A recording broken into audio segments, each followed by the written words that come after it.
Irish Plays and Playwrights. By Cornelius Weygandt. Preface. There are so many who have helped me with this book that I cannot begin to thank them one by one. If I name any, however, there are four I would name together. There is my old friend, long since dead, Lawrence Kelly, of County Wexford, who first told me Irish folk stories, adding to the wonderment of my boyhood with his tales of Finn McCool, Dean Swift, and the red-haired man. There is Dr. Robert Ellis Thompson, of Philadelphia, who quickened by his enthusiasm, over 20 golden years ago, my interest in all things Irish.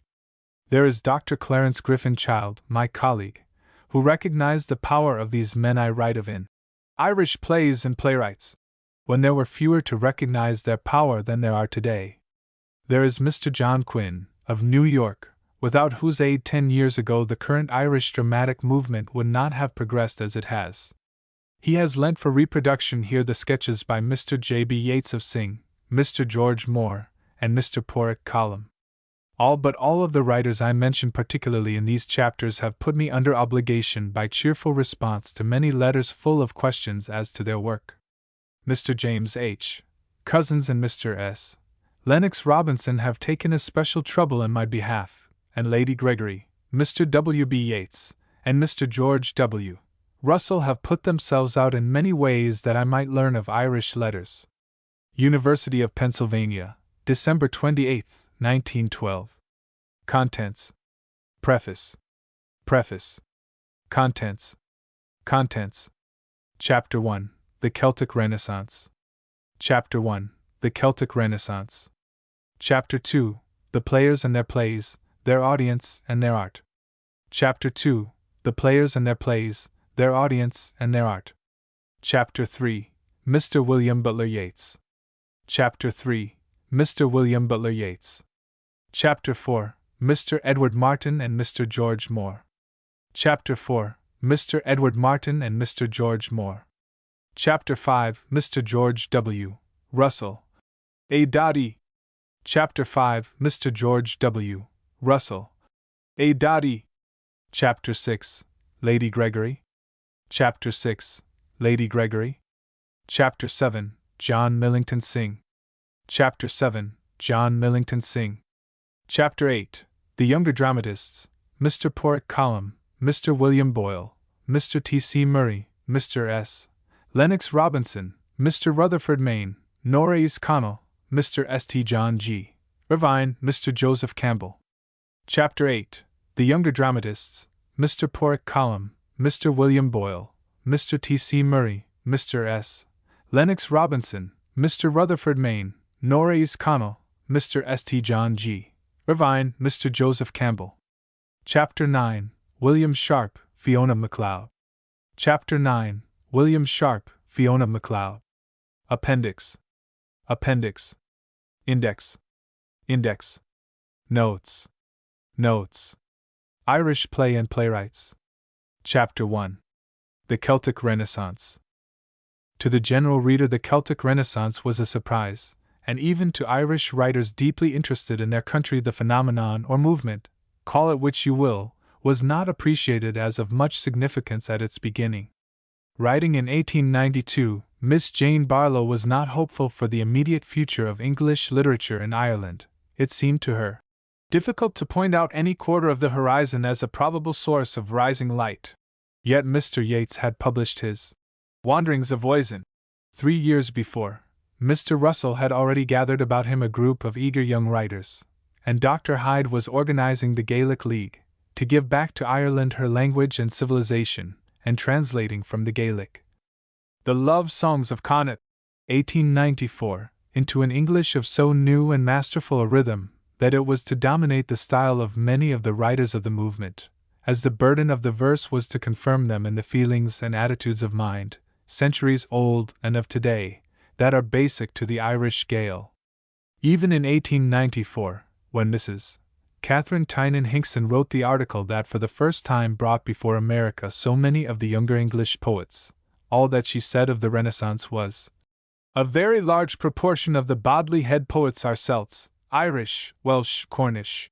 She had scarcely so spoken when there appeared the little volume, The Revival of Irish Literature, whose chapters, reprinted addresses delivered before she had spoken by Sir Charles Gavan Duffy and Dr. George Sigerson, and Dr. Douglas Hyde, turned the attention of the younger men to literature, the fall of Parnell and the ensuing decline of political agitation having given them a chance to think of something else than politics. In 1895 all the English-speaking world that heeds letters was talking of the Celtic Renaissance, so quickly did news of it find its way to men, when it was once more than whispered of abroad. It was as frequently referred to then as the Irish Renaissance, because Ireland contributed most to it, and because it was in Ireland that it acquired its most definite purpose. This purpose was to retell in English the old Irish legends and the still current Irish folk songs, and to catch and preserve the moods of Irish men and women of today, especially those moods which came to them out of their brooding over Ireland, its history, its landscape, the temper of its people. It would be absurd, of course, to regard all of the writing of the movement as a result of a definite literary propaganda, but the very fact that we instinctively speak of the Celtic Renaissance as a movement rather than as a phenomenon proves that it was that in part. But even that part of it that was a result of propaganda came not from an intention to realize the tenets of the propaganda, but from the kindling of Irish hearts by thoughts that came of the propaganda, thoughts of the great past of Ireland, of its romance of yesterday and today, of its spirituality. It is not so easy to account for the less quickening of the other Celtic countries by the forces that brought about the Renaissance. Renan in his Poetry of the Celtic Races, 1859, and Arnold in his On the Study of Celtic Literature, 1867, had roused all the Celtic countries to an interest in their old literature, an interest that extended much further than discussion of the authenticity of Macpherson's Ossian, or of the proper treatment of Arthurian stories, until then the ultima thule of talk on things Celtic. Frenchmen and Englishmen both had spoken to Wales and Brittany, the Highlands of Scotland and the Isle of Man, as well as to Ireland, and it does not altogether explain to say that Ireland listened best because in Ireland there was a greater sense of nationality than in these other lands. Ireland did listen, it is true, and listening developed popularizers of the old tales such as Mr. Standish James O'Grady and Dr. P.W. Joyce, to pass knowledge of them along to the men of letters. It is hardly true, indeed, to say that Ireland had a greater sense of nationality than Brittany or Wales. Brittany, of course, since her tongue other than her native Breton was French, gave what was given to the movement in other than Breton in French. Cornwall may hardly be called a Celtic country, but if it may, it is easy to account for its slight interest in the movement by the little that was preserved of its old literature, and by the little it had of distinctive oral tradition to draw upon. And yet, I think, had Sir Arthur T.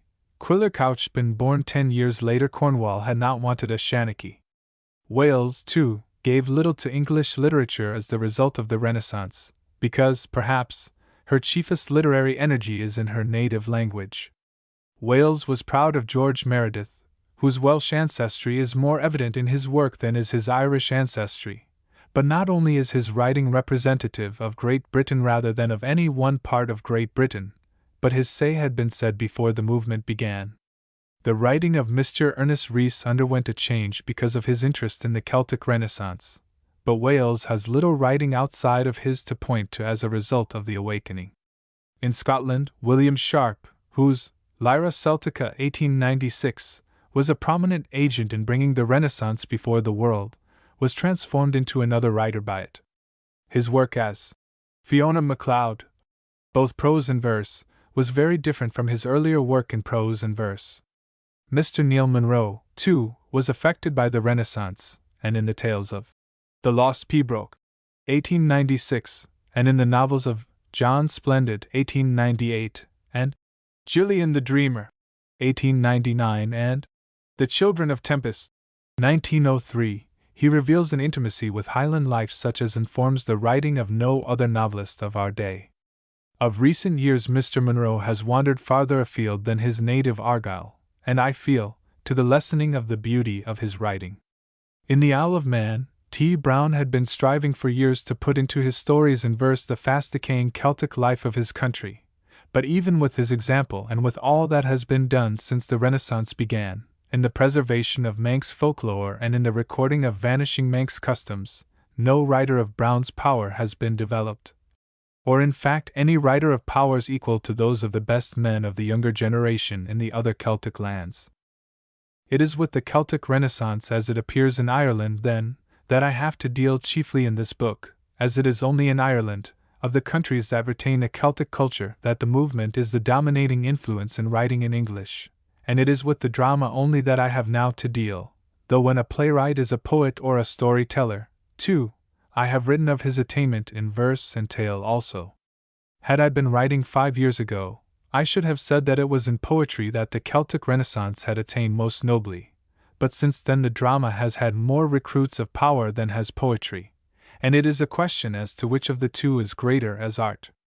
There is no doubt, however, but that the drama has made a stronger and wider appeal, whatever its excellence, than has the verse, and it is therefore of greater significance for its time than is the poetry, whatever the ultimate appraisement will be. Of the men I have written of here, Mr. Yeats and Mr. Russell are to me poets before they are dramatists, and Lionel Johnson, whose only direct connection with the dramatic movement was his beautiful prologue in verse to the first performances of the Irish Literary Theatre, in 1899, is to me a poet of a power as great as theirs. One wonders, at first thought, that Ireland had never until our day given to English literature a novelist of first rank. The Irishman is famous the world over as a storyteller, but neither in romance nor in the story of character had he reached first power, reached a position where he might be put alongside of other Europeans as a novelist. No Irishman from the time of Scott on, until Mr. George Moore wrote, Esther Waters, 1894, had written a story that might stand the inevitable comparison with the work of Thackeray and Dickens, Meredith and Mr. Hardy. Of Mr. George Moore I have written in detail below. Miss Edgeworth may have taught Scott his manner of delineating peasant character, but her comparatively little power is revealed when you put her beside Miss Austen, and so it is all the way down the list to our own day. There are many contemporary storytellers who have managed well the tale, but what Irish novelist of today other than Mr. Moore bulks big, can be compared to even lesser men, like Scotland's Mr. Neil Munro or Dartmoor's Mr. Philpotts. Lady Gilbert, Rosa Mulholland, has written many pleasant stories of Irish life, and Mrs. Catherine Tynan Hinkson has followed worthily in her footsteps. Equally pleasant, but lighter and more superficial, is the writing of the two ladies who subscribe their names, E.O.E. Somerville and Martin Ross. Their Some Experiences of an Irish R.M. 1899, and their All on the Irish Shore, 1903, are like so much of the Irish writing of a generation ago, Irish stories by Irish people for English people to laugh at.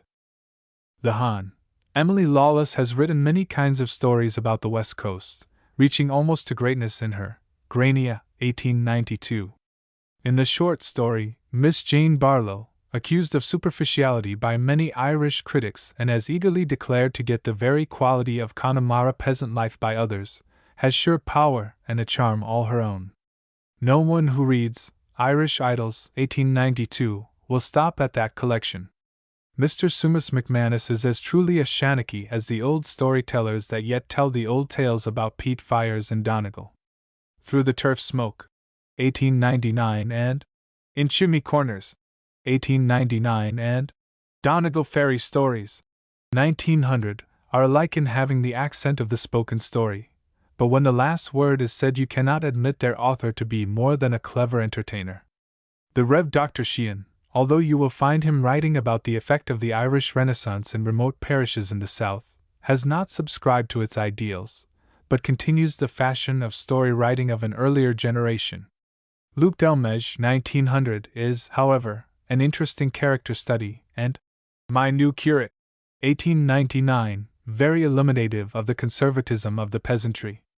Mr. Sean Bullock, writing of the farmers and farm laborers of the North, has not unwisely gone to Mr. Hardy to learn his art. Irish Pastorals, 1901, is racy of Fermanagh as Tess is of Wessex. The Squireen, 1903, is a strong and gloomy story. From By Thrasna River, 1895, to Dan the Dollar, 1905, Mr. Bullock did no story without power in it. Ireland still looks to him as it looked to Mr. William Buckley, 10 years ago, for better work. Croppies Lie Down brought Mr. Buckley before the public in 1903, but his writing since then has fallen far short of this his best book. Now, however, the young man with a future, in the estimation of many, is Mr. James Stephens. There is more hope in him, in his 20s, than there is now in George A. Birmingham. Rev. J. O'Haney, another man who 10 years ago was like Mr. Buckley, a young man of promise. The Seething Pot, 1904, was a serious study of conditions in Ireland, but since its author conceived of the character of the Rev. Joseph John Meldon, he has found it more discreet to continue the adventures of that clergyman than to write seriously out of his own varied experience of West Country Irish life. Douglas Hyde. It is perhaps because the energy that in many countries goes into the writing of the essay is absorbed in controversy in Ireland that in the past Ireland has produced few essayists. In the battles of the dramatic movement with the patriotic societies and with the official class, Mr. Yeats and Mr. Moore have dealt good blows, and Mr. Russell and John Eglinton, Mr. W. K. McGee, have led the disputants out of their confusion. Among these men, John Eglinton is the one who has thrown his greatest energy into the essay, almost all his energy, and in it, in the chapters of Two Essays on the Remnant, 1896, Pebbles from a Brook, 1901, and Bards and Saints, 1906, he has written with subtlety and illumination. In the collection and clarification and retelling of folk literature, William Larminie and Lady Gregory and Dr. Hyde stand out as the leading workers. Mr. Larminie's West Irish Folk Tales, 1895, are model work of their kind, as are Lady Gregory's several books, of which I speak in detail later. The work of Dr. Hyde is the most important work of this sort, however, and it is not too much to say, as I intimated at the outset, that, without his translation of The Love Songs of Connacht, 1894, and The Religious Songs of Connacht, 1906, the prose of the movement would never have attained that distinction of rhythm which reveals English almost as a new language. I would gladly have written at length of Dr. Hyde, but he has chosen to write his plays in Irish as well as most of his verses. Yet so winning are the plays as translated by Lady Gregory, and so greatly have they influenced the folk plays in English of the Abbey Theatre, that there is almost warrant for including him. I cannot, of course, but I must at least bear testimony to the many powers of these plays. Dr. Hyde can be trenchant, when satire is his object, as in The Bursting of the Bubble, 1903, or alive with merriment when merriment is his desire, as in The Poorhouse, 1903, or full of quiet beauty when he writes of holy things, as in The Lost Saint, 1902. There are many other playwrights in Irish than Dr. Hyde, but as no other plays in Irish than his have reacted to any extent on the plays in English of the movement, I do not consider them, my object in this book being to consider the dramatic writing in English of the Celtic Renaissance, with relation to its value as a contribution to the art of English letters. That there is a great deal else in the Celtic Renaissance than its drama, I would, however, emphasize, though it is true that every man of first literary power in the movement, except Lionel Johnson and John Eglinton, has tried his hand on at least one Irish play. That Johnson would have come to write drama I firmly believe, for in drama he could have reconciled two of the four loves that were his life. He could not have put his love of Winchester, his school, or his love of the classics into plays, but his love of Ireland and his love of the Catholic Church would have blended, I believe, into plays still with the cloistered life of the 7th century, that would have rivaled The Hourglass, and plays about 98, that would have rivaled Kathleen Houlihan. There are many other poets, though, of the Celtic Renaissance that are of powers only short of greatness, nor a Hopper Chesson chief among them. Only Mr. W. B. Yeats of them all has more natural falterings in his verse than she. Mrs. Hinkson, too, whose name has come inevitably into these pages from time to time, is a poet with as sure a place in English literature today as has Mrs. Meynell. Beginning, like Mr. Yeats, as an imitator of the Pre-Raphaelites, Mrs. Hinkson found herself in little poems on moods of her own and moods of landscape. She writes also of her love of God, of St. Francis, and of Ireland. Moira O'Neill, Mrs. Scrine, too, has a sure place, her verses crying out her homesickness for Ireland, and redolent, every line of them, of the countryside. The Passing of the Gale is known wherever there are Irish emigrants, but there are other verses of Ethna Carberry, Mrs. Anna Johnstone McManus, that are as fine as this. Mrs. Dora Sigerson Shorter is a balladist of stark power, and Miss Eva Gorbooth a lyric poet whose natural lilt no preoccupation with mysticism can for more than a moment obscure. Mr. Herbert Trench has of recent years surrendered to theatrical management, but there is to his credit a substantial accomplishment of lyrical verse that George Meredith would have approved. Mr. Column's verse I have spoken of below, incidentally, in considering his plays. A distinct talent, too, is Mr. Sumas O'Sullivan's, whose Twilight People, 1905, indicates by its title the quality of his verse. I have mentioned all these writers, some known in America, but others utterly unknown, not only to indicate the relation of the drama to the other literary forms of the Renaissance, but to account, perhaps in some measure, for the literary quality of the plays themselves. They are written, as plays in English during the past century have too seldom been written, by writers who have read widely in all forms of literature and to whom words are, if not the only good, at least the chief good. Mr. Russell and Mr. Yeats have sent all the younger men who would write to the masterpieces of the world, telling them to get what they need of the technique of the center, to know the best in the world, but to write of the ground under their feet. The plays are, as I have said, written, many of them, by men who are widely read, and by men whose friends are writers of some other form of literature, by men who wish their work in drama to be of as high intention as the work of their friends who are poets or essayists or writers of stories. All the other writing the Renaissance has, then, contributed to make of the drama what it is, and one must, if one would see the drama in relation to the Ireland of our day, know what is the accomplishment of the other sorts of writing of the Renaissance. Chapter 2. The Players and their Plays, their Audience, and their Art. The drama of the Celtic Renaissance is of an ancestry as mixed as is that of the people of Ireland themselves. There is less in it perhaps of the Gael than in them, for Gaelic literature, until today, never approached nearer to the drama than the dialogue, the racy give and take of two characters, alike of lively imagination, whether gentle or simple. But even had the colloquies of St. Patrick and Oisin, of Dean Swift and his man Jack, of the lout and his mother, been developed, by 1890, to a drama as finished as that of Congreve or Goldsmith, Sheridan or Wilde, those who would have their plays abreast of our time would have gone, just as, with the conditions as they are, the dramatists of the Renaissance did go, to Ibsen and M. Maeterlinck, like all the rest of the world.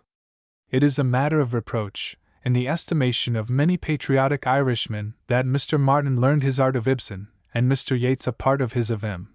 Maeterlinck, but that attitude is as unreasonable as that which would reproach the Irish Industries Organization Society for studying Danish dairy farms or Belgian chicories. It is only the technique of the foreigners, modern or ancient, Scandinavian or Greek, that the Abbey dramatists have acquired or have adapted to Irish usage. Stories are worldwide, of course, the folktale told by the dairy hearthside being told also in the tent in Turkestan. Cuchulainn kills his son as Rustum does, and the Queen of Fairy lures Bran oversea as Venus lures Tannhauser to the Horselberg. It is in character, in ideals, in atmosphere, in color, that drama must be native, and in color and in atmosphere, in ideals and in character the Abbey theatre drama is Irish. Reading of life and style are personal qualities, qualities of the artist himself, though they, too, may take tone and color from national life, and in the drama of many of the Abbey dramatists they do. These dramatists have been more resolutely native, in fact, many of them, than the national dramatists of other countries have been, of France and Germany today, of the Spain or the England of the Renaissance. It would seem idle to be saying this were not the contention being raised all the time by certain patriotic groups of Irishmen in America as well as in Ireland that the new drama is not a native drama. It is, as a matter of fact, no less natively Irish than the Elizabethan drama is natively English. It is really more native, for no part of it of moment veils its nationality under even so slight a disguise as the Italian convention of that drama.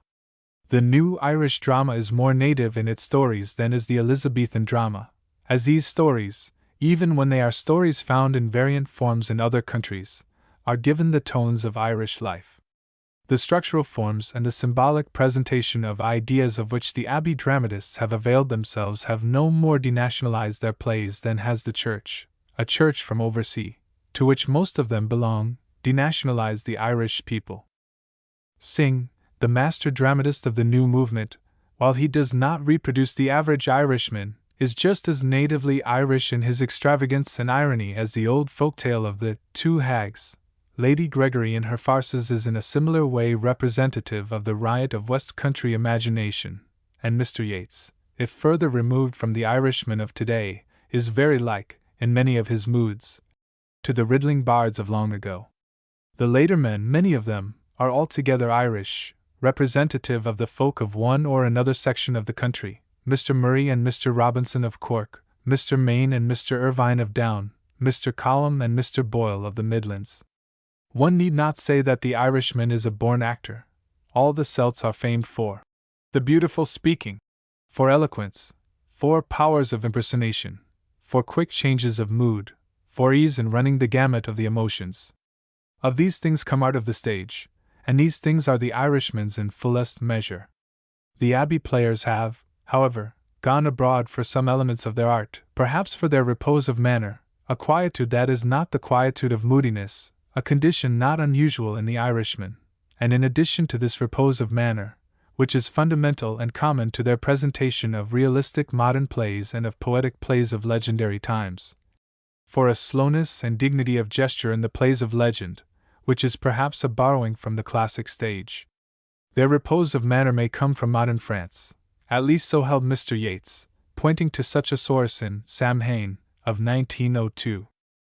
The other day, he writes, I saw Sarah Bernhardt and D. Max in Phaedra, and understood where Mr. Fay, who stage manages the National Theatrical Company, had gone for his model. For long periods the performers would merely stand and pose, and I once counted 27 quite slowly before anybody on a fairly well-filled stage moved, as it seemed, so much as an eyelash. The periods of stillness were generally shorter, but I frequently counted 17, 18, or 20 before there was a movement. I noticed, too, that the gestures had a rhythmic progression.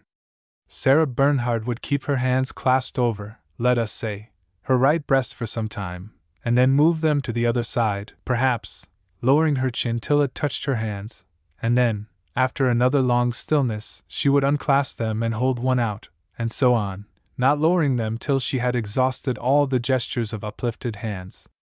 Through one long scene D. Max, who was quite as fine, never lifted his hand above his elbow, and it was only when the emotion came to its climax that he raised it to his breast. Beyond them stood a crowd of white-robed men who never moved at all, and the whole scene had the nobility of Greek sculpture, and an extraordinary reality and intensity. It was the most beautiful thing I had ever seen upon the stage, and made me understand, in a new way, that saying of Goethe's which is understood everywhere but in England. Art is art because it is not nature.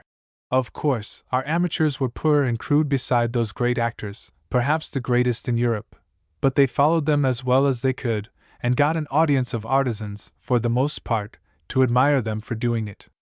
With these words of Mr. Yeats, written 10 years ago, in my memory, it was arresting to hear 10 years later a somewhat similar comparison of the acting of the Irish players to the acting of yesterday on the French stage. A man who in the late 80s and early 90s had spent 7 years as an art student in Paris saw the Abbey players in Boston. In Paris he had gone frequently to the Théâtre Français, and only there, he said, before he saw the Irish players, had he seen acting so full of dignity, but never at all before acting so natural. There is possible, too, however, a native origin for this repose of manner, or perhaps it would be truest to say that it is a blending, like the dramas themselves, of native and foreign elements. Speaking of Kathleen N. I. Houlihan, in the notes to his Collected Works of 1908, Mr. Yeats says, I cannot imagine this play, or any folk play of our school, acted by players with no knowledge of the peasant, and of the awkwardness and stillness of bodies that have followed the plough, or too lacking in humility to copy these things without convention or caricature. Here, too, he refers to the quiet movement and careful speech which has given our players some little fame, as arising partly out of deliberate opinion and partly out of the ignorance of the players. Undoubtedly Mr. Fay knew the still ways of the peasant, and I do not doubt that he was influenced by such knowledge and did in some degree train his actors to bring their movements on the stage in accord with the awkwardness and stillness of bodies that have followed the plough. But since there are ways of the peasant that are far from still, it is likely, too, that he was led to select such movements, instead of the vehement gesture and lively facial expression that are just as characteristic of the peasant, by a memory of the restrained acting of the French stage. It is likely, too, that the very inexperience and lack of knowledge of artifice to which Mr. Yeats refers was an element in making the art of the company what it became.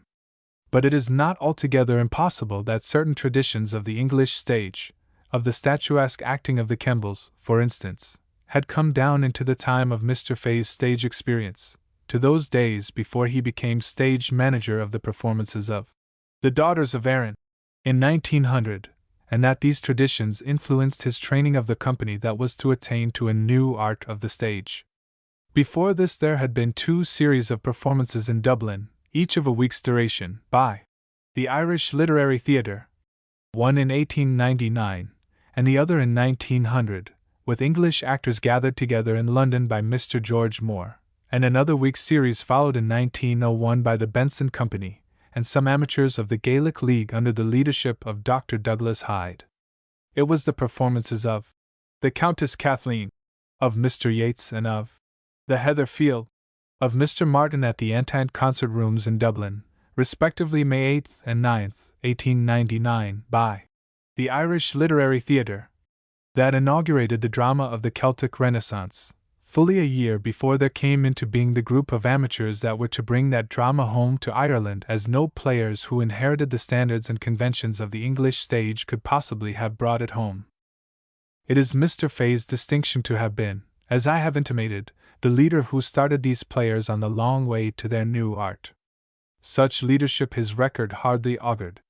It was in the very lowest forms of vaudeville, in what is the analogue abroad of our Negro minstrelsy, that Mr. Fay had his stage experience, a stage experience that had made him well enough known in burlesque roles to make it difficult for him to assume with success serious roles in the early years of the National Dramatic Company. Because of this old association, Dublin audiences insisted in 1902 in seeing humour in his Peter Gillane in Kathleen and I Houlihan. For all this past, however, Mr. Fay was intent on serious drama, and with the precept and example of Mr. Russell and Mr. Yeats always present to him in the early days of the National Theatre Company, and with what he had gathered from the experimental performance of Irish plays by the Irish Literary Theatre, he advanced surely in his art until his withdrawal from the company in January 1908. His loss was compensated for only by the results of his training of other actors, such as Miss Sarah Allgood and Mr. Arthur Sinclair, who on certain roads have outrun their master. When I saw Mr. Fay in 1902, in the little hall in Camden Street, Dublin, with no knowledge of what his stage experience had been, I accepted him at once for what he was, a finished character, actor of poise and confidence, a dignified figure for all his stature and his predilection for comedy, and the possessor of a speaking voice whose natural pleasantness he had made into something higher than pleasantness by his art in the use of it, if it never attained the resonance and nobility of phrasing of that of his brother, Mr. Frank J. Fay. It was a memorable experience to me, that of that August evening in 1902 on which I was taken to Camden Street to a rehearsal of the Irish National Dramatic Company. Our guide was Mr. James H. Cousins, whose Racing Lug and Conla were among the plays produced in the following autumn and which that night were in rehearsal. He piloted us to an entranceway by the side of a produce shop. We knocked on the door and waited, and waited. We knocked again, and at last heard steps coming nearer and nearer. The door opened and revealed a young man in workaday black suit and derby, with a candle in one hand and a property spear in the other. He conducted us down a narrow, draughty hallway, into a hall in which were wooden benches as rude as those in the bandstand of a backwoods country fair in the States, and a slightly raised platform at the farther end. We were soon in eager conversation with young store clerks and typists and artisans who were about to set to work at that in which their hearts lay, the interpreting of plays out of Ireland's heart. It was good talk we listened to from those young men and women, boys and girls, all of them in their fervor and zest and high aim. Their enthusiasm carried through Connla, the Racing Lug, and Deirdre, with real impressiveness. Of Mr. Cousins's two plays, one was realistic of the north of Ireland shore life of today, and the other, Connla, like Mr. Russell's Deirdre, made out of Ireland's heroic age. Of the actors we met that night, but Miss Walker, Marinai Shiabhale, was with the Irish players on their American tour of 1911-12, and even she has not been continuously with them since 1902. The amateurs had then but begun, under the direction of Mr. Fay, on the slow fashioning of themselves into the finished folk actors they proved themselves in America. But even this acting, so little removed from that of amateurs at these rehearsals, had distinction, the distinction of fidelity to life in The Racing Lug, the distinction of possession by dream in Deirdre, and let it be remembered, too, that it was a rehearsal without costume, and that one had to be carried away from the conventional dress of the Dublin streets, and had to be made to feel that the characters in The Racing Lug were primitive fishermen, and the people of Connla, and Deirdre, the people of Ireland's Homeric age. Miss Mayor T. Quinn, Mr. T. W. Diggs, Mr. P. J. Kelly, with Miss Walker and the brothers Fay, Mr. W. G. Fay and Mr. Frank J. Fay, were then the leading actors of the company. The playwrights, too, took part in their own or their fellows' plays in the lesser roles, Mr. Russell sometimes playing the Druid in his Deirdre, and Mr. Collum carrying a spear or wearing a pea-jacket as need was. One circumstance or another, politics or need, gradually lost the company every one of these actors that took part in its first performances in 1902. There were comparatively few changes, though, until 1904, the year in which Miss Horniman, a generous English friend, took for them the old Mechanic Institute Theatre, and rebuilding it in part, turned it over to the Irish National Dramatic Company for 6 years. Up to this time the actors had received no pay, giving their services for love of country and of art, but with the more frequent performances and their attendant rehearsals it became necessary to take a large part of the time of the leading men and women, and then, of course, they had to be paid. Before the opening of the Abbey Theatre, 3 of the chief actors, Miss Quinn and Mr. Diggs and Mr. Kelly, came to this country to appear in Irish plays in the Irish section of the St. Louis Fair. The public that gathered in St. Louis was not prepared for the new drama, being more used to the musical play of the type Mr. Alcott has made familiar in America, or to the Bowery Irishman of the Harrigan plays, or to the gross caricatures, Galwade and Eight Becutard, of the before-curtain interlude of the variety show. As a result, the former national players protested against the policy of the Irish section and returned to New York. Miss Walker was the principal actress of the company after Miss Quinn's departure to America, and upon Miss Walker's withdrawal in 1905 the burden of the chief women's roles fell upon Miss Allgood. Mr. W. G. Fay and Mr. Frank J. Fay were still the leading men of the company, creating the principal characters of all the plays of Synge and of those of Mr. Yeats and Lady Gregory that were produced before 1908.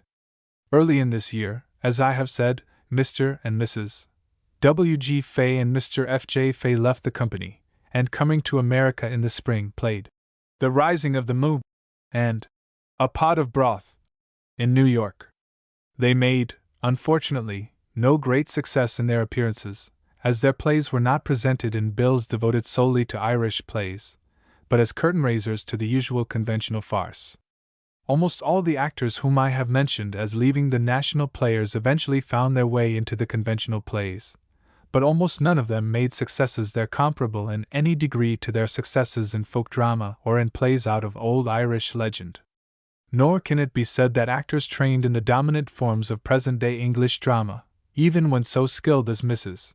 Patrick Campbell, were wholly satisfying in their assumption of roles in the plays of the Renaissance. It was Miss Allgood, chief musician in the London performances of Mr. Yeats's Deirdre, in 1908, who won the greatest approval from the London critics, and not Mrs. Campbell as Deirdre herself. Sarah Allgood. Miss Allgood had played principal parts with the Abbey Company from 1904 on. In 1906, her sister, who plays under the name of Miss Mare O'Neill, came into the company, assuming the more romantic roles with a success as great as that of Miss Allgood in character parts and comedy. From 1906 they have shared the principal women's roles, but, owing to Miss O'Neill's inability to come to America in the fall of 1911, Miss McGee fell heir to many of her roles. After the departure of the Messrs. Fay, Mr. Sinclair, Mr. O'Donovan, and Mr. Kerrigan became the leading men. It is not altogether accurate, however, to speak of any actor or actress of the company as leading man or leading woman, for not only is one a leading lady, one night, as was Miss McGee as Pigeon Mykin, the playboy of the Western world, on the American tour, and one of the village girls in The Well of the Saints, the next night, but the men and women alternate in the same parts on different nights, as, for instance, on the American tour Kathleen N.I. Houlihan was played now by Miss Allgood, and now by Miss Walker. The fact that few of the actors who have learned their art with the Irish National Dramatic Society have achieved greatly in other drama is perhaps a proof that their powers are limited to the folk drama and the legendary drama that comprises almost the entire repertoire of the company. Miss Allgood was, it is true, lent to Mr. Powell for the performances of Measure for Measure in the spring of 1908, and won an unquestioned success as Isabella, but actors so skilled as the Messrs. Fay have attained no notable success in other than Irish plays. During the American tour of 1911-12, both Mr. Sinclair and Miss Allgood were much importuned by the managers to accept American engagements, and it is hardly to be doubted but that both could win success in conventional comedy. And yet one feels it was the part of wisdom as well as of loyalty for them to withstand the lure. The distinguishing characteristic of the art of the Abbey players is naturalness. It is not that their personalities happen to coincide with certain types of Irish character, but that they know so well the types of the folk plays, and even the characters who are not types that appear in the folk plays, that they are able to portray them to the life.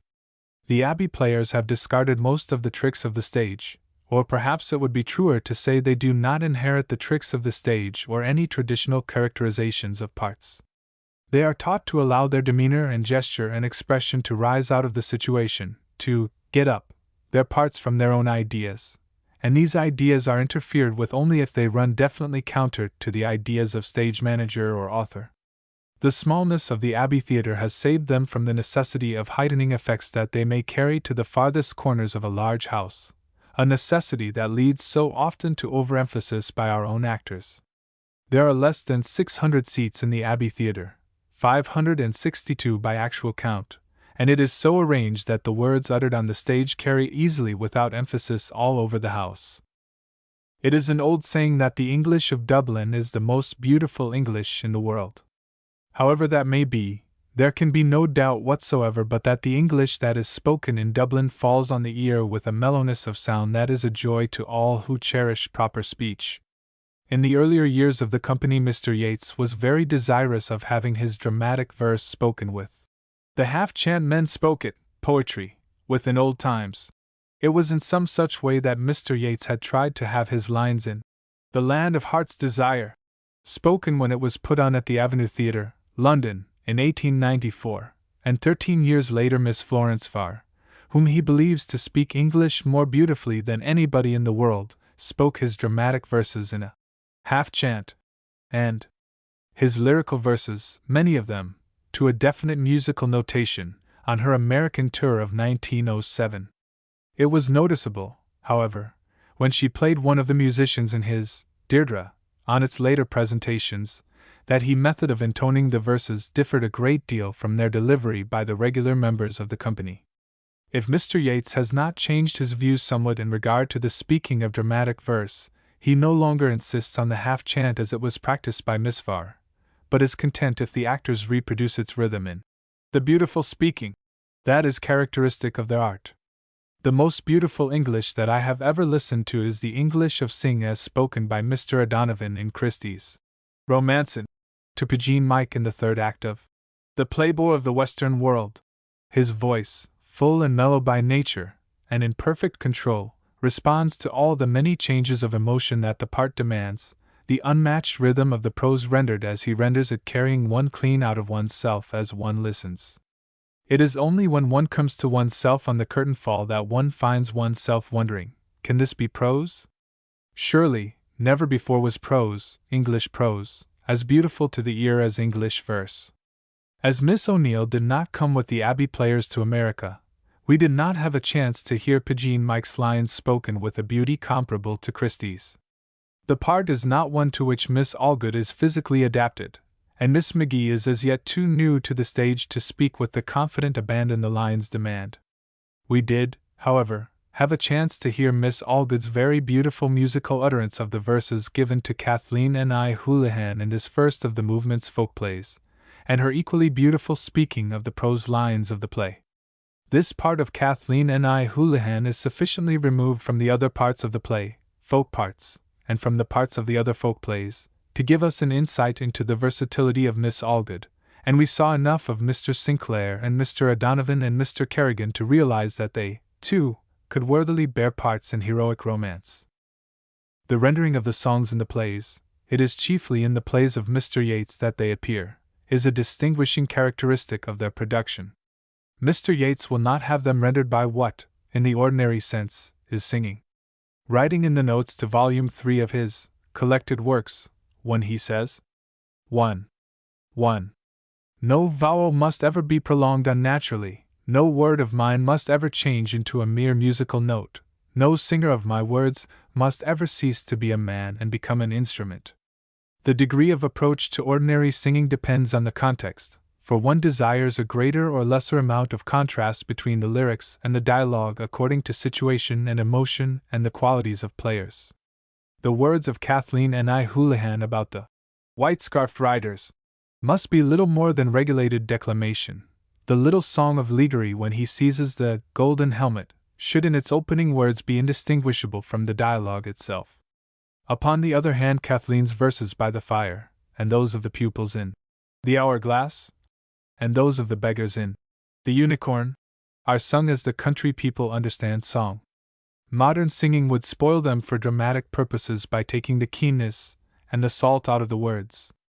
The songs in Deirdre, in Miss Fair's and in Miss Allgood's setting, need fine speakers of verse more than good singers, and in these, and still more in the Song of the Three Women in Bale's Strand, the singers must remember the natural speed of words. If the lyric in Bale's Strand is sung slowly, it is like church singing, but if sung quickly and with the right expression, it becomes an incantation so old that nobody can quite understand it. That it may give this sense of something half forgotten, it must be sung with a certain lack of minute feeling for the meaning of the words, which, however, must always remain words. The songs in Deirdre, especially the last dirge, which is supposed to be the creation of the moment, must, upon the other hand, at any rate when Miss Farr's or Miss Allgood's music is used, be sung or spoken with minute passionate understanding. I have rehearsed a part of the angel in The Hourglass, with recorded notes throughout, and believe this is the right way, but in practice, owing to the difficulty of finding a player who did not sing too much the moment the notes were written down, have left it to the player's own unrecorded inspiration, except at the exit, where it is well for the player to go nearer to ordinary song. At times Irish actresses who have not come to the stage through the Abbey Company, as has every one of its regular actresses, and every one of its men save Mr. W. G. Fay, have lent it their assistance, as in the instance of Mrs. Patrick Campbell referred to above, and as Miss Dara did in productions of The Shadowy Waters and of Deirdre in 1906. It was 4 years earlier than this, however, that an Irishwoman, better known in her country than either Miss Dara or Mrs. Patrick Campbell, lent her art to the performance of Kathleen N. I. Houlihan. Miss Maud Gonne played very finely, writes Mr. Yeats in recording the incident, and her great height made Kathleen seem a divine being fallen into our mortal infirmity. With these three exceptions, so far as I have been able to find out, no actors or actresses outside of the company have, since 1902, essayed any other than a subordinate part. Yet such is the versatility of the company, men and women both, within the range of plays the company feels called upon to present, folk drama of today and of yesterday in Ireland, folk history plays, morality plays, and plays in verse out of old legends, that though there have never been as many as 20 actors in the company, there has very seldom been much difficulty in casting a part. Molly Byrne, The Well of the Saints, and The Wandering Friar of the same play have given the most trouble to the stage directors. From the very beginning of the Irish National Dramatic Company, Mr. Yeats has been an advocate of scenery that is background chiefly, and in no way divertive of attention from the play itself, its thought, its words, its acting. He would have it, in a way, decorative, but subdued and in harmony with the subject of the play. A very few simple sets suffice for the plays of peasant life, a cottage interior, a village street, a crossroads in a gap of the hills, all to serve the action and the words as background, and to be no more obtrusive than the background of a portrait. It may be that this attitude of Mr. Yeats is in a measure due to his talks with Mr. Gordon Craig, but it is equally true, I think, that some of Mr. Gordon Craig's ideas are due in part to his talks with Mr. Yeats. Equally simple, though of another sort of simplicity, would Mr. Yeats have the scenery for plays out of old legend. I would like to see, writes Mr. Yeats in Samhain, of 1902, poetic drama, which tries to keep at a distance from daily life, that it may keep its emotion untroubled, staged with but 2 or 3 colors: old reds, misty blues, imperial purples, greens that have about them the dimness of haunted woods, and dulled golds have been among the colors used in the legendary plays of Mr. Yeats and in the folk histories of Lady Gregory, the color schemes being generally either those of Mr. Yeats or of Mr. Robert Gregory, Lady Gregory's son. Scenery and costumes alike are simple. No audience at the Abbey has ever marveled at cycloramic landscape, and no audience and no actress has ever been able to take the joy of the dressmaker and the dressed, of the milliner and the millinered, in gown or hat. The National Theatre Society, Limited, which is the legal name of the organization that controls the Abbey Theatre Company, may not play what plays it will at the Abbey. The 2 leading theatres of commerce in Dublin, the Gaiety and the Theatre Royal, having, as Mr. Yeats records, vigorously opposed, the Abbey being given a patent as little restricted as their own. The Solicitor General, Mr. Yeats continues, to meet them halfway, has restricted our patent to plays written by Irishmen or on Irish subjects or to foreign masterpieces, provided these masterpieces are not English.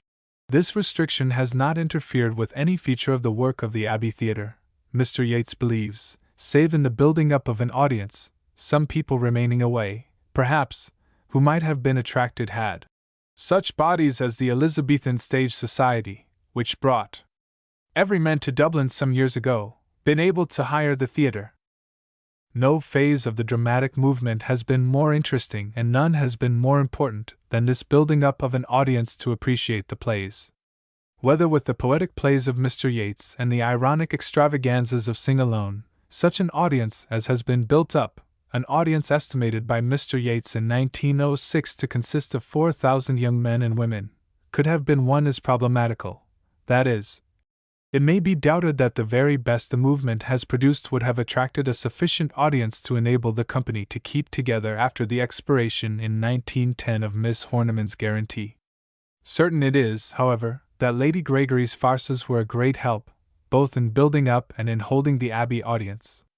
It was for the purpose of affording comic relief to the plays of Mr. Yeats, and to the first plays of Synge that Lady Gregory started to create them. They attracted all who loved laughter and merriness and a loving caricature of country folk, and who do not, and one of them, The Rising of the Moon, 1907, had a distinct patriotic appeal, as had Mr. Yeats's Kathleen and I Houlihan, which brought some who would not otherwise have come to the Abbey Theatre. The third most definitely national play of the movement, The Piper, 1908, of Mr. O'Riordan, may have also drawn some who would not otherwise have come to the theatre, but if it did so it brought them there, as did The Playboy of the Western World, 1907, to object. The first appeal of the Irish players, in April 1902, was Troth the Deirdre of A, a play out of old legend, national legend, and Kathleen and I Houlihan, a symbolic national play of 98. Then followed Mr. Cousins's two little plays above referred to. The Laying of the Foundations, by Mr. Frederick Ryan, a realistic satire of Dublin life, and Mr. Yeats's incursion into farce. A Pot of Broth. The appeal of the repertoire was widened in 1903 by the inclusion of plays by Lady Gregory, Mr. Column, and Synge. 25. Could give offense to none in its story of self-sacrificing love, and Mr. Column's Broken Soil, coming as it did after In the Shadow of the Glen, would have escaped hostile criticism in such a situation even had it been much more severe in its portrayal of peasant life in the Midlands than it was. From the time of The Countess Kathleen, 1899, to the time of In the Shadow of the Glen, 1903, no one of the plays in the movement had seriously offended any large section of the public, and the younger generation of all classes was contributing largely of its intellectual members to the audience of the National Dramatic Company. The West Britons, the Dublin Castle set, the Trinity College group, were not much interested, and indeed, that portion of the theatrical audience that fills the stalls in the average theatre the English-speaking world over has never taken very much interest in the plays of the movement, save to protest against the rising of the movement as disloyal to England, and to approve, misunderstanding its purpose, the Playboy of the Western world, as a savage satire of the Irish Irishman. The audience that the movement has built up is an audience of free intelligences, largely from the poorer elements of the public, an audience that fills the cheaper places in the house. The pit of the Abbey Theatre is the envy of all the theatrical managers of Dublin. It is a pit of people young in years or young in heart and mind, who are interested in intellectual things, a group of people largely self-taught, or taught by the Celtic Renaissance, to appreciate fine things. With these has come that element of the intellectuals among the Trinity College set that is interested above all things in Ireland, but this element is not large. This play and that have attracted, either for purposes of approval or for purposes of disapproval, groups of people outside of the faithful pit that is interested in every sincere portrayal of Irish life. Such a group, from the patriotic societies, prevented the rest of the house from hearing The Playboy of the Western World, after its first performance on January 26, 1907, for 4 performances more, and such a group similarly protested against The Piper, a little more than a year later, because it seemed to the members of the group to be an unpatriotic revelation of the lack of cohesion among Irish political and patriotic factions. Despite opposition, however, and with new dramatists one by one gaining a place in the repertoire of the company, Mr. Boyle in 1905 and Mr. Robinson in 1908, Mr. Murray in 1910 and Mr. Irvine in 1911, more and more people continued to become interested in the new drama, and by the time Miss Horniman's support, promised in 1904 for 6 years, was withdrawn at the expiration of that period, the Abbey Theatre was apparently a fixture in the artistic life of Ireland. It has been the custom, of recent years, for the Abbey Theatre to begin its Dublin season in October and to continue it on until May, when the company goes to London for a month. In the earlier years, before the company had a home at the Abbey, and even for a year or two after that, performances were not so continuous. Nor are they now given every week or always on every night of a week, the theatre being turned over to the Theatre of Ireland or some other dramatic organization occasionally, and being let, now and then, for lectures or concerts or the like. The London season in May is followed, or preceded sometimes, by visits to other English cities, Manchester and Leeds, Oxford and Cambridge among them, and at home in Ireland, in the intervals between weeks at the Abbey, the company goes to Cork or Belfast for a few performances. In this country the audiences that attended the performances of the plays of the Abbey Theatre players were of a very different composition. At their average they included a certain proportion of the younger intellectuals among the Irish Americans, but very many of these were kept away from the performances, as many, indeed, in Ireland and in England too, are kept away from the performances, by the opposition in the patriotic societies. In America, As in London and in Manchester, and in the English university towns, it has been largely from among those who are seriously interested in a literary drama that the audiences have been drawn. It was such people as do not habitually go to the theatre, but that are to be found at revivals of old English comedy and Ibsen plays and symphony concerts, that made up the audiences of the Irish players in America, whether in Boston or in Philadelphia or Chicago. These audiences approximated to the Dublin audiences only in the fact that they were constant in attendance at all the plays of the repertoire. There were, of course, some who came out of curiosity and the love of ruction, but these after all were few. The plays appealed on their merits, and won the success that they did win because of their art and their reading of life, and not because of the sensational incidents that had occurred at some of the productions of the company. The Abbey Theatre has been able to maintain itself successfully in the years that have elapsed since the arrangement between Miss Horniman and the National Theatre Society came to an end. It has begotten many other companies: the Ulster Literary Theatre, best of them all, the Theatre of Ireland, the National Players, the Cork Dramatic Society. It has brought into being a kind of folk drama that, despite its avowed and evident Scandinavian origin, is a new folk drama, and it has brought into being, too, a school of dramatists.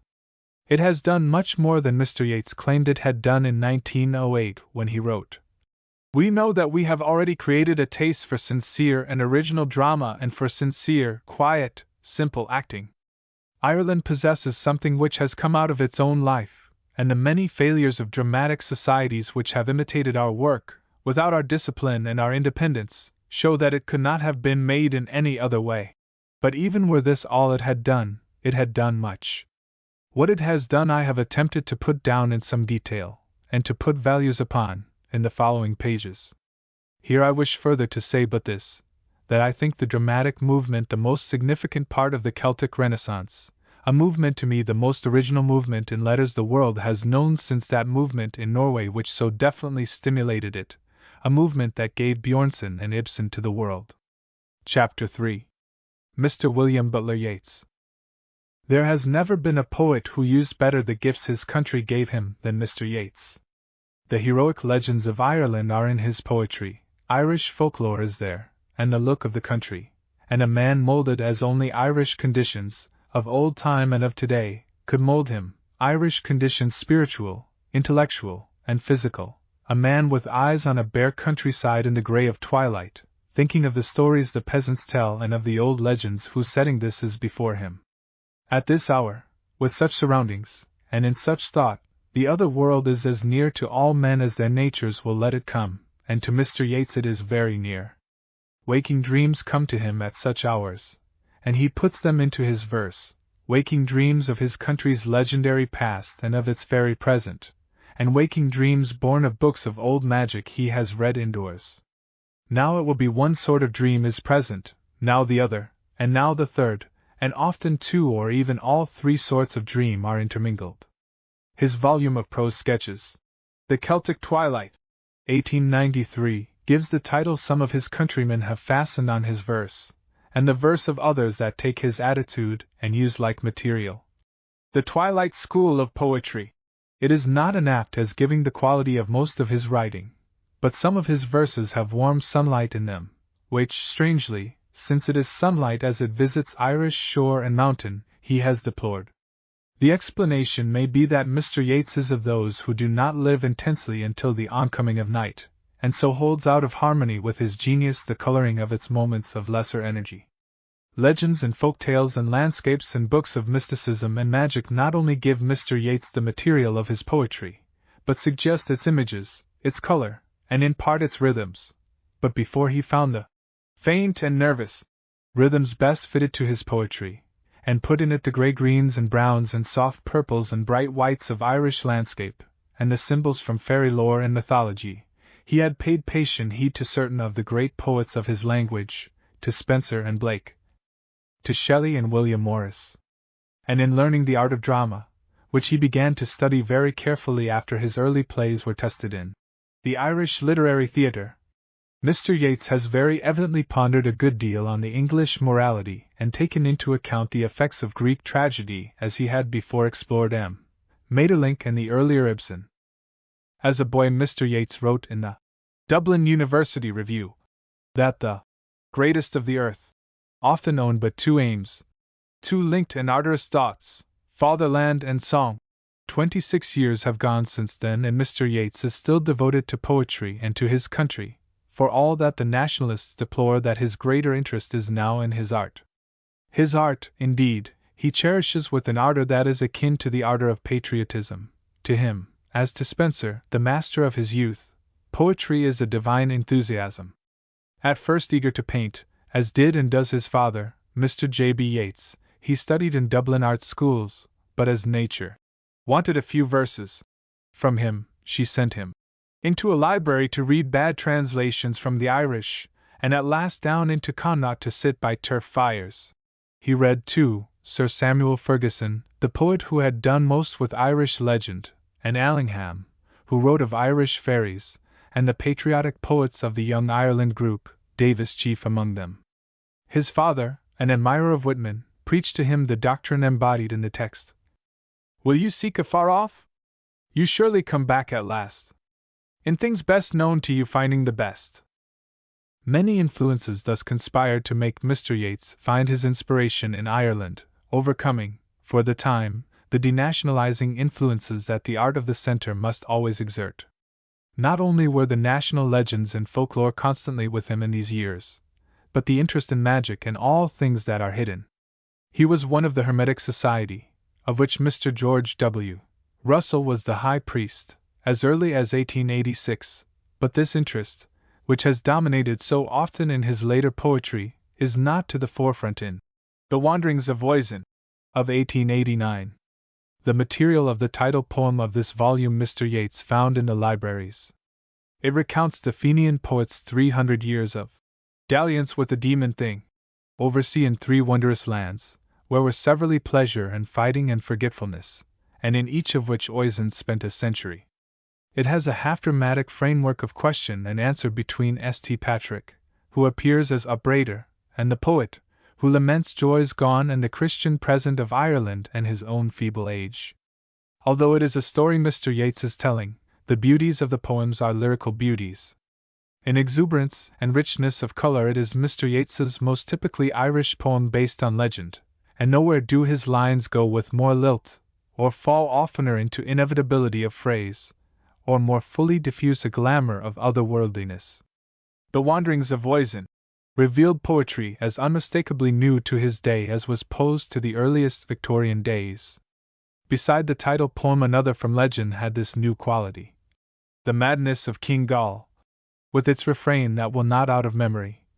They will not hush, the leaves a flutter round me, the beech leaves old, down by the Sally Gardens, and The Meditation of the Old Fisherman, bear witness to talks before turf fires, or in herring boats off Knocknarea, and other developments of folk song or tale have the place names of his home county of Sligo, but this distinctive quality is theirs in less measure, and few others in the little volume have it at all. In the years just before The Wanderings of Oisin, Mr. Yeats had been eager to unite the young writers of Ireland in a movement to give the country and national literature in English.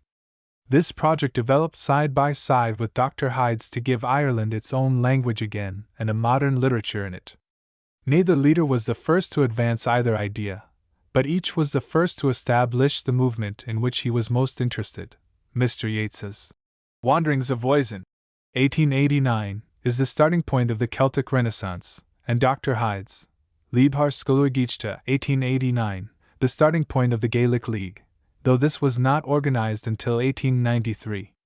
From that day to this, these two men and Mr. George W. Russell, A.E., have been the great forces in the literature of the Renaissance. Mr. Yeats was busy in those early days with editing fairy and folk tales and short stories from the Irish novelists, and in reading these it was but natural that he should be led to write stories. First came John Sherman and Doya, in 1891, the one a condensed novel with the slightest of plots about a slow-pulsed young man's troubles with love and laziness in Sligo and London, and the other a sketch of Irish faery in old time. Some of the sketches of The Celtic Twilight, 1893, approach the tale, but such narrations are not told for their own sake. but as illustrations of fairy lore, or they have too little body to win for themselves the title of tale. In The Secret Rose, 1897, there are true tales, some out of Ireland's legendary past, some out of her fairy present, and akin to both, the Hanrahan series. These last Mr. Yeats so rewrote in 1904 as to be nearer to the mind of the country places where Hanrahan and his like wandered and are remembered. As they stand now, they are his best prose, rid almost entirely of preciousness, and simple and full of mystery as the countryside they reflect. In The Secret Rose are two alchemical tales, and in The Tables of the Law, 1904, two others of like subject. To me, for all the qualities they share with poetry of his of similar inspiration, they do not seem to be mastered by him. Alone among his writings they are incomplete. Mr. Yeats was unable until the last few years to give himself up to the writing nearest his heart, drama. He continued to edit Irish literature, to write on literature and fairy lore for the magazines. The articles about fairies he has published, and a great mass of belief collected but as yet unprinted, he will gather some day into a great book. Known now in the Irish countryside as a man with a power to exorcise spirits, he will then no doubt attain a reputation that will put him well above that of the Irish-American archbishop who was his only rival in that practice in the belief of many Irish peasants. Other of his magazine writing Mr. Yeats has gathered into The Celtic Twilight, and more of it into the later edition, 1900, of this book. Still other of these articles are to be found in Ideas of Good and Evil, 1903, some of them stating his philosophy, never too definitely formulated. These two collections are very interesting in themselves, but both, like his Discoveries, 1907, are more interesting as commentary on his powers. Mr. Yeats has used many notes to explain obscure allusions in his poems, though the most obscure he, perhaps with premeditation, fails to explain. Yet the reader unacquainted with his use of symbols will find much interpretation in these essays, especially those in Ideas of Good and Evil. Up to 1899, when Mr. Yeats's serious efforts to build up an Irish national drama began with the Irish Literary Theatre, he devoted his happiest moments to lyric poetry, though the play of The Countess Kathleen made half of his second volume of verse, and the third was wholly given to the little play, The Land of Heart's Desire, since 1899, in which year The Wind Among the Reeds appeared. Mr. Yeats has published, of other than dramatic verse, only the little volume of In the Seven Woods, the little series on Flamel, and a few snatches, in all about 1,000 lines. Some of this verse Mr. Yeats wrote for the Psaltery, and in 1902 he was determined to write all his shorter poems for recitation to this instrument, and all his longer poems for the stage. Mr. Yeats was 34 when he practically gave up lyrical poetry for dramatic poetry. From the beginning he had written plays, but they were lyrical plays, dramatic only in form, and they were, as soon as he had mastered the technique of verse, great lyrical poems. In the plays he has written since he has striven at that hardest of literary tasks, to make true dramatic speech high poetry, he has written nothing more beautiful than The Countess Kathleen and The Land of Heart's Desire. He has rewritten and rewritten these later plays, and in almost every rewriting made them more dramatic, but sometimes the later versions have lost as poetry, not in the mere decorative features and lyrical interbreathings, but in the accent of the play and in the sheer poetical qualities. To me it seems a pity, inevitable though it be, that the poet who has struck the most distinctly new note of all the English poets since Swinburne should, at 34, have changed from an art he knew to an art he did not know. That is a ripe age for a poet to begin to learn to write in a form barely essayed before. Unlike so many of the English poets, who as public school boys were bred up to write verse, Mr. Yeats had to teach himself to write verse.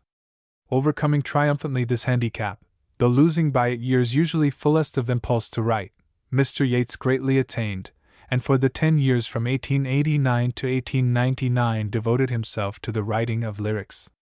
For the past 13 years he has been busiest with dramas, in none of which has he more than approximated to a dramatic quality that is as great as the quality of his lyrics.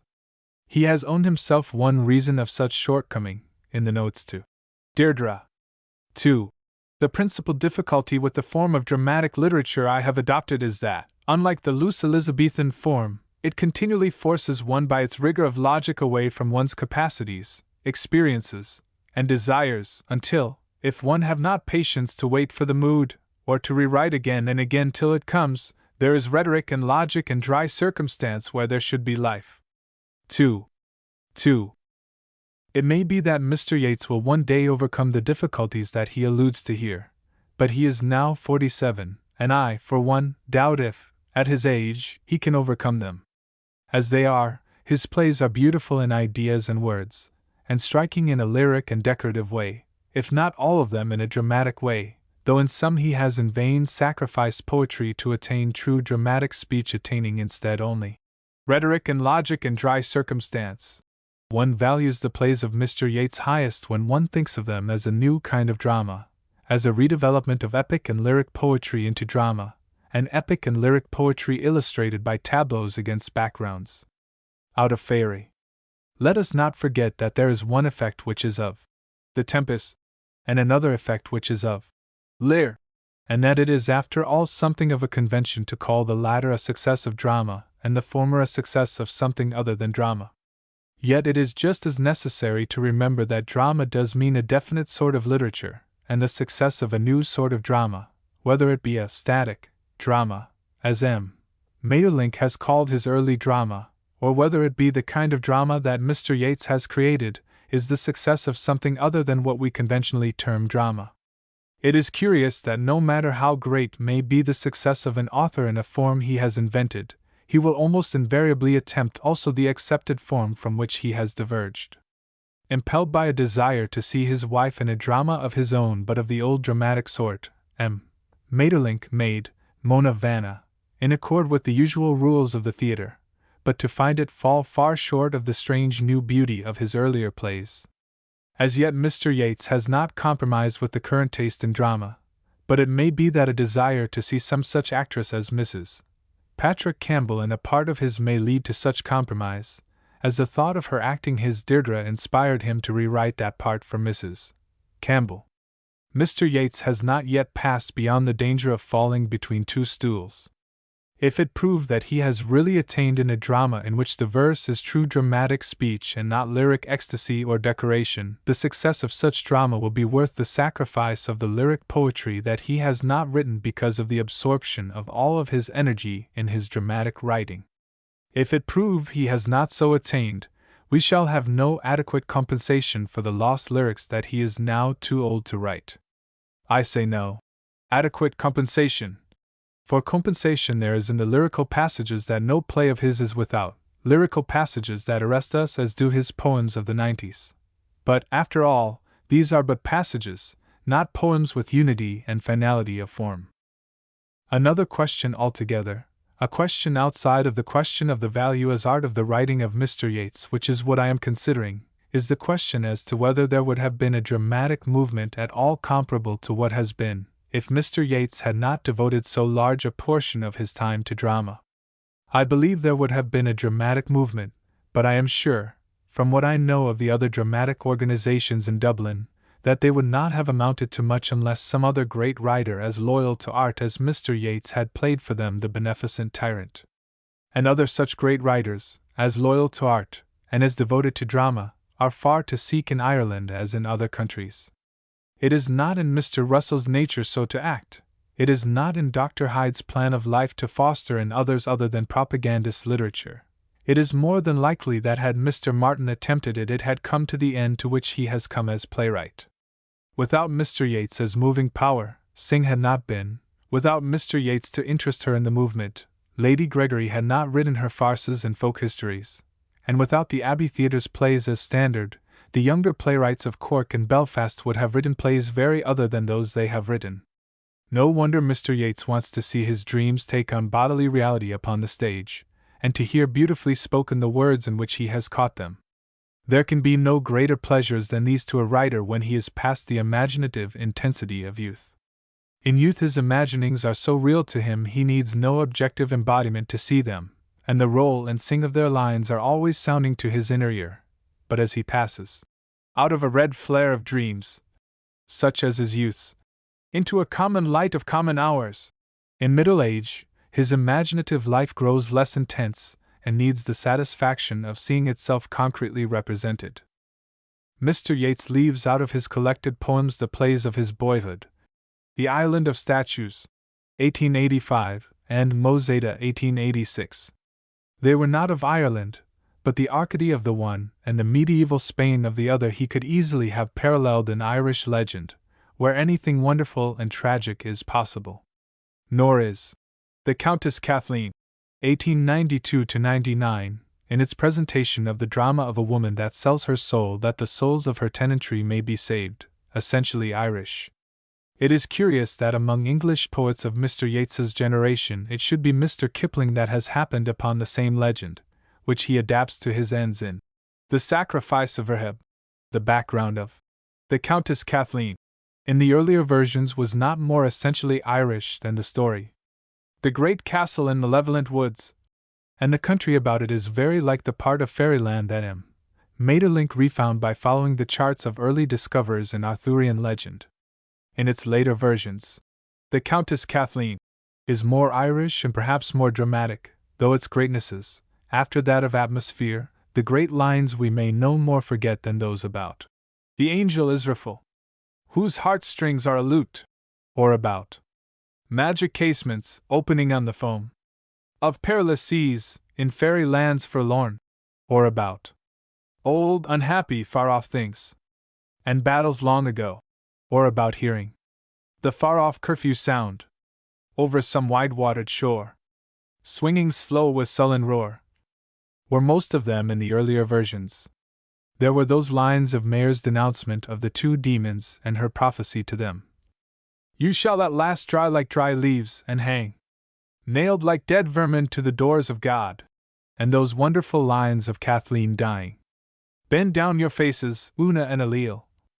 I gaze upon them as the swallow gazes upon the nest under the eave before he wandered the loud waters, and those last lines of all, great as only the greatest lines are great. The years like great black oxen tread the world, and God the herdsman goads them on behind, and I am broken by their passing feet. It was about this time, too, that Mr. Yeats wrote that most startling of all his lines. And God stands winding his lonely horn, and the Lake Owl of Innisfree, that so charmed Stevenson that he had to write its author, and say it cast over him a spell like that of his first reading of the poems and ballads of Swinburne and the Love in the Valley of Meredith. There is no greater lyric poetry anywhere in the writing of Mr. Yeats than in The Land of Heart's Desire, 1894, that little folk play whose constant boding and final tragedy cannot overcome, either while it is playing or as you remember it, the sing and lilt that are in the lines. It tells of the luring away by a fairy child of the soul of a newly married bride on May Eve, and of her death when her soul has passed to the Land of Heart's Desire, where nobody gets old and crafty and wise, where nobody gets old and godly and grave, where nobody gets old and bitter of tongue, and where kind tongues bring no captivity. It is a story out of folklore, and so far back in time, and so far away from the life that we know as it, that all that happens seems not only possible but inevitable.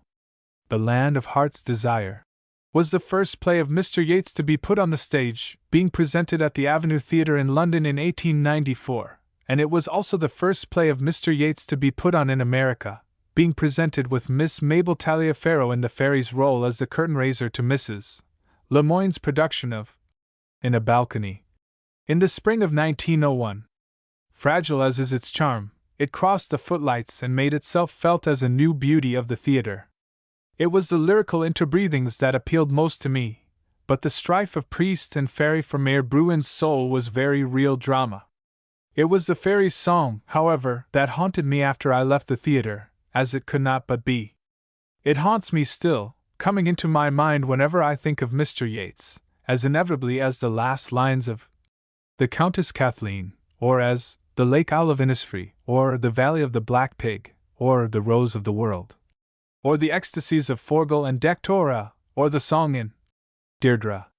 The lonely of heart is withered away. Is its burden, a burden that will not out of mind? The Land of Heart's Desire has probably been most often played, counting American performances as well as performances in Ireland and England, being played as frequently by amateurs as by professionals in this country, but the prose play, Kathleen and I Houlihan, because of its national theme, has had more playings in Ireland. Its effect upon the stage is very different from its effect in the study. Read, it seems allegory too obvious to impress. The old woman, Kathleen and I Houlihan, with too many strangers in the house, and with her, for beautiful green fields, taken from her, is so patently Ireland possessed by England, all four provinces, that one fails to feel the deep humanity of the sacrifices of Michael Gillane for her, his country, even though that sacrifice be on his wedding eve. Seen and listened to. Kathleen and I Houlihan brings tears to the eyes and chokes the throat with sobs, so intimately physical is the appeal of its pathos. He is, indeed, dull of understanding or hard of heart who can witness a performance of this play, and not feel that something noble has come his way. It seizes hold of the Irishman of the patriotic societies as does the Wearing of the Green, and even the Outlander, little sympathetic to the cause of Ireland and holding patriotism a provincial thing, is moved in some strange way he does not understand. Performance brings out its homeliness, its touches of humor, its wistfulness, its nobility. It is with this thought of its nobility that every thought of Kathleen and I Houlihan ends, that is, every thought of it on the stage. Off the stage it is, except to him to whom the cause is all, something that falls short of nobility, to many little more than eloquent allegory. In the autumn of 1904 Miss Margaret Wycherley played The Land of Heart's Desire and Kathleen and I Houlihan a few times in America, and The Countess Kathleen and The Hourglass 1903 and A Pot of Broth 1902, both plays in prose. The Hourglass, a morality, was written after Every Man had won Mr. Yeats, and A Pot of Broth was written, perhaps, to prove that its author could do farce. Scene from Kathleen and I Houlihan. The Hourglass is based on a story that Mr. Yeats found in Lady Wilde's Ancient Legends of Ireland, 1887, the story of a wise man who is saved from eternal damnation by the faith of a child. Mr. Yeats leaves the wise man the great scholar that he was in the old tale, a scholar whose teaching had taken away the faith of a countryside, but he changes the child who saved the scholar into Teague the fool, and infuses into the record of the frantic hour, in which the wise man knows his life ebbing away as the sand falls, a spirit that is as reverent as the spirit of the old religious drama. A Pot of Broth is a variant of a widely spread folktale in which a beggarman tricks a provident housewife out of a meal. He pretends a stone that he has, and which he gives her after his meal, makes good broth, but it is her chicken that has made the broth. It is a trifle, amusing enough, but remarkable chiefly for its difference from other work of Mr. Yeats. There is little doubt, I take it, in the mind of any one that it is not chiefly Lady Gregory's, as it surely is in its wording, and in its intimacy with the details of cottage life. Prose also is Diarmid and Grania, written in collaboration with Mr. George Moore and played at the last year's performance, 1901, of the Irish Literary Theatre. As this play as performed was in tone more like the writings of Mr. Moore than of Mr. Yeats, I have considered it among his plays rather than among the plays of Mr. Yeats. His other prose play, Where There Is Nothing, 1903, is a statement of revolt against the despotism of fact. That is perhaps as characteristic of the artist as of the Celt. The world would say that its hero, Paul Rutledge, was mad, but no one that reads can deny him a large share of sympathy. This play was produced by the Stage Society in London in 1904. Lady Gregory having had a share in its creation, Mr. Yeats has since relinquished the theme to her, and now rewritten by her alone as The Unicorn from the Stars. It would hardly be recognized as the same play. His Paul Rutledge, gentleman, becomes her Martin Hearn, coach builder. Both are alike at the outset of their frenzy, in that they would be destroyers of church and law, both use tinkers as their agents of destruction, and both die despised of men. Both are plunged in trance, but their trances differ. That of Lady Gregory's hero is cataleptic and directly productive of his revolt from a revelation, as he thinks it is, that comes to him while he is away. Paul Rutledge, on the other hand, deliberately gives up his conventional life, and that as largely because of boredom as because of belief in its wrongness. One cannot, as one reads, Where There Is Nothing, fail to see in its hero much of Mr. Yeats himself. He is not the professional agitator, literary or social, as was Oscar Wilde and as is Mr. Shaw, but he here delights in turning things topsy-turvy, just as they do, in a fashion that has been distinctive of the Irishman for many generations. Mr. Yeats is himself, often, like his hero, plunged in trance, if one may call trance his possessed dream, such as that in which Cap and Bells, or Kathleen and I Houlihan, came to him. The lyric came to him, he says, as a vision, and so, too, the play. It is in the dedication to volumes I and II of Plays for an Irish Theatre, volumes containing Where There Is Nothing, The Hourglass, Kathleen and I Houlihan, and A Pot of Broth, that he tells us of the latter vision, and of the beginnings of that collaboration with Lady Gregory that taught her her art, and so profoundly influenced his. So informing is it that I quote it in full. My dear Lady Gregory, I dedicate to you 2 volumes of plays that are in part your own. When I was a boy I used to wander about at Ross's Point and Bellisadere listening to old songs and stories. I wrote down what I heard and made poems out of the stories or put them into the little chapters of the first edition of the Celtic Twilight, and that is how I began to write in the Irish way. Then I went to London to make my living, and though I spent a part of every year in Ireland and tried to keep the old life in my memory by reading every country tale I could find in books or old newspapers, I began to forget the true countenance of country life.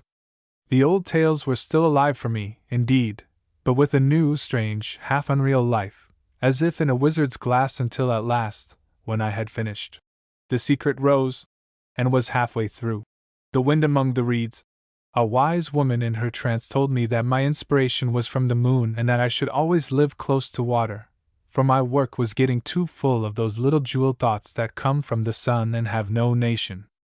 I have no need to turn to my books of astrology to know that the common people are under the moon, or to Porphyry to remember the image-making power of the waters. Nor did I doubt the entire truth of what she said to me, for my head was full of fables that I had no longer the knowledge and emotion to write. Then you brought me with you to see your friends in the cottages, and to talk to old wise men on Slieve Echtch, and we gathered together, or you gathered for me, a great number of stories and traditional beliefs. You taught me to understand again, and much more perfectly than before, the true countenance of country life. One night I had a dream, almost as distinct as a vision, of a cottage where there was well-being and firelight and talk of a marriage, and into the midst of that cottage there came an old woman in a cloak. She was Ireland herself, that Kathleen and I Houlihan for whom so many songs have been sung and about whom so many stories have been told and for whose sake so many have gone to their death. I thought if I could write this out as a little play I could make others see my dream as I had seen it, but I could not get down out of that high window of dramatic verse, and in spite of all you had done for me I had not the country speech. One has to live among the people, like you, of whom an old man said in my hearing, "She has been a serving maid among us," before one can think the thoughts of the people and speak with their tongue. We turned my dream into the little play, Kathleen and I Houlihan, and when we gave it to the little theatre in Dublin and found that the working people liked it, you helped me to put my other dramatic fables into speech.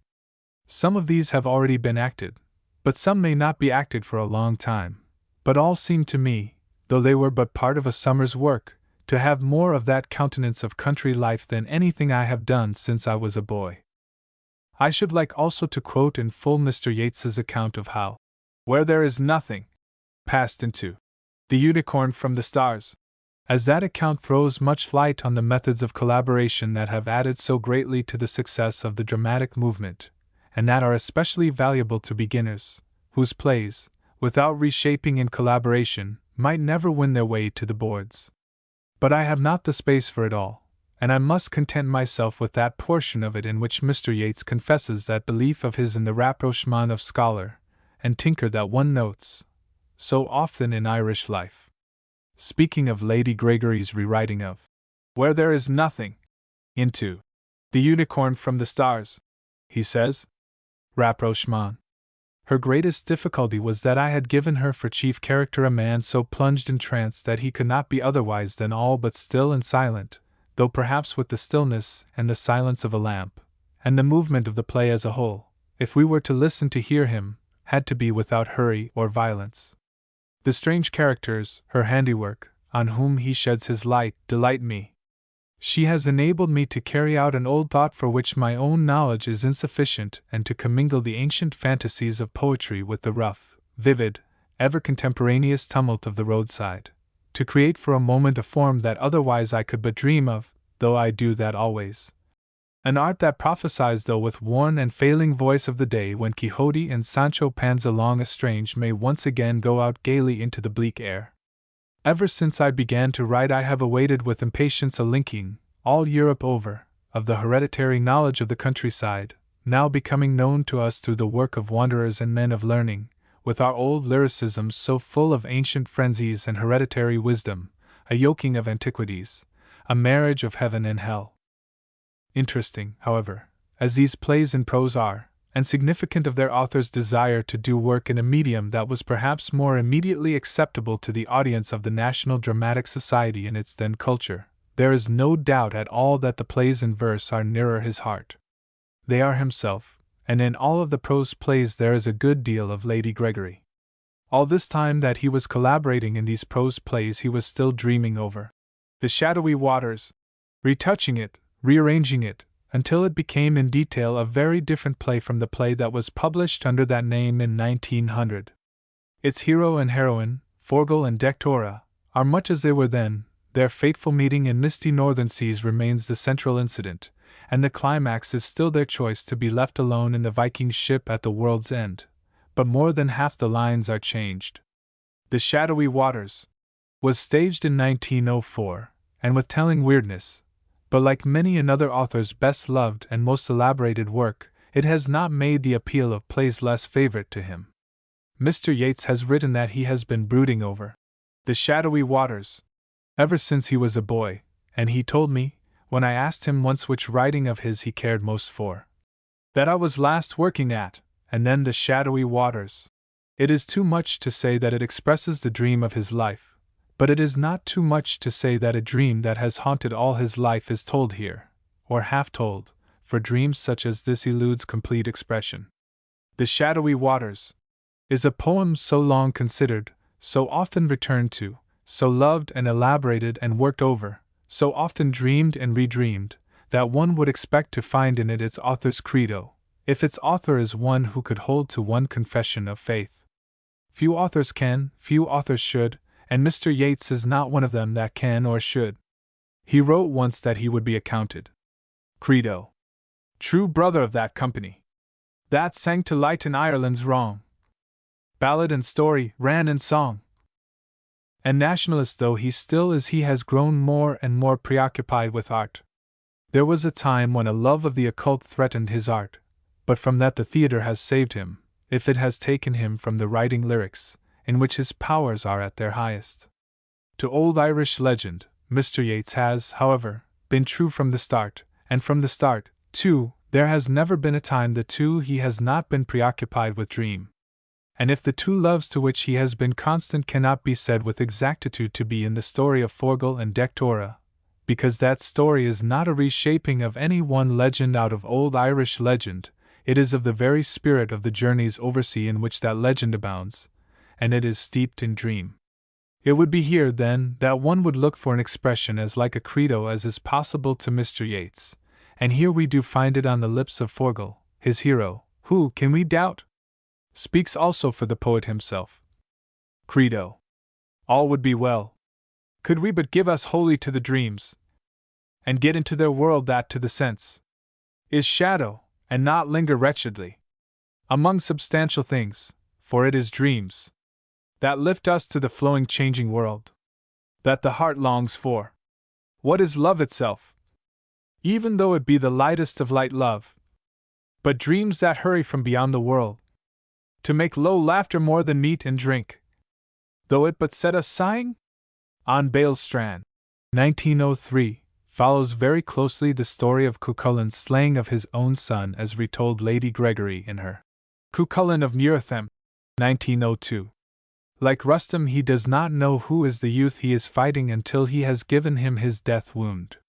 Its high tragedy rends the more by the ironic setting of blind man and fool, two wastrels, one of whom might have prevented the tragedy, but would not because the fight would give him and his fellow a chance to rob the larders and houses whose owners were watching it.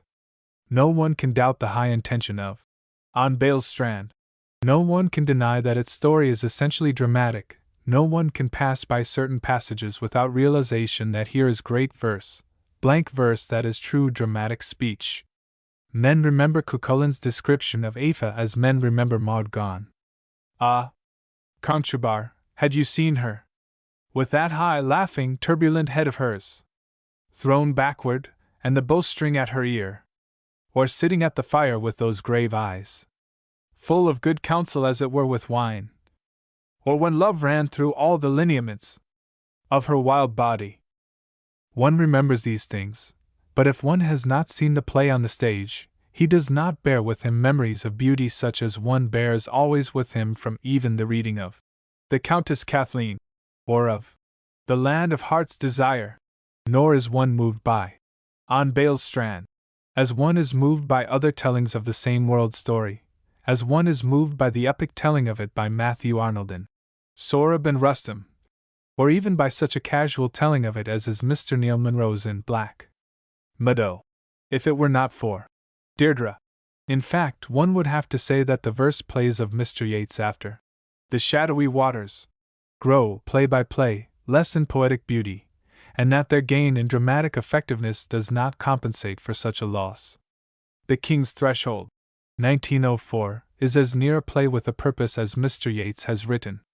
It vindicates the right of the poet in Ireland's heroic age to sit at the highest table of the king, and as it was written and played in 1903, when its author was being accused of caring more for his art than for his country, it looks very like a defense.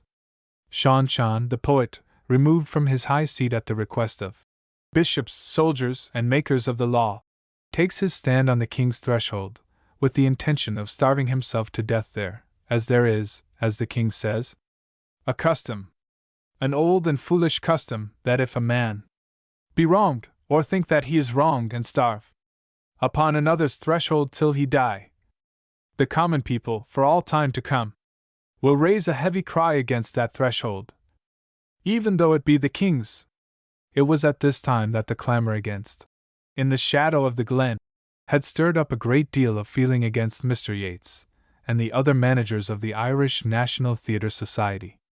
And Mr. Yeats, it may be, wrote the play not only to symbolize his contention that the poet is as important to society as is the man of action, but also to assert that poetry cultivated for its own sake, the sake of art, is as necessary to a nation, to Ireland, as what Ireland calls patriotism. By the way, he illustrated the fact that that kind of patriotism that assumes the king can do no wrong, that is, that the Irish people can do no wrong, and that whoever exposes their wrongdoing is no patriot, is a mistaken sort of patriotism. Late in 1906 his Deirdre was successfully produced at the Abbey Theatre, Dublin. It presents only the last chapter of this, the saddest tale of the three heart-burdening tales that are known as the Three Sorrows of Storytelling. But it presents it so poignantly, and with so keen an emphasis on the quick passing of all things sweet, that it takes place, for all its slightness, with the world's greatest tragedies that are tragedies because of the overthrow therein of queens young and fair. There are few Irish writers whose concern is with things Irish who have not retold this, the greatest love story of Ireland, but none of them, from Sir Samuel Ferguson down to our own day, have retold it so nobly as Mr. Yeats, save only Synge, and his restatement of it, of the whole story from Deirdre's girlhood to her death, has about it a grandeur and triumphing beauty that make further retellings not to be tolerated. It is not lines, purple patches, one remembers from Deirdre, but the whole play, its every situation, its setting. That setting so quintessentializes, in the words Mr. Yeats used to describe it, the romance of the old haunted woods where any adventure is possible, that I must quote it in full. A guest house in the wood. It is a rough house of timber. Through the doors and some of the windows one can see the great spaces of the wood, the sky dimming, night closing in. But a window to the left shows the thick leaves of a coppice. The landscape suggests silence and loneliness. There is a door to right and left, and through the side windows one can see anybody who approaches either door, a moment before he enters. In the center, a part of the house is curtained off. The curtains are drawn. There are unlighted torches and brackets on the walls. There is, at one side, a small table with a chessboard and chessmen upon it, and a wine flagon and loaf of bread. At the other side of the room there is a brazier with a fire. 2 women, with musical instruments beside them, crouch about the brazier. They are comely women of about 40. Another woman, who carries a stringed instrument, enters hurriedly. She speaks, at first standing in the doorway. But if one does not carry in memory so many lines of Deirdre, as one does of the earlier less dramatic plays, there are passages in plenty that arrest and exalt. One such is those lines of Fergus that so well describe one phase of the imagination of Mr. Yeats. Wild thought. Fed on extravagant poetry and lit by such a dazzle of old fabulous tales, that common things are lost, and all that's strange is true, because 'twere pity if it were not. Another such is the song of the musicians, of Queen Edane's tower, when the winds are calling there. And another such, the crying of a woman's heart in Deirdre's offer to go with Conchubar that Nici may be saved. It's better to go with him. Why should you die when one can bear it all? My life is over, it's better to obey. Why should you die? I will not live long, Nici. I'd not have you believe I'd long stay living. Oh, no, no, no. You will go far away. You will forget me. Speak, speak, Nici, speak, and say that it is better that I go. I will not ask it. Do not speak a word, for I will take it all upon myself. Conchubar, I will go. This is true dramatic speech. This has the accent of high tragedy, and weakly human as it is, it does not take away at all from the queenliness of Deirdre. There are other passages that have such a tendency, however, true though they may be to the life they depict and to human nature of all time when in such a frenzy of fear and sorrow. Longer even than this heart's cry, however, I think I shall remember that line so near the opening of the play. She put on womanhood and he lost peace. Lines greater than that are far to seek in English drama. The Green Helmet, 1910, a rewriting in a form of verse alien to the stage of the earlier prose. Golden Helmet, 1908, is hardly done out of any high intention, and although it is not wanting in a kind of strange and grotesque fascination, it is in result no higher than it was in intention. In fact, the past 5 years, much of whose time has been spent in forwarding the work of the Abbey Theatre, have not inspired Mr. Yeats to much work of importance. Mr. Yeats promises us more plays, but one cannot help wishing, if he must do verses other than lyric, he would put his hand now to a great epic. His Wanderings of Weygandt is nearest this, near enough, for all the preponderance of lyric in it, to show that he could do it, were we without such lines of large accent, as I have quoted from the Countess Kathleen, to prove that beyond doubt. There is no better material for epic as yet in use than Irish legends, but there is none the old bard developed into epic proportions. There would be here the largest scope for the shaping power of the poet. Mr. Yeats must, of course, have thought of epic, but preferred drama as more in harmony with our time.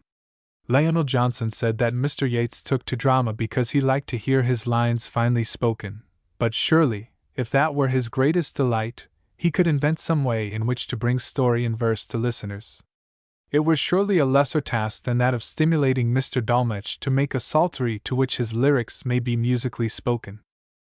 From the beginning, the verse of Mr. Yeats has had vocal quality, a quality that is unfortunately often rarer in good poetry than in verse that is good rhetoric. I cannot see that his interest in the psaltery, that developed after 1900, has brought about any change in the quality of his verse.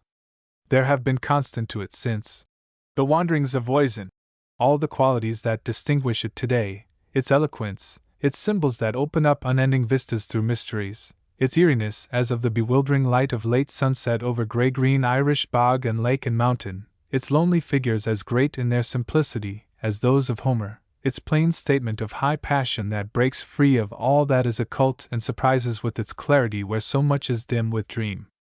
First one and then another of these qualities has most interested him. He has written in explanation of patriotic verse, of folk verse, of verse based on the old court romances, of symbolism, of Rosicrucianism, of essences, of speaking to the psaltery, of dramatic art, and all the time he has practiced poetry, the interest of the time resulting in now the greater emphasis on one quality in the poetry, and now on another quality. It would be superfluous to do more than point out most of these qualities, but a word on his use of symbols may help to a fuller understanding of his poetry. I am very sure that I read wrong meanings from many of these symbols, as one who has not the password must. They require definite knowledge of magical tradition, and of the poet's interpretation of Celtic tradition, for a full understanding. As the years go by, I think their exact meaning will escape more and more readers until they will have no more significance than Spenser's allegories have to us. Only to the student deeply read in Elizabethan politics do these mean today what must have been patent to the inner circle at Elizabeth's court. Those symbols of Mr. Yeats that we may understand intuitively, as we may. The white owl in the belfry sits. Other generations also may understand, but hardly those that have meanings known only to a coterie. But we may read Spenser with enjoyment even if all the inner allegories are missed, and so, too, many read Mr. Yeats today, neglectful of the images of a formal symbolism. I do not know that I get more enjoyment from the poetry of the verses entitled The Valley of the Black Pig, because Mr. Yeats's note tells us that it is the scene of Ireland's gutter-dammering, though it is an unquestionable gratification to the puzzle interest I have with my kind, and I would at times be more comfortable were I sure that the Master of the still stars and of the flaming door was he who keeps the gates of the other world, the real world we shall enter when death sets us free. Of that dream men call life. Mr. Yeats is not so kind to the men in the highway as the old Irish bards. When they wrote enigmas they were apt to explain them fully, as does the poet of The Wooing of Emer, when he tell what was meant by the cryptic questions and answers exchanged between that princess and Cucullin. When the symbolism is of the kind found in Death's Summons, of Thomas Nash, which of all poems Mr. Yeats quotes oftenest, all cultivated men may understand. Gutter-dammering. Brightness falls from the air. Queens have died young and fair. Dust hath closed Helen's eye. The difference between the symbol Helen and each one of the several symbols Mr. Yeats employs in The Valley of the Black Pig is the difference between a symbol universally recognized throughout the world and a symbol recognized by one people. But there is the further difference that one is intimately associated with the thing symbolized, is the name of a woman the context tells us is a queen and beautiful, and the other is only the scene of a battle that symbolizes the ending of the world. It is more natural to use a beautiful woman as a symbol of all beauty than to use a black boar that shall root up all the light and life of the world as a symbol of the ending of the world. But neither of these is a symbol that would be understood intuitively, as the rose used as a symbol of beauty or the wind as a symbol of instability. Sometimes Mr. Yeats's symbols are very remote, but perhaps they were remote in the old stories in which he found them. The details in The Phantom Hound, all pearly white save one red ear, and The Hornless Deer, which it chases, seem arbitrary. The hound, it is true, is known of all men as the pursuer, and the deer as the pursued, but does this knowledge suggest immediately the desire of the man which is for the woman, and the desire of the woman which is for the desire of the man? Mr. Yeats does not, as I take it, expect all his symbols to be understood so definitely as this hound and deer, which, of course, are not only symbols, but figures from the tapestry of fairyland. It is often enough, perhaps, that we understand emotionally, as in Kubla Khan, or The Owl. From some of his writing it would appear he believed many symbols to be of very definite meaning and to be understood by generation upon generation. In the note to The Valley of the Black Pig, he writes, Once a symbol has possessed the imagination of large numbers of men, it becomes, as I believe, an embodiment of disembodied powers, and repeats itself in dreams and visions, age after age. This is but another phase of Mr. Yeats's belief that when a poem stirs us as by magic, it is a real magic has been at work. The words have loosened the seals that the flesh has fastened upon the universal memory which is subconscious in all of us, until that memory possesses us, and we are one with all that has been since the beginning of time, and may in such moments live over all that has been lived. He thinks that in such moments the poet's magic brings before us the past, and the unseen as the past, and the unseen were brought before our pagan ancestors by the magical rites of their priests. In his younger years, Mr. Yeats held that poetry is the words that have gathered up the heart's desire of the world. His heart's desire was simpler in those days than his heart's desire of after years. Then he had a child's wistfulness for little things and put lines in his poems of Blake-like innocence and freshness. The brown mice that bob round and round the oatmeal chest are out of memories of childhood, and many other of the similes of these early poems are out of the ways of wild little things that appeal so to children, perhaps because they are wild little things themselves. A later mood of Mr. Yeats is to hold of less account the things of out of doors, but still he uses as similes the ways of birds, as did the old Irish bards whose stories have so informed his. He never did describe nature for its own sake, but natural things gave him more figures than they do now, although always there have been in his lines many out of mythology. Summer days between Slieve-Etch and the Western Sea are, however, bringing the plovers and curlews and peewits back to his poetry. In the country of the Countess Kathleen, as everywhere in Ireland, you may hear wind cry and water cry and curlew cry, and there, as all the world over, ill bodings are as native unto our hearts, as are their spots unto the woodpeckers. It is from such knowledge of country things come the fine lines about the dark folk who live in souls of passionate men like bats in the dead trees, and such lines are coming again into his verse, even into the blank verse of his plays. The poems in which the strong human call is heard are more than the many who read Mr. Yeats hurriedly will think, and to those who know his story they reveal again and again a great and common sorrow. Whole poems and plays are often symbols of the poet's life. So may the Countess Kathleen be taken as well as the King's Threshold, Ephemera, the dedication to a book of stories, in the Seven Woods, the old age of Queen Maeve, the folly of being comforted, old memory, Adam's curse, as well as the folk poems of the first volumes, are but little dream-burdened, and passages elsewhere have the human call. The feeling of oison nearing the coast of Ireland is, for instance, the common joy on nearing the shore of the homeland at the end of exile. Remembrance, lifting her leanness, keened in the gates of my heart, till, fattening the winds of the morning, an odor of new-mown hay came, and my forehead fell low, and my tears like berries fell down.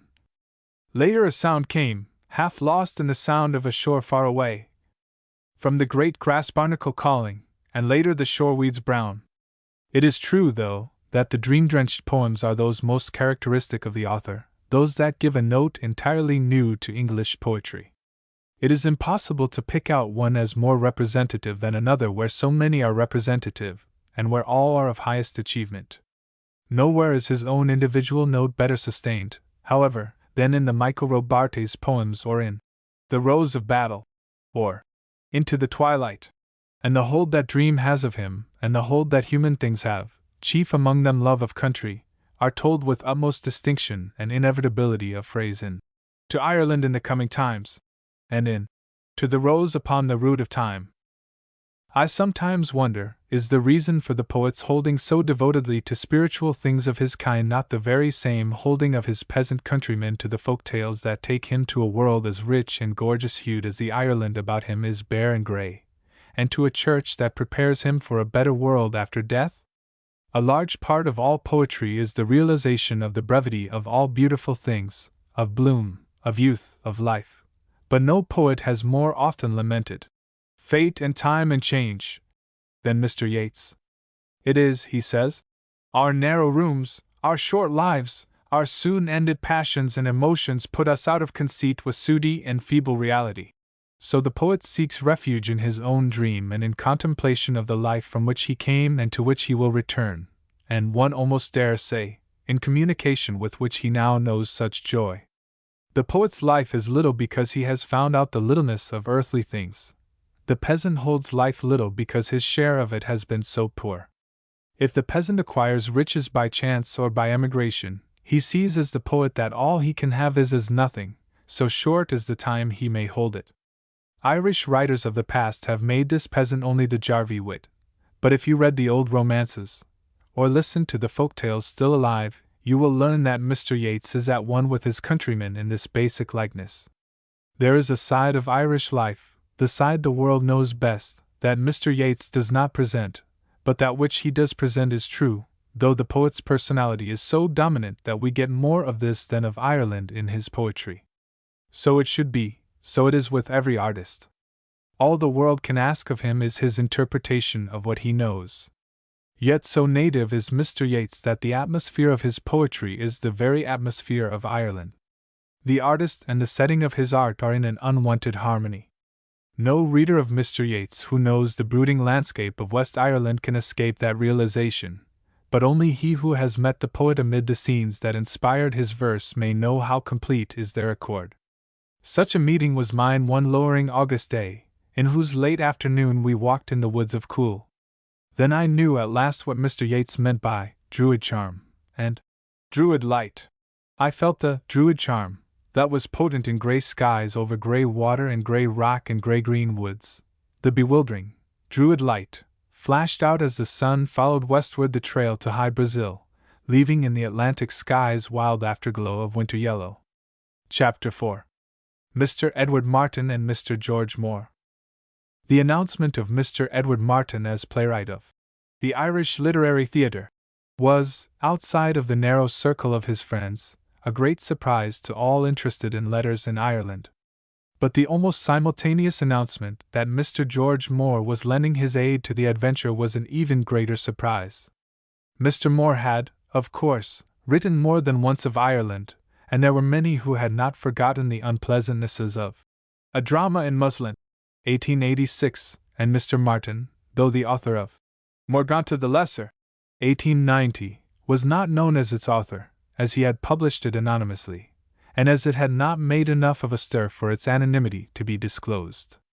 Yet for the landlord author, who had turned his back on Ireland, to return to his country with a greater interest in its life and its writers than he had ever betrayed, was more remarkable than for another landlord of the same family connection, comparatively a stay-at-home landlord, to turn from sport and religion to the stage.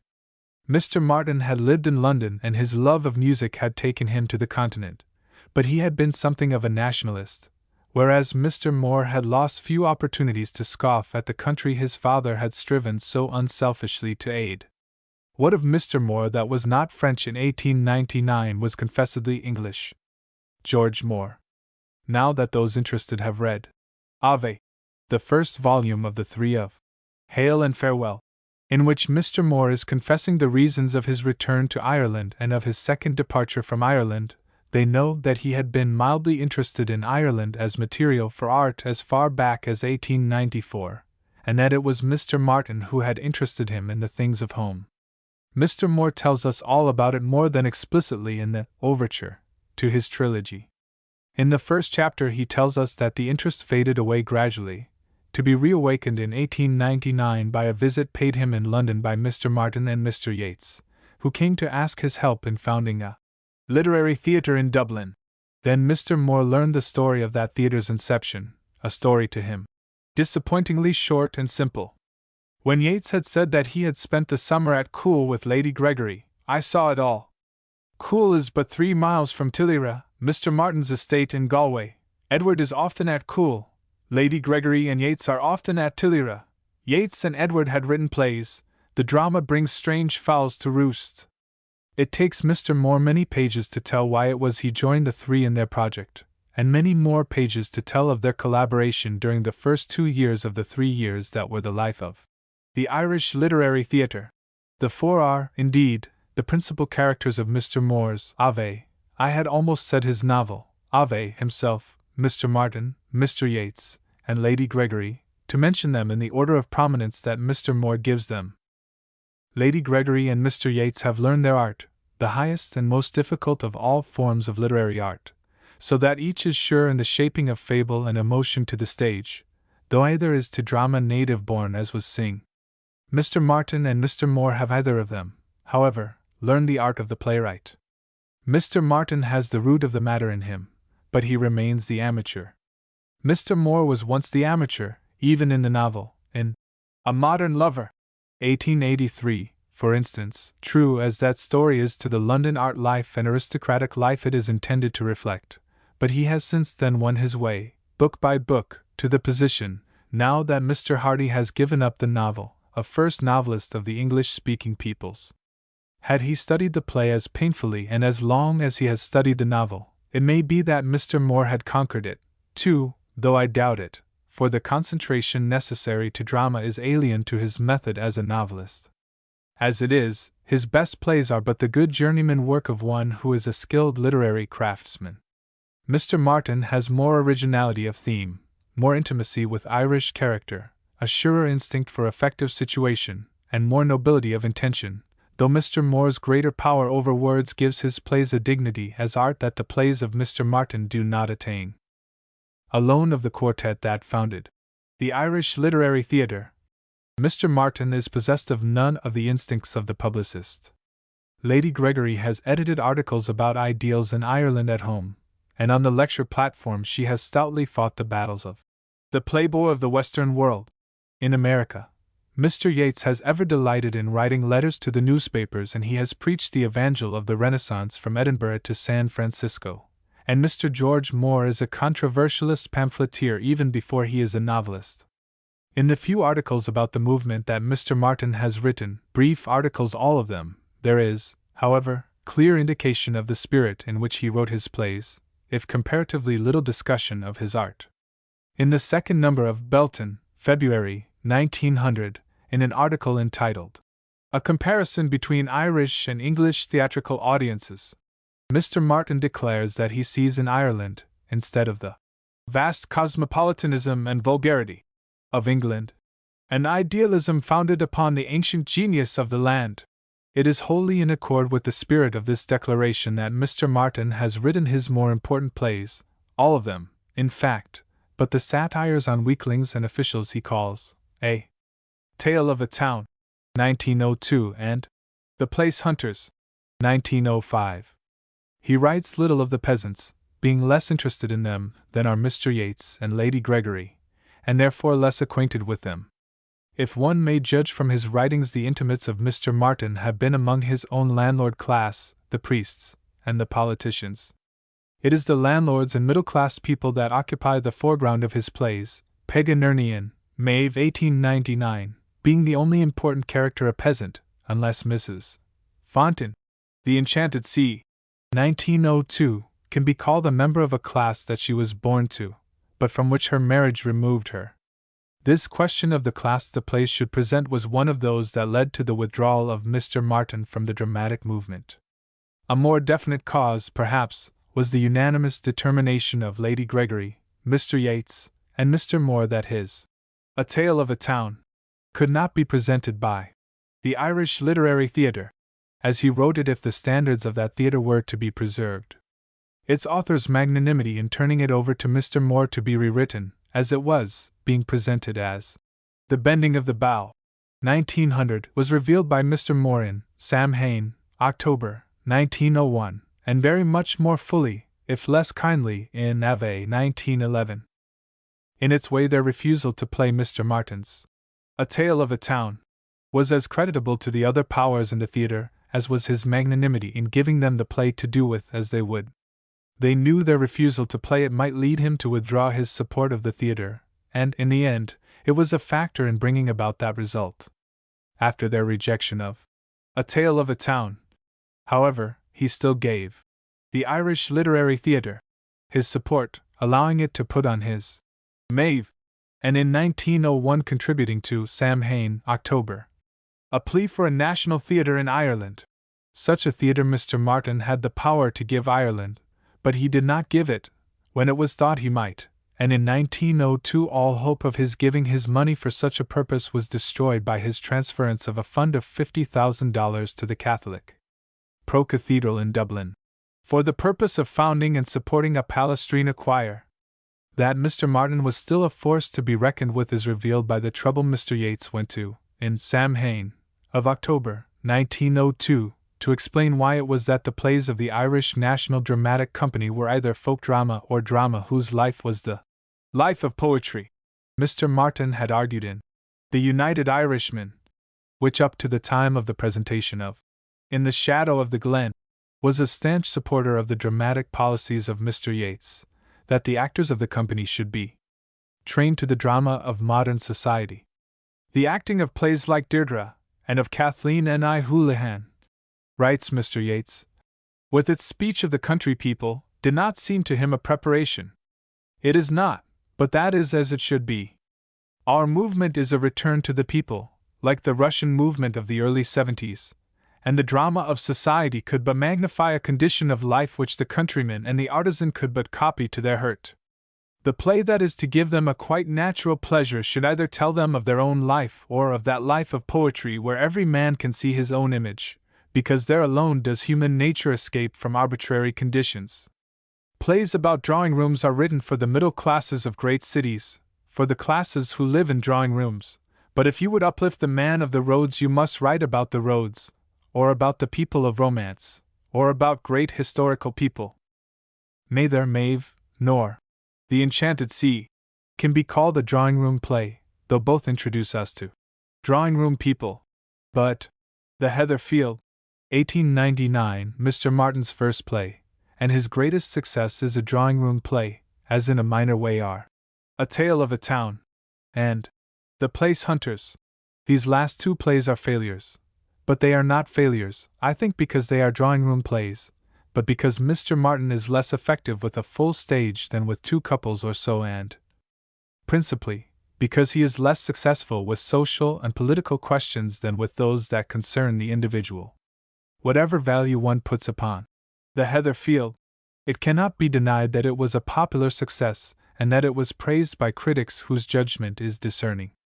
It is perhaps because it is a variant of the old theme of the war between man the idealist and woman the materialist that it so appealed to young men, troubled themselves as to whether to follow their star or to accept the chains that wife and children impose.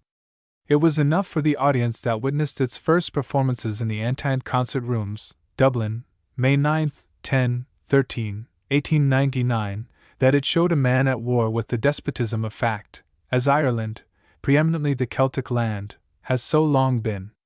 It was not remarkably acted by an insufficiently rehearsed and not very understanding scratch company, and yet it impressed its audiences more favorably than The Countess Kathleen, 1892, an unequivocally great poetic drama, and these audiences were the most cultivated Dublin can boast. The Heather Field is the story of the going mad of Carden Tyrrell, a landlord of the west of Ireland. From the first he is represented to us as a man to whom, as to so many of his countrymen, dream is reality, and reality dream. His wife, to whom the realities are very instant, urges him to do as others do, to entertain, to hunt, at least to do something practical. For her he has abandoned the ideal world he had built up for himself from his books and his dreams and his trying farming. Yet his temperament is such that he must idealize even this. When the curtain rises he is still busy with the project, long since undertaken, of reclaiming a wind-swept heather field fronting the Atlantic, and of making it into the best of pasture land. That reclamation and transformation has become a passion with him, and soon we feel that it is the symbol of that quality in him that is untamed, incurably ideal. To free that field of rocks and to drain its bogs he has mortgaged his estate, and in the play, before the success or failure of his undertaking is proved, he mortgages almost all that remains to him to improve the land below, which the draining of the heather field has turned into a swamp. His wife, to prevent this last folly, strives to have control of his property taken away from him, but his friend Barry Usher, believing that restraint would make Tyrrell mad indeed, so intimidates a hesitating physician that Mrs. Tyrrell fails in her most natural plan to save herself and her child from ruin by having her husband declared incompetent, and if necessary, restrained. With his friend's assistance, Tyrrell has won his fight against his wife. Obstinacy in the treatment of some tenants that his debts have driven him to evict rouses such hatred against Tyrrell, until then a loved landlord, that the police hold it necessary to follow him with an escort that he may not be shot by his people. To avoid being so followed, Tyrrell keeps within doors and so intensifies his malady. The catastrophe comes when, on his boy's first spring search for wild flowers, the child brings him a handful of heather buds from the heather field. Their message is that the mountain will revert to waste again. Even in his ideal domain, reality has asserted itself. His ideal world crumbles for the instant, and his reason with it, and forever. But after a moment's agony, ideality triumphantly reasserts itself, and in mad ecstasy Tyrrell, his years fallen from him, passes from sight, crying out at the beauty of a world that is to him now forever a world of mornings in which, as he says, the rain across a saffron sun trembles like gold harp strings through the purple Irish spring. The voices, I hear them now triumphant in a silver glory of song. Such is the play, aching and lofty in its loveliness. Is this ending, or is it not, sadder than the catastrophe of ghosts? Certainly to ghosts, it owes something, and to the wild duck, more than something. A quality as of Ibsen pervades the play, and it has, too, back of it a background of nature and of thought that is beautiful in the way the background of nature and of thought is beautiful and compensating in the plays of Ibsen. In his introduction to The Heather Field, which was published before its presentation, Mr. Moore writes, although all right and good sense are on the wife's side, the sympathy is always with Carden. So it was on the presentation of the play in Dublin, Mr. Yeats writing in The Dome, our Irish playgoers sympathized with this man so perfectly that they hissed the doctors who found that he was mad. Such an attitude is characteristically Irish, and equally characteristically English was the reception of this play when Mr. Thomas Kingston presented it at a matinee at the Strand Theatre in London. Mr. Yeats is again the authority. The London playgoers sympathized with the doctors, and held the divine vision a dream. Mr. Moore praises The Heather Field more forthrightly in Samhain of October, 1901, holding that The Heather Field has been admitted to be the most thoughtful of modern prose plays written in English, the best constructed, the most endurable to a thoughtful audience. Patriotism or kinship, love of paradox or desire to assuage feelings hurt by the rough treatment of A Tale of a Town. May any or all of them be called upon to explain so sweeping a statement. But none of such motives could account for its praise by Mr. Beerbohm in the London Saturday Review. Max is often paradoxical, but he is not paradoxical here. Not long ago this play was published as a book, with a preface by Mr. George Moore, and it was more or less vehemently disparaged by the critics. Knowing that it was to be produced later in Dublin, and knowing how hard it is to dogmatize about a play until one has seen it acted, I confined myself to a very mild disparagement of it. Now that I have seen it acted, I am sorry that I disparaged it at all. It turns out to be a very powerful play indeed. I have quoted Mr. Yeats and Mr. Moore and Mr. Beerbohm, not only because I have not seen the play on the stage, but because, on reading it, its effect is one that puts my judgment at sea. Years ago as I read it, it gripped me hard. But when I read it now and think it over now, I am at a loss to see why, done as it is done, I should have been so moved by it. Now I am moved greatly by but two situations. Both of these are in the last act. One of them is Tyrrell's revulsion against the bad news that his brother Miles brings from Dublin of the mortgagee's refusal to extend. His wife tells their friends that she is ruined, that pretty nearly all their property is mortgaged, but Tyrrell cries out, "All, do you say? No, not all. This vulture cannot touch the heather field. My hope, it is my only hope, and it will save me in the end." Ha ha! These wise ones! They did not think the barren mountain of those days worth naming in their deed. But now that mountain is a great green field worth more than all they can seize, with a strange intensity, and it is mine, all mine, with a strange intensity.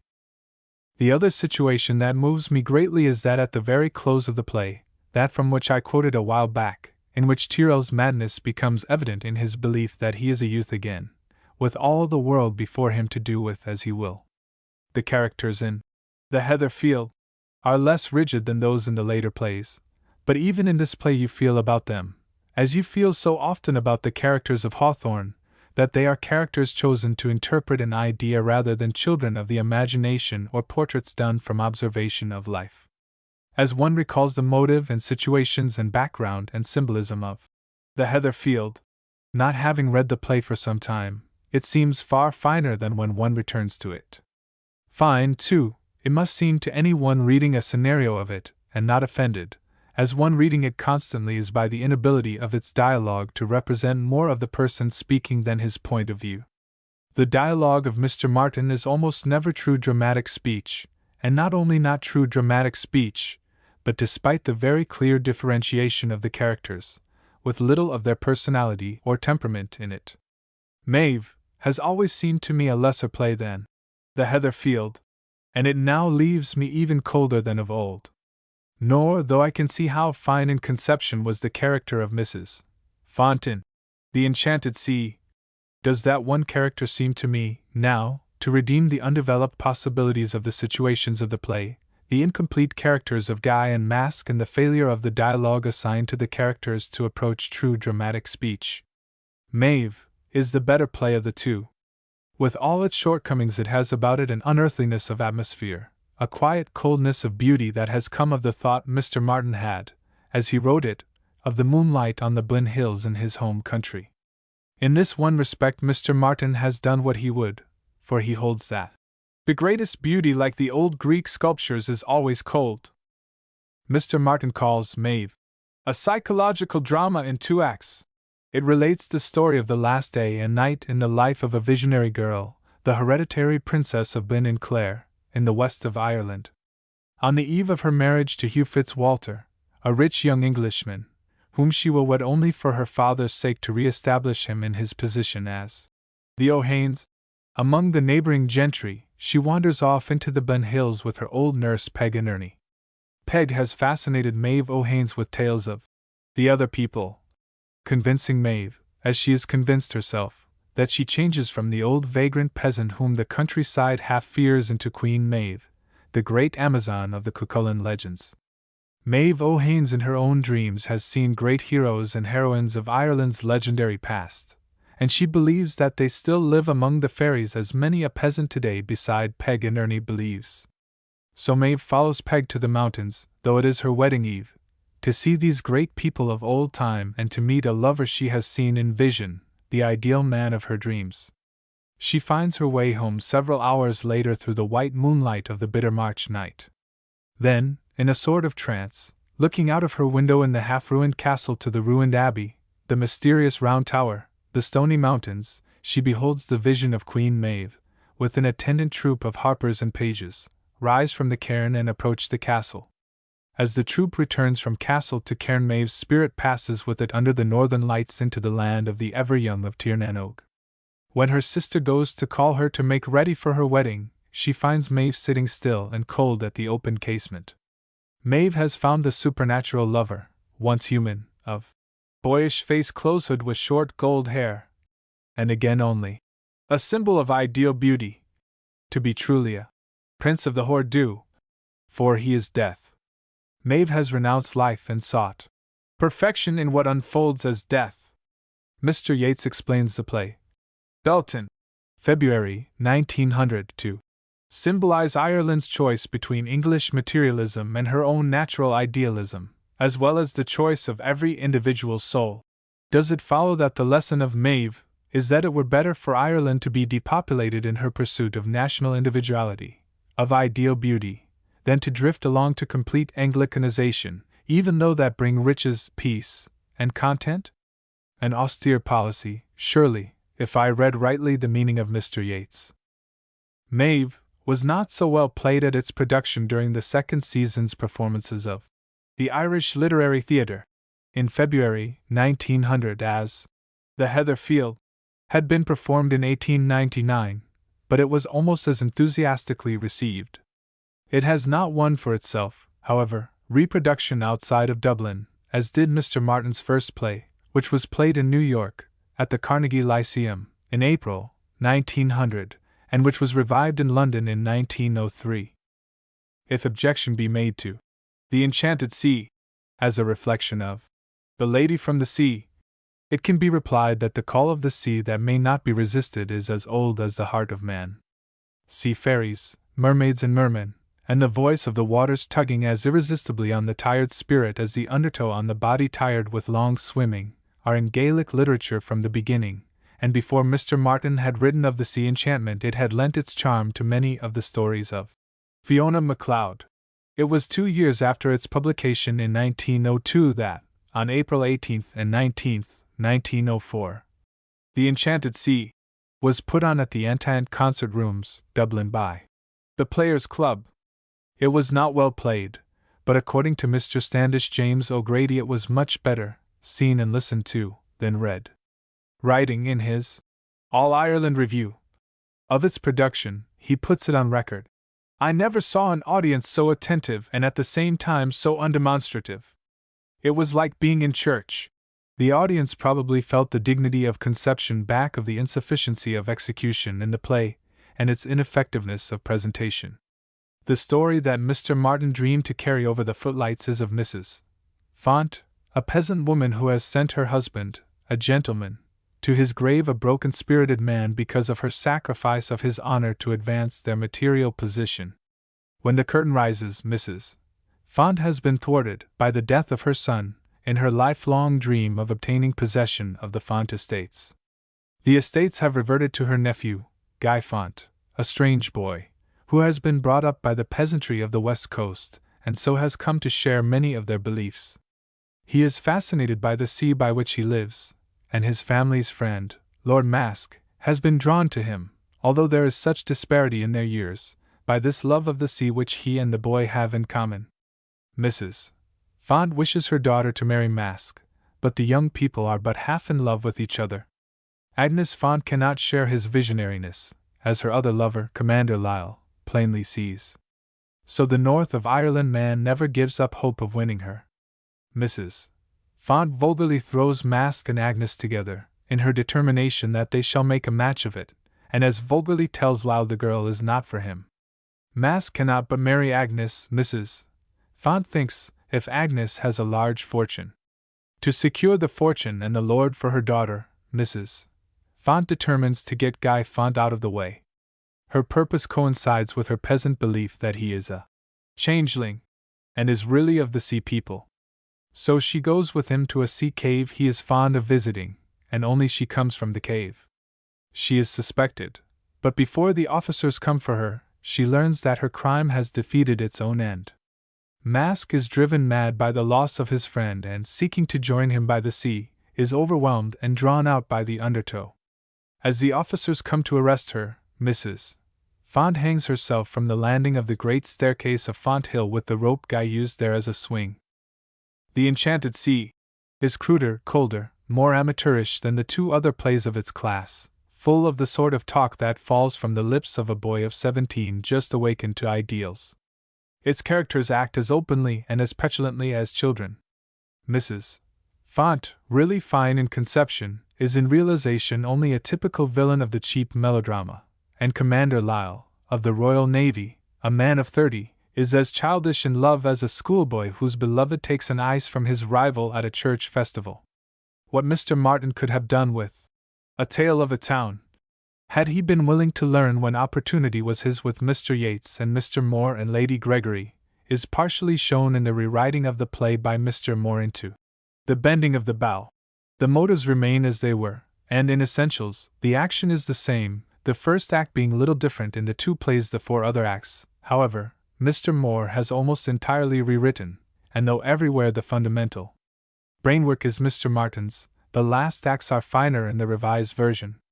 Mr. Moore makes far more plausible the girl, Millicent Fell, for love of whom, and a life of ease, the political leader Jasper Dean gives up a leadership through which he could largely right his country's wrongs. Not only does Mr. Moore make believable the action of the play, but he puts words on it, which, if not true dramatic speech, reveal, after the manner of the novelist, just what are the thought and emotion of the characters, and the words are in themselves beautiful. In A Tale of a Town, the political situation from which evolves the action of the play is the unification by Jasper Dean of the corporation of a town, unnamed, on the west coast of Ireland, to prosecute a lawsuit against an English town, Anglebury, which owes the Irish town a large indemnity, promised the Irish town when it gave up a line of steamers in the interest of the Anglebury line of steamers. After uniting all the various elements save the place hunter Alderman Lawrence against Anglebury, Dean gives up the leadership because his fiancée, whose uncle is the mayor of the English town, turns against him because he is opposed to the interests of her set.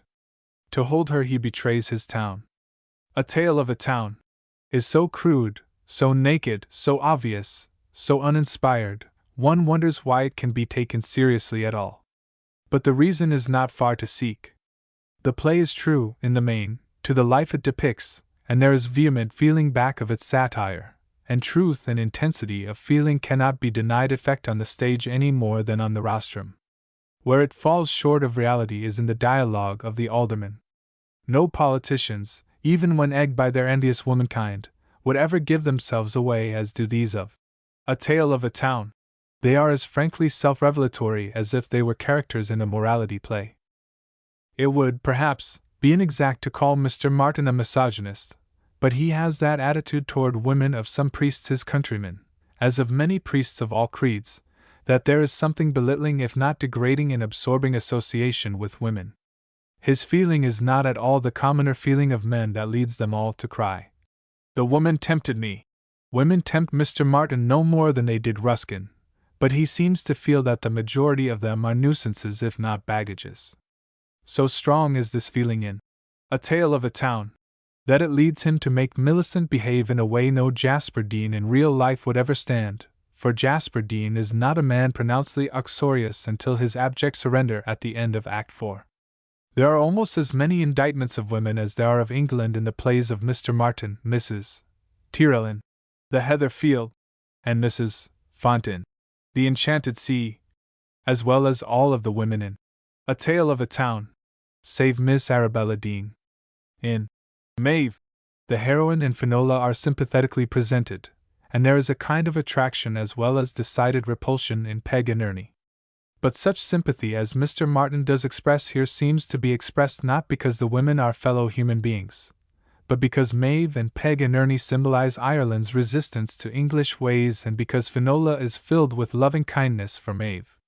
Agnes Font in The Enchanted Sea escapes the pillory rather inexplicably, for she is poor, weak girlhood unable to understand the otherworldly idealism of her cousin and Lord Mask. But since Mrs. Font was altogether repulsive and the men either too dreamy for common nature's daily food, or too hard in the way of the Black North, Mr. Martin felt, I suppose, that his hearers would be utterly alienated were there not someone in the play sympathetic in the ordinary way of human nature. A Tale of a Town was put on for the first time at Molesworth Hall, Dublin, late in October of 1905, by Cumman nan Gedhill, not very notably, but it was hailed by the Irish Ireland newspapers as admirable propagandist material. The United Irishmen declaring that an Irish play which brings home to us, as this does, the secret of the endurance of foreign government in this country, is a national asset. Mr. Martin has not cared enough for The Place Hunters, 1905, to publish it in book form, contenting himself with its printing in a little periodical. It is, as its title indicates, a fellow of A Tale of a Town, but it has not back of it intensity of feeling enough to lift itself out of farce. Between The Place Hunters and Grange Coleman is an interval of 7 years, but it is the Mr. Martin of earlier plays, still faithful to Ibsen and still of a dialogue more formal than that of life, that we find in this play of his middle age. As you read Grange Coleman, you think of Rosmersholm, as you thought of The Wild Duck when you read The Heather Field. Grange Coleman is the story of a daughter's frustration of her elderly father's intention to marry his young amanuensis, by playing the role of the family ghost, long fabled but never seen, and being shot by the girl she feels is driving her out of her home. Catherine Devlin is another creature of her maker's misogyny. She is a bitter, barren woman of suffragette type, whose marriage and career as a doctor have been alike failures, and who has alienated herself from all, even her mild father, by her selfishness and discontent. It is she who has brought Miss Claire Farquhar into her father's home to render him those services in his pursuit of heraldry and genealogy that were irksome to her, and so she herself is responsible for his dependence on his secretary, which, when once the daughter recognizes it, threatens annihilation of what little pleasure she has in her life. Her husband is a dreamy sort of man, slack-fibered and pottering, who goes about waving the banner of the ideal and refusing to work. The fifth character of the play is the butler, Horan. All are clearly characterized, but if the dialogue is less stiff than that of the earlier plays, it is little more distinctive of the people who speak it, and in the latter part of the play labored and stodgy. Grange Coleman is a picture of life as we all know it, and there is in it a fidelity of purpose that gives it a kind of effectiveness. There is not in it, however, any keenness of vision, any deep reading of life, any great underlying emotion, to relieve its abject sordidness. There is no gusto, no beauty, no intensity of bitterness even, to make its sordidness interesting in any other than a pathological way. As one reads Hail and Farewell, one might readily come to believe that Mr. Martin is only an eccentric character, gotten up by Mr. Moore for a novel. Mr. Martin is, in reality, a very vital force working for the nationalization of Irish art, if not an artist himself. The pity is that he is not wholly an artist, for he might have been. He knows and is interested in classes of Irish society that the dramatists of the Abbey Theatre have not tried to depict, and had he realized 12 years ago what a chance was his to learn the art of the stage, with the help and collaboration of Mr. Moore, Mr. Yeats, and Lady Gregory, he might now be what he seemed to be after the triumphant production of The Heather Field, the Irish playwright who had adapted the modes of Ibsen to the presentation of the life of Irish landlords and bourgeois politicians. But Mr. Martin would not realize that ideas, and he is rich in ideas, constitute the larger part of originality. He thought technique in drama must come from the man himself, too. Such technique, of course, comes most often from the study of other drama. Certainly it was an original possession of none of the dramatists of the Celtic Renaissance, and Mr. Martin might have been content to be a fellow learner, along with the rest of them, from one another, and from all the great dramatists of the world. It may be that Mr. Martin never would have attained style, but he could, I think, have learned to make his characters express themselves in a way nearer to true dramatic speech than the lifeless dialogue of his that only just manages to give you their thought, with none of their mood of the moment, or of their personality. In every one of Mr. Martin's plays the plot is interesting, save in The Place Hunters. In every other play it is significant, and in all it has come largely of his individual experience of life. Back of all the plays but these two political satires there is brooding that is deep if not passionate. In all the characters are natural, though some of them are unusual in the way of the unusual characters of Ibsen. And all the plays are marred, The Heather Field, less than any other, by the fumbling touch of the amateur. Ironically, Mr. Martin is strong where most Irishmen are weak, in his plot construction, even Mr. Yeats, who never praises with his tongue in his cheek, owning to the triumphant construction of the Heather Field, and weak, where most Irishmen are strong, in the dialogue. It would not have aided Mr. Martin, for the kind of play he prefers, to have listened to the speech of the peasant as Lady Gregory has listened to it, but he might have learned, with such compeers, how to select and to condense from actual upper-class speech a speech that would represent the thoughts and emotions and personalities of his characters. It is far more difficult, of course, to write dialogue for upper-class people, save humorous dialogue, since, as many from Wordsworth's day on have pointed out, upper-class people do not express their thoughts and emotions as frankly as do the folk. As Mr. Yeats puts it, they look into the fire instead. Amateur as he is, however, Mr. Martin has one play to his credit that he who has read will remember. The Heather Field. It is often thus with the amateur. We need go no further than Mr. Martin's countryman who gave us The Burial of Sir John Moore for witness. Mr. Martin has, too, like other amateurs, given suggestions to others that they have realized as fine art. It is more than likely, for instance, that Mr. Yeats had in his mind some memory of Paganini when he created Kathleen and I. Houlihan. There is, too, about the best plays of Mr. Martin, a quality of a certain kind. They have the distinctness of objects seen under the bright hard light of late winter, when the sun grows strong, but when the winds are still keen from the northwest, and there are no leaves as yet on the trees. There are many characterizations of Mr. Martin in his Kinsman's Avenue.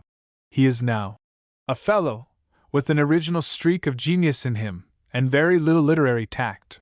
But he is more generally characterized in some such fashion as this, which Mr. Moore makes a deliverance of his own. A good fellow, an excellent one, and a man who would have written well if his mother hadn't put it into his head that he had a soul. The soul is a veritable pitfall. However that may be, it was the discovery, or at least supposititious discovery, that he had a soul in harmony with the melancholy soul of Ireland, that drove Mr. Moore back to Dublin, and for moments, even farther west to the home country of his family about Lough Gara in Mayo. This discovery was foreshadowed in Evelyn Innes, 1898, in which Mr. Moore grows curious about the belief in ancestral memory and other esoteric beliefs of Mr. Yeats. It is latent in the introductions to The Heather Field and The Bending of the Bough, and it is made manifest in the parts of the latter play that are Mr. Moore's. Who most helped him to the discovery it is not easy to say, but an interest in his country entered into and possessed him as Curwen's ideas entered into and possessed Dean. No doubt Mr. Yeats helped him to find his soul, and Mr. Russell, but it must be it was Mr. Martin through whose agency the first glimmerings of such a recognition began to break upon his mind. Is it only dramatically that Mr. Moore wrote when he put upon Curwen's lips in 1900 the words, "Life is the enemy, we should fly from life"? But whether this is only a dramatic repetition of what he might have heard any time from A. Had he chosen to listen, there is no doubt that Mr. Moore did discover a new quality in himself in the late 90s after he became intimately associated with the new Irish movement. There is a wistfulness of feeling and a beauty of thought in his writing, from Evelyn Innes on, that there was not in it before. Evelyn Innes.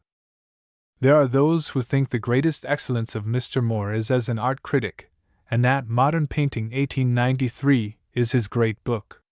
Mr. Moore himself says that Esther Waters 1894 is his only book that he can read with admiration and content, and those particularly interested in the Renaissance will hold out for Evelyn Innes, or The Lake, 1905. To me, A Drama in Muslin, 1886, is the best story of Mr. Moore in his earlier realistic manner, and The Lake, in his later manner, a manner that is now wistful and now mellow, as in A Drama in Muslin. His manner is uniformly as hard as winter sunshine. Mr. Moore is, as I said at the outset, a hard-working amateur in A Modern Lover. 3 years later, in A Drama in Muslin, he writes with authority and insight, as he does, too, in Parnell and His Island, 1887, though here with scant sympathy. But it is not until Evelyn Innes that he becomes deeply concerned with beauty of subject or beauty of background, or, except at haphazard, possessed of any mastery of style. Evelyn Innes is very well written, in spots, but The Lake is of a wholeness of good tissue that is attainable only through an art that has labored long and earnestly to achieve beauty. Had Mr. Moore never recaptured his ancestral tradition, had he remained the writer that Paris and London had made him, he had never written so finely as he writes in The Lake.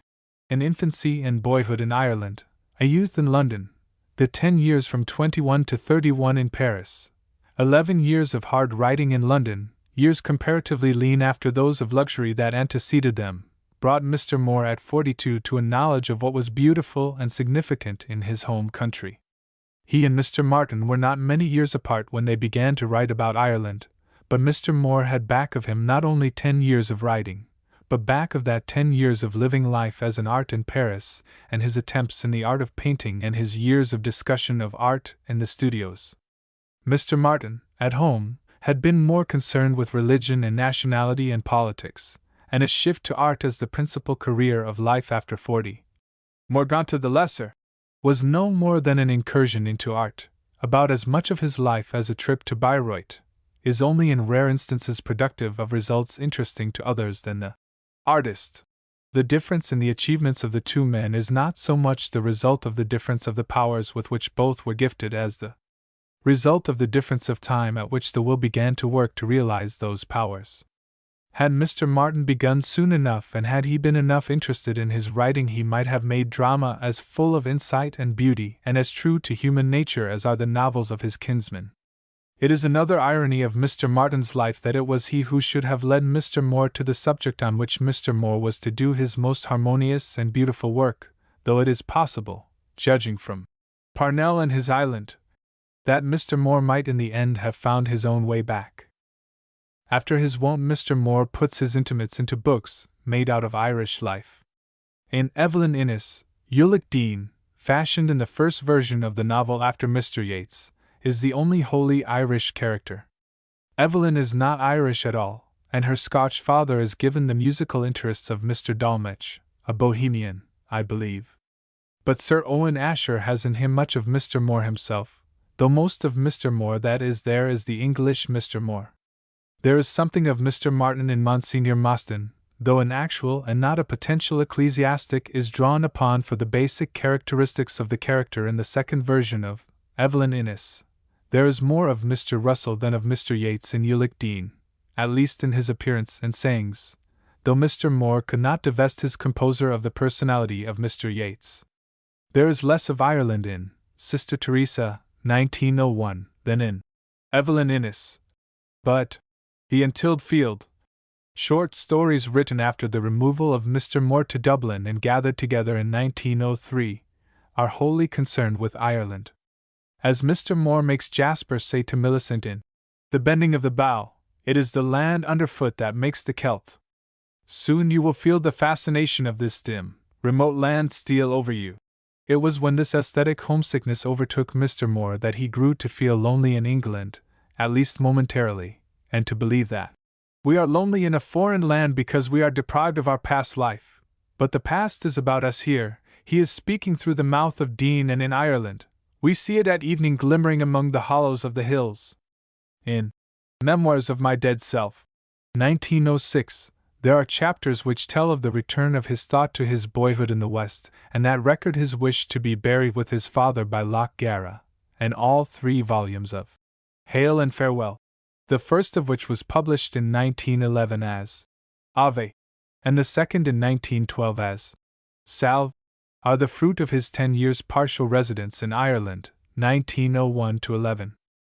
Our concern with Mr. Moore here, however, is with Mr. Moore the dramatist, so I shall not dwell on the short stories and the novels save to say that they, more than any writing of his, reveal his inherent dramatic power. By dramatic power I mean not his power of situation and evolution of dramatic technique, but his power to change his point of view with the character he is creating, a sensual exquisite himself whose predominant thought is of woman, and of woman from a standpoint closely akin to an epicure's toward an ideal meal. Mr. Moore can identify himself with people in whom there is none of himself but the essential humanity common to mankind. Most wonderful of many wonderful realizations of viewpoints so different from what is his personally is his realization of the attitude of Father MacTurnan, an old priest, celibate by nature, who put aside his books, as ministering to the pride of the intellect, and sat, night after night, with them by his side in the study, but always unopened, while he was knitting socks for the poor of his parish. Better known, of course, than this character of Father MacTurnan is that of Father Goggarty in The Lake, but for all his sympathetic elaboration of this bemused and distraught cleric, the character is never wholly opposed to that of Mr. Moore himself, as is the character of Father MacTurnan. It is this power of Mr. Moore that makes him the great novelist that he is, this power of identifying himself with the personality, and this looking out on life from the viewpoint of Esther Waters or Louis Seymour, or Edward Dempsey or Rose Lester, of Kate Lennox or Mr. Innes. Such a power is akin to one of the greatest powers of the Gael, his quick sympathy with what appeals to him in others, his momentary absorption in their interests, and his passing possession by their purpose. It is this habit of his nature that makes the Gael tell people what they wish to hear. It is this that makes him so courteous. It is this that makes him so good an actor. And the power that makes one man a good actor, A real actor, not one who happens to fit a part, but one who can change his personality from part to part, is but another manifestation of the power that enables a man to identify himself wholly, now with this character, now with that, in a story which he is writing. If a man can express such identification in dialogue, he can, if he master dramatic construction, make himself into a dramatist.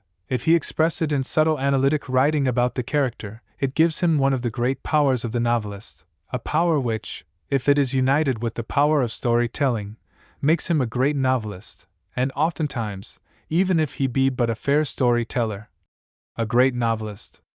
The English novel has been famously deficient in storytelling ability since Scott's day, and Mr. Moore is no exception to the rule. As, however, the emphasis of all his stories is on character, his deficiency in narrative power matters hardly at all. Mr. Moore is, then, Ireland's greatest novelist because he has in greatest measure, in full measure, this greatest gift of the Gael, the gift of dramatic impersonation of all manner of men in all their changing moods.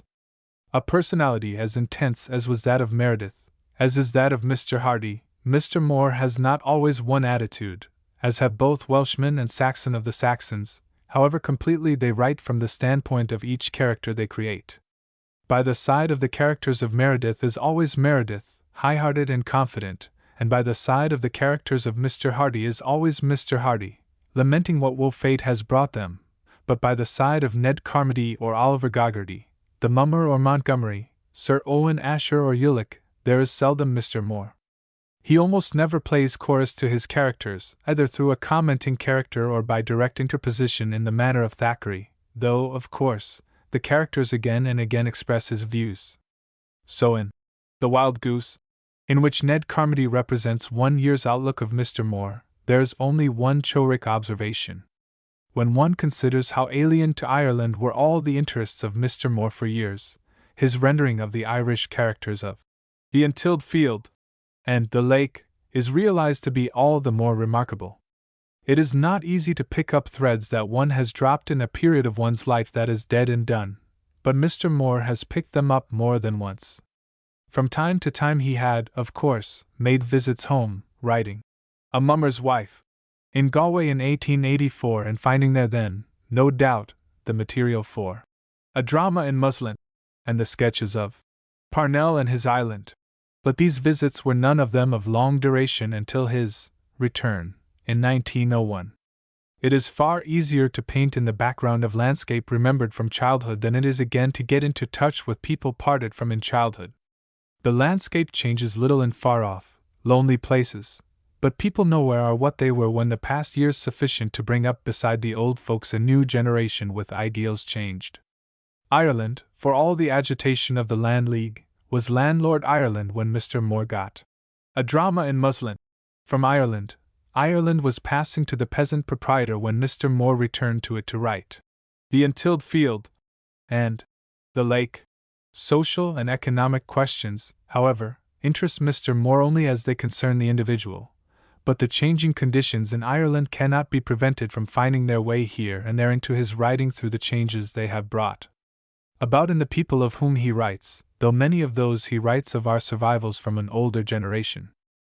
There are glimpses in his writing of many phases of Irish life, his characters varying all the way from such old-timers as his cousin Dan, who, as he himself intimates, might have come out of the pages of Lever or Lover, to the very modern Father Goggarty, whose outlook is on an Ireland that, perhaps, more than any other country, had understood the supremacy of spirit over matter, and had striven to escape through mortifications from the prison of the flesh.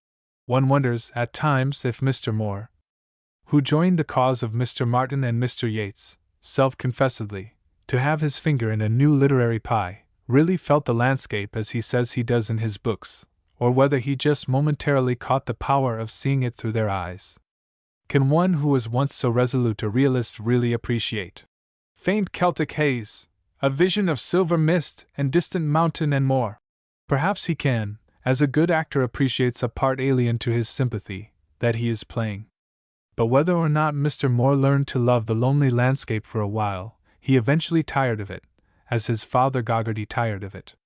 Surely Mr. Moore is speaking personally as well as dramatically when he writes This lake was beautiful, but he was tired of its low gray shores.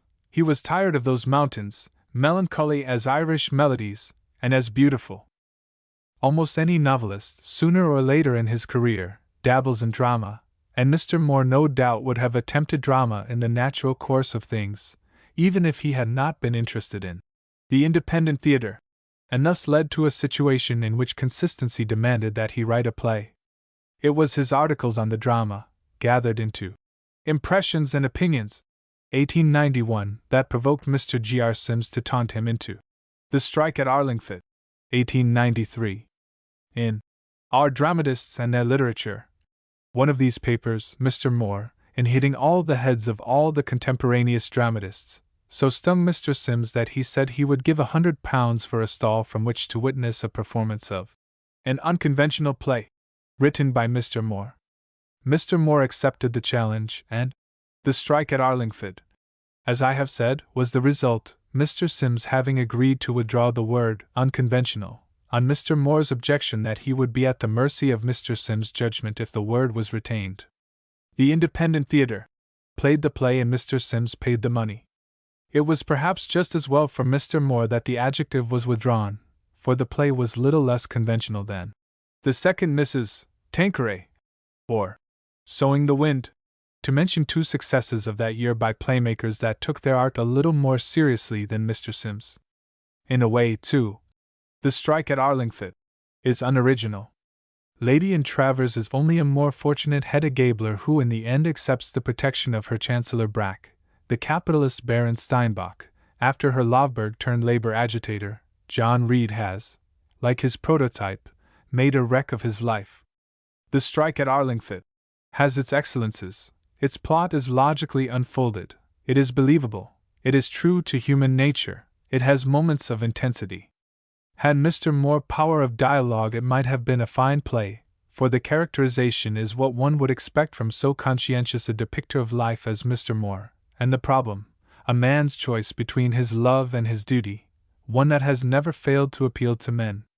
Mr. Moore is careful to tell us that, in his own conception of the play, the labor dispute is an externality to which I attach little importance.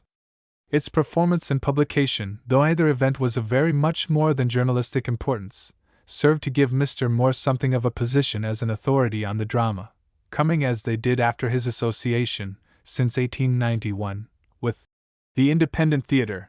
So it is that we find him collaborating with Mrs. Craigie in Journey's End and Lover's Meeting, 1894, which served for a year or so as one of the little plays that characterized the repertoire of the Irving Terry Company. Just what was Mr. Moore's share in this play I do not know, but that, slight as it is, it served as apprentice work in the art of collaboration there can be no doubt, or that it added to his familiarity with the stage.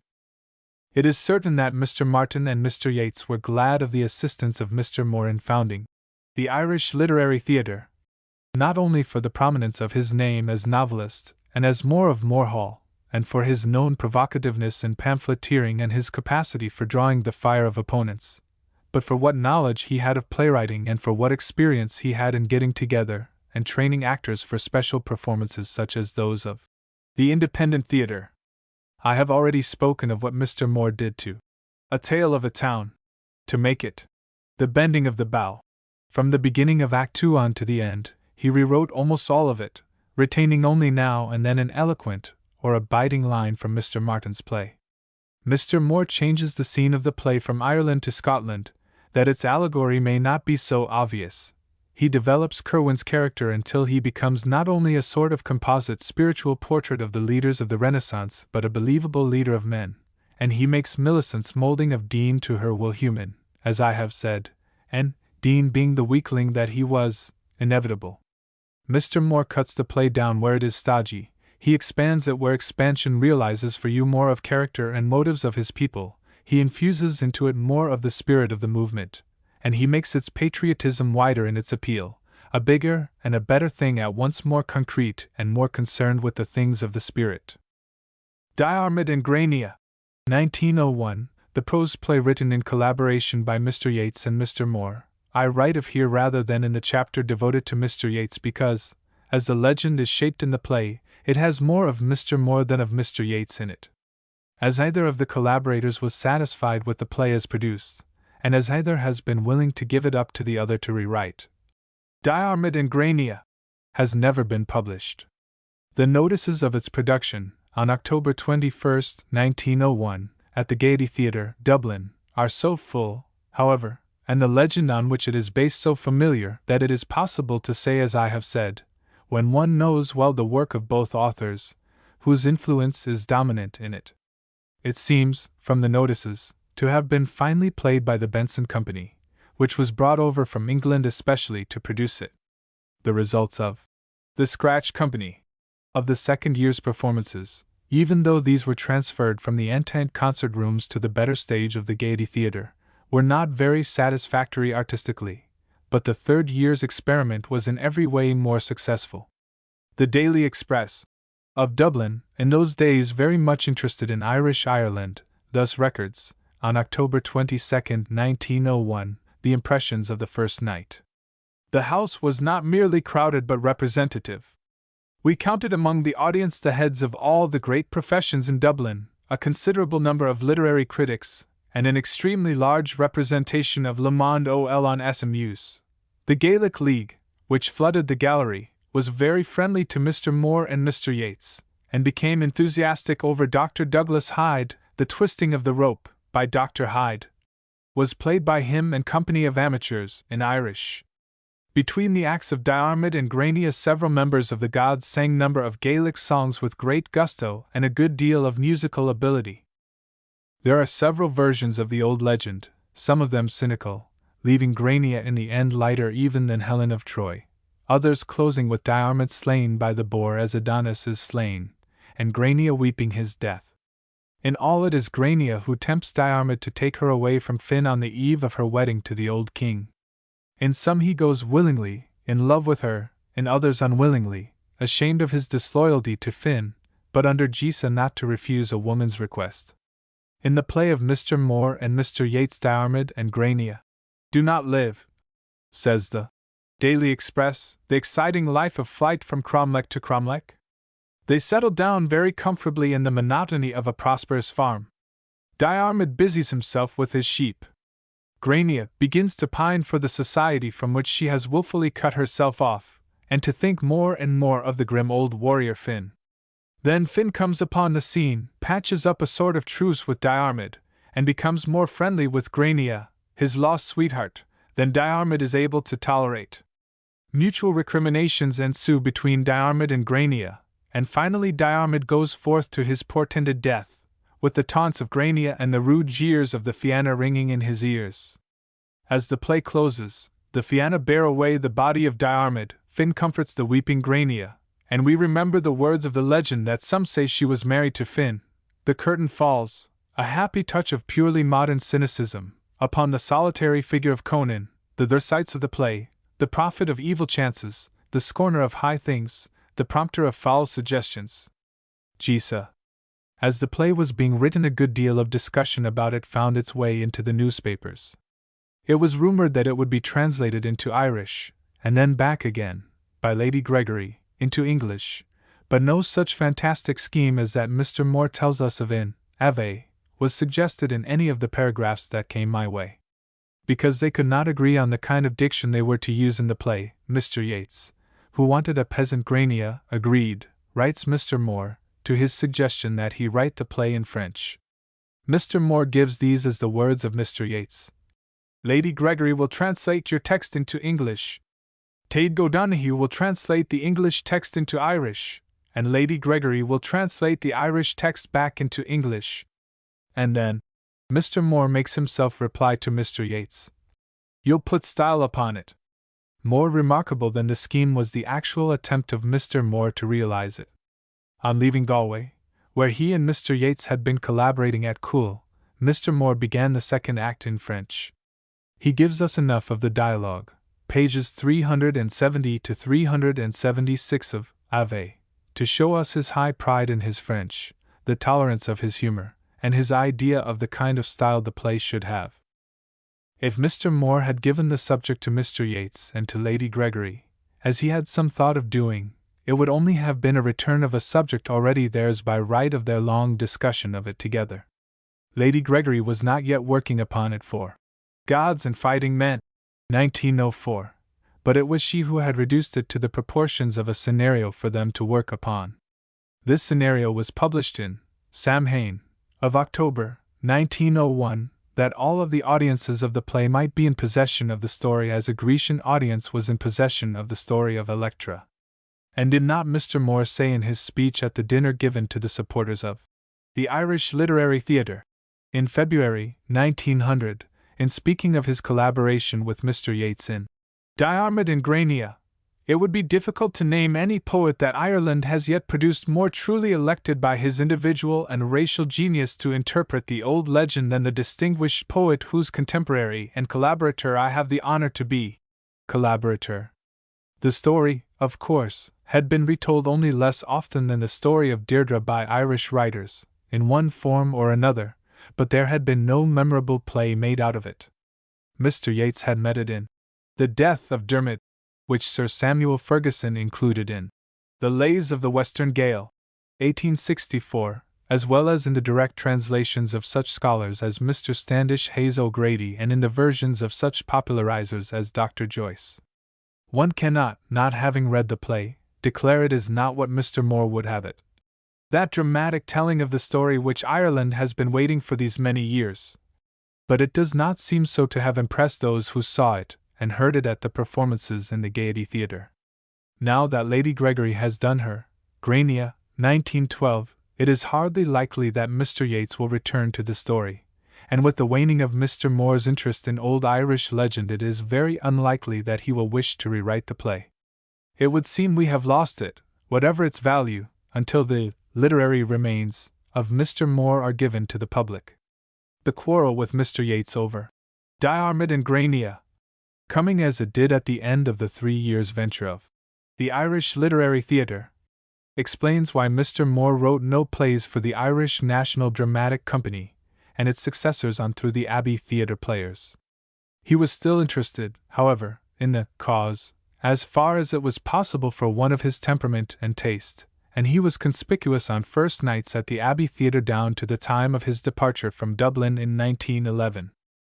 Since Diarmid and Grania, 1901, Mr. Moore has published the 2 books of his that since A Drama in Muslin, 1886, reveal his deepest knowledge of Irish life, the volume of stories of varying length to which he gives that title, so symbolic. The Untilled Field, 1903, and The Lake, 1905, but there are few incidents in either that he is likely to develop into plays. The Lake could not be dramatized, but if it could be dramatized, it would be as little likely to be presented in Ireland as The Tinker's Wedding. Mr. Moore, for all that he was born a Catholic, would not hesitate any more than did the son of the Protestant minister to put a priest into a realistic modern play, and that, of course, would be a mild audacity for Mr. Moore now that he has published the scenario of The Apostle, 1911. His Paul in The Apostle, a thick-set man, of rugged appearance, hairy in the face and with a belly, is wonderfully alive, and his Jesus is a distinct and realizable personality, if not the Jesus of Christian Dream.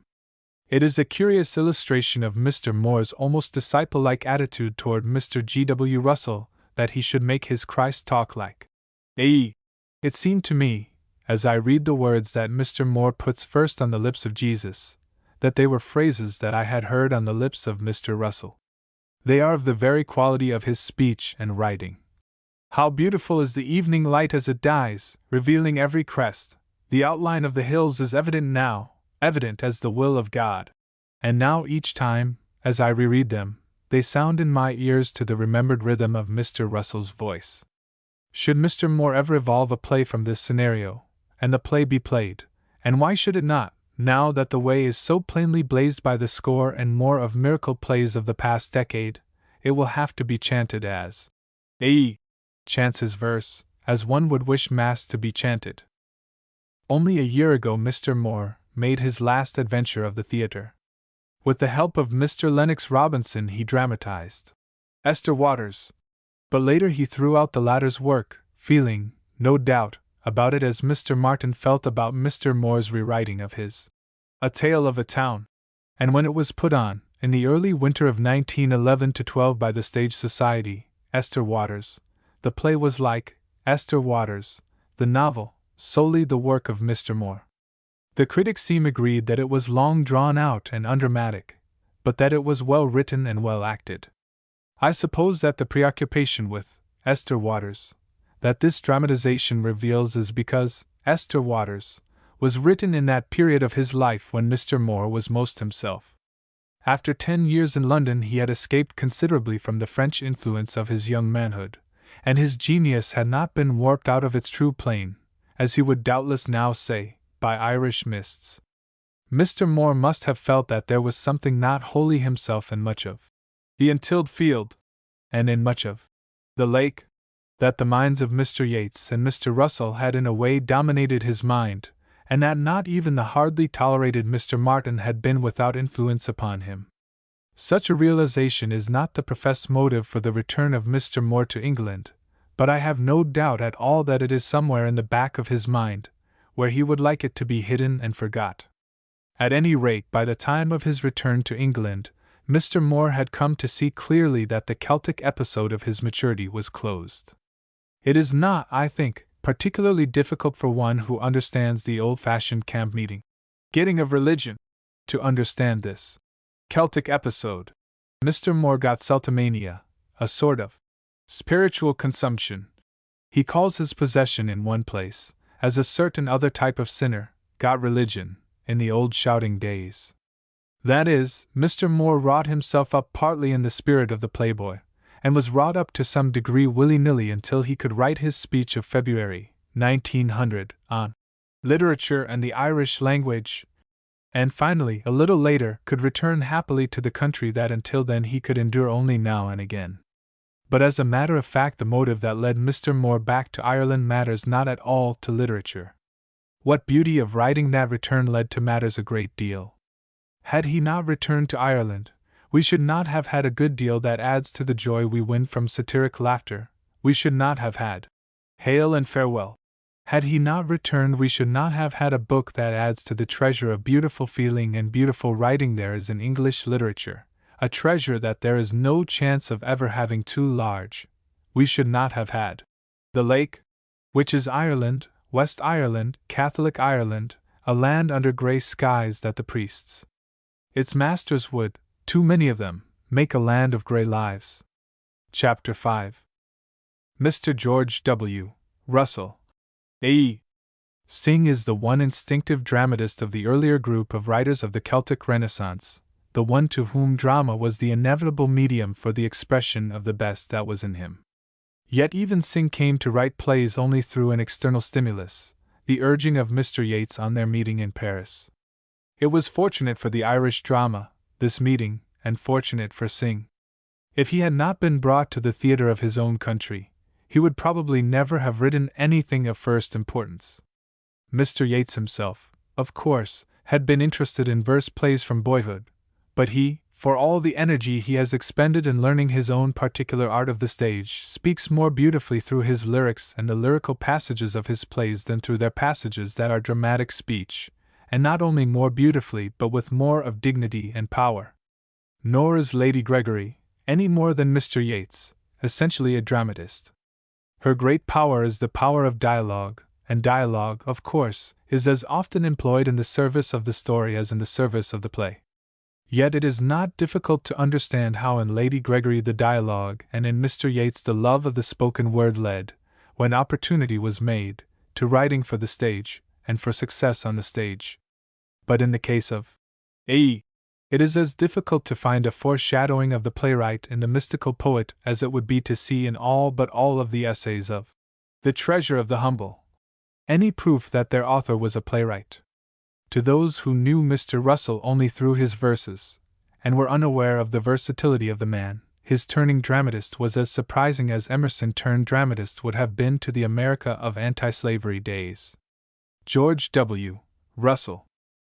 It was not, of course, because of an impulse from within that Mr. Russell attempted drama in Deirdre, 1902, but because the young enthusiasts of Ireland's national literary movement wanted plays that should be at once native in quality and the work of writers of standing.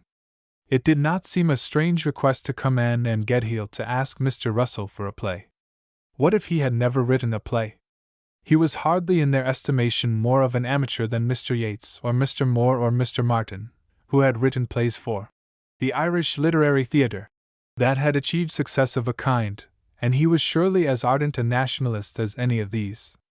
So he was asked for a play to be played at the Spring Festival of 1902 by the Irish National Dramatic Company that was forming, and he did what he was asked to do, blocking it all out in 6 hours, and finishing it sufficiently in 3 days for it to be put in rehearsal. It was in the summer following its first presentation that I saw it again in rehearsal in a little hall back of a produce shop in Dublin, and got to know Mr. Russell as playwright before I read his play. One of the actors, himself maker of verses and plays, gave me his copy of Deirdre, with Q's marked. I had seen notices of its first performance in the Irish papers, and I had written Mr. Russell to see if I could get a copy, but he had not yet published it. Then he wrote me of young poets I met this night in Dublin, and the names on the lips of the enthusiasts we talked to, and their names were names Mr. Russell had written me of 4 months before. Here were they introducing me to his work as he had thus introduced me to theirs. There are many poets here who write beautiful lyrics who are quite unknown out of Ireland because they never collected them from the pages of obscure magazines. I have seen many verses signed Adado, Alice Milligan, Ethna Carberry, Amma, Paul Gregan, which I enviously wish I could claim as my own. I think myself many of these unknown poets and poetesses write verses which no living English writer could surpass. The best of the verses of some of these and of others among his following Mr. Russell collected in New Songs, 1904, which bore out much that he claimed for them. It was to 6 of these young poets he dedicated his last volume of verse, The Divine Vision, 1904, as he had dedicated his 2 earlier volumes to poet mystics, Homeward 1894, to Mr. Charles Weeks, and The Earth Breath, 1898, to Mr. Yeats. The young writers, for they were almost all writers as well as actors, we met this Saturday night in Dublin, one and all, looked to A.E. as leader, and some of them looked to him as high priest of their cult, as seer of that ancient type that combined as its functions the deliverance of religious dicta, prophecy, and song. My thoughts went back to our Concord of half a century ago, yet I wondered was Emerson's fascination as compelling as this. It was in a commonplace-looking editorial sanctum that I found A.E. on the following morning, at 22, Lincoln Place, to which he had descended from his office in the Irish Agricultural Organization Society, to edit The Homestead, in its editor's absence. I was to see him, in the hour I was to spend with him there, in many roles. First was that of one of the beginners of the Irish literary revival. He has himself given the credit to Mr. Standish James O'Grady for furnishing the initial stimulus to the movement, in his Heroic Period, and Cuchulainn and his contemporaries, of 1878 and 1880, but to A.E. and Mr. Yeats and Dr. Hyde also is due much of the credit. Mr. Russell said that when he came up to Dublin, a boy from Ligan, there was no independent thought in Dublin, but now he thought there was a good deal, and he and his fellows of the Hermetic Society, he took mild pride in believing, had had something to do with the change. Even then, as a boy, he could not read most English literature, and so he took to reading the literature of the East, the Bhagavad Gita and the Sufis. From his reading of these, with other young men that somehow found each other out, came the Hermetic Society, at whose meetings everything mystic from the Upanishads to Thomas Taylor was discussed. From the study of the universal, he said, they came at last to the national, to the study of the ancient folklore and stories of their people, which, had it not been for the Danes and Normans, would have been shaped into literary form long before now, when, he said, they were only being so shaped. His disciples had told me the night before that A.E. had helped them much in the National Dramatic Company, painting scenery for them, designing costumes, and aiding in 100 other ways. He was silent about these matters and not very proud of the play. Of course, he said, I was very familiar with the story of Deirdre, and I had thought of its dramatic effectiveness, But I knew nothing of the stage, and I was very much surprised it went so well. That it went well, I, who had seen it but the night before, could testify, though that rehearsal could give but a suggestion of the beautiful stage pictures it presents when played in the costume of the heroic age. Despite its intensely dramatic situations, it is, however, essentially a decorative rather than a dramatic play, and its exalted prose is seldom true dramatic speech. But you carry from it the memory of beautiful pictures, and a feeling that something noble has passed your way, to enter into and become a part of you.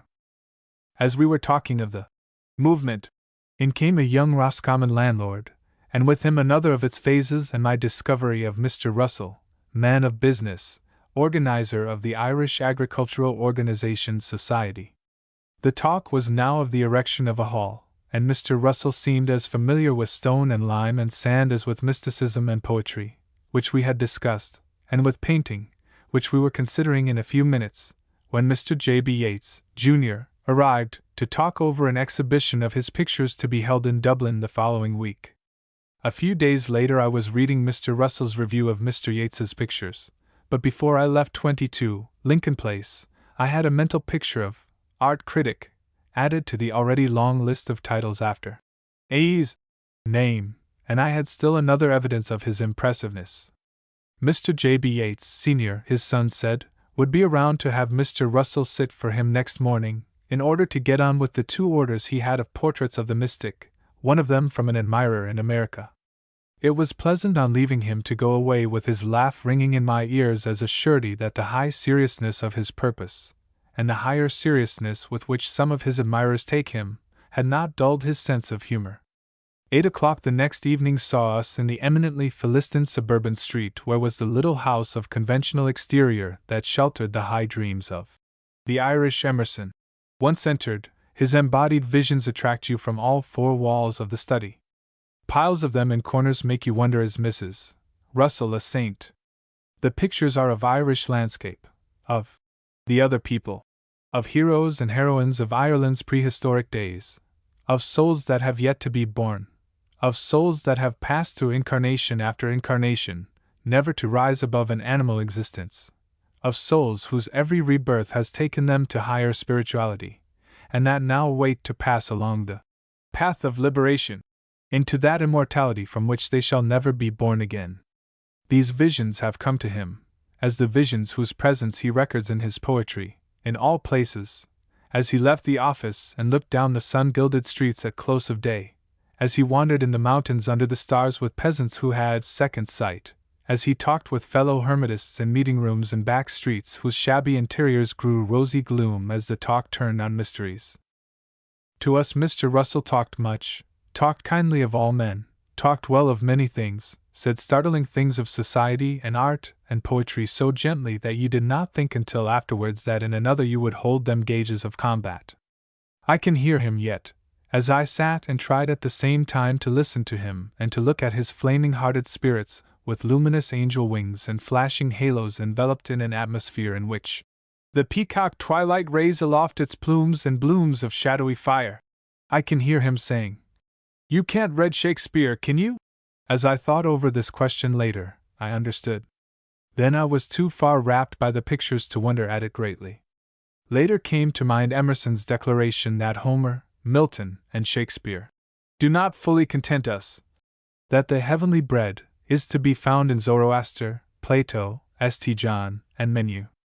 Both Emerson and Mr. Russell failed to use art as the standard. To the mystic, to whom this world is not reality, what appeal may have its seeming truths and shows as compared to the certain truth of the idealists, and the beauties of the eternal life? The deep human knowledge, the great pageants of Shakespeare's kings and queens, are but glories of our blood and state, shadows, not substantial things. Mr. Russell talked very simply of his pictures, of how their subjects came to him, and of his enjoyment in thus recording them. He does not consider himself a painter, but he thinks there was the making of a painter in him had he had instruction in his earlier years. This attitude towards his various powers, as well as the attitude towards him of ardent young countrymen of his, came out in a story he told us of a boy that he found waiting for him one night at a street corner near his home. The boy timidly asked him was he not Mr. Russell, and then walked silently by his side until the house was reached. They entered, and the boy mustered up courage to say he had waited for him 2 hours at the head of the street. A. had been waiting for the boy to say what brought him, but he was obliged to encourage the boy before he would out with it. Said, A. You came here to talk with me. You must be interested in one of the 3 interests I have given much time to. Is it economics? No, replied the boy indignantly. Is it mysticism? Continued A. No, cried the boy, almost angry at such an interest being attributed to him. It must be literary art, then? Yes, said the boy, with a sigh, his haven reached at last. A. soon found the boy an exquisite who thought the literary movement was becoming vulgarized through so many people becoming interested in it. Finally the boy turned questioner and found that A. was seeking the absolute.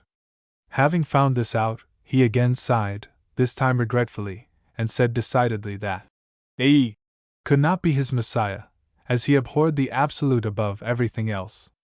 He was infected with Pater's relative, said Mr. Russell, which has fallen like a blight on all English literature. So the boy, he was not yet 21, went out into the night with, I suppose, another of his idols fallen. As this boy came to A. so come scores of others, and most of those that have real troubles go away comforted, to return for advice and counsel and friendship, as their need is. This I knew before I met A. and his kindness I felt and certain magnetism, but the qualities that make him the leader of men, and hierophant to his personal following, do not lie on the surface to be quickly distinguished by every comber. Neither, we are told, did Emerson's, who was leader of men and hierophant. I thought often of A.'s pictures as I looked at the pictures of what's in the Tate Gallery in London, and I have thought more often of them since I have come to know haloed Rosicrucian drawings and strange symbols in such books as our own Wissahickon mystics, Kelpius and his brethren, brought with them to The Woman in the Wilderness, from Germany late in the 17th century. How notable the impression of Mr. Russell's paintings and visions upon 2 Irish writers the English-speaking world reads today may be learned from their exploitation in Mr. Stephen Gwynn's The Old Knowledge, 1901, whose Owen Conroy owes being to A.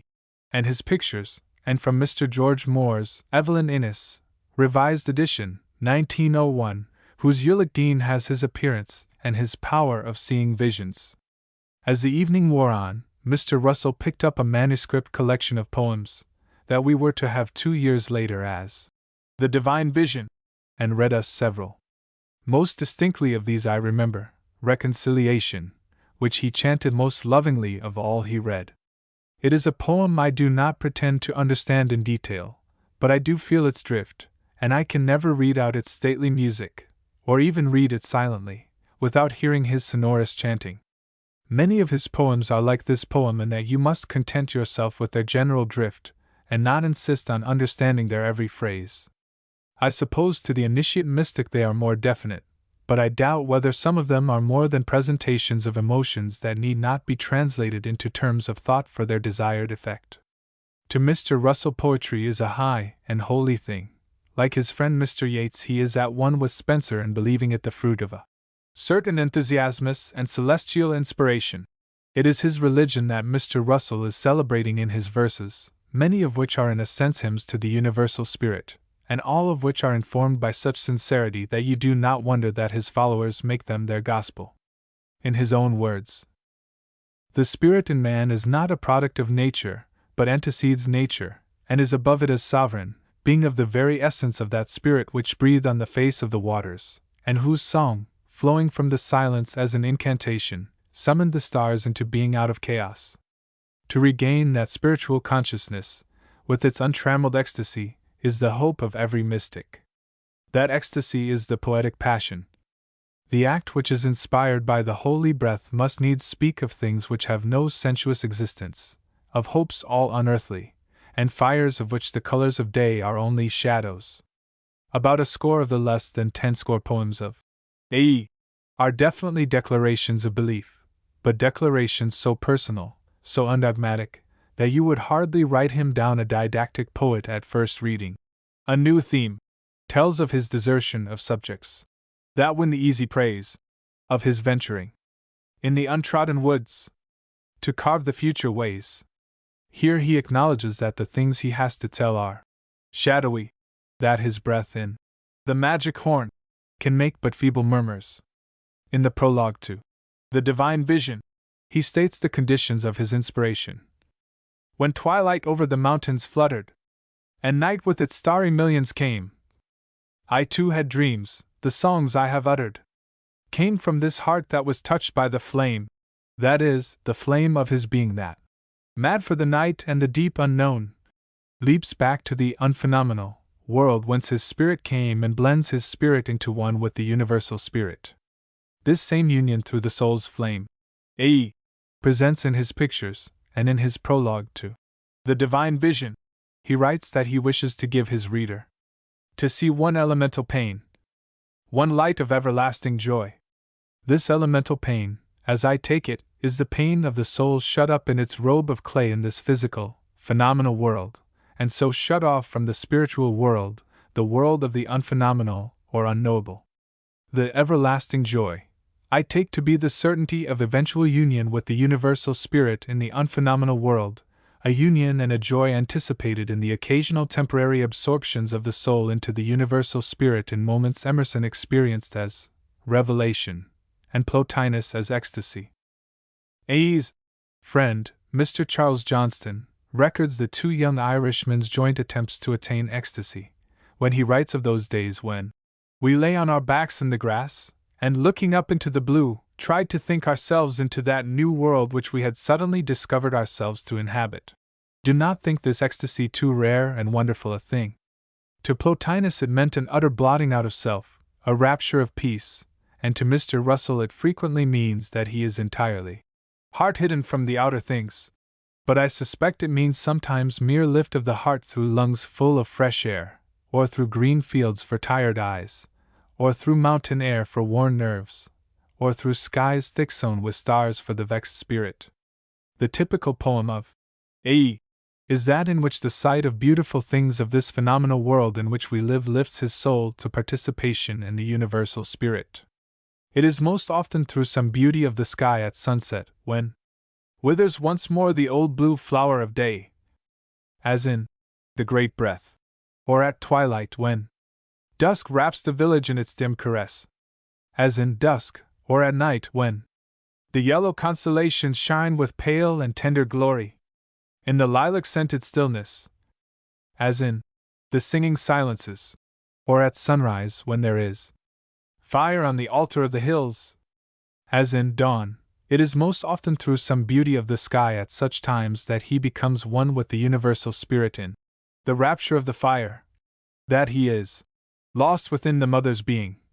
He would say that the soul returns to the oversoul. Emerson would there are ways by which the soul homes other than these. Sometimes it is by the hand of a child I am led to the throne of the king, but it is most often by way of beauties of the sky. Some reasons are not far to seek. From sunset to sunrise the poet is free as he may be from the treadmill of the common daily ways, and the high moods he tries to express are most easily symbolized by sky images, massed clouds and sweeping lights of diamond, sapphire, amethyst, the still blue-black of heaven thrilling with far stars, the purples of twilight horizons. In his use of these splendid symbols he is but following Proclus, whom he found quoted by Emerson as saying that the mighty heaven exhibits, in its transfiguration, clear images of the splendor of intellectual perceptions, being moved in conjunction with the unapparent period of intellectual natures. How important the symbol is to A.E., as important as it is to Emerson, may be gathered from symbolism, which, read in the light of what I have quoted, needs, I hope, no further interpretation. Now when the giant in us wakes and broods, filled with home yearnings, drowsily he flings from his deep heart high dreams and mystic moods, mixed with the memory of the loved earth things, clothing the vast with a familiar face, reaching his right hand forth to greet the starry race. Wondrously near and clear the great warm fires stare from the blue, so shows the cottage light to the field laborer whose heart desires the old folk by the nook, the welcome bright from the housewife long parted from at dawn. So the star villages in God's great depths withdrawn. Nearer to thee, not by delusion led, though there no house fires burn nor bright eyes gaze, we rise, but by the symbol chariot, through loved things rising up to love's own ways. By these the soul unto the vast has wings, and sets the seal celestial on all mortal things. In this poem is the proof of how intimately A. could write of the sweet things of earth did he so choose.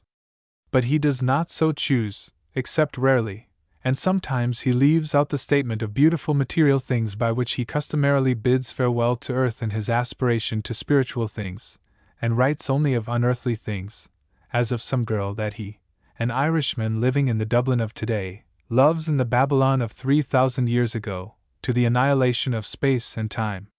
This is written in the very spirit of Emerson's declaration that, before the revelations of the soul, time, space, and nature shrink away. Need I quote further to show that A. like Emerson, holds that the true poet is he who gives men glimpses of the law of the universe, shows them the circumstance as illusion, shows that nature is only a language to express the laws, which are grand and beautiful, and lets them, by his songs, into some of the realities. Emerson yearns that the old forgotten splendors of the universe should glow again for us. And A. believes that we at times attain the high ancestral self, his restless plowman, walking through the woodlands purple, under the diamond night, deep beneath his rustic habit finds himself a king. A.'s poems on death are little different from those in which he celebrates the soul's absorption into the universal spirit, since death means to him only a longer absorption into the universal spirit, or sometimes such absorption forever. In the event of this last, he in some moods sees life and joy forever vanish as a tale is told, lost within the mother's being, or no sense of individuality in souls in heaven. In other moods he sees individuality preserved after death among those high souls that, absolved from grief and sin, leaning from out ancestral spheres, beckon the wounded spirit in. So sustained is the habitual altitude of Mr. Russell's thought, so preoccupied his mood with spiritual things, that the human reader must feel lonely at times, must feel the regions of the poet's thought alien to him. At such times it is a positive relief to find the poet yearning for the concrete sweet things of earth. It is perhaps only in weariness that Mr. Russell's high mood does fail, but I rejoice when that failure makes him acknowledge. Fade the heaven-assailing moods.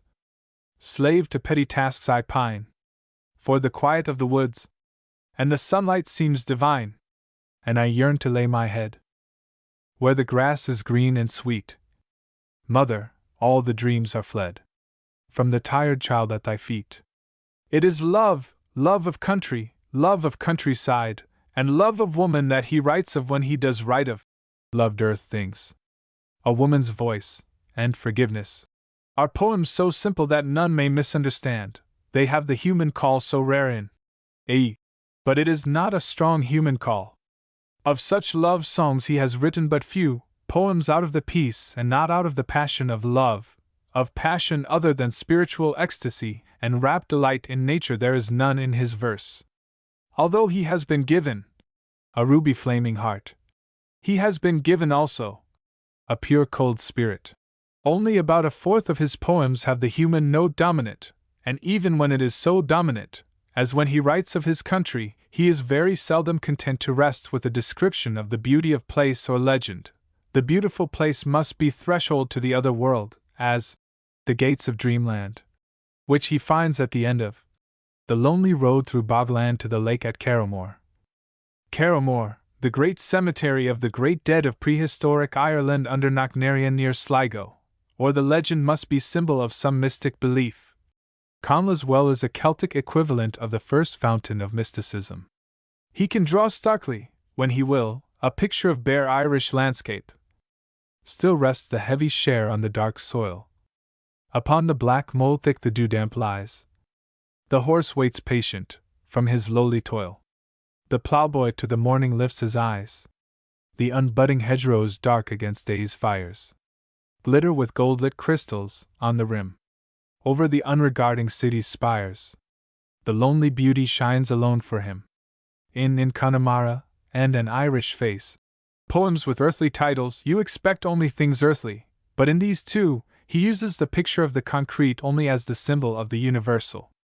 The reason Mr. Russell must take you to the supernatural in these poems is because he sees spirits everywhere he goes in Ireland. Never a poet, he writes, has lain on our hillsides, but gentle, stately figures, with hearts shining like the sun, move through his dreams, over radiant grasses, in an enchanted world of their own. Start, the memory of earth. And you think you are to read one of the many fine poems of twilight in our literature, but the fourth line undeceives you. In the wet dusk silver sweet, down the violet-scented ways, as I moved with quiet feet, I was met by mighty days. On the hedge the hanging dew glassed the eve and stars and skies. While I gazed a madness grew into thundered battle cries. Where the hawthorn glimmered white, flashed the spear and fell the stroke. Ah, what faces pale and bright! Where the dazzling battle broke, there a hero-hearted queen, with young beauty lit the van. Gone! The darkness flowed between all the ancient wars of man. While I paced the valley's gloom, where the rabbits pattered near, shone a temple and a tomb, with the legend carven clear. Time put by a myriad fates, that her day might dawn in glory. Death made wide a million gates, so to close her tragic story. And so it is in A's score and more poems that are suggested by Irish places and Irish legends and Irish loves. Never an Irish exile but will have a dear home place brought before him by such lines as the Greyhound River windeth through a loneliness so deep, scarce a wild fowl shakes the quiet that the purple bog lands keep, and a story of the home place brought before him by such lines as tarry thou yet, late linger in the twilight's glory.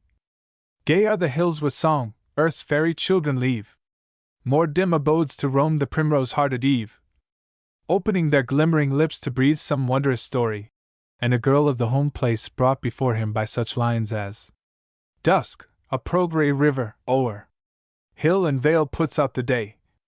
What do you wonder at? Asked Hor. What's away in yonder grey? But all these poems, of which these lines are the fine onsets, lead past the dim stars, and unto the light of lights. A man that believes that his spirit is one with the universal spirit cannot but be an optimist if he believe that spirit is the spirit of good, and that a Platonist must believe.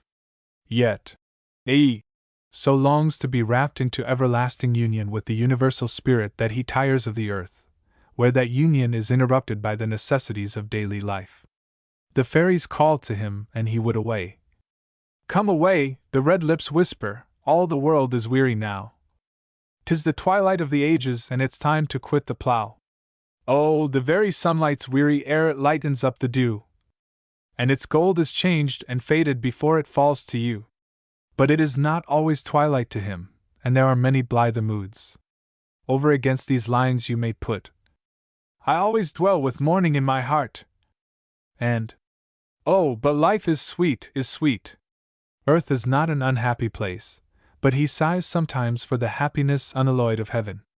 When we come to consider the technique of Mr. Russell's art, we find him anything but Emersonian. Mr. Russell has, in general, command of form, melody, harmony, distinction. Who reads carefully will remember many fine lines. Who reads only once will be as one lost in sun-filled fog like that of A's own Irish mountains. But he should be patient, he should wait and look again and again, and finally he will see, even if earth be still dimmed with fog banks, much of the heavens, free of fog, and radiant with cold white light. Forest glooms, rumorous of old romance, and but joy as an Arctic sun went down. The kind of lines rarest in his verse, more characteristic are hearts like cloisters dim and grey. The great star swings along the sapphire zone. The angel childhood of the earth. Glint the bubble planets tossing in the dead black sea of night. The old enchantment lingers in the honey heart of earth. There are comparatively few purple patches in Mr. Russell's poetry, for the reasons that each poem depends for its chief appeal on one mood or thought or dream immanent in it, rather than on any fine phrasing. The effort to catch the meaning of the verse, seldom apparent at first glance, prevents the noting of as many purple lines as there are. Nor when noted are such lines readily memorable, since they are apt to lack association with known and loved things to bring them home to the reader. And again the poems are very short, intimations, suggestions rather than expressions, and their intangible themes are often much alike, and poem becomes confused with poem in the memory. It may be that to those to whom the other world is very instant, as it is to many Irishmen, or to those that go about daily preparing for the world beyond the grave, as did our Puritan ancestors of the 17th century, these poems of Mr. Russell speak familiar language, as they of a certainty do to the mystic, but to the many modern art lovers who hold to Pater's new Cyrenaicism, as Mr. Russell would say, those under the blight of the relative, as well as to the man in the street. Their language is new and difficult to understand. But the poems have found their audience, there is no doubt about that, and they are regarded as oracular by hundreds.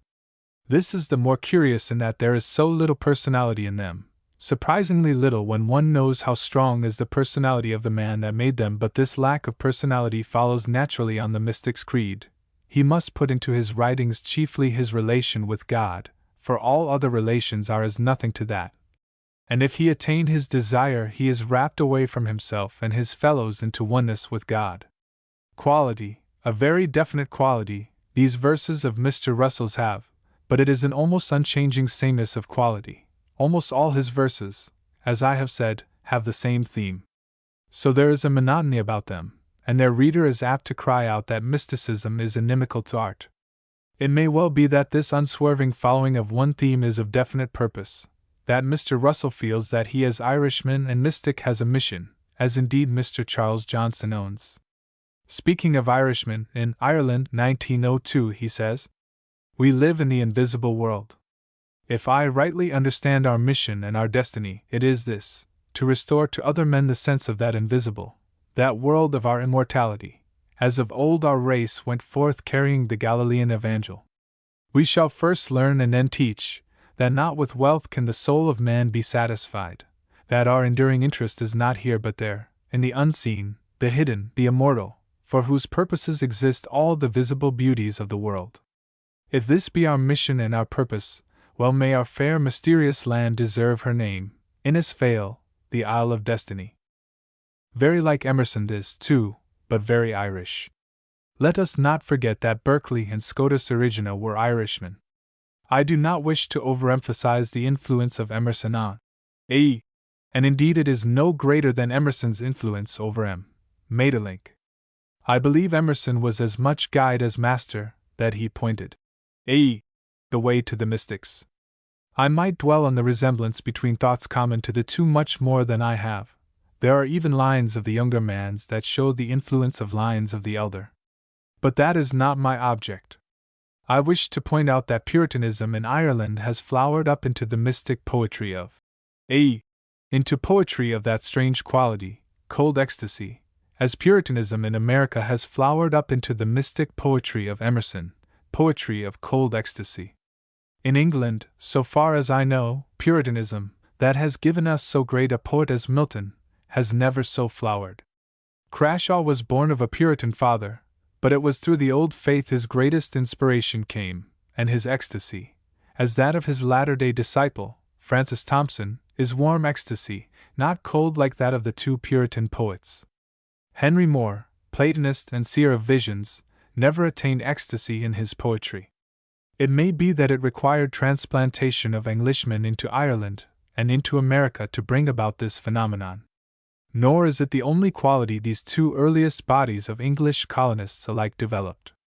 But it is more than dangerous to dogmatize where so many races went to the making of a people as went to the making of Anglo-Irishmen and Americans. How different are the types of Anglo-Irish I could not but ponder as we left A.'s home and went out into the chill rain of that August night. To the right hand, as we walked with A.'s disciples, they pointed to Maud Gonne's house. Irish Joan of Arc, they call her, leader of men whom men worship at first sight, most exciting of Ireland's mob orators, all proclaim her, a very Pytho whose prophecies stir unrest and tumult. And here next door the quietist, the man of dreams and visions, to whom all the war of the world is of as little moment as all other unrealities, since here in this world he has begun already the real, the spiritual life. Both are types that have been as long as Ireland has been. Both Pytho and priest were among the high order of Druid and Druidess of old time, agitator and reconciler, by Mr. Russell's belief, might well be reincarnations of the wise women and wise men of prehistoric days. To the world Maud Gonne is more representative of Ireland than Mr. Russell, but he is just as truly a symbol of Ireland as she. To those who know Irish history, the thought of her quiet monasteries of the 7th century, whence she sent out teachers to all of Europe, is as recurrent as her political agitation of the 19th. And to those who know her countryside, the memories of soft sunny rains and moonlit evenings are as lingering as those of black angry days and wild blind nights. Her very colors, her grays and greens and purples, proclaim her peace. It is of this peace and of the greater peace of that unphenomenal or spiritual world that lies nearer to Ireland than to any Western land that Mr. Russell is interpreter. You may think of Mr. Russell as you will, as organizer of the Irish Agricultural Organization Society, as stimulator of the Irish literary revival, as economist, playwright, poet, painter, preacher, but always as you put by his books you will think of him as mystic, as stargazer, wandering, as he so often tells us in his poems, on the mountains by night, with his eyes keener with wonder at the skies than ever shepherds under the star of Bethlehem. You will see him, the human Adam, on the bare Dublin mountains, thrilling as he watches the sweep of world beyond world. And yet, Adam that he is, the possessor of it all, you will think of him as stargazer whose spirit rolls into the vast of God. Chapter 6. Lady Gregory.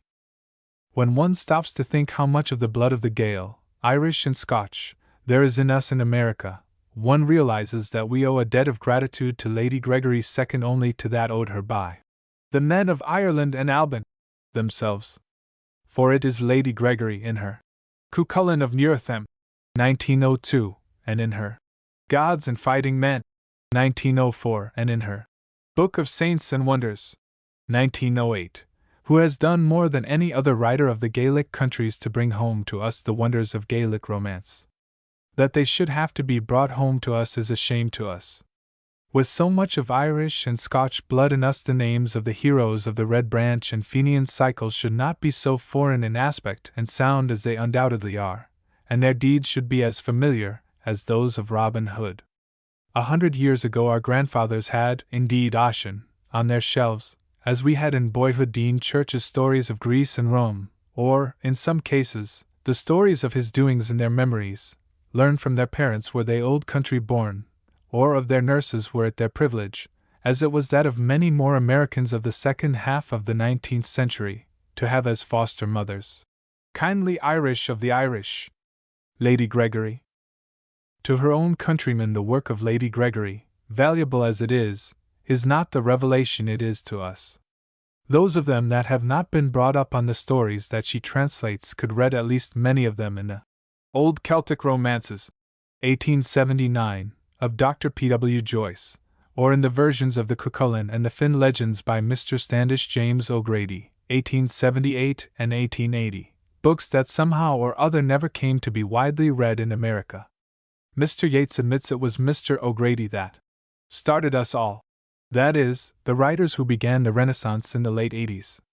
It may be, of course, that the added beauty and dignity the stories take on in the versions of Lady Gregory will inspire to nobler writing poets and dramatists and novelists that already owe much to Mr. O'Grady or Dr. Joyce or to the scholars they were sent back to by these popularizers. It is certain that the writers of the younger group, the group of those that are only now nearing distinction, owe much to Lady Gregory. After all is said, however, her work is to be judged not for its value to others, but as in itself an art product, of a class kindred to the wanderings of Oisin, of Mr. Yeats, although differing in form. I am not forgetting, of course, that she is following faithfully, or rather as faithfully as an artist may follow, the old legends. She has, she owns, clarified them, condensed them, left out contradictory episodes, woven now and then a Scotch version of an incident into a cycle arranged in one complete whole from many Irish versions. When Lady Gregory has owned this, she has owned that she has added something more of her own than a connecting sentence. Although she has labored carefully to keep herself out of the stories, and although, if you have read only her versions of them, you may feel that she has succeeded in keeping herself out of them, you will recognize, if you turn to her originals in O'Curry or in Whitley Stokes or in Standish Hayes O'Grady, that she has added that all-important thing, a personality. Some scholars object to this as too literary, and some literary men would rather have the old stories, they say, just as they are. There is the crux. How can we get them, even in an exact translation, just as they are? We cannot.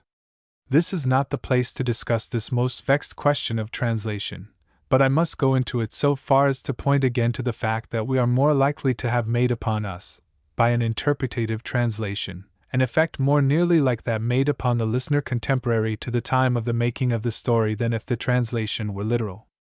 We are always forgetting the so obvious fact that the kind of metaphor or descriptive epithet of this sort or that, which would make a certain effect on the listener of the 10th century, will make a very different effect on the reader of today. As Lady Gregory points out, the description of the contortion of Cuchulainn in his fight with Ferdiad seems very unheroic to us, and is therefore best left out of the translation, or, if retained, conveyed in terms that will make an effect on us similar to the effect the detailed description had on the audience of the old bards. Here again, however, is trouble. How can we get that effect? We cannot surely, but an imaginative translation by one who is scholar and literature both will take us nearest to it. We want, as a matter of fact, both kinds of translations, the interpretative and artistic translation of Lady Gregory and the literal translation of Mr. Standish Hayes O'Grady. The one is needed to check the other. We would have a gauge by which to measure how much such a translator as Lady Gregory has taken from and added to the old story. We would know how great is the freedom in which we willingly acquiesce, remembering that the translations which we treasure as great in literature are in greater or less measure free. So checking Lady Gregory's translations we find that they represent a fair measure of freedom, as so checking the verses of Fitzgerald's Omar Khayyam, we find in them the utmost measure of freedom, a freedom indeed that, in certain verses, is virtually a recreation. Literature. Many, both scholars and literary men, object to the kind of English into which Lady Gregory translates the stories of Ireland's heroic age, her Kiltartan English, the English of the people of her home country on the borders of Clare and Galway, the English made by a people who think in Irish. This familiar language, they say, has lessened the dignity of the old tales, bringing them all to one level by a diction and style that is one, whether they are romance or folktale. This objection can be taken, however, only to the Cuchulainn stories, which were court romance, and not to the Finn stories, which come out of the thatched houses. This, Kiltartan English, seems to me in its more familiar moments, less imposing than that in which I first heard stories of Finn MacCool told by our old gardener, Lawrence Kelly of County Wexford, but it may be I remember less clearly the homeliness of his discourse than its grand speaking. It is, however, as peasant English, a fitting medium for the telling of the stories of Bridget and St. Patrick in her Book of Saints and Wonders. For Bridget and Patrick are still household words among all the children of the Gael. But by its very difference from the English of all other artists and words save of a few of her own country and generation, and from such conversational English as I know well, this Kiltartan English brings me a foreign quality.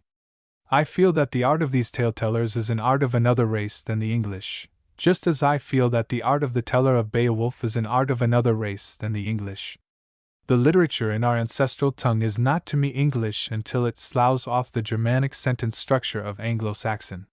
Here lies, I think, the greatest difficulty in translating Old English literature. And it will not be successfully translated, I think, without the use of the syntax of some dialect that preserves an archaic sentence structure. To me, then, it seems singularly fortunate for Lady Gregory to have her Kiltartan English to fall back upon to give that foreign flavor that we intuitively feel the need of in a translation.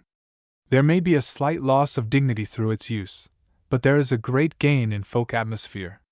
In quoting to show the style of Lady Gregory, I should quote description rather than narrative, as the description seems to me better as well as briefer. The three famous tales of old Irish literature.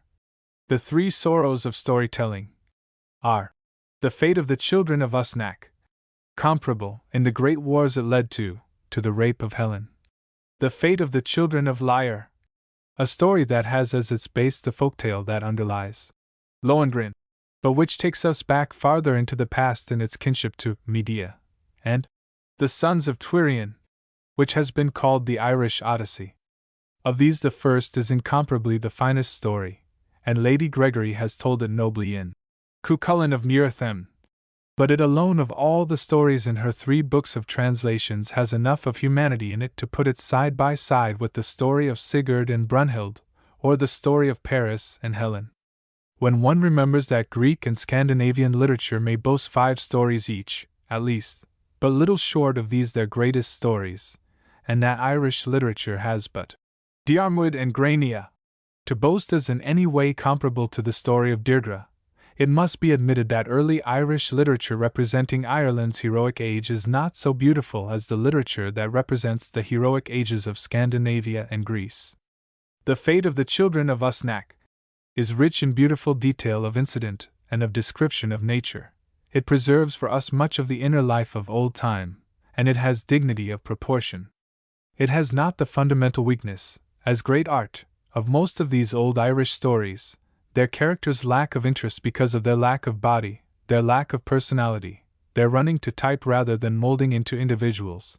Yet the feats performed by Cuchulainn are so wholly superhuman, most of them, that they often put their doer beyond our sympathy, and at their worst make him absurd. If these stories were simply extravagant folk fancy, such as the Jack the Giant Killer story, to delight children, we should not quarrel with this quality in them. But there is so much in them of dignity that we must take them seriously, as we take Homer. When their heroes are definitely gods, we can accept almost any of their deeds, so we can delight in the earlier stories of gods and fighting men. The stories of the Tuatha de Danann, Luff and Angus, Midhir and Etain, Bran and Conla, as we cannot in those of Finn and Gaul and Cuchulainn and Conchubar, who, because of their historical setting and more definite characterization, have more of the appeal of humanity. We know Cuchulainn, in Lady Gregory's pages, as a small dark man, constant in love in comparison with his fellows, faithful to his friends, loyal to his king, and we know Finn as a fair old man of ruddy countenance, a lover of women, somewhat pompous and somewhat quarrelsome, but neither hero is a clear-cut personality like Sigurd or Ajax. If either Cuchulainn or Finn were surely a god, we should accept his deeds as now we cannot accept them, and were either brought home to us as wholly human and divested of his supernatural powers, and given a personality, we should be far more moved by his fortunes. It is in enchantments, visits to worlds over sea and under wave, and in praises of the beauties of this world, its woods, its waters, its real wonders, and in the celebration of sorrow and delight that gods and fighting men is at its best, not in the celebration of happy loves, or of wild loves, or of great victories. So it is that Gabra, where the Fianna were broken, is finer than the Battle of the White Strand, where they won against great odds. Finer, however, than any narrative power possessed by the old Irish bards is their power in the lyrical passages so freely interspersed throughout the stories, and in the lyrics that come into them on the lips of the poets and warriors and on the lips of the women who have lost their lovers in fight. The farewell of Deirdre to Alban and her lament over Nawaz, the song of the woman from oversea to Bran, the poem Finn made to prove his power of poetry, the sleepy song of Grania over Diarmuid, the lament of Nergac's wife, the song of Tir Nanogi that Niamh made to Oisin, and Oisin's own praise of the good times of the Fianna. These are the passages in which the old tales reach their highest poetry. Once read, these remain in memory, but certain episodes and certain sayings remain also. Mr. Yeats has picked out one of the sayings in his introduction to Gods and Fighting Men. That will do for sample. It is the answer of Oscar dying, to the man who asks him how he is. I am as you would have me be, Starker even, perhaps, is the absolute simplicity of the description of that last fight in the Battle of the White Strand, in which Cale and Finacta go, locked in each other's arms, to their death under the waves without a word. Wild nature is always about these warriors. The storm in the trees, the sorrow of the sea, the clatter of wild geese, and the singing of swans find echo in the poems that praise them. We see, too, at times, fields heavy with harvest, and often the apple trees in bloom and the cuckoo calling among them. Indeed, the sweet scent of apple gardens, like the keenness of the winds of spring, beautiful as are the phrases that present them, become almost stock phrases. Always, too, there are wonders of the other world about the heroes. Women from undersea and underground come into their halls as naturally as the members of their own clans, and the twilight mists unfolding from familiar hills will reveal their marvelous duns, wide-walled with silver or marble, and thatched with the wings of white birds. There has been frequent quarreling in certain quarters with Mr. Russell and Mr. Johnston and Mr. Yeats for introducing mysticism and a definite symbolism, and the ways of Eastern thought into their versions of Irish mythic tales and their records of Irish mood. There will be found some justification for such practices in Lady Gregory's translations. Manannán, the sea god, is here presented doing tricks like those of the East Indian fakirs. Finn is reincarnated in later great leaders of the Gael, and in the hospitality of Quanna's house, there is out-and-out allegory, to say nothing of a possible symbolistic interpretation of episodes in almost every other story. Even the willful obscurity of the modern poetry can be paralleled by the riddling of Cuchulainn and Emer. It is, perhaps, because Lady Gregory has found the old stories not only in the dignity of their bardic presentation, but also in the happy familiarity of their telling by the people of the thatched houses in her own district, that she has been able to bring them so near to us. From these same people, too, she has got some of her stories of St. Bride and Columba and poems and stories of recent and contemporary inspiration, poems and stories that have to do with humble life as well as with the highly colored heroic life that those who live bare lives themselves are so fond of imagining. In her Poets and Dreamers, 1903, are records of this collecting and of her study of local ways about Cool and on the Connemara coast, and in the Aran Isles one of the most interesting of her chapters is that on the poet Raftery, whose poems Dr. Hyde has published. Blind and bitter, Raftery wandered about Connaught until about 1840, when death took him, an old man, but still vigorous in mind and spirit. Another chapter of Poets and Dreamers is On the Edge of the World. Each reading of this is to me like a return to West Ireland, the very quality of whose life it gives. It should be the first chapter of the book turned to by the reader, for it gives one the note on which to read all. As Lady Gregory drives by the sea, people about her on the roadside and in the cabins are singing in Irish. The little experiences of the day are, for them, experiences to brood over, and for her, too. And this thought is the last of her brooding. The rising again of Ireland, of her old speech, of her last leader Parnell, dreams all, as we are told. But here on the edge of the world, dreams are real things, and every heart is watching for the opening of one or another grave. There is creative writing in these essays of Lady Gregory's, for all that she is playing middleman between her people and the reading public of the English-speaking world in many of them, and, as I would emphasize again, in her 3 books of translations. But, after all, translation will not content, and the essay that is not self-revelation will not content, the writer who would have his writing a reading of life. So it is not surprising that Lady Gregory turned toward drama. And yet I do not ever feel, after many readings of her plays, that Lady Gregory took to drama because of any overmastering impulse toward this most difficult of all literary forms. She has learned to handle some orders of drama pleasantly, the farce more than pleasantly, and very recently, the folk tragedy nobly. But had it not been that plays of other than romantic tone were needed for the Abbey Theatre as a foil to those of Mr. Yeats and of Synge, I doubt whether it is drama that Lady Gregory would have chosen as the medium through which to express her reading of life. I can just as well imagine her shrewd kindliness of judgment upon the foibles and virtues of her countrymen in stories whose form is very like that employed by Miss Barlow in her Irish Idylls, 1892, as in these so original little plays that she has wrought out without precedent, under the tutelage of Mr. Yeats. It is more than likely, As I say, that had it not been that drama was needed for the Abbey Theatre, she would not have attempted drama. But more than likely it is, too, that had she written plays not made to order, they had reached wider through Irish society and plumbed deeper into Irish life. Lady Gregory knows Irish life, from bottom to top, as few Irish women and few Irishmen of her day know it. She has large heart, wide tolerance, and abounding charity, and yet she was long content to limit her plays of modern Ireland to farce, at times of a serious enough purpose, but because it is farce, not of the first seriousness. It may be, of course, that Lady Gregory knows best of any one her own powers, and it is true that in the plays she has written she is at her best when they are at their merriest. I cannot, however, but feel that this is a success of intention rather than a success of instinct. She would have them the most successful in a quality, as far removed as might be from that quality of troubled dreaminess which is the best of the dramas of Mr. Yeats. Synge, it must be remembered, did not begin as a writer of comedy, and there is little of that ripe irony that has no precedent in English literature in that first play that he wrote for the Abbey Theatre. Riders to the Sea, 1903. Is it a coincidence that later, as he found his bent for that sort of writing that culminated in The Playboy, Lady Gregory turned at times to historical drama and a farce that grew as serious as comedy?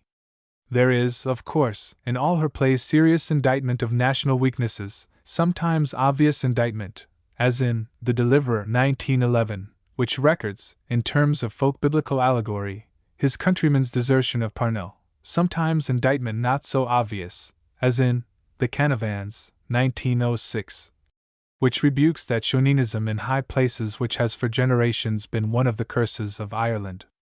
To him who knows only a little of Irish life it is easy to see the meaning but superficially concealed by the farcical bustle, the laughter, and the lamentations. But to him who looks but on the surface there is merriness enough and wittiness enough and wisdom enough to make his loss of the deeper meaning, for him, but a little loss. There are enough characters presented, too, peasants generally and townsfolk of the lower class, to make the farces a reading of life. What is wanting to him who looks for more than what farce may do is the largeness of utterance that will make a reading of life memorable. Take The Image 1910, for instance, in which Lady Gregory is attempting more than in Spreading the News 1904 or Hyacinth Halvey 1906. This play, the longest that Lady Gregory has written, is what the stage would call the character farce. She owns it a presentation of dreams of old men and old women which crumble at the touch of reality, but it is not only this, but a symbolizing of the proneness of all Ireland to accept as certainties on the eve of realization what are really only signs that point to possibilities in a far tomorrow. In the play 4 old men of a little village on the west coast are debating what they will do with their share of a windfall that has come to the village in the shape of 2 whales that have drifted up on the beach. When the priest determines that all the proceeds from the sale of the oil from the whales be spent on something that will benefit the whole community, they plan a statue. One of them is a stonecutter, to some great celebrity. The motives that lead them to choose Hugh O'Lora are telling satire not only of Irishmen, but of all men. It would hardly be, however, in any other country than Ireland that the name of the one come at by way of accident would, unidentified for some time by any, be finally revealed as that of the hero of a folk tale. 4 days after the whales had come ashore, days wasted in planning what the village will do with the prize money, and unutilized in securing the blubber and rendering out the oil, the quartet learned that the Connemara lads have the oil drawn from the one of them, and the other one was swept away with the spring tide. Though The Image be farce, its characters are the characters of comedy, and its purpose wholeheartedly serious. And even Spreading the News has its lesson of rumor's wild riot in Irish crowds. On the slightest grounds, the reciting of an errand of helpfulness is turned by quick imagination into a story of a murder. Lightly sketched as are the people here, from a caricature of a magistrate to the more serious presentment of Mrs. Valence. Nice quiet little man. They are very true to Ireland. Slighter even are the butcher and the postmistress and the model sub-sanitary inspector in Hyacinth Halvey. Though all are fully understood and fully blocked out in their author's mind, if impossible of complete realization within limits so narrow, but the farce itself is not lifted into dignity by any noble underlying attitude. The Jackdaw, 1907, has rumor again as its motive, as had spreading the news, but it is not the motive of the play or any of its incidents that is the best thing about it, but the character of Michael Cooney, of the seventh generation of Cooneys who trusted nobody living or dead. He is, of course, caricatured, but he has possibilities of personality, and he could have been worked into the fullness of a universal character had the Jackdaw been comedy, we will say, instead of farce. Of all her characters, that of Hyacinth Halvey is most nearly rounded out, but then Lady Gregory has taken two little plays in which to present his portrait. The Full Moon, 1911, recording some of his later experiences in Clune and his final departure from the town, his introduction to which was recorded in the play bearing his name. The Workhouse Ward, 1908, reaching from wild farce to sentimental comedy, is hardly more than a dialogue, but it is given body by the truth to Irish life out of which it is written, that quarreling is better than loneliness. Lady Gregory has disowned. 25. 1902, which is frankly melodrama, her only other experiment in which, in her plays of modern Ireland, is The Rising of the Moon, 1903. This play relates the allowed escape from a police officer of a political prisoner through that prisoner's persuading the officer that patriotism is above his sworn duty to England. Of the plays that may be called historical, The Canavans, 1906, is the best, because it is of the peasantry, I suppose, who change so little with the years, and whom Lady Gregory presents so amusingly and so truly in her modern farce comedy. Kincora, 1903, takes us all the way back to the 11th century, deriving its name from Brian's seat on the Shannon and ending with his death at Clontarf. It is undistinguished melodrama. The White Cockade, 1905, is better only in so far as it involves farce in the kitchen of an inn on the Wexford coast just after the Battle of the Boyne. Divorgilla, 1908, is of a time between the times of the two other historical plays, of the time a generation later than the coming of the Normans to Ireland. It is pitched to a higher key than any other of her historic plays, and it is held better to its key, but its tragedy is far less impressive than the tragedy of The Jail Gate, 1906, which pictures the effects upon his wife and his mother of the imprisonment of an Irish lad of today, and their learning that Dennis Cahill died for his neighbor. This little play is out of the life that Lady Gregory knows and can deal with. It is finely conceived and finely executed, lingering in the mind as does the keen herd rising from some bare graveyard fronting the Atlantic. Just why Lady Gregory, who has rendered in prose so well old legends, should render old Irish historic life so much less well I cannot explain. Sometimes I think it is because she has found less of that history than of that legend among the people. Yet in A Traveling Man, 1907, her little miracle, somewhat in the manner of Dr. Hyde's, that brings Christ into a modern peasant home, she has made a play of a tender and reconciling beauty. With the success of A Traveling Man and The Jail Gate before me, I cannot say it is because her genius is for farce, and to say that it is because her genius is for the plays of modern peasant life does not help to account for the fact. The idiom of all these plays is racy of the soil, and when it need be, eloquent with the eloquence that is almost always in the English of the Irish. It is full of wise saws and proverbs, quips and quirks of expression, the picturesquenesses and homelinesses of speech that are characteristic of a peasant to whom talk is the half of life. These range from sayings like those of the clowns of Elizabethan drama, such as, "He had great wisdom, I tell you, being silly-like, and blind," and such country wisdom as, "What would the cat's son do but kill mice?" up through the elaborate maledictions of the two old paupers in The Workhouse Ward, and such delightful asperities as that of Maelmorra anent his bitter sister Gormleth. "You were surely born on a Friday, and the briars breaking through the green sod," to aphorisms that have an accent of eternity as, "It is the poor know all the troubles of the world," and "The swift, unflinching, terrible judgment of the young." The characters, even when they are purposely almost caricatures, have in them the possibility of complete portrayals. There is no flagging of the invention in any of them, no slipshod or careless composition. Her technique, too, at least in farce, is masterful, and in her plays of modern life of other form adequate. That she could master historical drama, as I have said, I must doubt, but that she need restrict herself so largely to farce and farce comedy in her plays of modern life, I do not for a moment believe. The Jail Gate, in fact, proved that she need not so restrict herself, and Macdaraffa's Wife, 1911, written by Lady Gregory at sea on her way to America, but perhaps for that all the fuller of the wild old life of her native Connaught.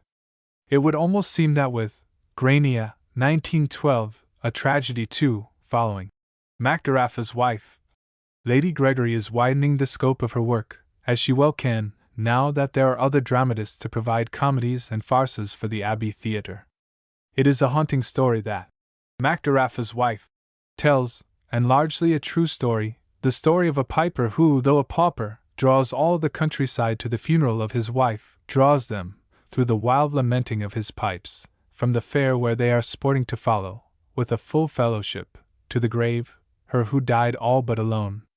Lady Gregory tells us in a note just what of it she gathered from old people about her girlhood's home at Roxborough, and what about her home of today at Coole, how she has shaped it, and what emotion is back of it, the lasting pride of the artist of all ages.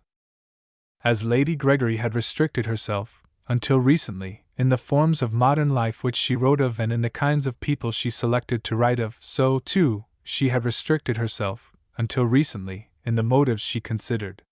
It is true that the motive most recurrent in her plays, that of fear of the opinion of the neighbor, an attitude probably sprung of the clan system, is dominant in Irish life, and it is equally true that the motive most notably absent, love, was until yesterday far from a dominant motive in the Irish life that Lady Gregory presents, yet there are many other motives that, in true comedy, and even in farcical comedy, might well have place.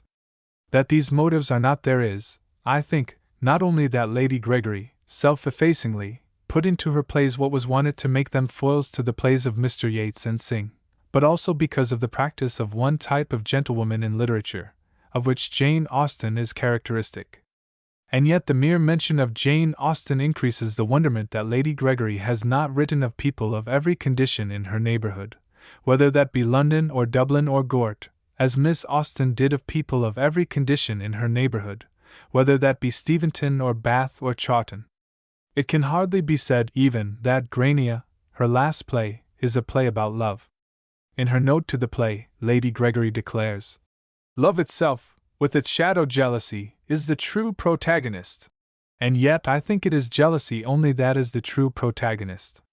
There is much talk about love, but it is not from love, but from jealousy that the action of the play arises. Among all this talk about love, among many eloquent sayings about love, true readings of love, there stands out most clearly in my memory this part of a speech of Finn, a speech uttered before Grania had turned from him to Diarmuid. And as for youngsters, they do not know how to love because there is always some tomorrow's love possible in the shadow of the love of today. It is only the old that goes through and through entirely because they know all the last honey of the summertime has come to its ferment in their cup, and there is no new summer coming to meet them forever. This I remember not only for its thought but for its style, the rhythm of its prose. It is Lady Gregory at her best, as Grania, as a whole is Lady Gregory at her best in tragedy. If Grania, in every detail, were as inspired as its explanation of the Queen's quick turn from Diarmuid to Finn, it would be a great play, indeed. Grania is no light woman, and yet she turns, in the old legend, from the man who sacrificed all but all for her, on his death, to the High King who brought about his death, with a suddenness inexplicable. Lady Gregory makes that sudden turn plausible, for two reasons.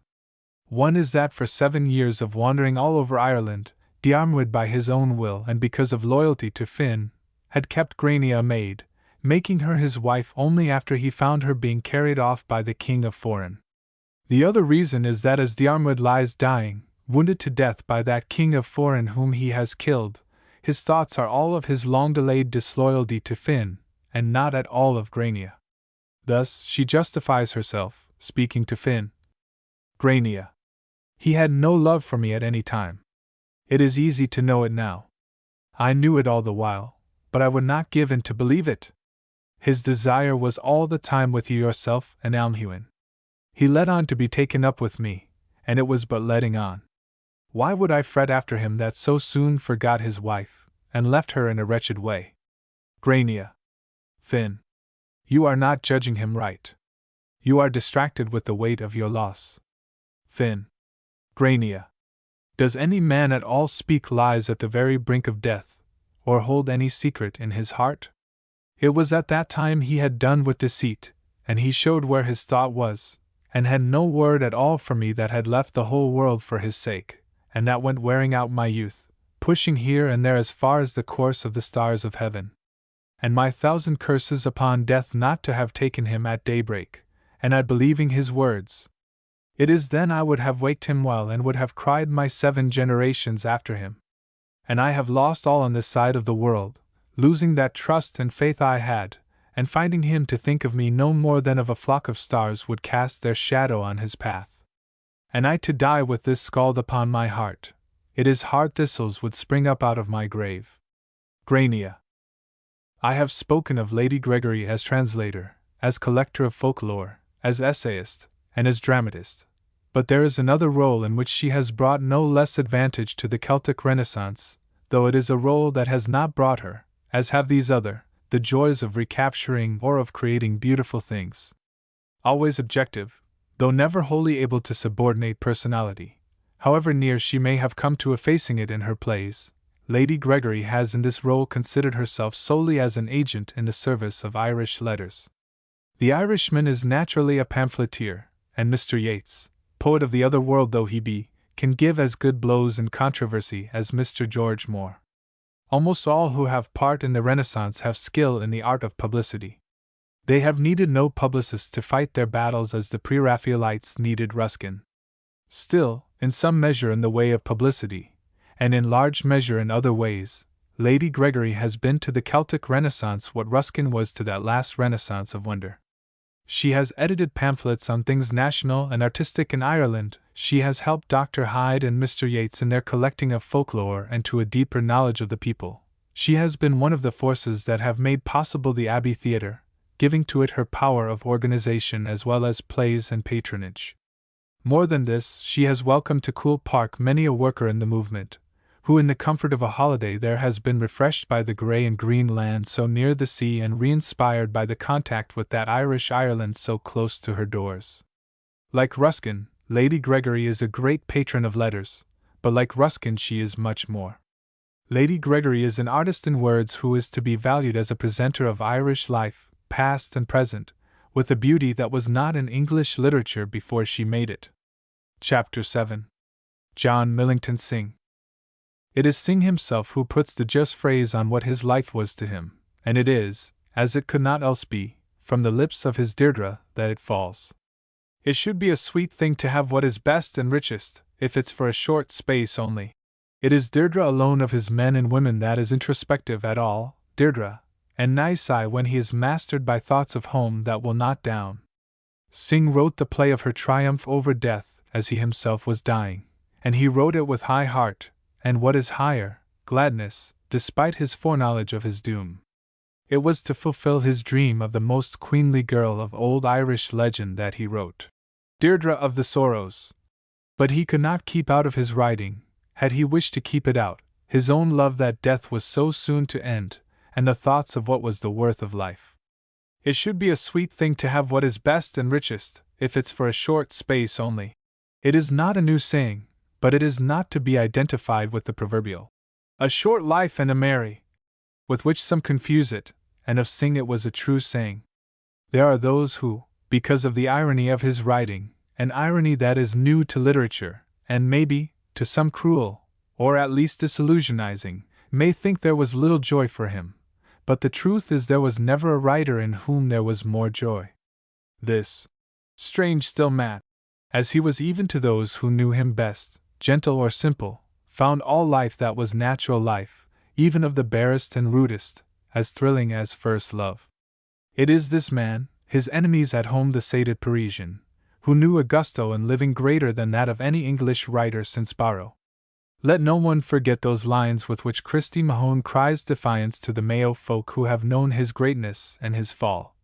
10,000 blessings upon all that's here, for you've turned me a likely gaffer in the end of all, the way I'll go romancing through a romping lifetime from this hour to the dawning of the judgment day.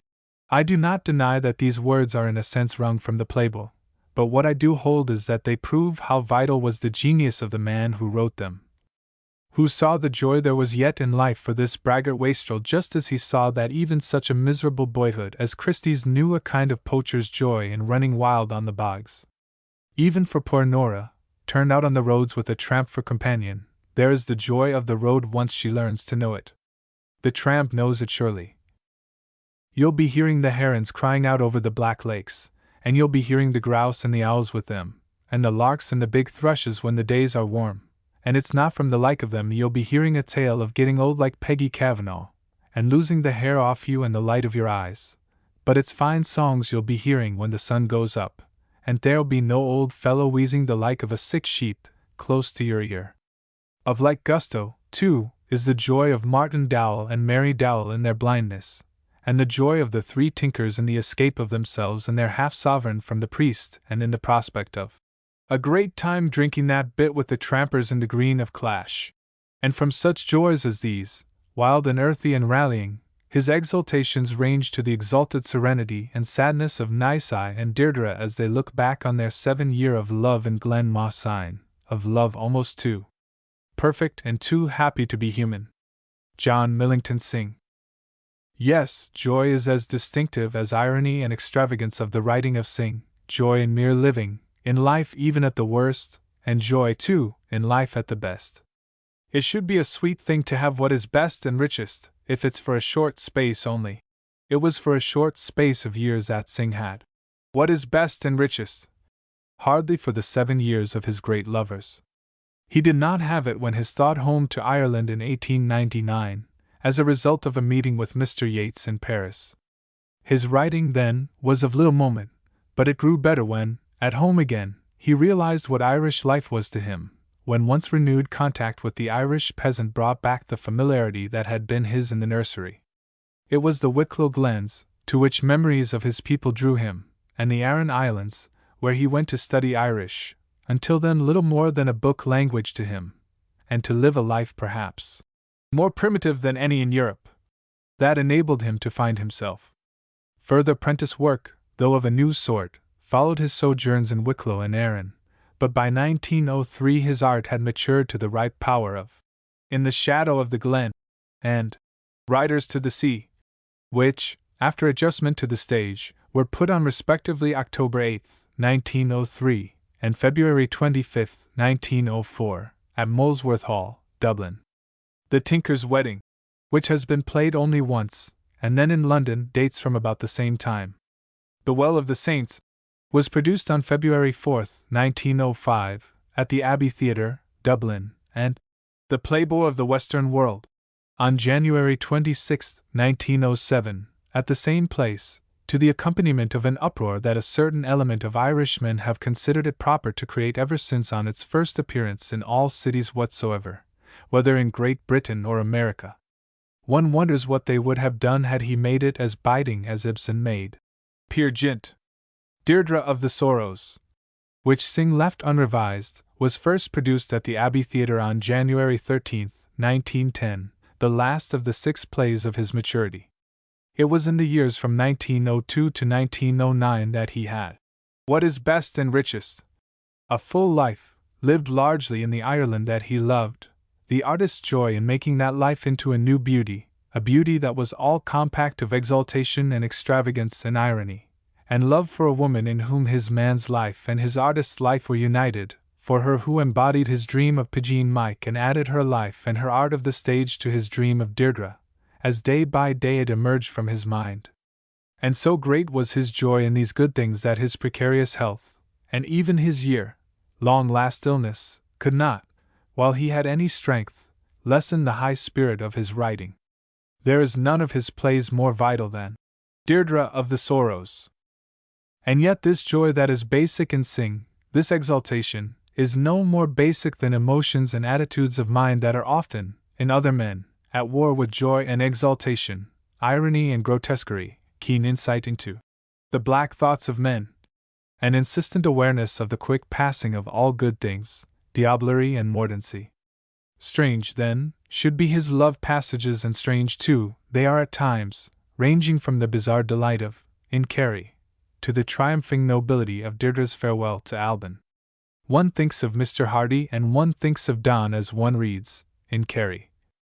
Diablerie. We heard the thrushes by the shore and sea, and saw the golden star's nativity. Then round we went the lane by Thomas Flynn, across the church where bones lie out and in. And there I asked beneath a lonely cloud of strange delight, with one bird singing loud, what change you'd wrought in graveyard, rock and sea, this new wild paradise to wake for me. Yet knew no more than knew those merry sins, had built this stack of thigh bones, jaws and shins. One thinks of no other writer at all, however, when one reads Christie's Wing of Pegeen, even when one puts down the book in the quiet that always comes on one in the presence of something great. One thinks of no other writer, of course, when one sees the lovers and listens to their words on the stage, for one is wrapped out of oneself by the perfect accord of drama and actors at one in the service of beauty. Christie, indignantly. Starting from you, is it? He follows her. I will not, then, and when the airs is warming, in 4 months or 5, it's then yourself and me should be pacing Neophan in the dews of night, the time's sweet smells do be rising, and you'll see a little, shiny new moon, maybe, sinking on the hills. Christie. Indignantly. He follows her. Pegeen, looking at him playfully. And it's that kind of a poacher's love you'd make, Christie Mahone, on the sides of Neophan, when the night is down? Pegeen. Looking at him playfully. Christie. It's little you'll think if my love's a poacher's, or an earl's itself, when you'll feel my 2 hands stretched around you, and I squeezing kisses on your puckered lips, till I'd feel a kind of pity for the Lord God as all ages sitting lonesome in his golden chair. Christie. Pegeen. That'll be right fun, Christie Mahone, and any girl would walk her heart out before she'd meet a young man was your like for eloquence, or talk at all. Pegeen. Christie, encouraged. Let you wait, to hear me talking, till we're astray in Eris, when Good Friday's by, drinking a sup from a well, and making mighty kisses with our wedded mouths, or gaming in a gap of sunshine, with yourself stretched back unto your necklace, in the flowers of the earth. Christie. Encouraged. Pegeen, in a low voice, moved by his tone. I'd be nice, so is it? Pegeen. In a low voice, moved by his tone. Christie, with rapture. If the mitred bishops seen you that time, they'd be the like of the holy prophets, I'm thinking, do be straining the bars of paradise to lay eyes on the Lady Helen of Troy, and she abroad, pacing back and forward, with a nosegay in her golden shawl. Christie. With rapture. Borrow, who comes to mind more often than any other writer as one reads Sing, chose to avoid love scenes, and Borrow's follower, Mr. Hewlett, for all his gusto, has no such exaltation as this. Had Harry Richmond taken to the road with Kiyomi, we might have known something like it. A chapter out of the early life of Juggling Jerry and his old girl, done in the manner of Love in the Valley, would be still nearer to it. As it is, this passage of the 3rd act of The Playboy of the Western World stands alone. I doubt if Synge had read Meredith, and even had he, the life of the roads and their cottages that Synge knew so well was his master, and no writer at all. In a way, of course, the Irish English of Dr. Hyde's translations of the love songs of Connaught was an influence, and you will find many expressions common to them and Synge. It is not important, however, whether these expressions have a common source, or whether Synge took them from the love songs, rather than from his own notebook. Whatever their source, it was Synge who made out of them a great style, his peasant style. It is another and a severer style that he uses in his Deirdre of the Sorrows, the courtly subject demanding dignity and restraint. This latter style has borrowed some of the bare simplicity of the personal style of Synge, that style, I mean, in which he records his own experience in the Aran Islands or in Wicklow and Kerry. Romancing, which is the very atmosphere of The Playboy of the Western World. would be out of place in any telling of the greatest of old Irish legends. So it is that Synge has found for Deirdre of the Sorrows, or rather for its great moments, an austere epic speech that seems native to the story. The passionate words are nobly adequate to the passionate resignation they have to tell, a resignation that has come of the unwilling belief of the lovers that so great a love as theirs cannot last longer, without fleck or flaw, than the 7 years it has lasted. Says Deirdre, when she has come to know it is fate that they will return to Ireland, and death. The dawn and evening are a little while, the winter and the summer pass quickly, and what way would you and I, Nicey, have joy forever? It's this hour we're between the daytime and a night where there is sleep forever, and isn't it better thing to be following on to a near death than to be bending the head down, and dragging with the feet, and seeing one day a blight showing upon love where it is sweet and tender? Nicey, his voice broken with distraction. If a near death is coming, what will be my trouble losing the earth and the stars over it, and you, Deirdre, are their flame and bright crown? Come away into the safety of the woods. Nicey, his voice broken with distraction. Deirdre shaking her head slowly.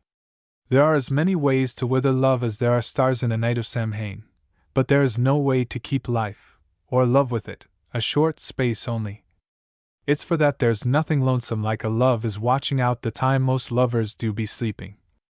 It's for that we're setting out for a main matcha when the tide turns on the sand. Deirdre, shaking her head slowly. Nicey, giving in? You're right, maybe? It should be a poor thing to see great lovers and they sleepy and old. Nicey, giving in. Deirdre, with a more tender intensity. We're 7 years without roughness or growing weary. 7 years so sweet and shining, the gods would be hard set to give us 7 days the like of them. It's for that we're going to a main, where there'll be a rest forever, or a place for forgetting, and great crowds and they making a stir. Deirdre, with a more tender intensity. Nicey, very softly. We'll go, surely, in place of keeping a watch on a love had no match, and it wasting away. They cling to each other, then Nicey looks up. Nicey, very softly. They cling to each other, then Nicey looks up. And this is from the unfinished second act, that Synge thought would scarcely be worth preserving. I have quoted it rather than the great keen over the body of Nicey that brings the play to a close, because that must of necessity follow the old poem, and this is as Synge imagined it. Each is. A thing will be a joy and triumph to the ends of life and time.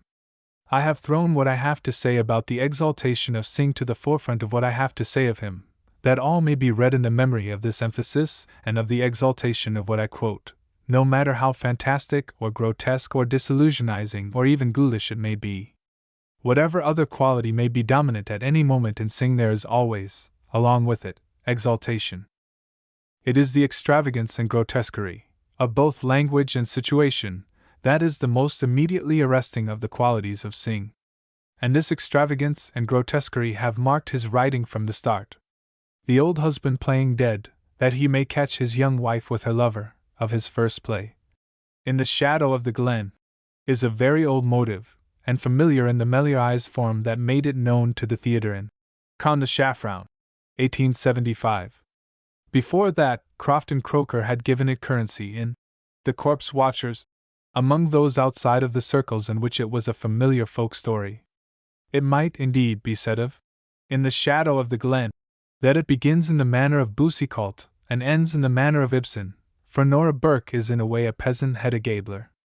Such a criticism would, of course, be very superficial. The story is a folk story of many countries, and Synge was told the version he worked from by the old Shanachie of Inishmaan whom he calls Pat Doraine in The Aran Islands. At moments the play approaches farce, as when the supposed corpse rises from the bed where he is stretched and drinks whiskey with a tramp who has happened in while Nora is gone to meet her young man.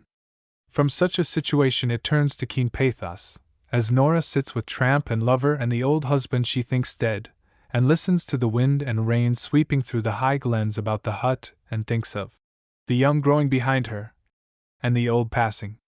Where else will you find cheek by jowl such sardonic humor as this, and such poignancy of lament for the passing of youth? Nora speaks as she pours out whiskey for her young man. Why would I marry you, Mike Dara? You'll be getting old and I'll be getting old, and in a little while, I'm telling you, you'll be sitting up in your bed, the way himself was sitting, with a shake in your face, and your teeth falling, and the white hair sticking out round you like an old bush where sheep do be leaping a gap. Dan Burke sits up noiselessly from under the sheet, with his hand to his face. His white hair is sticking out round his head. Nora goes on slowly without hearing him. Dan Burke sits up noiselessly from under the sheet, with his hand to his face. His white hair is sticking out round his head. Nora goes on slowly without hearing him. It's a pitiful thing to be getting old, but it's a queer thing surely. It's a queer thing to see an old man sitting up there in his bed with no teeth in him, and a rough word in his mouth, and his chin the way it would take the bark from the edge of an oak board you'd have building a door. God forgive me, Michael Dara, we'll all be getting old, but it's a queer thing surely. Michael. It's too lonesome you are from living a long time with an old man, Nora, and you're talking again like a herd that would be coming down from the thick mist. He puts his arm round her. But it's a fine life you'll have now with a young man. A fine life, surely. Michael. He puts his arm round her. Dan sneezes violently. Michael tries to get to the door, but before he can do so Dan jumps out of the bed in queer white clothes, with the stick in his hand, and goes over and puts his back against it. Dan sneezes violently. Michael tries to get to the door, but before he can do so Dan jumps out of the bed in queer white clothes, with the stick in his hand, and goes over and puts his back against it. Michael. Son of God, deliver us. Michael. Equal extravagance and equal grotesquerie, and irony biting beyond any and any other of his plays, you will find in The Well of the Saints. This, too, is built up out of Synge's experience of life in Arran and Wicklow. Old Mortine, a dark man, who taught him Gaelic on Aranmer, suggested Martin Dowell, the chief character of the play, and it was Mortine told him, too, the story of the well whose water would give sight to blind eyes. A story told Synge on Innishere supplied the saint, and a tramp in Wicklow the thoughts of Martin Dowell and Mary Dowell as to the glory their hair would be to them in age. As you read his travel sketches, in fact, you are always coming on passages that very evidently are the suggestions for situations in this play or that, and sometimes more than suggestions, stories and situations and very phrases that you remember as on the lips of the peasants in his plays. In these travel sketches, too, you find the background of the plays. There is but the germ of the playboy of the Western world. In the story told Synge in Inishmaan of the hiding there from the police of the man that killed his father, but there is old Mortine's comparison of an unmarried man to an old jackass straying in the rocks, which later we find transferred to Michael James Flaherty almost as Synge heard it.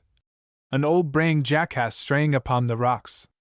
It may be, too, that the famous Lynchahon case confirmed Synge in taking the Arran story of the man who killed his father as the basis of the playboy, but it is little he got for his plays from his reading of The Fearful Crimes of Ireland, and little that he got for them from any of his reading. There are situations in The Tinker's Wedding, the tying up of the priest in the bag, for instance, that suggest a source. The Lout and His Mother, included by Dr. Hyde in his Religious Songs of Connaught, but Synge records in At a Wicklow Fair, that a herd told him the story of the tinker couple that would be wed, as he and the herd met the man in the case in Aughrim. No one who knows Ireland at all would hold that Synge's plays are typical of the Irish peasant generally, but any one who knows Irish literature at all, and the life of the roads in Ireland, will admit that wildness and extravagance are to be found in that literature from the beginning and in that life even at this day of supposed civilization. You will find one kind of extravagance in the distortions of Cuchulainn in bardic literature, another kind of extravagance in Little Red Mary and the Goat with the Chime of Bells, that your gardener tells you in a prosaic American suburban town. You will find the primitiveness of prehistoric life in the burning of poor old Mrs. Cleary by her neighbors in Tipperary, 1895, to drive a demon out of her, and the savage that is but under the skin of all men in the description of the spinster's ball at Ballinasloe Inn. A drama in muslin, said an old Shanachie to Synge on Innishere, when Synge had told him of a stock exchange trick. Isn't it a great wonder to think that those men are as big rogues as ourselves? It is idle to pretend that it is not true that, in some moods, all men the world over have sympathy for the rogue. Why do we read of Reynard the Fox with delight, and Robin Hood, and Uncle Remus, and not only in the days of our own infantile roguery, but as grown men and women? This man or that may say it is because of the cleverness of Reynard, the daring of Robin Hood, or his wildwood setting, and the resourcefulness of Briar Rabbit, but the honest man will admit it is because of an innate and deeply rooted human sympathy with roguery, as well as our natural human sympathy with the underdog and the man hunted by a merciless or an alien law. Very often, if the roguery is very great, or we are brought face to face with its effects and realize it is a real thing in real life, we will be shocked out of our sympathy with it, and realize, as did Pigeon Mike, the difference between a gala story and a dirty deed. But sometimes, if we are a people living a primitive life, we will no more awaken to the reality of the wrong of roguery than we would as children have been able to sympathize with the farmer whose pumpkin patch we raided on the eve of Halloween. A sneaking sympathy with roguery, however, is a very different thing from a delight in extravagance. That, too, is a universal passion, but not so native to the Teuton as to Celt or Finn or Oriental. Its absence is what most differentiates Old Norse literature from Old Irish, with which it so early came into contact. It is in travelers' tales and in the tales of seamen, and in the writing that was based on these, in rare moments of religious or romantic ecstasy, or in borrowings from Celt or Oriental, that you will find the most of what extravagance there is in English literature. In America you find extravagance in our humor, and this humor, perhaps, owes as much of its extravagance to an Irish ancestry as to an environment of new wonders that could not be well expressed save in hyperbole. It is not only the extravagance of the change wrought in Christie by unexpected hero worship and an awakening of self-confidence through love for the first time known and returned that we wonder at, and the extravagance of that hero worship, but the extravagance of the imagination of his Creator, and the beautiful extravagance of his speech. The freshness and audacity of that imagination, and the beautiful extravagance of that speech, a speech modulated to a rhythm that Synge was the first to catch, are in themselves enough to give distinction to almost any subject. There was granted Synge more than this, however, a keenness of vision into the pathetic humanity of ugly things and a power to realize this with a beauty that was granted to no one before, though to Swift it was granted to see the ugliness as a bitter thing. Borrow had, indeed, a glimpse now and then of the pathetic beauty there is in ugliness, as in the story of Isabel Berners and the Flaming Tinman, and Whitman, too, but no man before Synge had the power at once to see the ugly subject as beautiful from a new angle of vision, humanize it, irradiate it with a new glow of imagination, reveal it through a style that for the first time ennobles English prose drama as blank verse has long ennobled English verse drama. Take The Tinker's Wedding, for instance.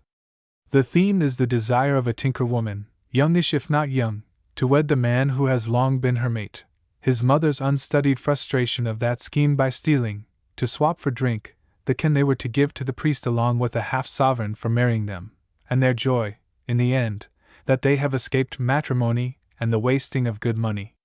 And yet this theme is underlaid with an emotion so vital, the emotion of a wild free life, and invested with a pathos so poignant of the quick passing of all good things, that no understanding heart can but be profoundly moved by that pathos and racily rejoiced at that wildness. It is thus, for instance, soliloquizes Mary Byrne, the rapscalliony old tinker woman of outrageous behavior of The Tinker's Wedding.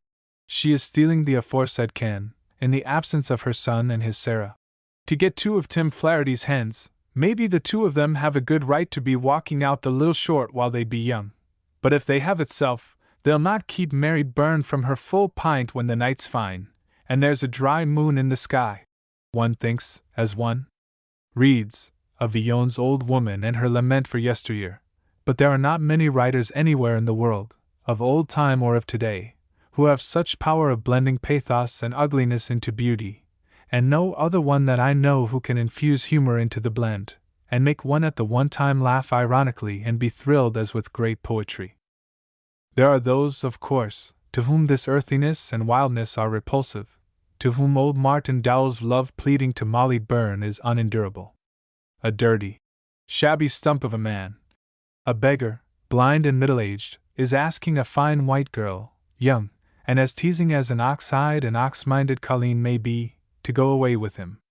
Not an exalting situation, exactly, as you read of it or see it on the stage, but once you see it on the stage, where its animality you would expect would be heightened, you realize, and it is strange to you that you do so realize, first of all its pathos, and again its pathos, and always, the scene through, its pathos. Had Molly gone with old Martin it would have revolted you, for it would have been unnatural, but since she did not, and since she was not the sort to be easily insulted, you only wonder at the power of passion and realize its pathos, and the irony of it. There is, however, a situation ironical of love in the shadow of the glen, that is more appalling to some than any irony of the Well of the Saints.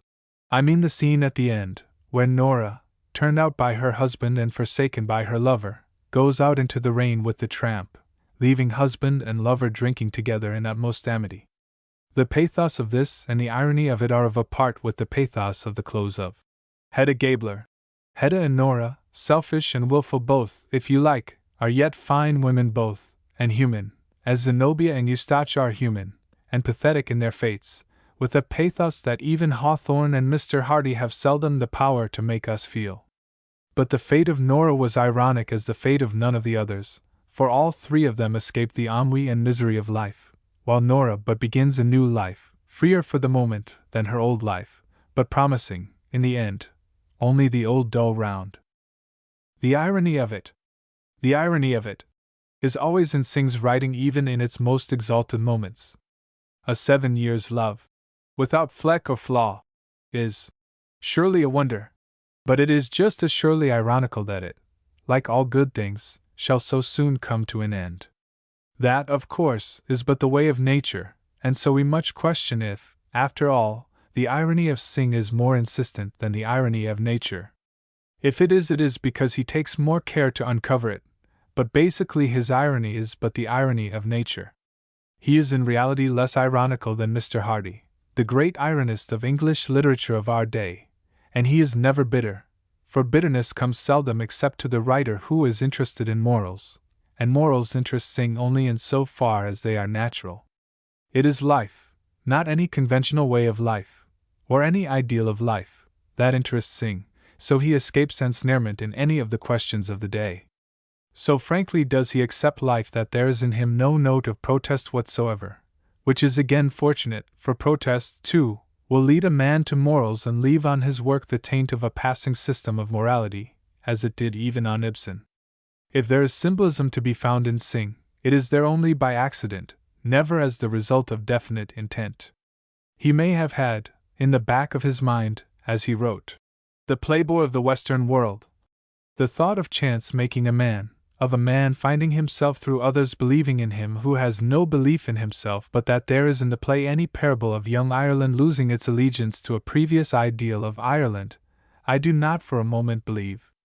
There is, of course, in The Well of the Saints, the old and oft-uttered truth that men prefer blindness in many things to correct vision of them, that truth that drives Mr. Shaw to blind anger. Synge has no resentment against that truth, only interest in it as a fact that is true of people as he sees them. The play is an unforgettable symbol of that truth, but to make it such was not why Synge wrote it. He wrote it with a purpose akin to that which inspired Burns to write his Jolly Beggars. He wrote it to make something beautiful out of the life of the beggars of the Wicklow Mountains, and I have no doubt he had a wild joy in the idea of it, in the irony of its truth, in the grotesquerie of the situations he garnered from his memory to illustrate its beauty and truth. Many wonders are possible even today in the wild life of the roads and of the sea-haunted islands that Synge knew, but he was wise to put The Well of the Saints back 100 years or more. Aran Islanders told him of rye that turned to oats in their fields and of phantom ships that passed them at sea, but a miracle of healing such as that of The Well of the Saints they were familiar with only in folk songs such as Mary's Well, and such a miracle, too, would hardly be attempted by a priest of today. Synge had the great advantage of writing all his plays, after the earliest, for the stage. He knew as he wrote that he could test that writing's stage effect in rehearsal and change it if need be. So he did change. The playboy of the Western world, revealing the incident of the supposed patricide as a bit of narrative addressed by Christie to the admiring girls of the Mayo village, instead of, as he had intended, a scene on the stage in a windy corner of rich Munster land. Had he written Riders to the Sea later, Synge would surely never have crowded into it incidents that took far longer in the happening than in the portrayal of that happening on the stage. It is this technical shortcoming that for me takes away somewhat from the exceeding beauty of this tragedy of Erin. The story of the finding of the clothes that tell of the death at sea of the last but one of the 5 sons of Moria, and of the death on the very shore itself of the last son, is in its very nature a dirge, and demands a slower movement than is possible with its incidents arranged as he was content to leave them in the play as we have it. Riders to the Sea is less representative of Synge, moreover, than any other of his plays, for it is written on one note, the note of the dirge of the tides that sound their menace of the sea through Inishmaan.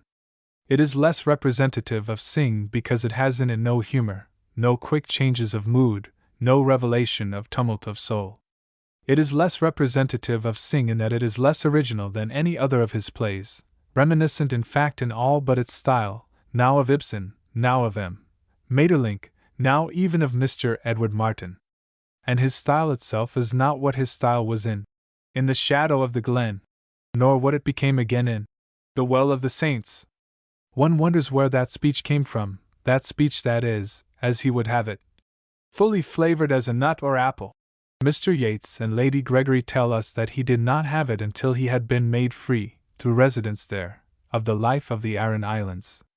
If one has read, however, the English of the prose translations of Dr. Hyde's Love Songs of Connaught, one may see in their style the genesis of the style of Riders to the Sea, and if one has read the dialogue between 2 old women of the religious songs of Connaught and the lout and his mother, one may come to believe that these turns Synge toward the even more fully flavored and more rhythmic speech of the other plays.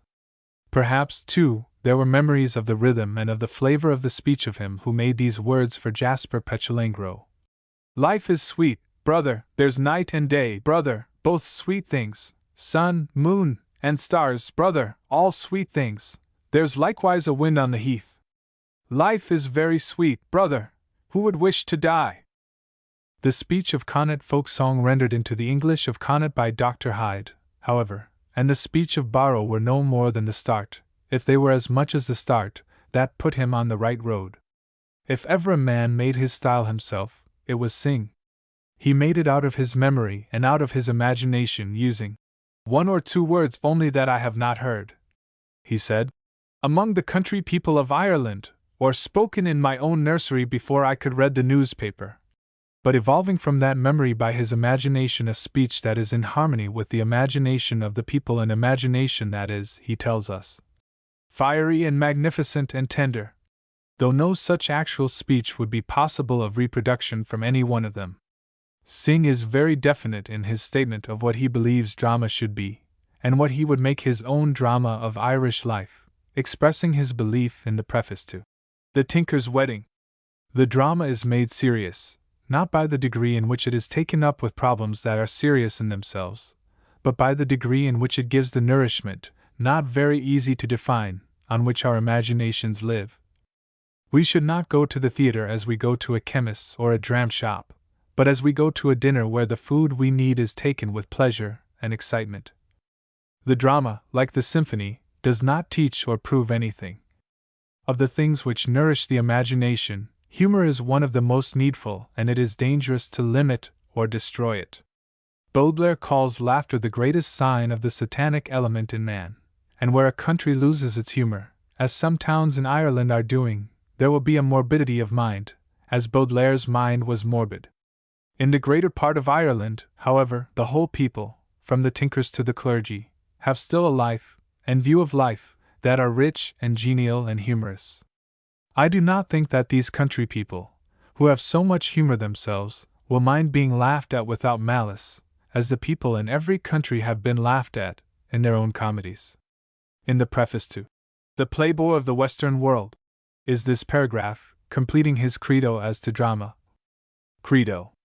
On the stage one must have reality, and one must have joy, and that is why the intellectual modern drama has failed, and people have grown sick of the false joy of the musical comedy that has been given them in place of the rich joy found only in what is superb and wild in reality. Although there are only about 40 characters, all told, in the 6 plays of Synge, and 10 of these are in Deirdre of the Sorrows, which for all its humanity is a play out of a life that is gone, there are men and women a-plenty to give us this rich joy found only in what is superb and wild in reality. Nora is superb and wild in her longings, and Moria in her sorrow, and old Martin Dowell superb and wild in his dream of life in the South, Sarah Casey and Pigeon Mike superb and wild in the most direct sense of the phrase, and these are all real, if not representative of the poorer peasantry. And in the high way of romance, who has dreamed what is more superb and wilder than the lament of Deirdre over Nisai? In the creation of character, as in style, and in technique of drama, Synge has done what he would. In only one of his plays, in Riders to the Sea, are his leading characters representative Irish peasants, and even Moria and her children, not only because of the isolation of their home in Erin, but because of the fate which has marked her mankind for death at sea, are somewhat apart from the fisher people of the West Coast. In all his 4 other plays of modern life, Synge has chosen characters who are, in his own words, variations from the ordinary types of manhood, chosen them because of his deep-seated love of the unconventional. In the Shadow of the Glen, Michael Dara, the herd, is a common type, and Dan Burke, the old sheep farmer, not an uncommon type, but the tramp and Nora, the one by his wandering and the other by her brooding, are variations, though very human both. Of the Catega class, too, are Timmy the Smith, Molly Byrne, and the villagers of The Well of the Saints, as are, too, the girls and men of the Playboy of the Western world, other than the Mayans and Michael James. Sean Keogh, indeed, is a cut above cottagers, being almost a strong farmer, and Michael James himself was, no doubt, of a similar Catega respectability before he took to shebeen keeping. Almost all the other characters of these modern plays are, with the exception of the priest of The Tinker's Wedding, and the saint of The Well of the Saints, squatters, beggars, and tinkers. Among them, few as they are all told, are very differing personalities. Christy the playboy and his father, a dirty man, God forgive him, and he getting old and crusty. Martin Dowell, a shabby stump of a man, of queer talk, middle-aged and blind and a beggar. Michael Byrne, the hardy, thieving, unimaginative tinker, and the romancing young tramp who gallants Nora when her own husband turns her out on the road. Variations, all, perhaps, but human, and compelling, all of them, our interest, and greater or less sympathy. And the women? Nora, whom we leave as road woman, I have likened to Hedda Gabler, and Sarah Casey in externals to Isabel Berners, but I do not know to whom to compare the others save Mary Byrne, as slightly suggestive of Villon's old woman. Mary Dowell, blind Martin's blind wife, has a general likeness to some old witch out of a fairy tale, but she is far from being a witch, and Widow Quinn the incomparable might be compared, were she not too high-hearted, to the hag of The Lout and Mother, in being indecent spoken, carneying, lying, plausible, full of poems and prophecies and sharp-edged. Of the women of the Catega class, Nora, for all her wildness and bitterness, is the most lovable, and Molly Byrne the least lovable. The girls of Riders to the Sea are not fully enough individualized to make us feel we know them, but Pigeon Mike, Synge has put before us in appearance and temperament, character and personality. A wild-looking but fine girl, he describes her, with the divil's own temper, the fright of 7 townlands, as she says, for my biting tongue, but susceptible of softening toward a boy of good looks and coaxing ways such as Christy. He gets around her with his poets talking, and his popularity, his mighty spirit, and gamey heart until she gives him words would put you thinking on the holy Bridget speaking to the infant saints. There might be incongruity, if one were writing of any other than Synge, in speaking of Deirdre in such a company. Incongruity, however, is of the very texture of Synge's art, which has reconciled qualities, as I have said, never before reconciled in English literature. It is on Deirdre that Synge has lavished all the ideality that was in him, not because he had a dream of woman he wished to fulfill, but because to him Deirdre was all that was queenly. And yet even Deirdre is a variation, as nobility and beauty must ever be. So lofty is she that words even in praise of her are almost impertinent.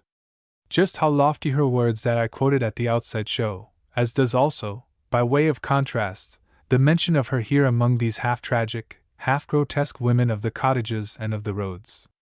There is scarcely a poet, of all that have written of Ireland from the time of Ferguson to our time, that has not written his dream of Deirdre as he finds her in the old legends of Ireland, but to my mind no one of them has dreamed her so triumphantly as has Synge. It is not, however, of such variations as Deirdre that the critics fall foul, but of the variations he puts on Irish roads and in Irish cottages when he presents the life of today. Why he replied to this criticism when to most criticism he was, if not indifferent, at least impervious, it is not easy to say. It is more than likely, however, that it was rather to explain his ideas than to justify his characters that he did answer. This criticism of the reality of his peasants began with his Shadow of the Glen, and is still to be heard in many places today. It rose to its highest pitch of denunciation at the time of the production of The Playboy of the Western World, in Dublin, but it was before that he answered it fully, in the last paragraph of The Vagrants of Wicklow, a travel sketch he made out of his wanderings in his native country. Here it is, as effective in its answer to subsequent criticism as to that which it was definitely intended to answer. In all the circumstances of this tramp life there is a certain wildness that gives it romance and a peculiar value for those who look at life in Ireland with an eye that is aware of the arts also. In all the healthy movements of art, variations from the ordinary types of manhood are made interesting for the ordinary man, and in this way only the higher arts are universal. Beside this art, however, founded on the variations which are a condition and effect of all vigorous life, there is another art, sometimes confounded with it, founded on the freak of nature, in itself a mere sign of atavism or disease. This latter art, which is occupied with the antics of the freak, is of interest only to the variation from ordinary minds, and for this reason is never universal. To be quite plain, the tramp in real life, Hamlet and Faust, in the arts, are variations, but the maniac in real life, and de Essientes and all his ugly crew in the arts, are freaks only. It is well to consider all his characters in the light of this statement, I think, and to reread, keeping in mind a possible further application of it, those phrases in the plays that so outraged many at their hearing in the theatre. I would not for a moment seem to want to soften the hardness of the life he pictures or to explain away his delightfully sardonic humor as in reality a reconciling sort of humor. But I do wish to say that the more I read him the less cruel and sardonic that humor seems. The impersonality of the man as dramatist grows on you as you read, you realize more and more his abstention from playing chorus to his characters, and you come to know that the seeming cruelty and sardonic joy are largely only the direct outcome of his courage in allowing nature to speak for herself. If you turn again to the plays after learning of their background from his travel sketches, you see many things in a new light. The irony, the grotesquerie, the tonic earthiness never grow less, but one learns to discount somewhat the effect of the hardness of speech on the recipients of that speech, as through experience one learns, after one's second attendance at a wake, to discount something of the too voluble sorrow of Keening. That the candor of Synge, in allowing his people of hard nature or of careless nature to say the ruthless things native to their minds and temper, hurts many, there is proof every time one sees a play of his on the stage. You will hear women about you gasp with mingled surprise and disgust, their sensibilities wholly outraged, but unwilling laughter in their minds when the widow Quinn says to Christie, after his praise of Pugin, "There's poetry talk for a girl you'd see itching and scratching, and she with a stale stink of poteen on her from selling in the shop." Such gasps are nothing, however, to those they utter when they hear Mary Dowell tell Molly Byrne, "When the skin shrinks on your chin, Molly Byrne, there won't be the like of you for a shrunk hag in the four quarters of Ireland." Very different is the kind of laughter aroused by the sly malice, native to the rogue story from the days in which its characters masqueraded as animals, that is revealed in the remark of Mary Byrne to the priest. It's destroyed. You must be hearing the sins of the rural people in a fine spring. And different again the childish delight in the extravagance at Christie's threat to send Sean Keel coaching out through limbo with my father's ghost. And still different the breathless, delighted wonderment in the sense of moral values exhibited by Michael James, when, fearing that Christie's threatened murder of Sean, if carried out, would give his secret trade away, he jumps up with a shriek, exclaiming, "Murder is it? Is it mad yous are? Would you go making murder in this place, and it piled with poteen for our drink tonight?" Different, too, is the laughter at the Rabelaisian touches and at the farcical situations in which the plays abound. If ever there were characters that lived a life apart from their authors, those characters are Synge's. It is in the verses and in the travel sketches that we get the man himself, the man back of the dramatist that gives to his characters a life independent of his own, a life that he knows partly in reality and partly in imagination, but that he himself has lived chiefly as an observer and imaginer. There is no humor in these verses and travel sketches, not even when he is describing a humorous scene such as that of the upsetting by pigs running wild of the constabulary busy about evictions on Inishmaan. We get the man himself, I say, in these verses and travel sketches, a man exulting in primitiveness, in wildness, in beauty of woman and child, in beauty of landscape, but exulting, more than in all else, in his own moods aroused by these things that he loved. Even here, however, he is at times almost impossibly impersonal, so that you feel in a certain description that there is no man between you and the thing described, but that, to adapt a phrase of Thoreau, it is the hills and the sea and the atmosphere writing.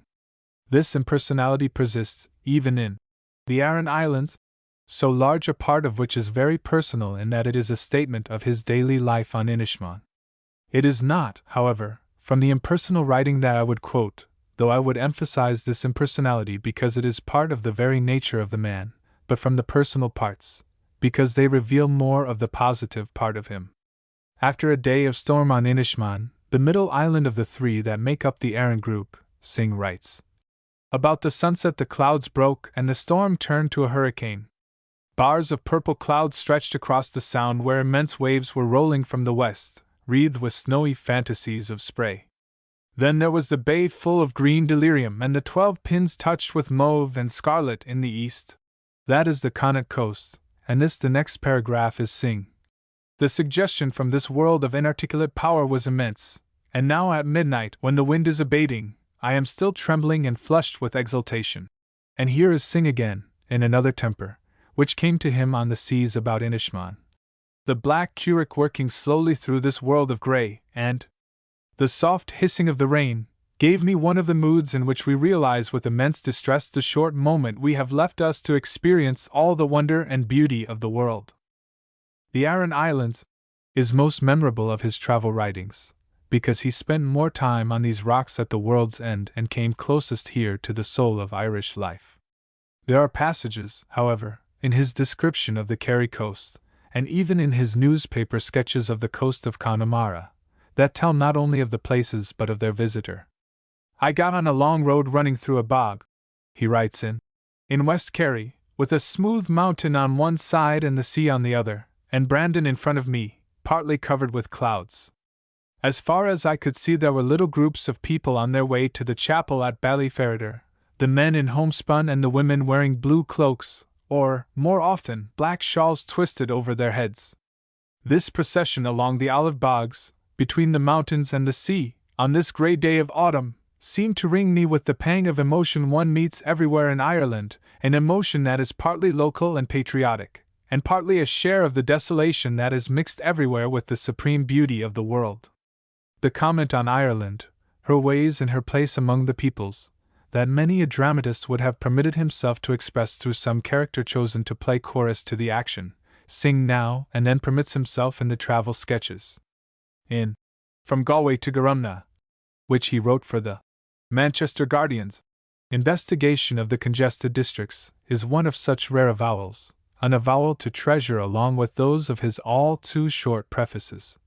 It is part of the misfortune of Ireland that nearly all the characteristics which give color and attractiveness to Irish life, he has been speaking of men dressed in homespuns of the grey natural wool, and the women in deep madder-dyed petticoats and bodices, with brown shawls over their heads, are bound up with a social condition that is near to penury, while in countries like Brittany the best external features of the local life, the rich embroidered dresses, for instance, or the carved furniture, are connected with a decent and comfortable social condition. It is this penury, perhaps, and its grey background that by way of contrast emphasize so strongly the moments of splendor that Irish landscape knows. One such moment Synge saw as he looked southward across the bay from the Dingle Peninsula toward Killarney.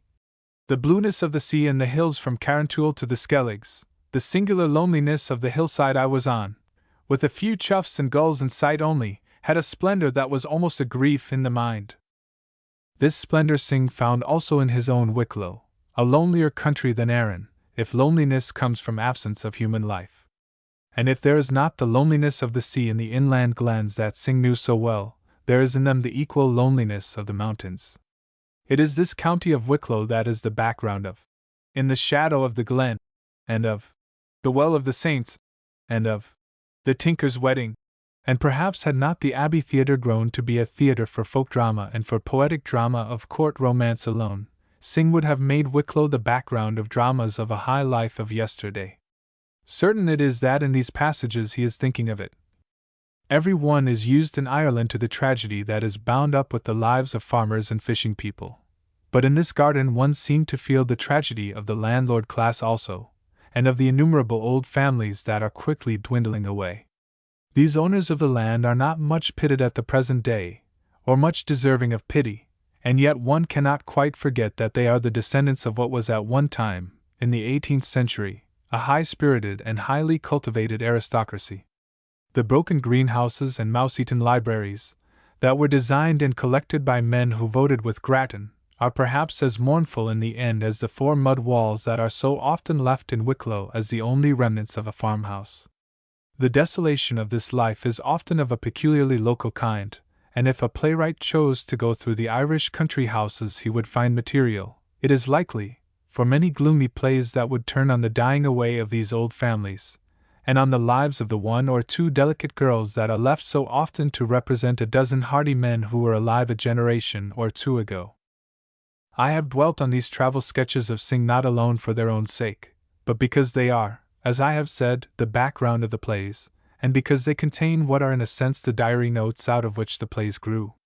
In a sense, too, they are a commentary on the plays, and as I have also said, a revelation of the playwright. All must be read for a thorough understanding of the plays, though these alone should be a delight to all, even if they know no more of Ireland than that share of human nature which is axiomatically the same in all men of all races. If you do not read the travel sketches, you may fail to see how deeply sympathetic Synge is with the Irish peasant, and in no patronizing way.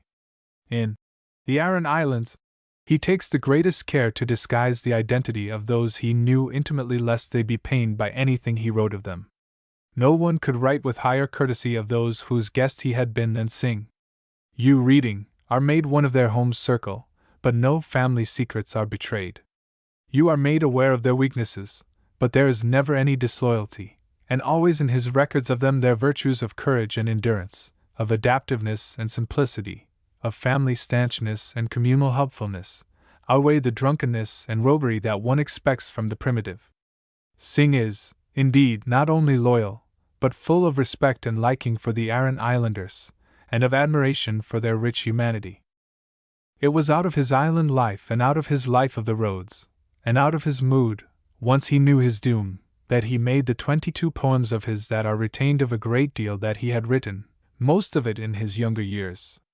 That Synge faced his fate with bravery, the triumphant tone of Deirdre of the Sorrows, that I have instanced is proof, but there could not but be moments when the thought of death was too instant to be denied.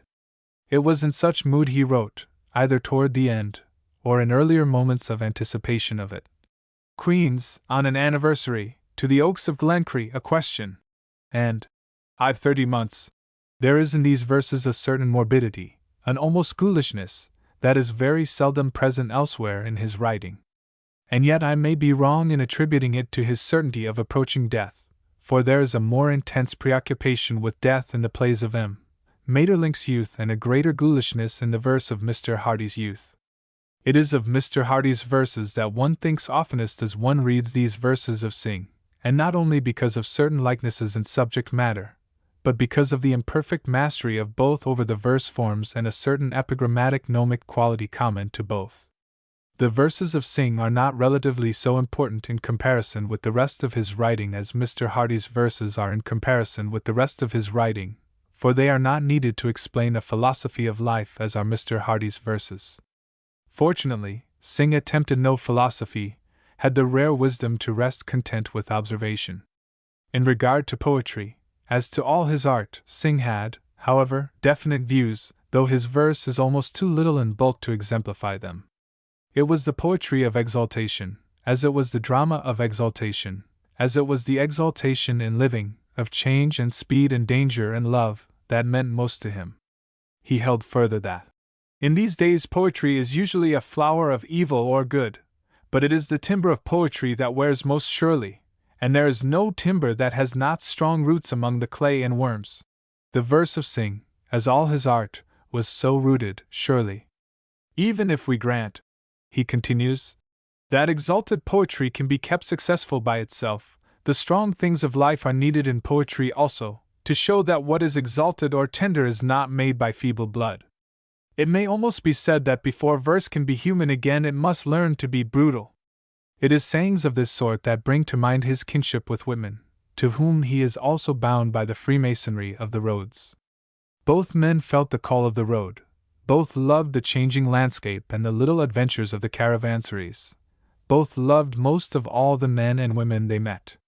Once only Synge seems to have forgotten humanity when he took to the road, that time which he has recorded in Prelude. Still south I went and west and south again, through Wicklow from the morning till the night, and far from cities and the sights of men, lived with the sunshine and the moon's delight. I knew the stars, the flowers, and the birds, the grey and wintry sides of many glens, and did but half remember human words, in converse with the mountains, moors, and fens.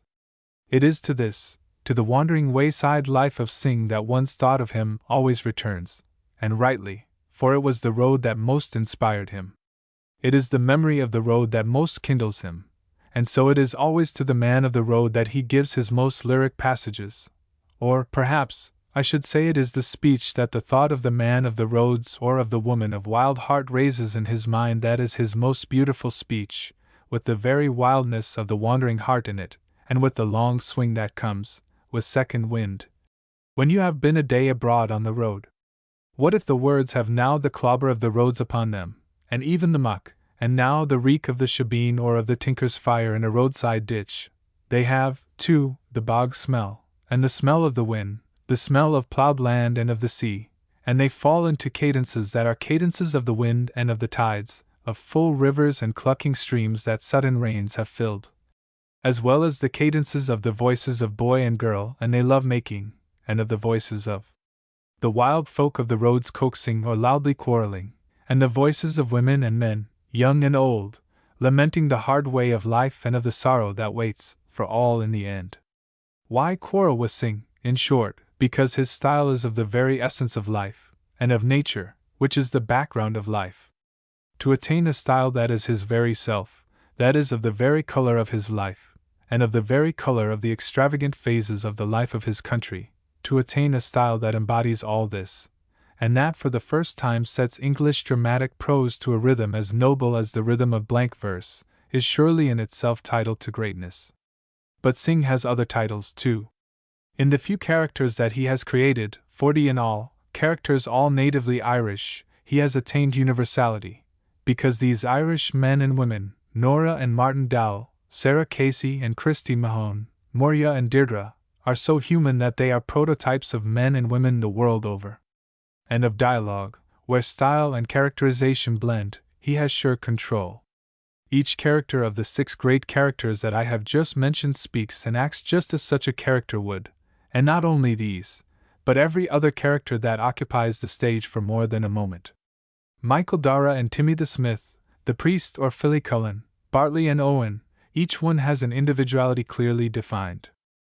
There is less that is great in the structure of his plays than in any other component of them, but that structure always clearly reveals the action which arises from the emotion and theme underlying each, the menacing sea in Riders to the Sea, the loneliness of the mountain glens that drives men fey in the shadow of the glen, the blindness, the blessed self-delusion of mankind in the Well of the Saints, the wildness of the life of the roads that law may not tame, in the Tinker's Wedding, the boy's finding of himself through his having to live up to a community's mistaken ideal of him, in the Playboy of the Western World, and the benison of death that prevents a great love from dying, in Deirdre of the Sorrows. Always the joy of making something beautiful out of his experience and dream of life is what inspires Synge to write, and though the intention to read life truly is a passion with him, there is never a suggestion of didacticism, or even of moralizing, though The Well of the Saints is unquestionably, whether he wills it so or not, a symbol of man's discontent with things as they are, his preference in some things of the lie to the truth. I think that Synge did not will to make The Well of the Saints a symbol, and that the play was to him but a reading of life, as life is, in his characteristic, exalted, ironic, extravagant way of writing, and that if he was aware of the symbolism, he was not keenly aware of it or much interested in it. He gives us life untroubled by the passing agitation of the day, and for that we should be thankful, and thankful, too, that he has given in his plays the nourishment, not very easy to define, on which our imaginations live. His irony, as desolating to some as the irony of Swift, gives pause to all, as insight always will, but to me his extravagance is a joy unalloyed, and his exaltation, so rare a thing in modern literature, should bring to all men delight and refreshment of spirit. No reading, or seeing and hearing, of his plays leaves me without a feeling of richness or without wonder and large content.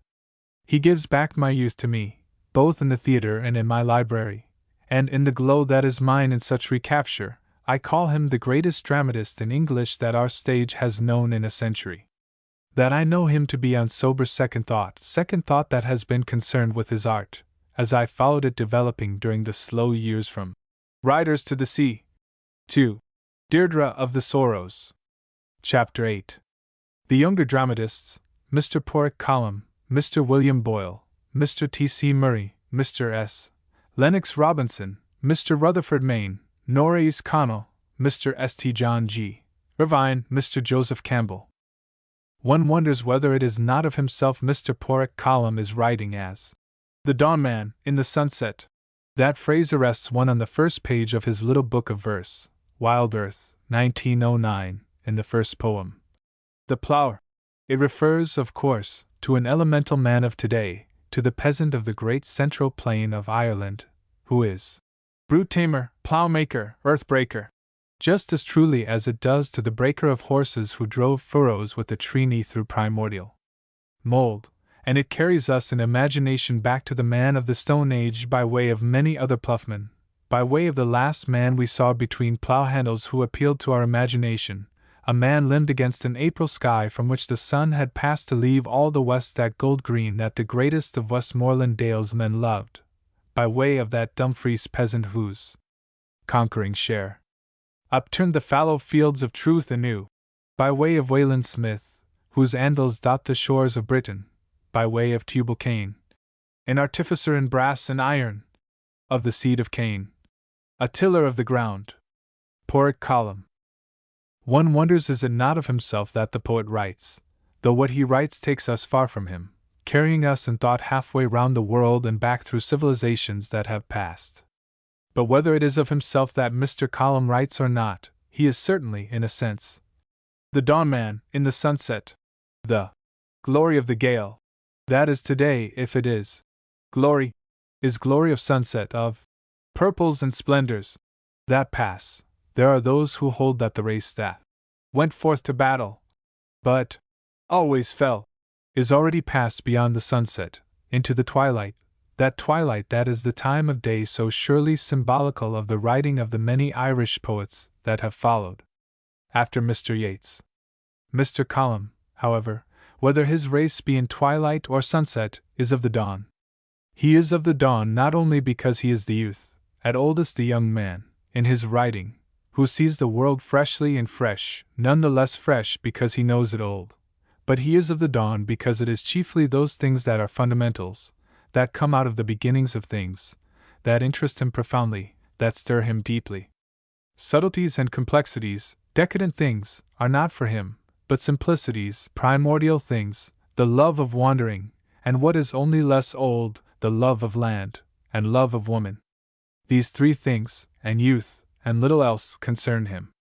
Mr. Column writes, indeed, in the dedication to Thomas Muskerry, 1910, that he has set down three characters that stood as first types in my human comedy: the peasant, the artist, the official, Murtakaskar, Khan Horikan, Thomas Muskerry. It is not, however, the official that Mr. Column emphasizes in Thomas Muskerry, but the man who longs for a quiet little place where he may be free from the nagging of his daughter and her children, and in Miles Gorman, in this same play, is sounded that other call that is recurrent in his work, the call of the road. We see more of wanderer than of artist, too, in Khan Horikan, though Mr. Column calls the play he made for him The Fiddler House. And here, too, the love of land is a motive, love of land and the wanderlove battle in The Land, 1905, with love of woman the deciding factor in the latter's victory. Mr. Column would not be an Irishman if nationality and religion were not also motives in his plays and poems, but it is only in his prentice work that either appears as a leading motive. From a good deal of writing, most of which appeared originally in The United Irishman, he has republished only the three plays before mentioned: The Land, 1905, The Fiddler House, 1907, Thomas Muskerry, 1910, his miracle play, The Miracle of the Corn, and two stories in Studies, 1907, and what he wishes to preserve of his verse in Wild Earth, 1909. It was through The Daughters of Erin that Mr. Column came in touch with the dramatic movement. Their plays and tableaux in the Antient concert rooms in 1900 attracted his attention, and he wrote to the secretary, enclosing with the note copies of two plays that he had written, the dramatic achievements of his late teens. These plays were about the children of Lyre, that one of The Three Sorrows of Storytelling. That is less poignant than the story of Deirdre only because it is less human, and about Brian Boru, the high king that beat back the Danes at Clontarf. Faerie and medieval history were not destined, however, to be Mr. Column's field, and Mr. Fay, then stage manager of the Association Productions, probably helped him on the way to his true field, the life of the peasant of the Midlands, by declaring them rubbish. 2 years later Mr. Column had learned enough about life and about the stage to write a play against enlistment in the English army that held the attention of audiences and was regarded as good propagandist stuff. The Saxon Shillin, produced May 15, 1903, Mr. Column has not republished, nor The Kingdom of the Young, 1902, which like its predecessor was published in The United Irishman. With this last play, as its title indicates, Mr. Column found his way to that subject of youth, which, whatever other one of his dominant motives his plays may involve, is always present. The hardness of youth is the theme of The Kingdom of the Young. The hardness that came into the heart of a daughter, when driven into revolt by the older generation. She turns on her father in the end, determined that she will not be cheated of the joy of life as was he. In The Follies, another little play of the same year, 1902, a play that for all its crudity and incompleteness is full of insight into Catholic Ireland, youth is again the theme, or the intolerance and self-righteousness of youth. Ewan's Wife, 1902, is only a monologue, only the old story of the woman who finds her home lonely and depressing because the wrong man is the man of the house. She looks out over brown bogs with black water, wondering what is the way of escape from it all. Broken Soil, put on at the Abbey Theatre on December 4, 1903, is the first play of Mr. Column with which, in after years, he was in any way content, but he was not too content with it, rewriting it in 1907 as The Fiddler House, and I think, in the main, improving it. Mr. Column, a youth with an appetite for reading as insatiable as his impulse to write, read not only his Ibsen but his M. Maeterlinck. Back of Broken Soil is Ibsen, back of The Miracle of the Corn is M. Maeterlinck. The Miracle of the Corn was put in rehearsal by the Irish National Theatre Society in 1904, but so far as I know it was never played by that organization. Its first staging I have record of being by the Theatre of Ireland, at the Abbey Theatre on May 22, 1908. Here again is youth a leading theme, the power youth has, if it be wistful and tender and pleading, to soften the heart of age. It may seem to some that the girl Aisling is only a symbol, only the dream of his youth returned to the farmer Fardarafa, who has hardened his heart even in famine time, but whether apparition, or child of the flesh and symbol, too, Aisling is the bringer back to Fardarafa of the soft heart of youth. As the Irishman in America is preferably a city dweller, it may be a little difficult for his fellow Americans of other ancestry to understand why the Irishmen at home were so concerned with Mr. Column's next play, whose theme, as whose title, is the land. The cry for a home and a bit of land, a cottage around a hearth and around the cottage a few acres of your own, is a cry that has been heard in all ages and among all people. It is a cry that we all have cried at times, gypsy-hearted though we be. It is a cry that even the city-loving 18th century raised in all the Mine be a cot poems, whether of Pomfret or Pope or any other of the many who followed the same fashion, and it is a cry that is especially loud in present-day America. But none of us can feel the call of the land, none of us can desire it with more intensity than the Irishman of today, city-dweller though we find his kin in America. There is no one class of people anywhere in the world who want the land as the Irish peasants of today want it. Their fathers and grandfathers saw the fields that they had farmed turned into pastures for cattle, as the Scotch crofters saw their holdings turned into deer parks. The two generations of Irishmen now respectively in old age and middle age have known what it is to be taxed out of the places their improvements, as tenants, made more valuable. And today those of the old folk that are still alive and those of the middle years that are still in Ireland are getting back to the land, along with the younger generation that desires it almost as ardently, but were not born upon it, profiting by legislation that compels landlords to sell to the government, which in turn sells to the small proprietors. The Irish peasant loves his bit of land far more than his language, and even more, I think, in the bottom of his heart, than he loves his church, although allegiance to his church is a duty that he puts before any love. A bareen in bogland is not a lonely place to the Irish peasant if he have neighbors of long standing. It is the big city that to him at home seems the lonely place, despite the glamour of its lights, and its shops, and its ceaseless excitements. The story of the land is, as I have said, the story of the struggle between love of land and the wanderlust, with the love of woman as the decisive factor in the latter's victory.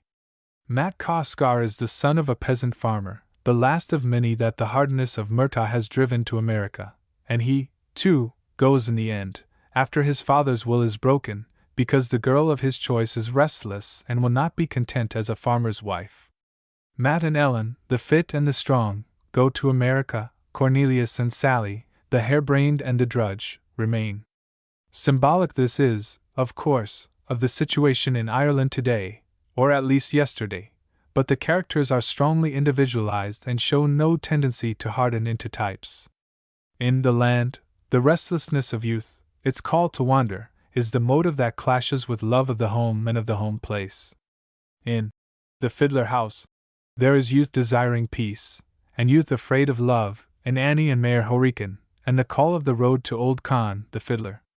Sacrifice is rare in youth, and if it were not that Mayor is afraid of her love for Brian McConnell, and gives up her home and takes to the road with her father partly because she fears her love for her lover, fears her powerlessness with him, it would hardly be in the course of nature that she would sacrifice so much for her sister.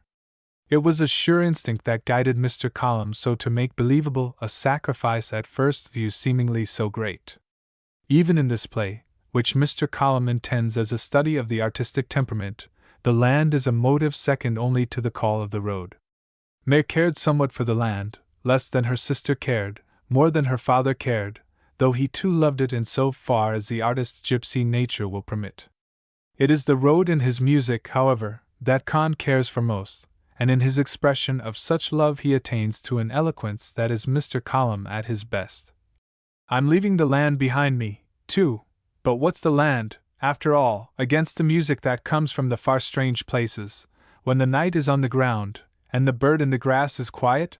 As one reads, aloud, as one must, one thinks now of the Old Testament, and now of Sing. Wanderlust. Although Mr. Column determined to put aside thoughts of dramas of old Ireland in 1900, he evidently could not keep the old legends out of his mind. They intrude now and then into his verses for all his modernity, and one of them, the destruction of the house of Dodurga, forced him to turn it into a play. The destruction of the hostel has not been published, but it seems to have pleased those who saw and heard it as played by the boys of St. Enda's School on February 5, 1910. In the last play, too, of Mr. Column, the ending is a parting, here the parting that death brings. Telling the fortunes of poor old Thomas Muskerry, who in the end dies a pauper in the workhouse where once he was master, the play opens our eyes to that life of the small town, deadliest of lives the world over, a life knowing neither the freedom of the farm nor the freedom of the city, as such life is lived in Ireland. In Thomas Muskerry, in The Land and The Fiddler House, the characterization is sure and true.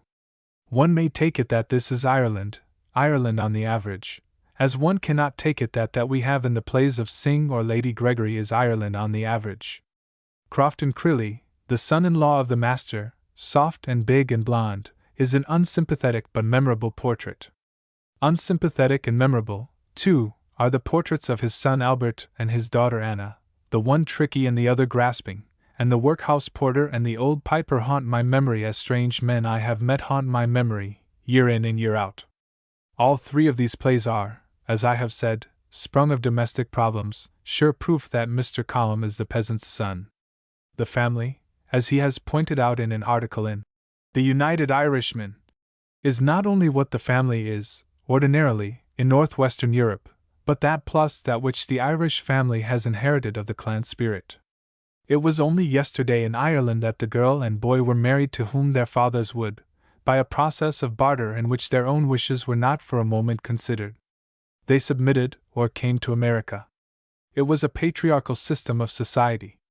It is not, then, difficult to see how it came about that Mr. Column, who began to write so young, came to write so much about youth and the rebellion of youth, and to write about those other themes of his, themes all of them made more intense by the youth that is concerned with them, the land that obsesses the life of the man of the house all Ireland over, and through him obsesses the lives of his family, and love of woman.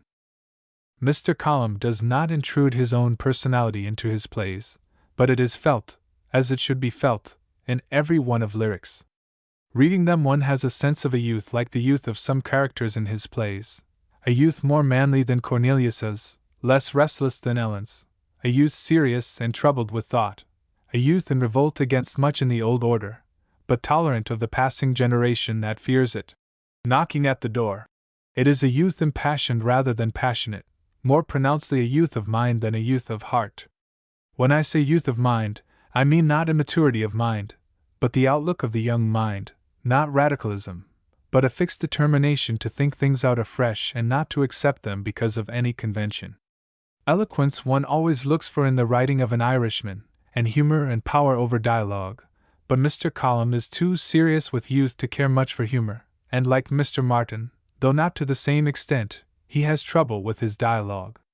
The feeling for the situation, the understanding of what is in the characters' minds, is in Mr. Column, but the dialogue does not always accommodate itself to situation and thought. What Mr. Column makes his characters say has in it the thought and the sentiment of what they would say, but the words as often lack life as have it. It is this difficulty with dialogue that has prevented Mr. Column, in his plays, true and finely planned as they are, from reaching great achievement. As dramatist he is still more full of promise than of achievement, and to be a dramatist of promise after 10 years of playwriting is to be at a standstill.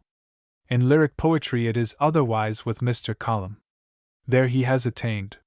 You will find his real value in Wild Earth, slight though the book may seem. Here is reading of life, here is imagination, here is lyric cry. Read these little poems once, and they will be your familiars forever. Mr. William Boyle. One wonders if justice has been done Mr. William Boyle. If it has not, it is because he is a playwright of one play. The Building Fund, 1905. He has written 3 other plays that count. The Eloquent Dempsey, 1906. The Mineral Workers, 1906, and Family Failings, 1912, but The Building Fund is of a higher power than any of these. Family Failings, produced in the spring of 1912, I have not read, but according to all accounts it does not mark any advance upon The Mineral Workers, or The Eloquent Dempsey. The Mineral Workers, essentially a propagandist play, and The Eloquent Dempsey, essentially a satire, are hardly, even in intention, of the first order of seriousness in art. There are characters in these 2 plays faithful to human nature, and faithful to the ways of Eastern Galway, where the scenes of all of the plays of Mr. Boyle are laid. But there are so many other characters in them that are either caricatures or stock, that, funny as the plays seem upon the stage, they do not impress the deliberate judgment as real. The many characters of The Mineral Workers and its several motives are too much for Mr. Boyle. He loses his grip and the play falls to pieces. The Eloquent Dempsey suffers from the caricaturing of its characters, and its action degenerates into unbelievable farce almost on the curtain rise. The Building Fund, however, is serious and true, and at the same time just as full of wit, and just as biting in satire, and just as effective on the stage as The Eloquent Dempsey. Its characterization is recognized as distinctive and authentic even on reading. Revealed through the almost perfect work of the players trusted with its presentation by the Abbey Theatre on their American tour of 1911-12, it seemed even more than distinctive and authentic, it seemed inspired by profound insight. The Building Fund tells the story of the outgeneraling of grasping son and conniving daughter's daughter by a hard old woman of the strong farmer class in the west of Ireland. Mrs. Grogan is approached as the curtain rises by Michael O'Callaghan, an elderly farmer, and Dan McSweeney, a young farmer, in the role of collectors for the fund for the new Catholic Church. They are sent away by her and by her son Sean without any contribution, but their visit suggests to her a way by which she can disinherit her son and her granddaughter, wishful for her death, she thinks, in their eagerness for her fortune. Sean is open in his concern as to her disposal of her money, and although the girl hides her purpose under pretended solicitude for her grandmother's health and is a great help to the old woman, Mrs. Grogan believes her also to be plotting for the fortune and is equally resentful toward both. So when the collectors call again, Mrs. Grogan makes a will, in which we learn, on her death shortly after, she has left all her fortune away from her family to the church. For all their plotting, the audience feels that the old woman is more malevolent than either son or granddaughter, and after all, the son had worked hard on the home place and the granddaughter, slyboots as she was, undoubtedly was really kind. Both are of her blood, and it is human to feel that parents should leave their money to their children rather than to charity. There is some amelioration of the condition of Sean and Sheila in the thought that they may stay on, with Father Andrew's permission, as managers of the old farm, henceforth the church farm. But sympathize with them though you may, you feel it is only right that selfishness should overreach itself. The play is not any more complimentary to Catholic Galway than The Drone of Mr. Maine is complimentary to Protestant Down, but it is seldom that comedy is complimentary to human nature, and The Building Fund is comedy. That is, it is comedy as Ibsen sees drama, or character farce as Coleridge defines it. It is, in the Greek sense, perhaps even tragedy. Certainly, it is tragedy from the standpoint of Sean and Sheila, for circumstances certainly get the better of them. From Mrs. Grogan's standpoint it is comedy, for she, through her will, even though she is now dead, has got the better of circumstances as represented by the plotting of her son and granddaughter. If we look at The Building Fund from the standpoint of Sean and Sheila, but without sympathy for them, it is only character farce, for although circumstances get the better of them, we do not then care for them, and a play in which characters are overwhelmed by fate, but in which our sympathy is not with them, is, if we follow Coleridge, really farce. Whatever The Building Fund is, its characterization is admirable. Some might say its men and women approximate to types, that Mrs. Grogan is the avaricious old woman, Sean the sanctimonious miser, Sheila the sly minx, Michael the benevolent old man, and Dan the gay blade. Types or not, you will find all of them in Ireland, and all of them wherever human nature is human nature. If they are types, however, each has a personality, but whether all of them would stand out with such individuality had one not seen them so fully realized on the stage, I cannot say. The tottering, bitter old woman of Miss Allgood and the miserly, fearful son of Mr. Sinclair are more memorable than the other impersonations only in that they are fatter parts than Sheila, Michael O'Callaghan, and Dan McSweeney, played respectively by Miss McGee, Mr. O'Rourke, and Mr. O'Donovan. Mother and son are, I am sure, just as complete in the writing of Mr. Boyle as in the acting of Miss Allgood and Mr. Sinclair. Both are, indeed, as finely imagined and as faithfully realized as any characters in modern English comedy. And you may have to go further afield than modern English comedy to find such a minute study of resentful and malevolent age as this portrait of Mrs. Grogan. We all know that perversity that will not allow its possessor to be satisfied with any effort to please. Here is an illustration of it as Mr. Boyle has seen it. Sheila. Will I boil an egg for your breakfast, Granny? Sheila. Mrs. Grogan, sarcastically. Oh, to be sure. More extravagance. You know very well I couldn't eat it, and you'll have it for yourself. Waste, waste, nothing but idleness and waste all round. God help me. Coughs. Mrs. Grogan. Sarcastically. Coughs. Sheila pours out a cup of tea and hands it to Mrs. Grogan. Sheila pours out a cup of tea and hands it to Mrs. Grogan. Sheila. Drink that drop of tea, Granny. It's fresh made. Sheila. Mrs. Grogan. What did you do with the bottom of the pot? Threw it to the ducks, I suppose? Mrs. Grogan. Sheila, pointing to the table. I have it here for myself, Granny. Sheila. Pointing to the table. Mrs. Grogan, sipping tea. When I was a girl I never got a sup o' tea from year's end to year's end. Mrs. Grogan. Sipping tea. Sheila. It was very dear then, wasn't it? Sheila. Mrs. Grogan. It's dear enough still with everybody using it all day long. Did you feed the hens? Mrs. Grogan. Sheila. Long ago, and let the ducks out too. Sheila. Mrs. Grogan. I suppose it's in the oats they'll be by this time. What about the calves? Grogan goes out. Mrs. Grogan. Grogan goes out. Sheila. I gave them their milk and put them in the bown. Sheila. Mrs. Grogan.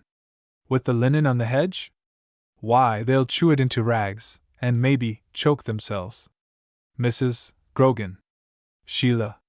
No, Granny dear, I spread the linen in the upper garden, where the sun comes the earliest. Sheila. Mrs. Grogan. I see it's stole you want it. There's half a dozen tinkers squatted in the quarry. Mrs. Grogan. Sheila, wearily. They went a week ago. Sheila. Wearily. Mrs. Grogan. Ah, dear! There's what it is to be old. I never hear anything that's going on now till it's all over. Is that egg boiled? Mrs. Grogan. Sheila. Granny dear, I thought you couldn't take one. Sheila. Mrs. Grogan. It's the little bit I eat that's grudged me now, I see. Mrs. Grogan. Though there is little of it in this passage that I quote, the picturesque phrase that no Irish writer is without is Mr. Boyle's, as a matter of course, but there is no particular individuality in his handling of it. Style he has not, nor any background of romance, or beauty of that sort that illumines the grayness of the comedies of Ibsen, or of any other sort of beauty than that approach to beauty there is in skilled craftsmanship. Admirably arranged, too, are the situations of The Eloquent Dempsey, a satire on the man who straddles all questions, as at one time, at any rate, did so many Irish politicians. Dempsey might have continued his career of straddling indefinitely had he not a mania for speech-making that he could not control. In the end, however, he was undone by a well-intentioned conspiracy, arranged by his wife, to get him out of politics altogether, and out of his liquor-selling and into farming far from town. I cannot identify Dempsey with any one prominent Irish statesman, but the lesser fry on both nationalist and unionist sides are as easy to identify as the men that suggested the characters of A Tale of a Town. In The Eloquent Dempsey, all the art of Mr. Boyle has been lavished on the central figure, which, when all is said, remains a caricature, and caricature uncompensated for by any great or noble characteristic of the play, whose primal quality is but cleverness. Effective as its satire is, and provocative of laughter as it always is on the stage, it is altogether cheaper in its quality than The Building Fund. The Mineral Workers, with its chief portrait, that of a returned Irish-American mining engineer, takes us to certain phases of society not met among the publicans and politicians and peasants of Mr. Boyle's earlier plays. Other than these are not only the hero, Stephen J. O'Reilly, but the aristocrat, Sir Thomas Musgrove, and his sister, Mrs. Walton, who is of the family connection of Sir Arthur Wing Pinero's Georgiana Tidman. Dan Fogarty, the holdback, unprogressive farmer, is the sharpest cut and truest to life of all the characters, so clear-cut and true, in fact, that one thinks of him as almost a fellow of Sean Grogan in The Building Fund. Uncle Bartle is sentimentalized, and Kitty Mora has no such personality as Sheila O'Dwyer. Contrast The Mineral Workers with the novel of the returned American, Dan the Dollar, of Mr. Bullock, and the caliber of Mr. Boyle's play is quickly revealed.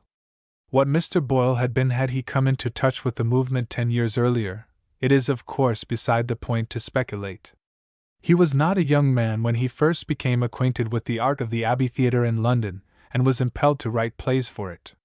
He was, though, able to adapt the experience he had had as a story writer to the stage in The Building Fund. That being so, why is it that his later plays, successful though they have been as vehicles for the purveying of amusement on the stage, have not taken rank by their art, or by their reading of life with The Building Fund? It may be that it was the one theme susceptible of dramatic presentation that he had brooded over long enough to transmute into terms of drama, and that the later plays, full of successful stage tricks though they are, did not come out of his knowledge of Irish life. Knowledge of Ireland he ought to have, for he is said to have lived for comparatively long periods in various places and country, as an excise officer. As such, Mr. Boyle was himself one of the principal types, that of the official, that exist in Ireland, and in a position to learn much of many other types, surprisingly few of which he has realized with any depth of insight in his plays. It would seem, with his great success 7 years back and his newer plays less effective, that we cannot look to Mr. Boyle with great hope for the future, as we can to Mr. Robinson or Mr. Murray. When we so say, however, let us remember that Lady Gregory did not attempt plays until she was close on 50. Mr. T.C. Murray. The North is generally held to be another country than the rest of Ireland. Ulster is alien alike in race and religion and economic conditions from Connaught and Leinster and Munster. It is Scotch Ireland, Protestant Ireland, industrial Ireland. It is, moreover, many of its citizens say therefore, prosperous Ireland. Certainly men would not divide all Irishmen into Irishmen and Scotch Irishmen, were there not many grounds for such a distinction. All other of the immigrants into Ireland have, as a people, disappeared. The Norman has left his mark on the land in his castles and his names, but as a distinctive element of the population he no longer exists, any more than does Welshman or Englishman or Palatinate. Apart from distinctions of class, the men of Ireland are Irishmen and Scotch Irishmen, and until yesterday, therefore, nationalists and unionists. T.C. Murray. And yet, definite as are these distinctions, life in the various parts of Ireland seems much alike, class for class, as it is represented by the many contemporaneous playwrights, whether the scenes of their plays are Down or Kerry, Galway or Wicklow. A tinker is a tinker wherever you find him, a strong farmer, a landlord, a landlord. The same emotions dominate rival brothers in The Turn of the Road, and in Birthright, though the Orangeman turned actor wrote the one and the Cork schoolmaster the other. Mr. T.C. Murray is one of those to whom Mr. Yeats has given the name Cork Realists. His first play, The Wheel o' Fortune, was produced by the Cork Dramatic Society at the Dun, Cork, December 2, 1909. It has not been published, so far as I know, and all that I learned from the references to it in newspapers is that it is a one-act ironic comedy about matchmaking. Mr. Murray brought his next play, Birthright, to the Abbey Theatre, where it was performed on October 27, 1910.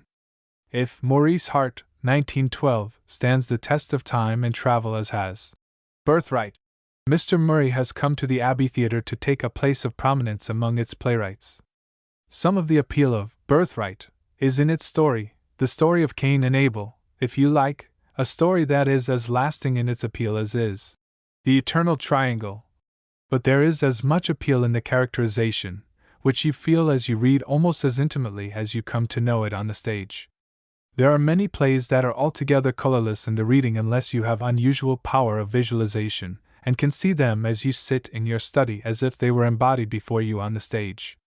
Such plays, visualized or unvisualized in the study, are often real enough on the stage. Birthright, as I have said, is not one of these. It visualizes itself for you, with no effort on your part, as you read it, though of course, as every real play will, it moves you more in the playing. It was admirably cast on its first production at the Abbey Theatre, and it was just as admirably cast on the American tour of 1911-12, Miss O'Doherty's Mora and Mr. Morgan's Bat Morrissey being wonderful pictures of a doting mother and a stern father troubled by their preferences, the one for the elder, the other for the younger son.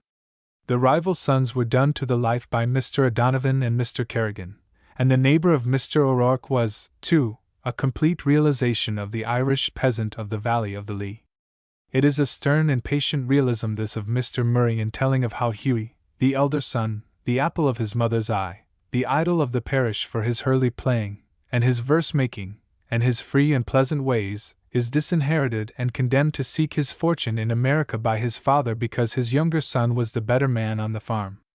There was back of Bat's decision, too, his feeling that his eldest born was more of his mother, whose blood was part gentle, than of himself, the grubber of the earth. Shane, like his father, was the peasant plowman, Hughie something of the sporting gentleman. The end of it all is murder, the younger son killing the elder with the hurley when he is accused by his brother of plotting to grab the farm.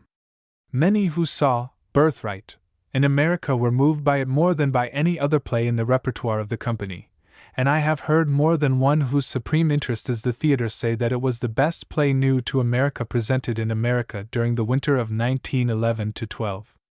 I do not so hold, for The Well of the Saints and In the Shadow of the Glen were new to America in the winter of 1911-12, and The Playboy of the Western World was new to every city in America save to Chicago, where Mr. Hart Conway presented it at his dramatic school in the spring of 1909. I can, however, understand why Birthright so appealed. It is because of the theme, because of the beautiful character of Mora Morrissey, because of the absolute faithfulness to life, as all the world knows it, of the play. I have traveled the road to Macroom that these farmers traveled, and so I know the externals of the life they lead. I have known intimately, and I know intimately just such people as these Irish peasants, some of whom spoiled their children, thinking the boy they loved must not be cross, and some of whom preferred one child to another even to the extent of reversing the custom of primogeniture that is as fixed a rule among them as if their property was entailed, and so I can vouch for the absolute fidelity of Mr. Murray's art. It is a realism little relieved by humor, unrelieved either by any background of romance, but gaining a dignity from its intensity of conception and its simplicity of unfolding that makes you feel, as you read, or as you watch and listen, that you are in the presence of nobility. Its style, maybe, is homespun, but it is none the worse for that, and it never approaches at all to the cheap or mean. The appeal of this realism is as poignant in Maurice Hart, 1912, as in Birthright, though the story of the later play is not so universal as is that of the play that brought Mr. Murray his share of fame. Maurice Hart tells of the disaster that comes to a young divinity student of Maynooth whose parents drive him back to college to seek ordination even after he tells them that he has no vocation for the priesthood. The curtain rises on Maurice, a youth of 22, trying to tell his mother, whose youngest he is, and the child of her middle age, that it would be sacrilege for him to take orders with no vocation. His courage fails him, as it had on previous occasions on which he tried to confess his agony because of his false position, and he finally begs the parish priest to break the desolating news to the family. They are only farmers in a small way, the Harts, and the father and mother, the son at home, Owen, and the 3 older brothers in Boston, have all made sacrifices to give Maurice his education. When the priest tells of the boy's decision not to return to Maynooth, mother and father and brother all insist that he must stick to his earlier intention, vocation or no vocation. They are in monetary difficulties because of him, and if the story went out that he was not back at Maynooth, his mother declares it wouldn't be Easton Macroom when we'd have the bailiffs walking in that door. She tells him, too, his being a spoiled priest will cost his brother his bride and her fortune that would help them to pay off their debts. The boy cannot withstand their pleading, and the first act ends with his promise that he will go back to Maynooth, a promise wrung from him even though he knows at the time of its making that his return may bring him to madness in the end. Act 2, 9 months later, shows us again the kitchen of the farmhouse of West Cork, with happiness in the hearts of all there, save some slight apprehension on the father's part over his new clothes and the terrors of a journey with Father Mangan to Maynooth. In this relaxing of the tension of the play, humor is not out of place, and its attainment here by Mr. Murray shows that he could write comedy did he choose.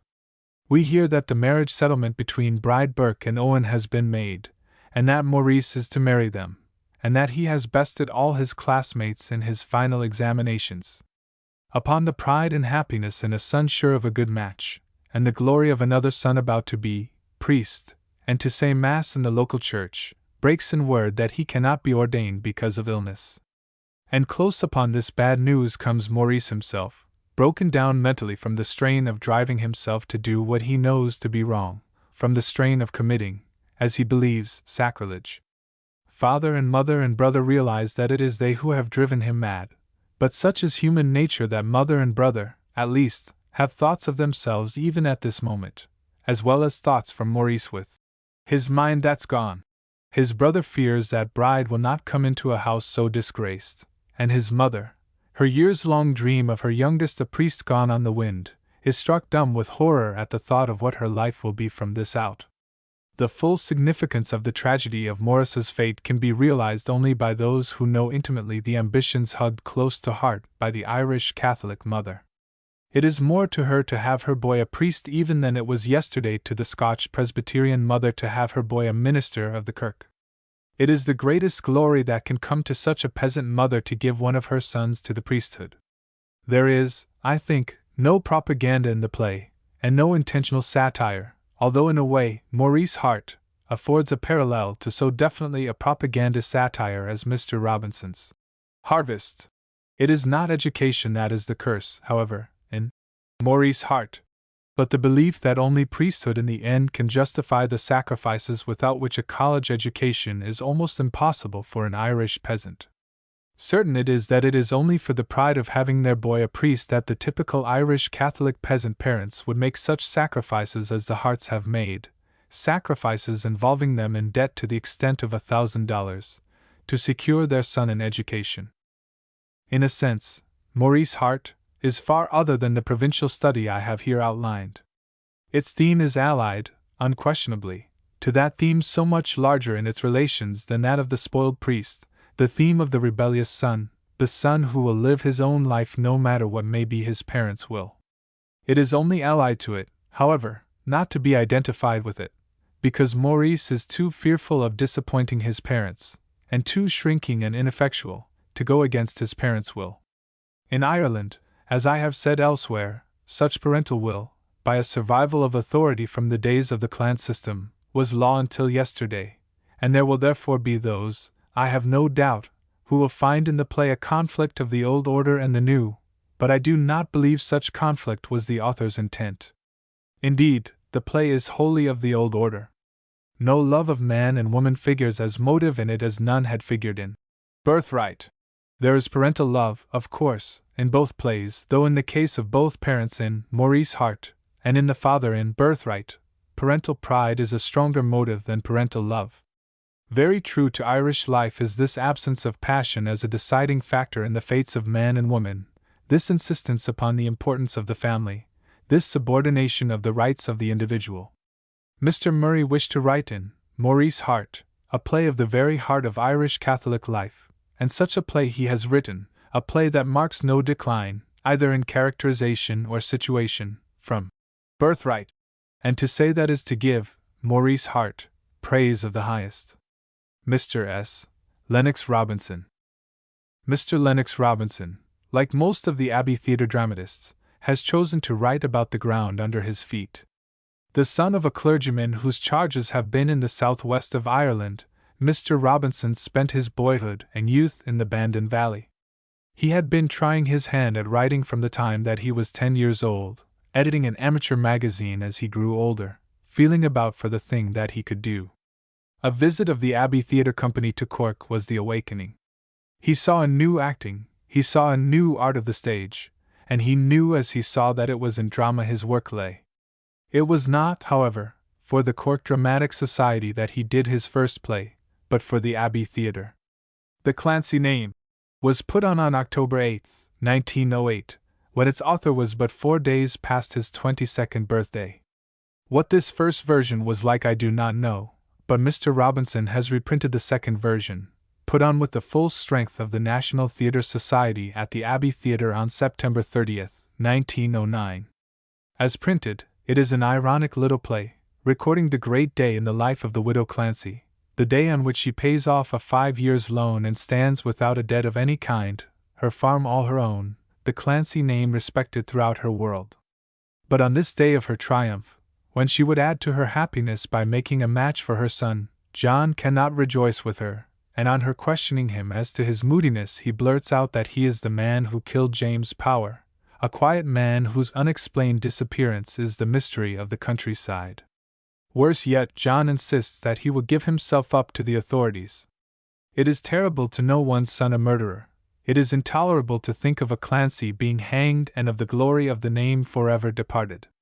She persuades him finally not to tell, but he fears he will, so, when the chance comes, he finds the only way out, the way of peace for his mother and peace for himself. A car driven by a drunken neighbor is threatening the life of a little child playing in the middle of the road. John Clancy pushes him out of the way and allows himself to be driven down. They bring him to his mother's house still alive and raving incoherently of the murder, but he dies before he tells his secret, and the Clancy name is saved. It is not a very gripping theme, but the play brings to us an acute character study of the typical managing woman of the small farmer class.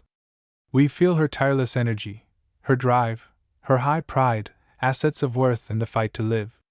There is a little humor, natural and unforced, some picturesqueness of phrase, a revelation of knowledge of life in one corner of Ireland. There is nothing, however, in the play to make it comparable with the three that followed it on the stage of the Abbey Theatre: The Crossroads, 1909, Harvest, 1910, and Patriots, 1912. The Lesson of Life, a little one-act comedy, presented at the Dun Theatre, Cork, December 2, 1909, Mr. Robinson has disowned. Why I do not know, though the fact that it was not produced at the Abbey may indicate that even at the time of its production he felt that it was not up to the level of his work. Mr. Robinson has not republished The Lesson of Life, but the reviews state that it was an amusing little play, though in no way a serious reading of life. Lennox Robinson.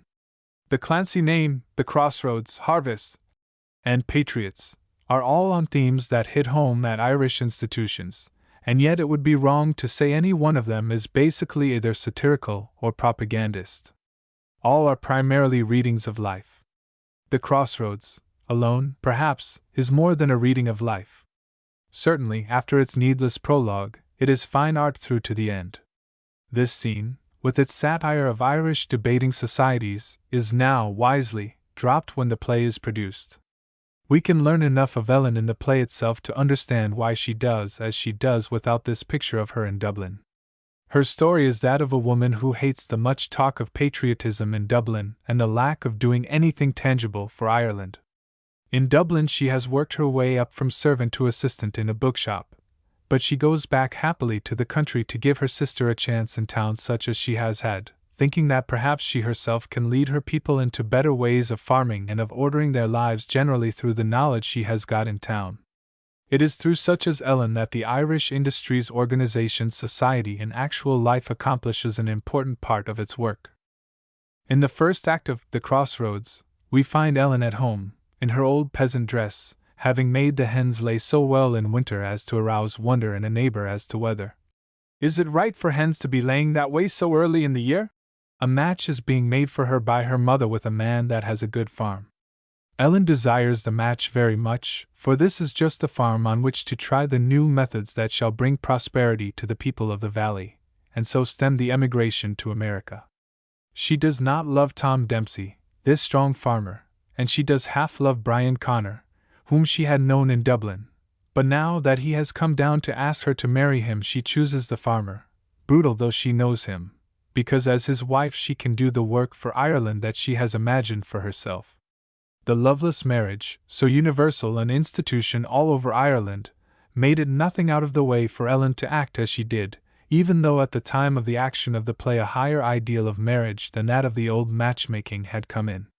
It is this institution that Mr. Robinson, from one point of view, might be thought to be attacking in the play. It is this institution, certainly, that is the theme of the play. Is it a tribute to Irishmen and Irishwomen to acknowledge that this loveless marriage has worked on the whole as well as the marriage of sentiment, or as the marriage of sexual infatuation, or as the marriage of comrade hearts that we believe we have in America? As a matter of fact, there were not as many loveless marriages as might seem at first thought. The match made up between the father of the girl and the father of the boy was the usual sort of marriage among the stay-at-home Irish girls and boys up to 1880. But how many girls and boys for the past 150 years have come to America to escape it? Look up your family traditions, you who have Irish ancestors, and find is it not true that these ancestors, whether Reeds of Down or Nolans of Meath, fled to America because they would wed the mate of their choice. Even today boys and girls come here from the same motive, though of course it would be preposterous to deny that to many it is rather El Dorado than the land of freedom. Act 2 reveals poor Ellen 7 years later. She has lost her 2 boys by fever. She has failed in her work on her own farm, though she has brought untold blessings of progressiveness to the other farms around Ballygerteen. She has lost the appreciation of her husband. She whom we loved for a personality as winning as that of an Emma or a Tess is now a drudge, almost a slattern, gray-haired, hopeless, almost hated by a brutal husband. The loveless marriage has proved a curse. Upon the woman of his dreams so dethroned comes Brian Connor, now a successful novelist, and finding how things are, falls, for all his intended restraint, into a fight with Tom, whom but for Ellen he would have choked to death. Brian urges Ellen to go away with him, but, after a moment's faltering, she refuses to go. This is the last scene. Tom, who has heard Brian's proposal and his wife's rejection of it, comes slowly down the room. Tom, was it me you saved or was it the young man? When you pulled him off me, did you save me, or was it him you saved from being hung? Tell me that, Ellen McCarthy. Tom. Silence. Silence. Ah. 'Tis AC scene. Puts his hat on, and goes to the door, and takes the key out of the lock. Puts his hat on, and goes to the door, and takes the key out of the lock. Ellen, looking round. What are you doing? Frightened, what are you doing? Ellen. Looking round.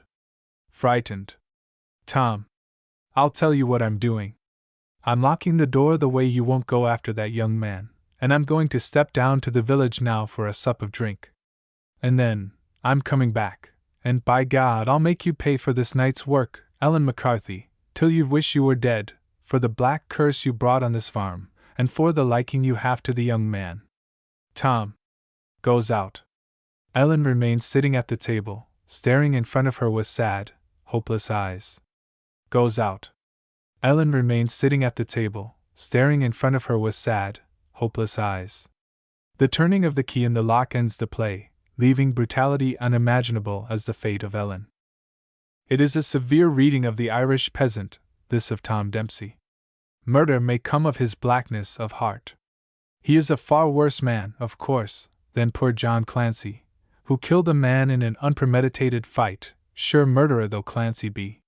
Yet despite such heroes or at least such characters in his plays, no one would say that in either The Clancy name, or the crossroads, Mr. Robinson held a brief against the Irish peasant. He most certainly does not. He likes the Irish peasant. His plays are stories of mine own people, faithfully told. He does not spare the Cork farmer, but he does not distort him. Why, however, his Harvest was allowed to be played unmolested in New York after the Playboy of the Western World met with organized opposition can be explained only by recognition of the fact that the Irishmen of the patriotic societies are slaves of precedent. The Playboy of the Western World had always met with opposition, so it should meet with opposition in New York. Harvest escaped in New York because its uncomplimentary personages were unheralded. Not that there is anything in Harvest, any more than in the Playboy of the Western World, that any self-respecting Irishman need object to. Harvest shows the disastrous effects the wrong sort of primary education, as taught by the country schoolmaster of the old type, the type that was prevalent before the present type, brought about. The present-day schoolmaster is in sympathy with system of education that will keep the children on the land or in an industry near the home place. The older type would give them an education that would send them to the cities to be priests and lawyers and secretaries and typists and chemists and what-nots. Old William Lorden, the schoolmaster, had, evidently, in the opinion of the playwright, the sins of many on his shoulders, and yet one, knowing that it is the system and not the man that is at fault, cannot help feeling that Mr. Robinson is rather severe on what is in life a really lovable though mistaken sort of man. Harvest shows that of the 6 children of Tim Hurley, but the 3 that come into the play are loyal to their father, Maurice, who works the home farm, Jack, the apothecary's clerk from Dublin, who tries to help with the farm work, but is too much of a weakling to be anything of a help, and Mary, who from typist has turned mistress, now to this man, now to that. Mary, come home to get away from her wrong life, is called back to London by the excitement of its life, which has become a necessity to her. Jack, the chemist, in the end deserts the home, and is off at the end of the play, with his upper-class wife, for America or the colonies. Only Maurice is more than half entitled to our respect. The son who is the priest is in America to collect for the church at the time of his family's need, and so is not helpful to his family. The solicitor's son is climbing socially, and needing a motor car to help him to position, prefers to spend his money on himself rather than on the home place that was robbed to pay for his education, and the secretary's son is so ashamed of the ditch out of which he was digged, that he has changed both his name and his religion. All 5 of the children who went out from the home educated, as the schoolmaster wished them to go, have been educated at the expense of those that remained on the farm, Maurice the hard-working farmer, and old Timothy the father. But the father, too, is far from what he should be, as one must suspect, not believing that education alone can account for so many gone wrong. Timothy burns down some unimportant farm buildings for the insurance upon them. This practice is so common in all parts of the world civilized sufficiently to have insurance, that I wonder insurance companies take risks on backwoods farms anywhere. An old man with whom I have talked often in the mountains of northeastern Pennsylvania answered me one day, when I asked him how it was his barn caught fire. The insurance got too hot. He was a German, a man in his prime, a good worker and not a bad representative of the mountaineer of his state. One must not, then, fasten on old Timothy as a character distinctively Irish, at least in this phase of his character. He surely is universal, a representative of one type of disingenuous countryman. The characterization in Harvest falls short of that of the Crossroads, but perhaps it had to be if Mr. Robinson was to make his point. As one realizes that perhaps these people are but pawns with which to win the game that Mr. Robinson has set out, one remembers that their creator spent some weeks with Mr. Shaw and Mr. Barker in London, and one understands, too, many other of the failings of Harvest. It is but another of many illustrations of the blight that Mr. Shaw has brought upon the modern English stage. It is a two-edged satire that Mr. Robinson employs in his Patriots, 1912, a satire that cuts into the sham agitation of some political leagues, an agitation that is talk only, and at the same time cuts with almost equal sharpness into the physical force party. It is true that it is not the motives but the wisdom of these latter men that Mr. Robinson satirizes in The Failure of James Nugent, the returned political prisoner, to stir his townsmen with the kind of talk that set them to arming in 1893. That their propaganda is no longer possible, if it was ever possible, is a corollary to the play, even if it could overcome the inertia that has come to Irishmen with their greater prosperity since the Land Purchase Act went into force. The revolt of the patriot who hates talk and is willing to sacrifice personal happiness for country is recorded here as it was in The Crossroads, and the uselessness of the sacrifice made only too plain. To one not an Irishman it would perhaps seem that the real drama there is in the play is smothered by the political satire, and that the politics satirized are of too local an interest for it to have so universal an appeal as The Crossroads or Harvest. There is an universal story in Patriots that is but slightly developed, the story of the prisoner's wife, and her love for her daughter, who is a cripple because of her mother's being dragged here and there by James Nugent in his campaigning just before her birth, and Nugent's turning against her husband, on his liberation from an 18 years' imprisonment for political murder, because of the wrong done her so long ago and because of the danger to Rose's health that campaigning with her father would entail.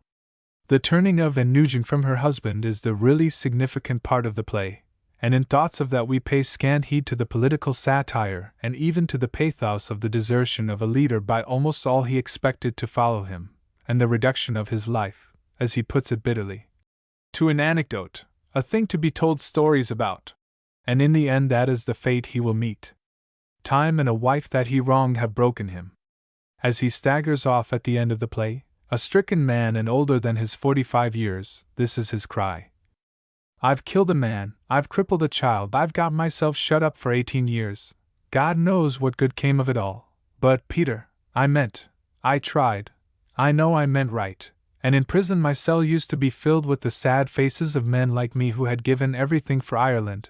They wouldn't have come to me, would they? If I hadn't been of their company. They are here now, I see them all around me. There is Wolfetone, and there is, oh, quiet watching faces. I have tried as you tried, and been broken. With this ability of his to pick out a theme that is basic in Irish life, and with the years bringing him an experience of life that will dominate any propagandist's purpose, Mr. Robinson should grow in seriousness of intention and accomplishment. He hates sham, he has sane and cleansing satire of pretension, he writes good dialogue. His experience as stage manager of the Abbey Theatre is teaching him the stage. He is only 25. Do not these things augur a future? Mr. Rutherford Mayne. It so happened that the last time I was reading the plays of Mr. Rutherford Mayne, I was also reading the plays of Sir Arthur Wing Pinero. All the world has heard of the one. Only the little band scattered here and there through the English-speaking countries to whom letters are a real part of life has heard of the other. I laughed over Dandy Dick. I thought of Miss Rayhun playing Georgiana Tidman with all that gush of spirits that was hers. I thought of Miss Nethersole in her wonderful youth playing Paula Tanqueray. And as I thought of these two, each in her way inimitable in her part, thoughts of past moments with the characters of Mr. Mayne's plays I have never seen on the stage, came back to me. Had I seen them on the stage would my thoughts of them have been thoughts of the theatre, as were all my thoughts of Sir Arthur's plays? It may be, but I think not. I think the great strength of Mr. Mayne is that he takes you to life. I think the great weakness of the wide-heard author is that he takes you immediately, in almost all of his plays, to the theatre, and only secondarily, if at all, after the memory of his artificiality has died away, to life itself. William John Granahan and John Smith the Tory, will you forget them? Or Robbie John whom the fiddle called away? Or Ebenezer McKee and Francie Moore, Protestant and Catholic, who together lay in wait for the hated landlord and shot him as he passed through the glen? Or John Murray, good man, and his baucle of a brother? You will not forget them, for they are from life. You have known them, all save Francie, if you have known Scotchmen who are Lowlanders and Presbyterians, or such north of Ireland men as are unalterably opposed to Home Rule. They are very like the Orangemen of the novels of Mr. Sean Bullock, very like the peasants the English-speaking world outside of Scotland first met in the verse of Burns, harsher than the Baillie Nicol Jarvies and Dougal Dalgettys of the kindly Sir Walter, but akin to them and to his Davy Deans and Dumbydexes. We are in a more familiar world in the plays of Mr. Mayne than in those of most of the other writers in the movement. That is, I mean most American readers are, simply because of Burns and Scott. Had Ireland had a peer of either in his generation as satirist or romancer, the Irish would today be as familiar to us as are the Scotch-Irish, who are, of course, transplanted Scotch. The women of this world are not, however, of types so well known to us as are the men, because the chivalry of Sir Walter prevented him from giving us his peasant Scots women in as full detail as he gave us his men. But it is not difficult for us to appreciate Mrs. Granahan and her daughter, Mrs. McKee, a woman with a dead soul, Mary Murray with her daftness over the boys, and even Sarah McNinn, so true in her managing and meanness, qualities necessary to the prosperity of her folk. Puritan America can understand these women and men because they are Puritan, too, with the ignoble that is in the Puritan as well as with the noble that is just as surely there. It is in the first 3 plays of Mr. Mayne that we meet these people I have named, county down folk all of them, and all Protestant but Francie Moore. They are the leading characters in The Turn of the Road, 1906, The Drone, 1908, and The Troth, 1908. The motive of Mr. Mayne's first play is the old call to wander, the unrest of the vagrant heart, here the heart of the musician. It is the story of Robbie John Granahan, who, after burning his fiddle at the desire of a strong farmer whose daughter he wished to marry, is driven out into the world to try his fortune with another through her determination that her lover should follow his star. There is more beauty in The Turn of the Road than in either of the other plays of the north of Ireland, more beauty of theme, more beauty of thought, more beauty of expression. Its themes are not new, wanderlust and the Puritan's hatred of art. Its thoughts are not new, but they are beautiful, and the words themselves are freshly used. Its phrases that hold in memory are given to Robbie John and to his father and to his grandfather, most of them to the grandfather. This is the grandfather's lament for the boy gone on the roads with his fiddle and his father's curse. Wanderlust. It's the wee things you think nothing of, but that make your home a joy to come back till, after a hard day's work. And you've sent out into the could and wet the one that was making your home something more than the common. Do you think them proud city folk will listen to his poor wool ballads with the heart of the boy singing through them? It's only us, it's only us. I say, as knows the long wild nights, and the wet and the rain and the mist of nights on the boglands, it's only us, I say, could listen him in the right way. And ye knowed, right well ye knowed, that every string of his fiddle was keyed to the crying of your own heart. There is no beauty at all in The Drone. There is little beauty possible to such a subject realistically treated as that of the exposure of the utter sham that is the pretended inventor of a bellows, a man who has for years fattened on a brother's tolerance and family pride. There might have been beauty of construction, but dramatic construction is not Mr. Mayne's strongest quality. Let that not be held too much against him, for many an English dramatist, like almost every English novelist, is weak in the architectonic qualities of his work. Yet such is the hardness of the people that exposed Daniel Murray that you rejoice in his duping of them at the end through his sale to them of his pretended invention, especially as that frees his brother John, and John's daughter, artful coax that she is, from Sarah McNinn, who is determined to marry the one and manage the two. The ideals of the people of the play and the grim humor of Mr. Mayne are well illustrated by this declaration of John Murray, the best of them all, anent the suit for breach of promise with which Sarah threatens him. I would as soon do without the marrying if I could. I don't want the woman at all, but I'll marry her before she gets a ha'penny off me. The people here are the people of the squireen, of Mr. Bullock, hard, grasping, resentful, passionate, brutal even, but doers of the world's work. All that differentiates them from the Firmino Protestants is the different conditions of County Down, and a slightly lower social position. In The Troth, the theme is the shooting of a landlord by 2 peasants whom his agents are to evict on the morrow. To the cottage of the Protestant McKee comes his Catholic neighbor, Francie Moore, whose wife is dying. Here there is no turf for the fire, and no hope in the heart of father or mother, for the child of the house has died, and they think, because of the landlord's hardness to them. The 2 men swear a troth that they shall lie in wait for Colonel Fotheringham, and that if but one escapes, as is likely, the one arrested shall hold his tongue as to his companion.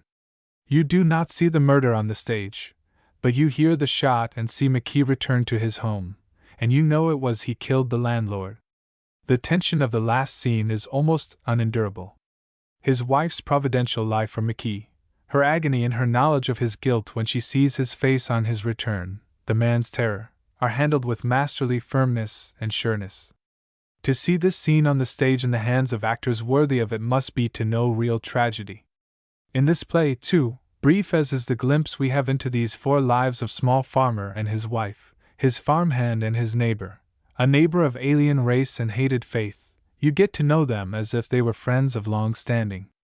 Character creation and character presentation in pithy, tense dialogue are the great gifts of Mr. Maine. Francie Moore, the dark man, with his sensibility, his eloquence, and his flaming rage, is not of the characteristic men of Mr. Maine. They are men of slow ways, all un-Celtic and with smoldering hearts like those of the Northmen we read about in the tales of Origen's Island Akai. In Red Turf, 1911, Mr. Maine turns away from County Down to the Galway bogs, admirably symbolizing the hot land feud between neighbors in his title. There are but 5 characters in the play: Martin Burke, farmer, and his spitfire of a wife, and his neighbors the Flanagans, father and son, who have won away from the Burkes by the surveyor's decision their bank of stone turf that had come to Mary Burke from her father, and an old fellow little better than a beggar. Mary taunts her husband until he shoots the elder Flanagan as he is working away on the great stone bank. It was not his own gun Burke had, but ironically it was one just brought to his house by the poor old man whom they had often befriended, John Heffernan, brought that it might not be found in his house by the gauger, and he unable to pay the license. It is not made clear that there was malevolence in the leaving of the gun at the Burkes by the old fellow, malevolent as are some of his remarks. Akin to him, not in his malevolence but in that each is in a way a bit of a prophet, is the grandfather in The Turn of the Road. But more nearly akin to old Granahan is Uncle Bartlove, the mineral workers, of Mr. Boyle. Synge records old men of prophecy and tales in his travel sketches, but he put none such who were gentle in his plays, or I would say that Grandfather Granahan, like the old gaffer in Mr. Macefield's Nan, was a part of the influence of Synge that is felt by both Mr. Masefield and Mr. Maine. Their styles, respectively in Nan and Red Turf, have in them more than echoes of the style of Synge. The wambling old men of Mr. Hardy come also to mind as one thinks of these old men of Mr. Masefield and Mr. Maine and Mr. Boyle. All in a sense play, chorus, to the action of the play, but there is no one of them that is in the story or play in which he appears on such grounds only. There are, of course, old men everywhere. In all life they are an integral part, and everywhere they are commentators on life once they feel that their day is done, spectators of a pageant from the forefront of which they have dropped to watch the following troupe pass by. There is little mating in these plays of Mr. Maine, and love of woman worthy of the name of love only in The Turn of the Road. There is parental love, too, but perhaps more of parental tyranny. Such parental love as there is, however, actually expressed, makes one of the memorable passages of Mr. Maine. Mary Burke, after taunting her husband to madness, tries to turn him from murder when she sees him, gun in hand, by crying, "For the love of God, would you leave it down? Leave it down and go in and look at the child sleeping. It would take the badness from your mind the same as it did with me." Though Mr. Maine is a writer for the Ulster Literary Theatre of Belfast, his allegiance to the Abbey group is clearly indicated in Red Turf, which is the result of a study of Synge. I do not mean to say that Mr. Maine is not familiar with the speech of Connaught, but that it is Synge who has taught him how to listen to it.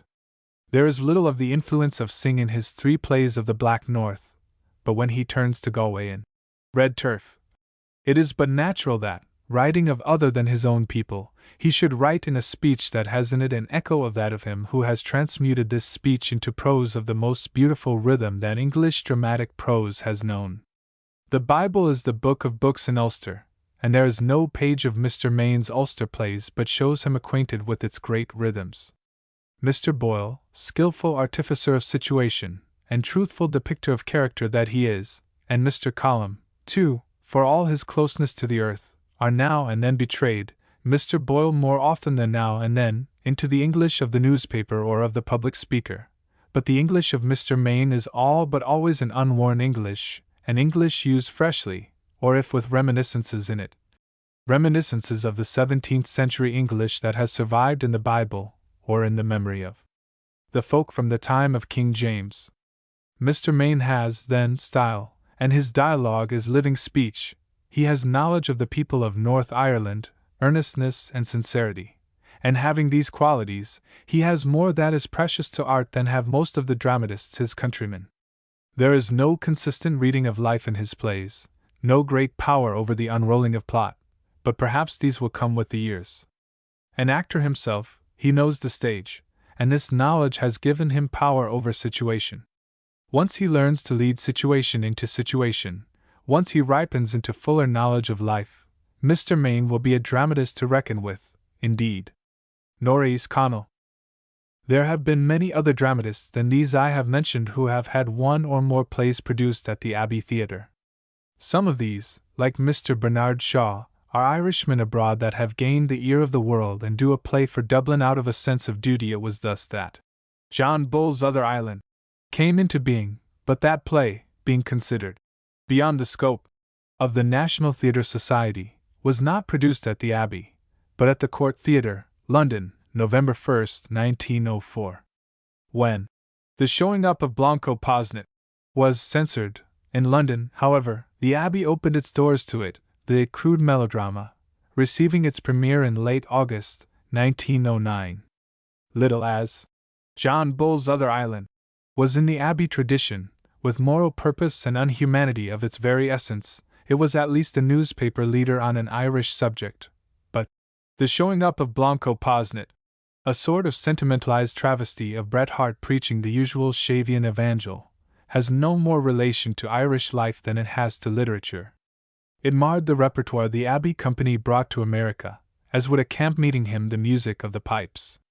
Out of the Abbey tradition, too, are the plays of Norreys Connell, Mr. Conal O'Riordan, whose Piper had its day of lesser notoriety of playbill-like quality on its presentation on February 13, 1908.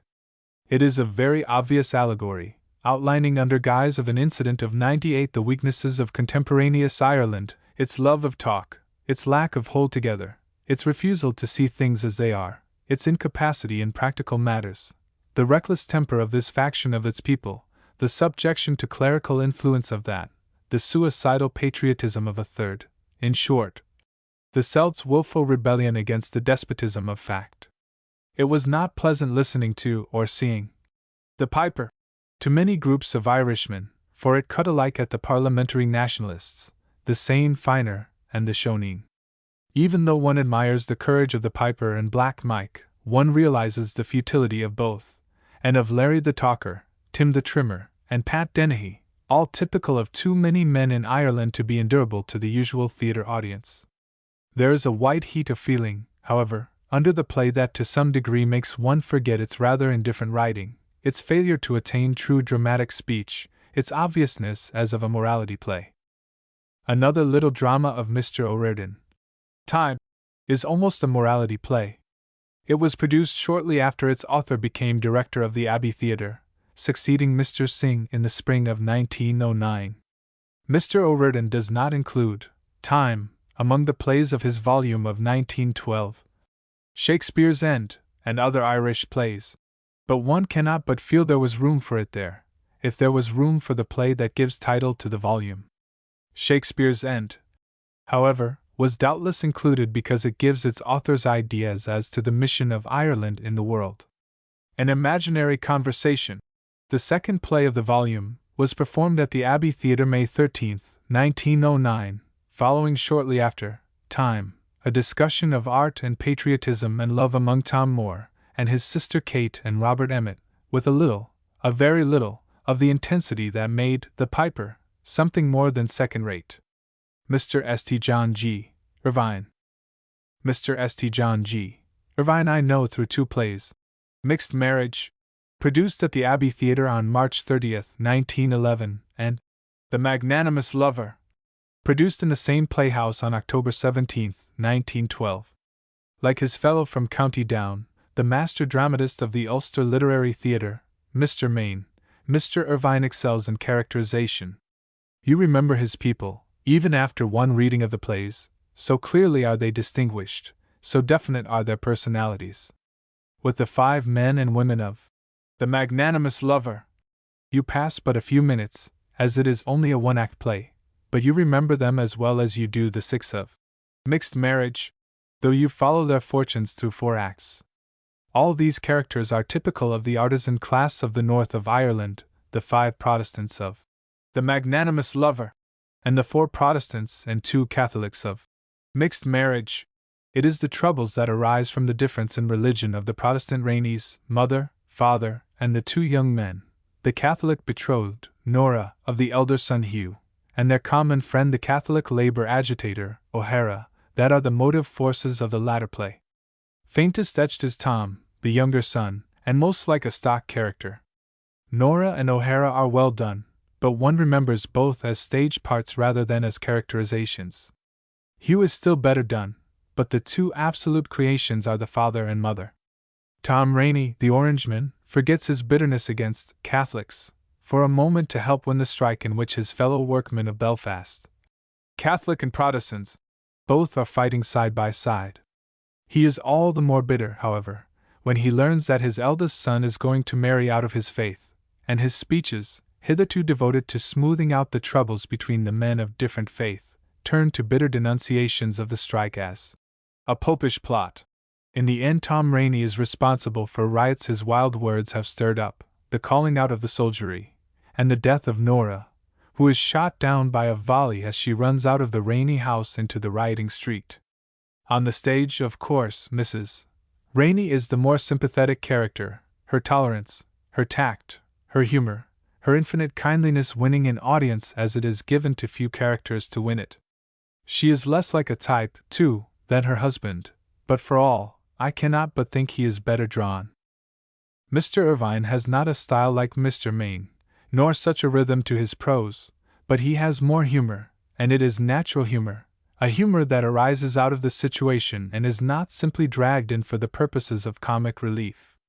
Mr. Irvine evidently knows the life he depicts in and out. He ought to know it, for he was born to it, being the son of a working man in the shipyards of Belfast. And knowing it well, he finds it far from hopeless. It is a pleasure to come upon a play of the North written in a spirit other than that of revolt against its Puritanism. There are kindly Irish of the Irish in the Black North as well as in the 3 other provinces, but most of the authors of the North are content to picture its hardness, its hypocrisy, its bigotry, its love of wife and child remorselessly concealed as a weakness of the flesh. It is to this darker picturing of the North, however, that Mr. Irvine turns in The Magnanimous Lover, which indicts the self-righteousness of the Ulster Protestant with a severity such as is possible only to a man bitter against the weakness of his own people.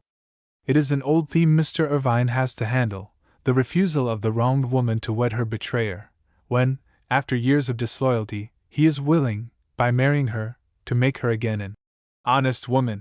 To speak only of recent plays of similar plot, there is The Last of the de Mullins, of St. John Hankin, and A Woman of No Importance, of Wilde. Mr. Irvine, it is true, handles the theme freshly, but the real power of the play is in his creation of the heroine, Maggie Cather.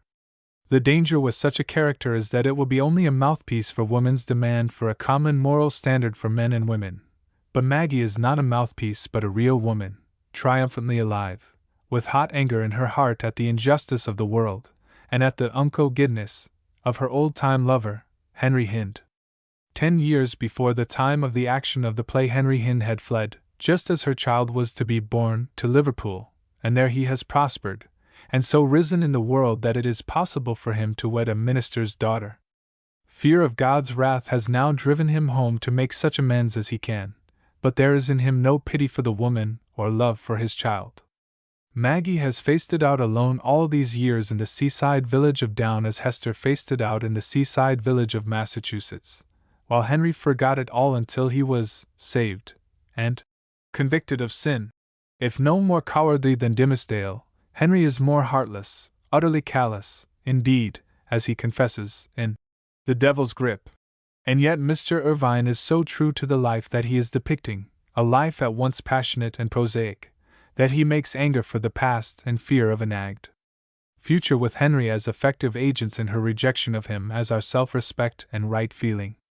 It is a big part that Mr. Irvine has created for the leading actress, and though the story is unequivocally unpleasant and may prevent The Magnanimous Lover from being a favorite play, there can be no two minds as to its success as drama.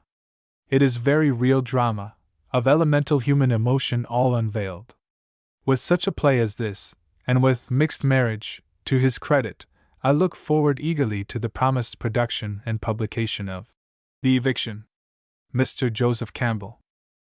Another dramatist from the North and of promise is Mr. Joseph Campbell. His judgment is of the Northwest, however, the whole breadth of Ulster between its Donegal mountains and the Belfast of Mixed Marriage, and it is of the country, not of the city, and of an Ireland wholly Catholic, not of an Ireland of Protestant and Catholic at war over religion. There are moments of real drama in Judgment, but no such inevitable rise to climax as in Mixed Marriage. Its undoubted power is in the feeling underlying it, in its characterization, and in its style.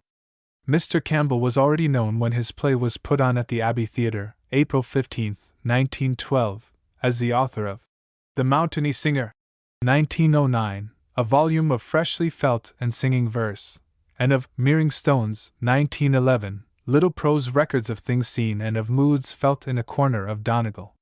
Many a striking phrase of judgment, indeed, is already written down in the paragraphs of Mearing Stones, as actual talk heard in the roads, and several of the situations of the plays are workings up of situations of which its author found himself a spectator on the streets of Andara or on the highway between Slieve Aitui and the sea. I first came upon his verses, if I remember rightly, in The United Irishmen, but I was first impressed by him as an illustrator, his name being always signed in those days after the Irish fashion, CSM McCathmawell. A Dublin friend sent me at Christmas in 1907 a Calendar of the Saints, for which Mr. Campbell did the illustrations akin to those of Miss Althea Giles, which so surely take one back to Ireland's heroic age, instinct as they are with the primitive aloofness of antiquity. It is not antiquity, however, that Mr. Campbell has chosen for his play. Indeed, he rejects antiquity, deliberately, using peasants as protagonists instead of kings, who, like Pharaoh, are but a cry in Egypt, outworn figures in these days with no beauty and no significance. Judgment is made out of the story of the countryside concerning a tinker's woman, Peg Straw, and we may well believe Mr. Campbell has changed it but little, as he says, for the purposes of his play. It had been a better play, perhaps, had he changed more the facts of the story. As it stands, the first act of the play is adequate dramatically, and beautiful with that sort of wild and outworld beauty seen brought into English literature in Ireland, and the second act beautiful with that beauty, and inadequate dramatically. Peg Straw is an old, worn woman of the roads whom the people hold little better than a witch, even attributing to her the power fabled of the witches in folk tales of turning themselves into hares. Her nickname, Straw, indicates the nature of the mild dementia that sets the children and the idlers at her heels. She goes about picking up straws until she'd have a bunch in her hand, every little stalk bit off as neat, and it like a scrubber or dandy brush you'd put to a horse. Peg speaks no word at all in the play, coming into sight in it only to die, but always she is in the background. Talk of her comes up early in the first act, and we learn that Nabla, the woman whose cabin is the play's first scene, has turned Peg away from the door only that morning, and from the moment we first hear of her most of the talk is of her, and the action because of her. Toward this first act's end you hear her cries as the tinkers beat her, and at its end she crawls into the cabin to die, and in dying to shock the woman of the house so that her child comes before its time. All the second act Peg lies in sight in the room just off the stage with candles stuck around her, bringing the horror and dignity of death into the wild scenes of her wake. These are wild not because of drinking, for no one is drunk, and only one had drink taken, but because of the wildness of nature of these men of westernmost Europe, and because of the wildness of the roads that a traveling man brings with him out of the night. There is no action in the second and last act save that sprung of this stranger's entrance and quarrelsomeness, and his interruptions of an old man's story of what he knows of Peg's life. The stranger listens while Perry Kim tells of the cause of her madness, but when he repeats what for years has been the gossip of the countryside about her supposed killing of her babe, the traveling man interrupts and declares he is the son whom it was rumored she had drowned. In the end he is turned out of the house, not altogether unkindly, but as much for decency's sake as for his own. That the son, for any motive at all, should be turned out of the house where his mother lies dead, even though he had not stood by her living, is hard enough in the estimation of any people, but in the estimation of the Irish peasant it is intolerably tragic. If we realize this, the ending of the play will be on a note deeper and more significant than if we fail to realize it, but not even the utmost sympathy with the intention of the author and a full realization of the significance to Donegal peasants of the action can bring this act to an intensity comparable to that of the end of Act I, where two mysteries confront one another. The passing of a life from this world, the coming of a life into it. All the characters in Judgment are created. The personality of each colors his words and puts him before you distinct from every other. Owen Ban the weaver, who takes in Peg when his wife Nabla, heavy with her first child, and nervous because of her condition and fearful of the birth, would keep out the outcast, old Perrycam, John Gillicar, Colum Johnston and Father John, Nabla herself, and Kate Kinsella the midwife, each is himself or herself, each remains as distinct in your mind the unforgettable scenes of the play. Somehow or other, too, the country is suggested. You are aware that you are on a wild hillside above a glen.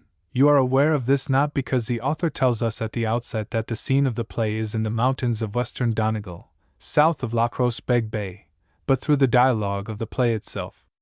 Both scenes of the play are indoors, and on dark nights of midwinter, but so instinct with many phases of the life of the people is it that its background of landscape rises before you only less distinctly than the visualization of its characters.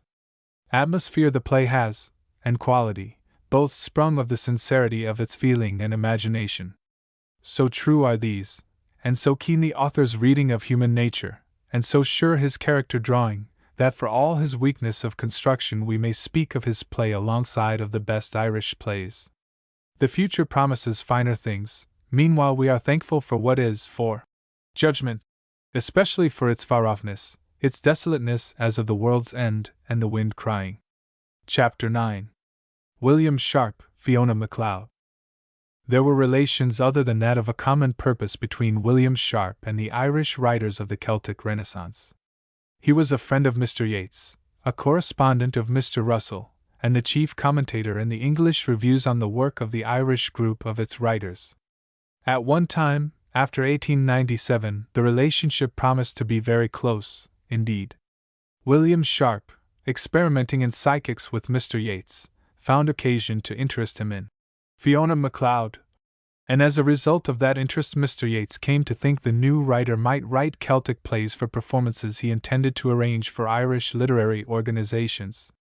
Thus it is that Mrs.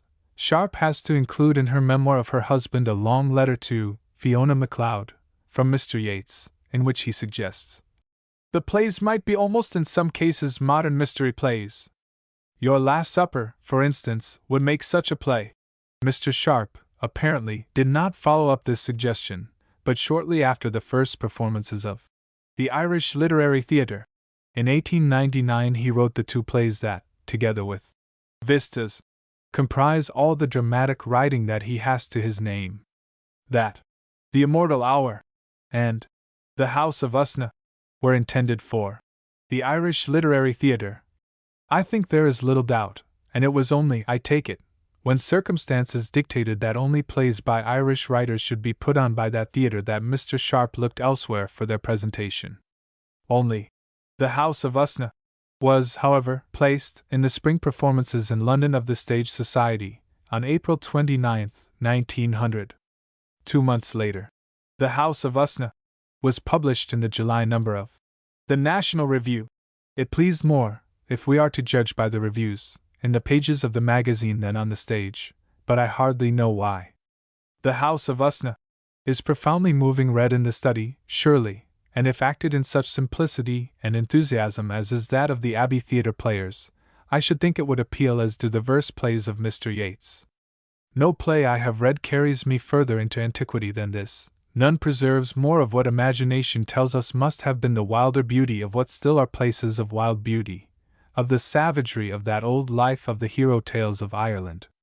Mr. Yeats's plays do not so recapture the past, they take us rather to places out of time, where all things are possible, because the world we know is put aside and all but forgot. Even on the stage, however, the new beauty of The House of Usna was recognized, a beauty as distinctive as that of the two plays of M. Maeterlinck that were produced with it, Interior, and The Death of Tintagiles. But it was adjudged not to be drama in the accepted sense of the word. The House of Usna is written in a prose that has many of the effects of verse, but that is less luxuriant than the prose of Vistas. The Immortal Hour, published shortly afterwards in the Fortnightly Review, 1900, is written in blank verse that shows its author has been carefully attentive to the rhythms of the blank verse of Mr. Yeats, but it is neither so poetic nor so dramatic as The House of Usna. Both plays are written out of the old legends that are the common property of Irish and Scottish Gael, and in both Sharp has treated his material with his wonted freedom of adaptation, a freedom that is generally justified by his results, his instinctive surety of reconstruction of myths being such as to make one wonder, with Mr. Russell, if Sharp is not, in some fashion, a reincarnation of a Shanachie that sang as contemporary in the wars of Gael and Gaul. William Sharp. A common preoccupation with the plays of M. Maeterlinck is another bond between the founder of the Abbey Theatre and Sharp, a preoccupation passing rather quickly from Mr. Yeats, but long retaining its hold on the changing selves of Sharp. For all his early interest in spiritual things, an interest very definitely expressed in Romantic Ballads, 1888, Sharp would not have come to Vistas, 1894, without the guidance of M. Maeterlinck, and he admits as much in his preface to these psychic episodes. Vistas, he often referred to as heralding a great dramatic epic, and he evidently regarded them as, in a way, drama, but it is hardly likely that he dreamed of their enactment on the stage. Many of them are essentially dramatic, but their method of presentation is almost always lyric or narrative rather than dramatic, even in the Maeterlinckian sense of the word. It is possible, however, that Sharp might have written other of his projected plays. The Enchanted Valleys, The King of Y.S. Drosten Nissel, and their many fellows he had projected by title, and others, too, had not developments in Dublin, as I have said, carried Mr. Yeats away from him during 1899 and 1900, and had Sharp himself not during this drifting written that article, Celtic, which so aroused many in Ireland on its appearance in the Contemporary Review. In this essay, basically a literary protest, Fiona MacLeod declared herself against separatist politics and affirmed her belief, as she had in The House of Usna, that the future greatness of Ireland was to come, not through independence, but through the rebirth of her ancient spirituality in other nations to whom she had given her children. The Celtic element in our national life, wrote Fiona MacLeod, has a vital and great part to play. We have a most noble ideal if we will but accept it. And that is, not to perpetuate feuds, not to try to win back what is gone away upon the wind, not to repay ignorance with scorn, or dullness with contempt, or past wrongs with present hatred, but so to live, so to pray, so to hope, so to work, so to achieve, that we, what is left of the Celtic races, of the Celtic genius, may permeate the greater race of which we are a vital part, so that, with this Celtic emotion, Celtic love of beauty, and Celtic spirituality, a nation greater than any the world has seen may issue, a nation refined and strengthened by the wise relinquishings and steadfast ideals of Celt and Saxon, united in a common fatherland, and in singleness of pride and faith. There was, however, if less intimacy with the Irish writers in these later years, no less admiration of their art, an admiration that led not only to praise of them in critical articles, but to a greater praise of imitation of their art. So possessed, indeed, was Sharp by the verse of the younger Irish poets, as he read them to write of them, that when he turned to verse as Fiona MacLeod He fell into their rhythms and reproduced the colors of their styles. Writing in prose as a critic of Mr. Yeats, Sharp came to write in verse as Mr. Yeats wrote, as in The Dirge of the Four Cities. Writing of A. In prose as critic, Sharp came to write in verse as A. wrote, as in Flame on the Wind. Writing of Moira O'Neill. In prose as critic, Sharp came to write in verse as Moira O'Neill wrote, as in I Brazil. Writing in prose as critic of Ethna Carberry, Sharp came to write in verse as Ethna Carberry wrote, as in The Exile. So it was, also, that, coming to write of Celtic literature after study of Renan and Arnold, Sharp attained to something of their large utterance. Sharp sees the Celtic Renaissance, however, always in relation to English literature, and always, it should be added, with French literature and Greek literature in the background. In this wide outlook, in his freedom from political prejudice, in his sympathy with Celtic literature and his knowledge of it, is his greatest strength as a critic of the Celtic Renaissance. His greatest weakness is his willingness in this writing, as elsewhere in his writing, to abide by first impressions, to abide also by the first-come phrase or epithet, banes of the ready writer. But read his essay, Celtic, after you have read the great essays of Renan and Arnold, and read it alongside of what Mr. Yeats has to say of that literature, and you will find it, as I said, of the stature of these. You will at the same time find in this writing the answer to the contention that there were really two personalities in William Sharp. Even Mrs. Sharp, who writes so restrainedly about this question of dual personality, believes the analytical faculty belonged to William Sharp, the imaginative to Fiona Macleod. But in this criticism of the Celtic Renaissance which is signed Fiona Macleod, there is as much analysis as is to be found anywhere in his work as William Sharp. So obviously was he identifying FM with WS in this critical writing that Mrs. John Vere, of those in the secret, wrote to him to take warning lest he betray himself. She pointed out to him that such a display of learning as he was making in the later Fiona Macleod work would surely lead to discovery. But he did not heed. The truth probably was that he wrote about Celtic things as Fiona Macleod, because he perhaps felt about them as Fiona Macleod, as one who is bilingual thinks about work he is doing, say in German, and about work he is doing in English, but just as surely I believe, because what Fiona Macleod wrote commanded more respect than what William Sharp wrote, readier entrance into the magazines, and better pay. If there are those to whom such an explanation seems belittling to William Sharp, I can only say that they cannot have realized that he was a driven man earning his living by his pen. I am not, I confess, a sentimentalist in such matters, and while I do not wholly like his procedure in maintaining the fiction of Fiona Macleod, it does not seem to me a very heinous sin. He who would write of the work of William Sharp, indeed, must be resolute to remember that it is to be considered as an essay in the art of letters.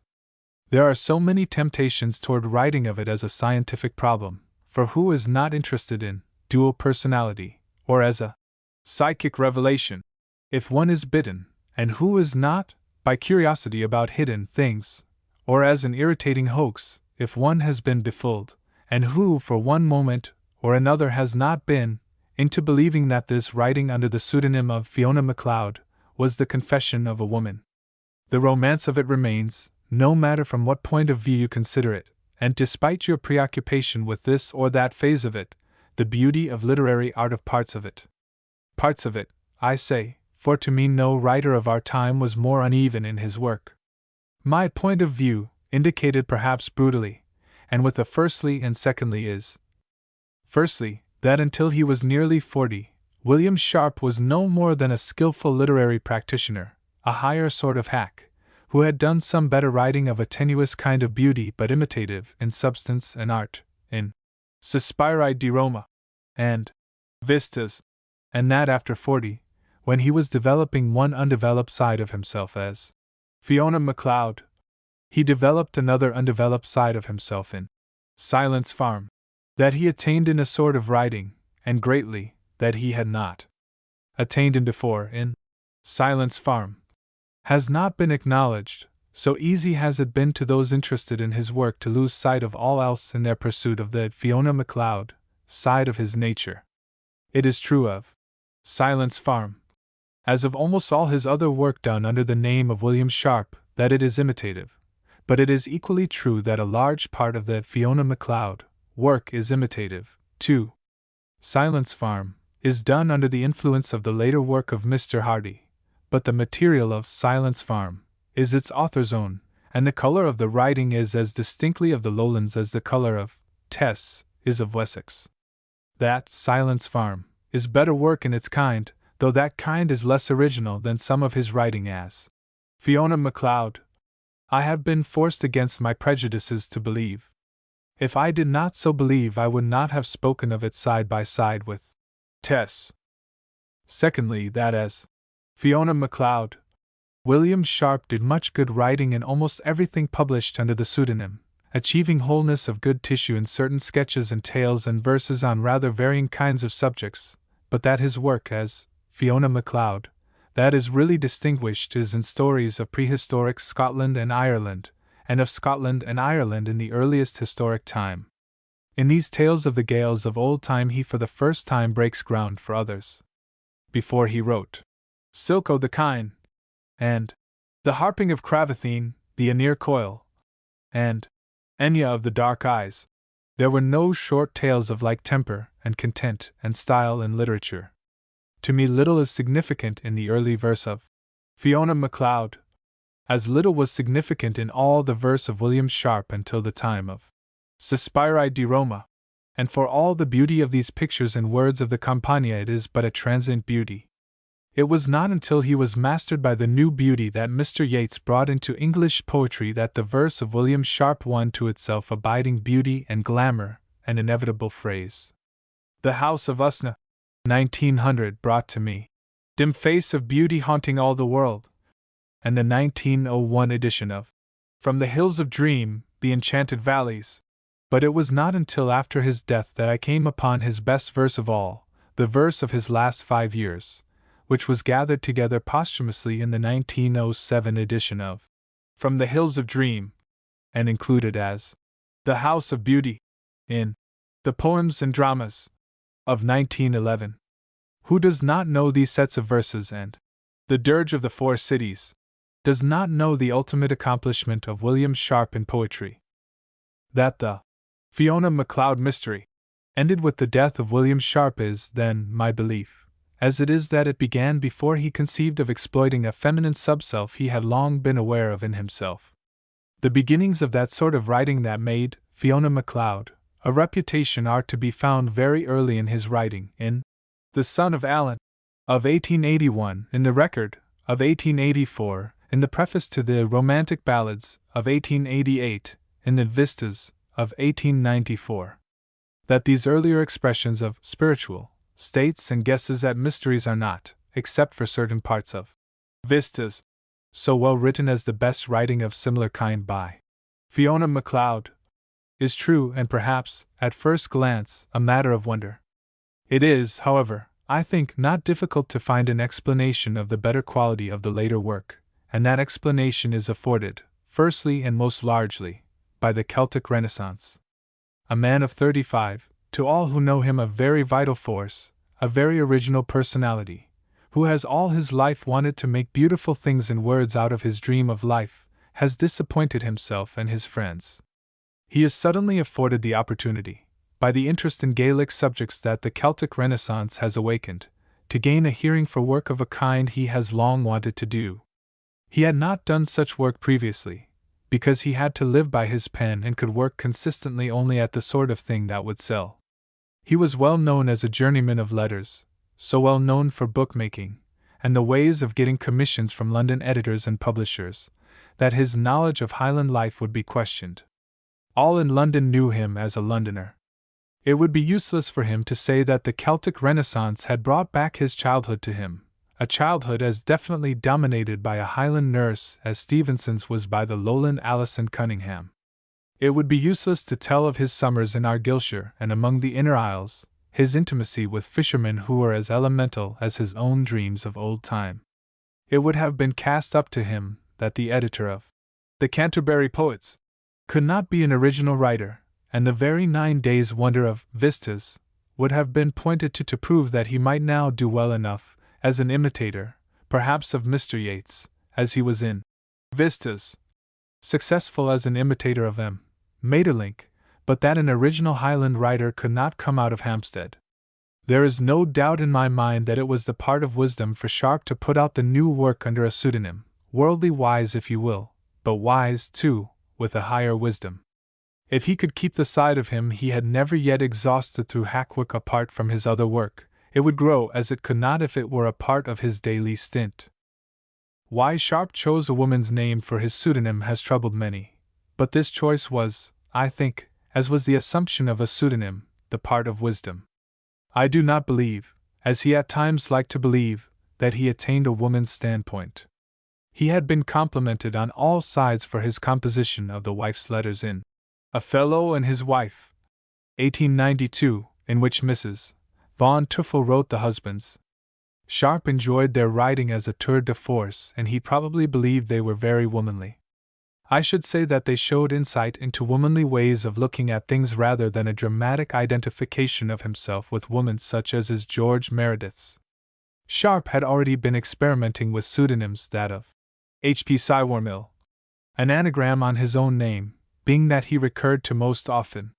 He had written the whole of The Pagan Review in 1892 under 8 different pseudonyms, and though, in the estimation of those to whom Fiona Macleod is all but a sacred name, it be sacrilegious to say it, William Sharp loved all sorts of fantastic tricks, hoaxes, mystifications, though in almost all his writing save in Wives in Exile, he was seriousness itself.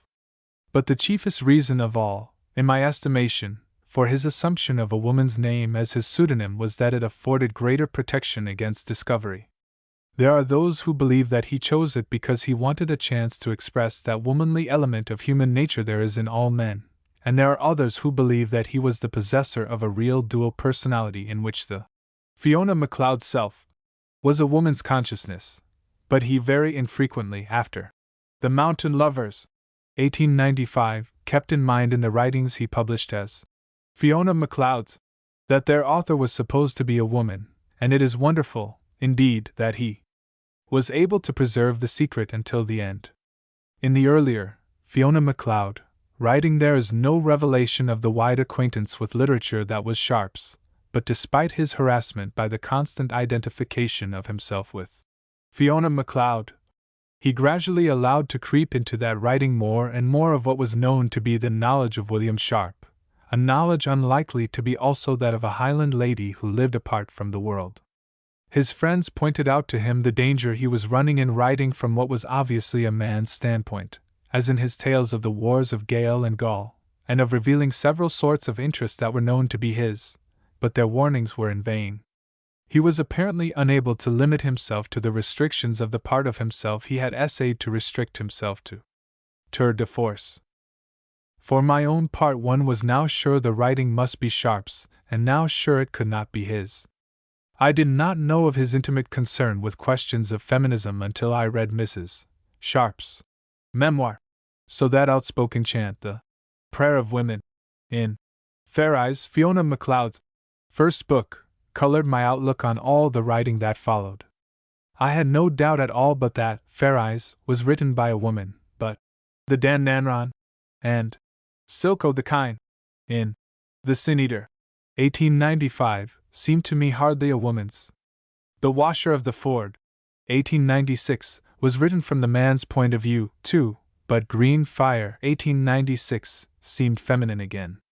So I wobbled in my opinion until The Divine Adventure, 1900, and the critical writings of the volume that story gives title to, and the critical writing in The Winged Destiny, 1905, made me believe again that Fiona Macleod was surely Sharp. I did not come upon the articles that now make up Where the Forest Murmurs, 1907, until after the death of Sharp and the disclosure of the secret. Had his death not divulged the secret of the identity of Fiona Macleod? It seems to me that collection must have disclosed it. Had Sharp lived after this, there would not have been possible for him much further work from the seclusion his pseudonym gave him, and I doubt, once the secret was out, it would have been possible for him to write of things Celtic with the old gusto. After all has been said, it must be confessed, I think, that Sharp did not know the Highlander, either of the mainland or of the islands, very intimately. He wrote much better of his dream of life on the west coast in prehistoric times, out of his imagination of what that life must have been, an imagination founded on the reading of the old legends and modern collections of folklore, such as the Carmina Gadelica, of Mr. Carmichael, than he did out of his knowledge of Highland life of today. The Achanas are in many of his tales of modern times, and wherever they are there is unreality, if not melodrama. Unreality, too, there is, in many phases, in the modern tales, and highfalutenness, everywhere in them. And both unreality and highfalutenness offend in these modern tales as they would not in the tales of far times, though in these, as a matter of fact, they are not so much in evidence. It would almost seem that the approach to reality drove Highland atmosphere from the stories. In The Sin-Eater, one of the best of his writings that might be classed as a short story, the Sin-Eater and his confidant are Highlanders, but the description of the scene of his misfortune, the steading of the Blairs, might well have been that nearest to Silence Farm. It is faithfully described, the scenes about the little home, whose owner lies dead, having the very smack of realism. In the latter part of the story the scene shifts to the coast, and the tang of the story turns Gaelic and unreal. Was it thus, I wonder, always to the imagination of William Sharp, lowland life real, Highland life mystical? Sharp was handicapped, of course, in coming to the subject material he could best handle late in life, Fair Eyes 1894, and The Mountain Lovers 1895, the first books published as by F.M. being just as definitely prentice work in their kind as was Children of Tomorrow 1890 in its kind. Of the long stories other than Children of Tomorrow, published in his own name, A Fellow and His Wife 1892 and Wives in Exile 1896, have no very serious intention, though both are well done after their kind, records of imaginings, respectively of experiences of art life in Rome, and of yachting experiences in the Irish Sea. It was not until Silence Farm 1899, as I have said, that, as William Sharp, he found himself. The Gypsy Christ 1896, which might well have been developed into a full-fledged romance, is less original than any of his longer writings. It is, like The Weird of Michael Scott and A Northern Night, closely allied to essays of his other role, that of F.M., to catch and express the tempestuous loveliness of terror, such as the catastrophe of The Mountain Lovers, the Barbaric Tales, and those short stories in which Glumachana is hero-villain. It is in such work that Sharp shows his affinities to Poe, affinities which are not elsewhere as obvious as his affinities to De Quincey. Narrative was not native to De Quincey any more than it was to Sharp, though Sharp was led toward it by his interest in character, an interest that was not in any large measure given to De Quincey, who, when he turned to narrative other than that which relates what had happened to him, or what he had dreamed had happened to him, makes the reader feel he did so as a concession to the public. Another interest that was Sharp's, an interest amounting to a passion, out of doors, De Quincey had not at all, for all his devotion to Wordsworth and to Wordsworth's interests. Like De Quincey, on the other hand, Sharp delights in fine writing, in both senses of the phrase, in the highfalutin, that is objectionable, and in the ornately beautiful, that is one fitting expression of romantic thought. Both men preferred the mouth-filling word to the simple one, the Latinical adjective to the Saxon. Both had rather see visions and dream dreams than write about the common light of common hours. Both goad their imaginations until they run riot, and so confuse their possessors, who should control them, that they are unable to distinguish between what is fact and what is fancy. You could carry the analogy further, to events of their lives, the runnings away in boyhood, the devoted friendships to poets in youth, the incredible amount of hard work achieved in manhood despite of often recurring illnesses. Of the long stories published as by F.M., Sharp repudiated Flora MacDonald, because it was too much in the way of ordinary romance, and Green Fire, for the same reason and because it was largely about Brittany, a country with which, by some strange chance, he did not make himself familiar, though he had visited and learned to know well at least parts of all the other Celtic countries.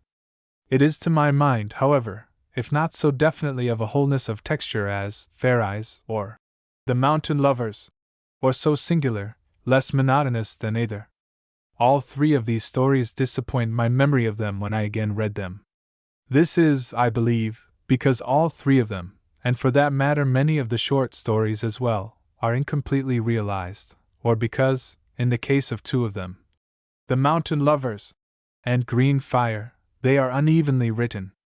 Their high intention and atmosphere remain with you after you have put the books aside, and in the course of time you forget their hurried writing, their inconsistencies, and their qualities of the shilling shocker, the result of their author's failure to attain the tempestuous loveliness of terror that are in so many of them, long or short. As aids to this effacement of the cheapening elements are the very materials of the tales, their characters, now elemental, now otherworldly, and their background of mountains that uplift the spirit, and of menacing sea. That Sharp wrote less exactly of the present-day people of the Highlands than of the background of their lives was largely because he had few opportunities to learn to know them intimately. There was a basis for such intimacy laid in his childhood, in the fact that his nurse was a Highland woman. There was something built on this basis by his boyhood's vacations in many parts of Argyllshire and voyages elsewhere along the west coast. Youth spent in Arran and Skye would have counted for much more, for the boy, once he is no longer child and before he has reached his youth and is awakening man, is not much more interested in people in real life for what they are than he is in minute description of their characters in books. He likes men for the sportsmanlike and adventurous things they can do, and he likes to read records of things sportsmanlike and adventurous. But men as men, unless they are eccentric to grotesqueness, do not arrest his attention. Even the dreamy boys, the artistic boys, are not likely to learn much of others, so preoccupied are they with themselves. It was thus, I think, that Sharp's childhood was not what he would in later years have had it, not what in The Laughter of Peterkin he alleges the childhood of Fiona MacLeod to have been. For all the influence of Bearable, his nurse, it seems from his writing that her stories remain with him more as suggestions to imagination than as definite memories, and that the fisherman referred to in Shumas left with him little more than Bearable. How fresh and wonderful to him was actual contact with Highland life is almost pathetically revealed in a letter he wrote to Mrs. Sharp from Kilcreggan in the summer of 1894. In this letter he is all but exultant in the recording of the securing of Celtic material from a Celtic Islesman from Iona.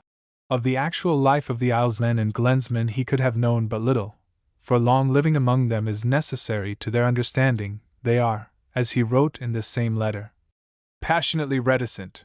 It was not the way of Sharp to fall back, in this deficiency of experience, on old legends and folk tales collected in his own day, but to trust to his imagination as that was quickened by what knowledge he had of life in the Inner Isles and in Argyllshire, and by the very atmosphere of known places there that seemed to demand, as Stevenson put it, to have stories invented to fit them. It is said, too, Mrs. Sharp gives her authority to the story, that friendship with the woman to whom he dedicated Fair Eyes EWR stimulated him to the work. Because of her beauty, her strong sense of life, and of her joy of life, writes Mrs. Sharp in her memoir of her husband. Because of her keen intuitions and mental alertness, her personality stood for him as a symbol of the heroic women of Greek and Celtic days, a symbol that, as he expressed it, unlocked new doors in his mind and put him in touch with the ancestral memories of his race. And Mrs. Sharp quotes him further as declaring, "Without her there would have been no Fiona MacLeod." Perhaps, but I doubt if, after the Celtic Renaissance had won a hearing, anything could have prevented Sharp from following what was, after all, a natural bent.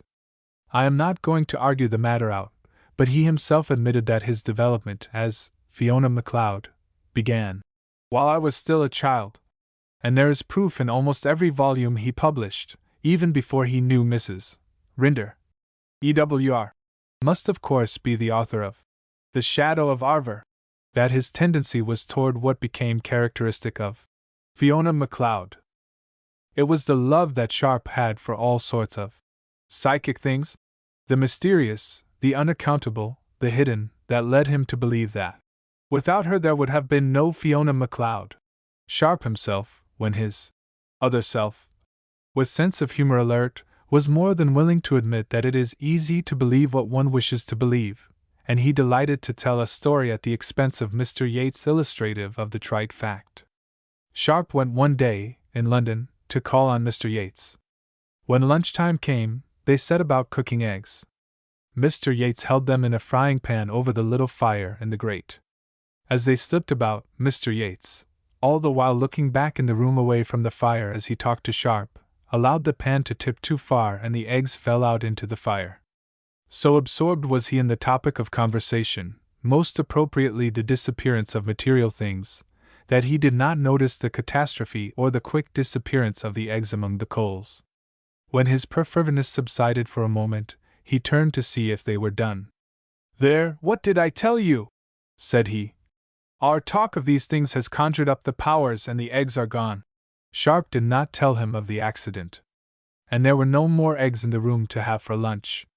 One of the reasons that led William Sharp to write Silence Farm, 1899, was to have something under his own name that might be very different from the stories of Fiona Macleod.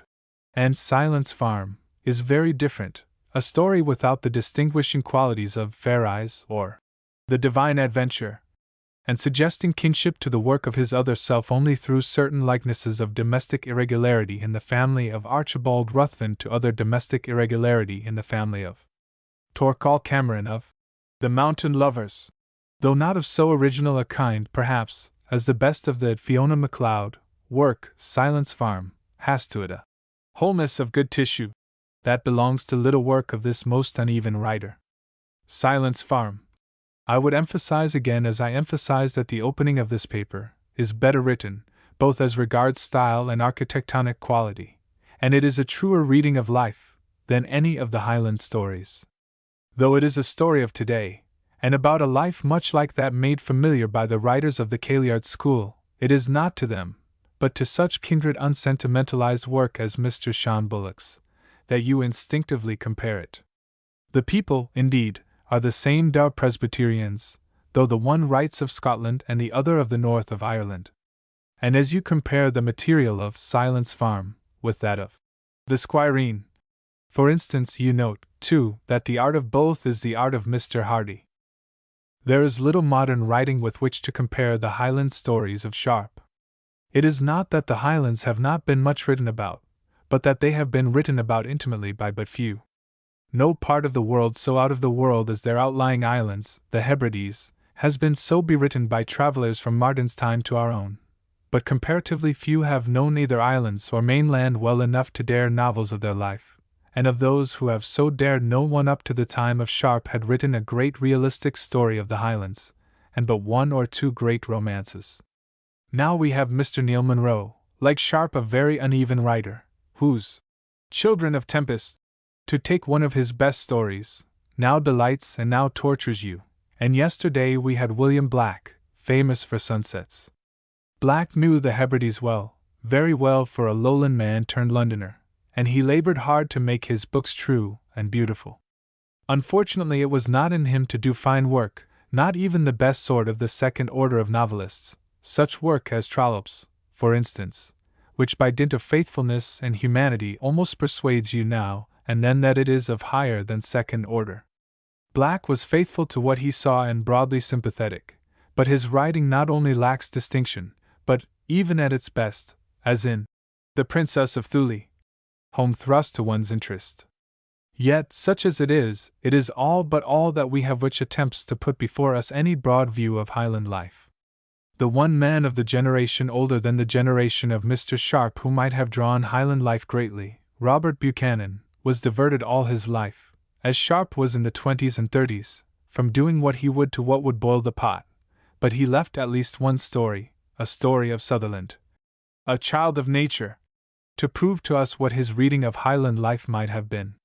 Had Stevenson been born a Highlander, he might have given us both novels of the Highlands of the order of We're of Hermiston, and romance is really Highland in quality, as Kidnapped and Catriona are not.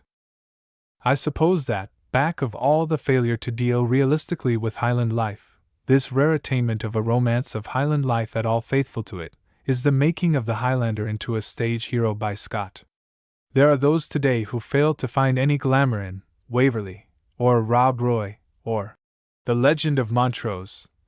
But it is still there to me, investing the figures of Fergus MacIvor and the MacGregor and the Children of the Mist as it did in childhood, when I was so fascinated that I prized my Campbell plaid paper soldiers next to my Continentals in blue and buff. In going through an old trunk full of schoolbooks only the other day, I came upon one of these bonnet fellows, still wonderfully preserved, in an old Atlas of the Heavens, and then I knew all of a flash why it was that the poor boy soldiers that I saw in Highland accoutrement in the yard of Edinburgh Castle during the Boer War so disappointed me by their appearance and bearing. They were not half so brave as the piper who used to make the rounds of my boyhood's town and bring tears to my eyes with his Campbells are comin'. I write this that my quarrel with much of what Sharp has written of the Highlands, that portion that seems to me sentimentalized or one-sided, may not be put down to lack of appreciation of the romance, the eeriness, and otherworldliness that there unquestionably are in that life. It is their aloofness from the everyday story, their unusual use of the supernatural, that has given the longer stories written out of the Fiona mood. As Mr. Sharp once spoke of his possession, their appeal to most readers, but there is here in America a class who put the highest valuation on the shorter stories Mr. Sharp called spiritual tales. To those who hold this view, the divine adventure is of the nature of revelation. To me it is hardly this, but very interesting, not so much for its putting of the relations of body, will, and spirit to one another in life and at death, as for its beautiful writing, and for its definite betrayal, when its author is writing most intimately, of a man's attitude, though he published the story as the work of Fiona MacLeod. These spiritual tales do not belong, all of them, to his Fiona MacLeod, period, for Vistas, 1894, contains many of them, though they are cast here in dialogue form, and there are others among the work published under his own name. In fact, the writing under the two names never becomes liker in quality and intention than when it is spiritual. The sketch from Part 2 of The Dominion of Dreams, 1899, entitled The Book of the Opal, for instance, is written on the very key of Fragments of the Lost Journals of Piero di Cosimo, 1896, far apart their subject material, and The Hill Wind, by W.S., dedicated as it is to F.M., might well be a rejected passage from The Mountain Lovers. There is the color of the Highlands and Islands about many of these mystical stories, about The Hill Wind, by W.S., and The Wind, the Shadow, and the Soul. The epilogue, F.M., wrote to the Dominion of Dreams. But most of these shorter mystical tales have not the tang and savor of farm home on lonely moors, or fisher's hut on the lonelier Machar, that is characteristic of most of the tales long and short, that deal with modern days. Nor are the meanings of these spiritual tales consistently indicated in symbols taken from Scottish life, nor is their supernaturalism native to it. Mrs. Spower, Ada Goodrich Freer, in her Outer Isles, 1902, tells us, "The Celtic gloom amuses the Hebridean." If so, what effect would such discussion as that of The Linn of Dreams and Maya have upon him? But if such essays are not written out of Highland life, they are none the less interesting, and in the case of Maya, with its consideration of waking dream, beautiful as art, and valuable, too, as a contribution to science. So far does Sharp go in his belief as to the apprehension of thought through powers other than those of the senses, that in The Winged Destiny he can look forward to a time when the imagination shall lay aside words and pigments in clay, as raiment needless during the festivals of the spirit, and express itself in the thoughts which inhabit words, as light inhabits water or as greenness inhabits grass. Not only does he foresee such a time, but he foreshadows it, heralds it in some of his sketches, Aileen, for one, by attempting it. Perhaps he has succeeded, perhaps not. To me, the attempt is a failure, not, I think, because he is writing for tomorrow, for that age when the spiritual awakening he so often prophesied shall have come, but because he is attempting what cannot be done in any age. If he were seeking only suggestion, well and good. But he seeks more, and fails, I think, to attain more. It seems to me impossible that the suggestions he creates can ever be more than suggestions. They cannot become definite concepts that will mean the same thing to all men. Suggestion, the opening up of vistas, is a high attribute of the art he follows, but he is not content with suggestion. He would seek more definite expression of what, after all, is not thought but mood. So it is that he is most successful when conveying mood and less successful when conveying esoteric thought.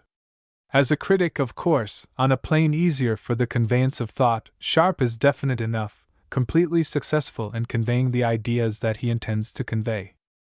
Often, I fear, when Sharp intends spiritual history, either in a tale wholly devoted to this purpose, as The Divine Adventure, or as explanatory to the incidents of some more tangible tale, he is really only playing with words, beautiful words, words sometimes so beautiful that we are apt to forget that words are to be used not alone for beauty's sake. Often, again, I fear, he will introduce beautiful symbols simply for their beauty and not because they have a real purpose, not because they will more intimately convey, even to the initiated, the intent of his writing.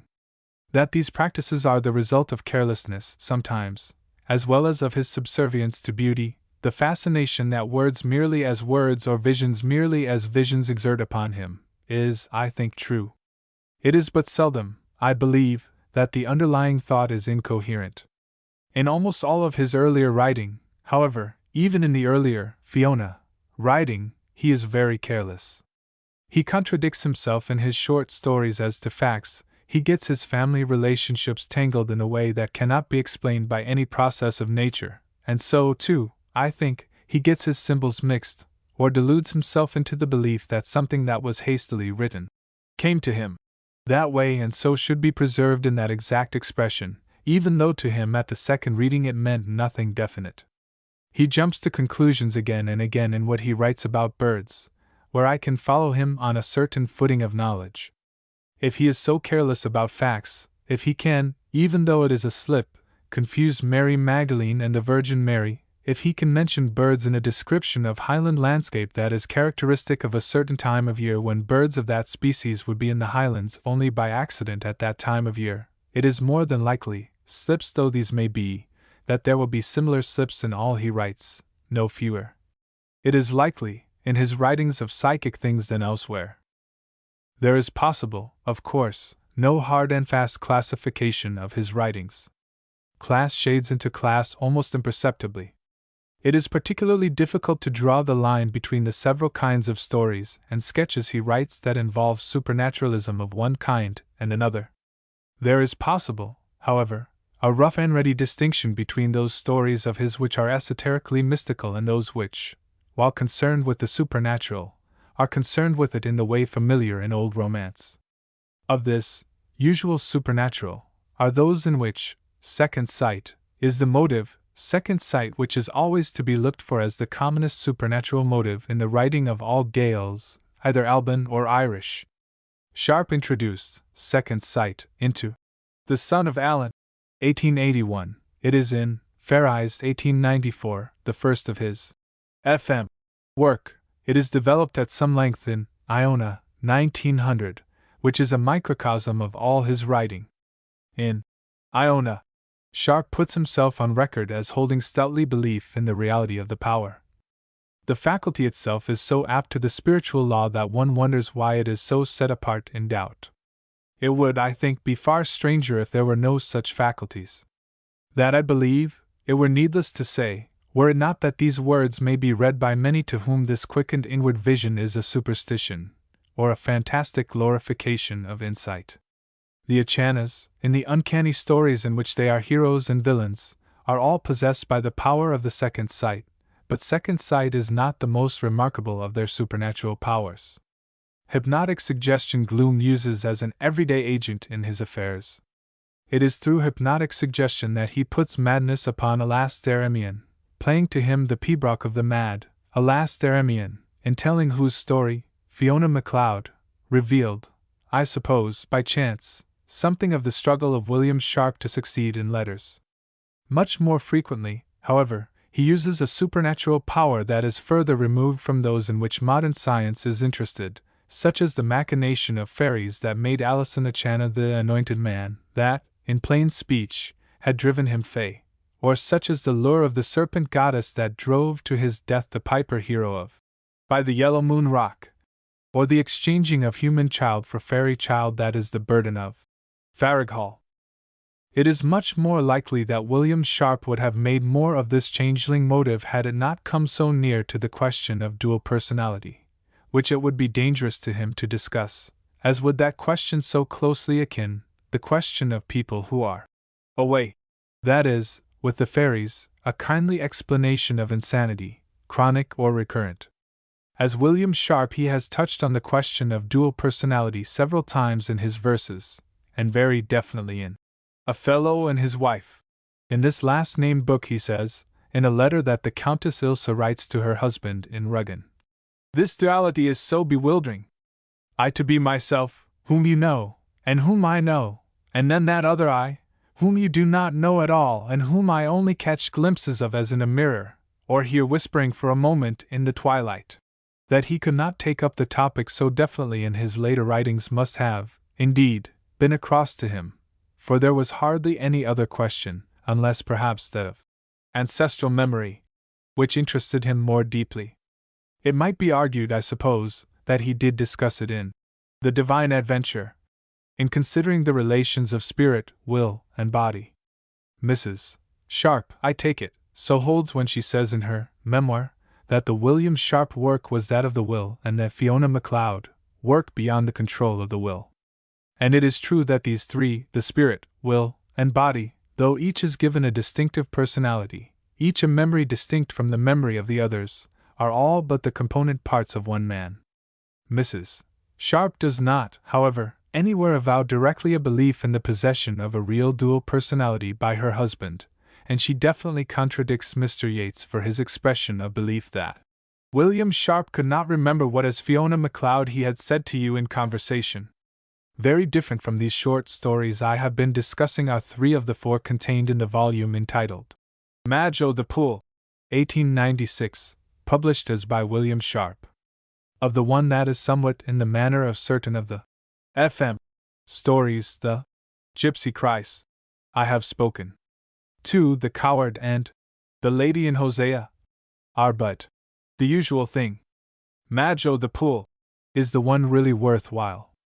In this story, with such river pirates as we have met, sentimentalized in Our Mutual Friend, as material, Sharp writes as realistically as he does in Silence Farm, and with a sympathy and pathos that his objective method cannot exclude.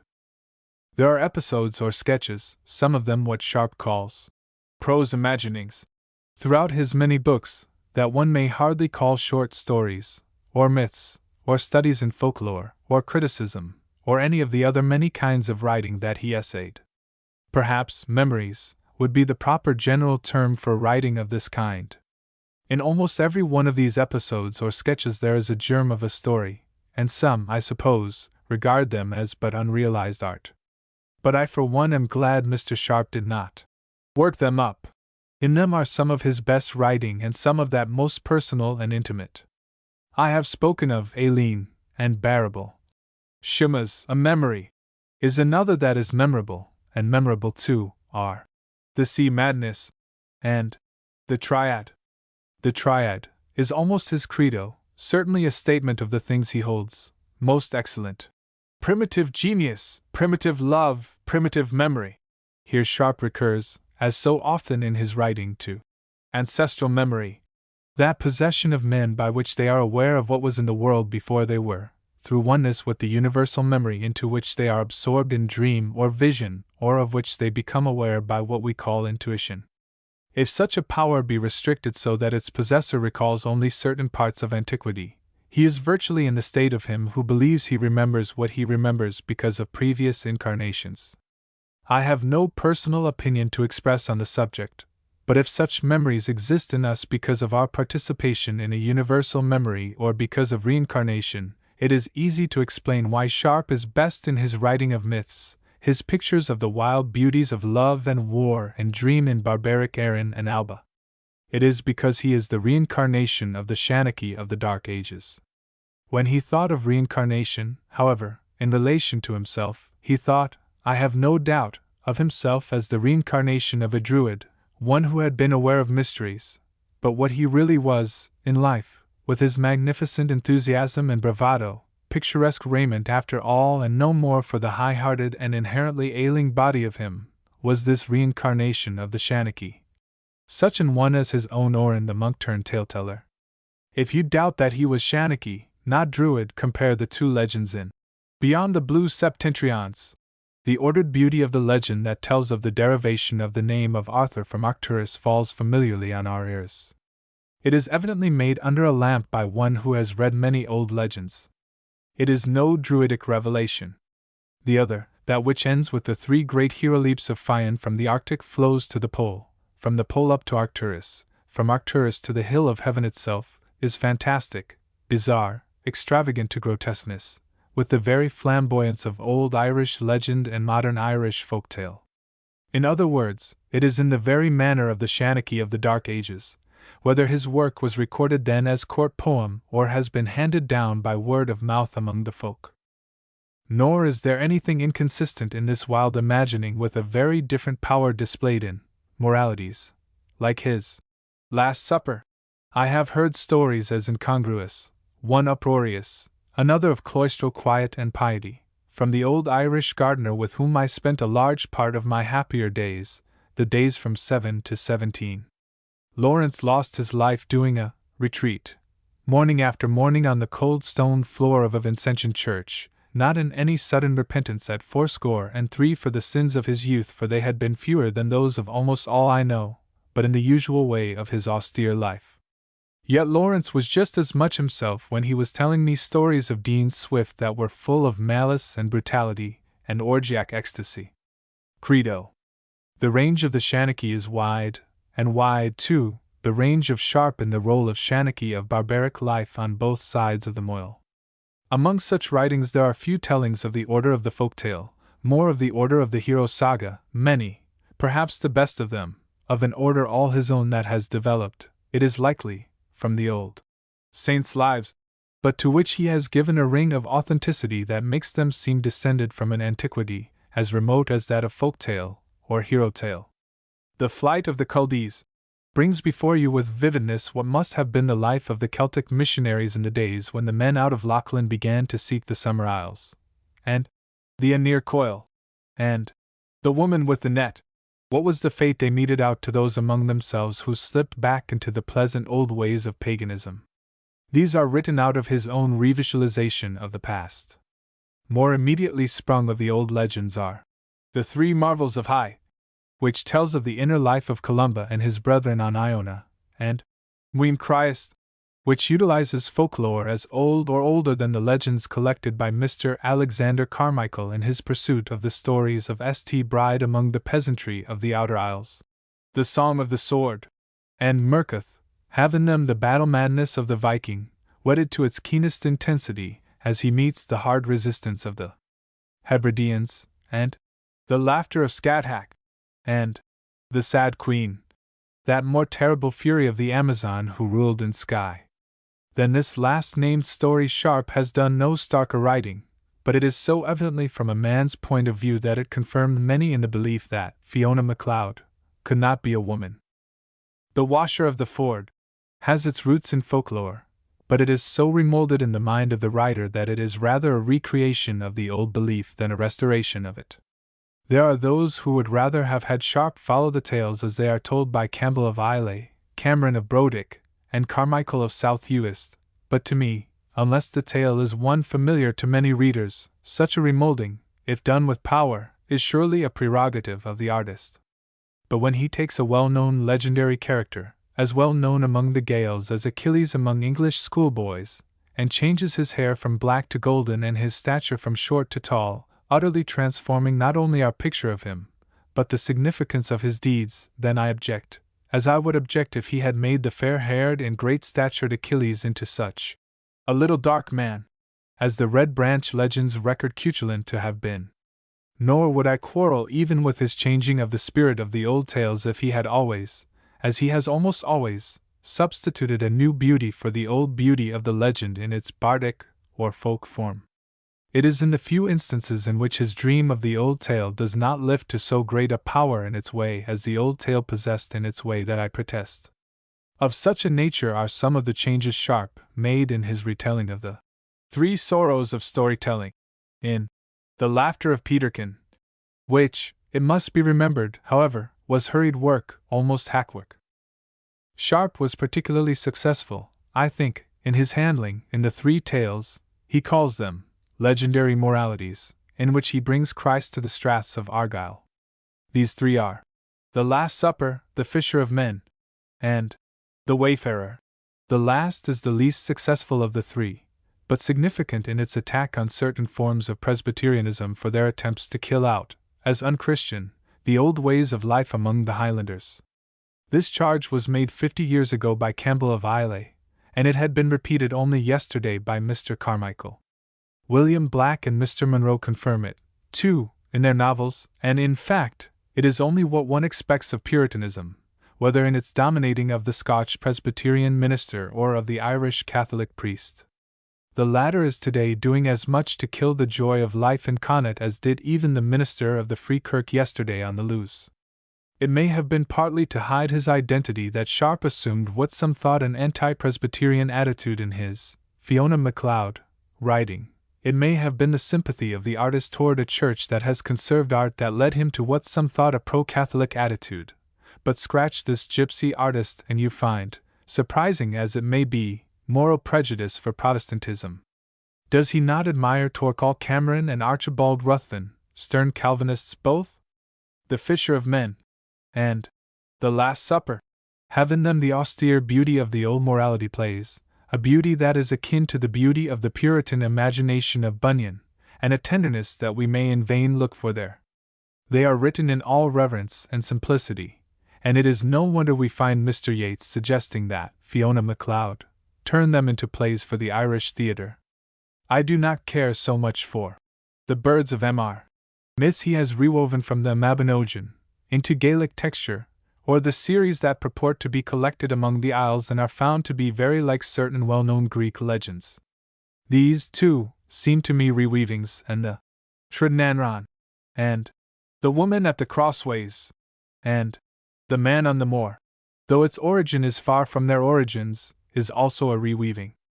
In certain of his writing of this time Sharp passes over virtually into criticism or comparative mythology, as in Queens of Beauty, and Orpheus and Oisin, and in many of the papers of Where the Forest Murmurs. These all have interest, but some smell much of the lamp, and none of them are to be compared to the best of his Sean Chas, 2. The Harping of Cravathine, or Enya of the Dark Eyes, or Silko the Kine, or Bula and Erla, or to his plays, The House of Usna, and The Immortal Hour, in which, for all the savagery, there is nobility, the nobility that was in the old legends themselves, that nobility that withstood even the hand of Macpherson, that nobility that has been reproduced most nobly of all in the Deirdre of Synge. I am not so sure that the tone of these old myths is always distinctively Celtic, as it is undoubtedly in The Aenear Coil, and in other Sean Chas, that reveal him at his best. There was Viking blood in Sharp, and it comes out, I think, in such tales as The Song of the Sword. How he came to write these barbaric tales I do not know, though I have sometimes thought that the Doya 1891 of Mr. Yeats may have suggested them, as the Hanrahan stories may have suggested certain of the more modern tales. But whatever their genesis, the heroes and heroines of the Sean Chas seemed to him like the heroes and heroines of Homer and the Greek tragedians, and his friend whom he thought inspired him to much of the FM work stood, we must remember, as symbolical to him of the women of Greek as well as of Celtic legend. There are many indications, in his last writing, not only in that unpublished book on Greek backgrounds, and in his articles in the magazines on Sicily, all by William Sharp, but in that Fiona MacLeod work, that he would have come to write of Greek antiquity with an enthusiasm very like that with which he wrote of Gaelic antiquity. W.S. is speaking with the voice of F.M. when he says in a letter to Mrs. Sharp, dated Athens, January 29, 1904, "It is a marvelous homecoming feeling I have here. And I know a strange stirring, a kind of spiritual rebirth. One reason, perhaps, that the best work of Sharp has come out of his consideration of the Celts of antiquity is that the stark stories he has to tell of them restrain his style, a style too flamboyant when there is in what he is writing a large opportunity for description of landscape or exhibition of great emotion in his characters. Another reason is, perhaps, that his tendency to introduce the supernatural is more in harmony with the subject material got out of antiquity than of the subject material got out of today. We can accept magic in these old tales, even to the incantations of Bobrin the White that swayed the waves of the sea so that Gaer, the son of Deirdre, was saved from the men of Lochlin. That is as it should be in Druidic times. It is impossible, of course, that Bobrin had power over the waves, but in such a story such an episode seems more probable than the possible hypnotic suggestion of Glum Machanna's pipe playing that sent Manus Macodrum to his death among the fighting seals, because today we do not often come upon such things. It is even less easy to accept the piping to madness of Alastair Alastair the Proud.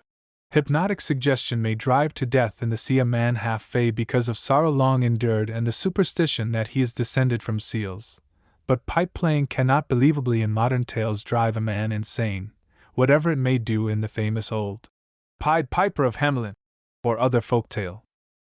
So, too, in the verse of Sharp, whether lyric or dramatic, it is the Celt that inspires him to his best work.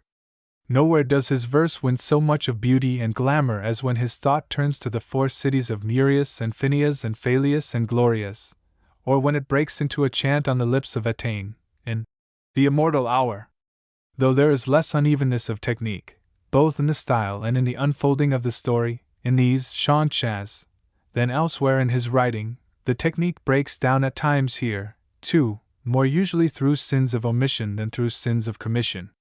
Sharp realized the something wanting that so many find in much of his writing, even in much that is most beautiful, realized it so keenly that he felt called upon to explain.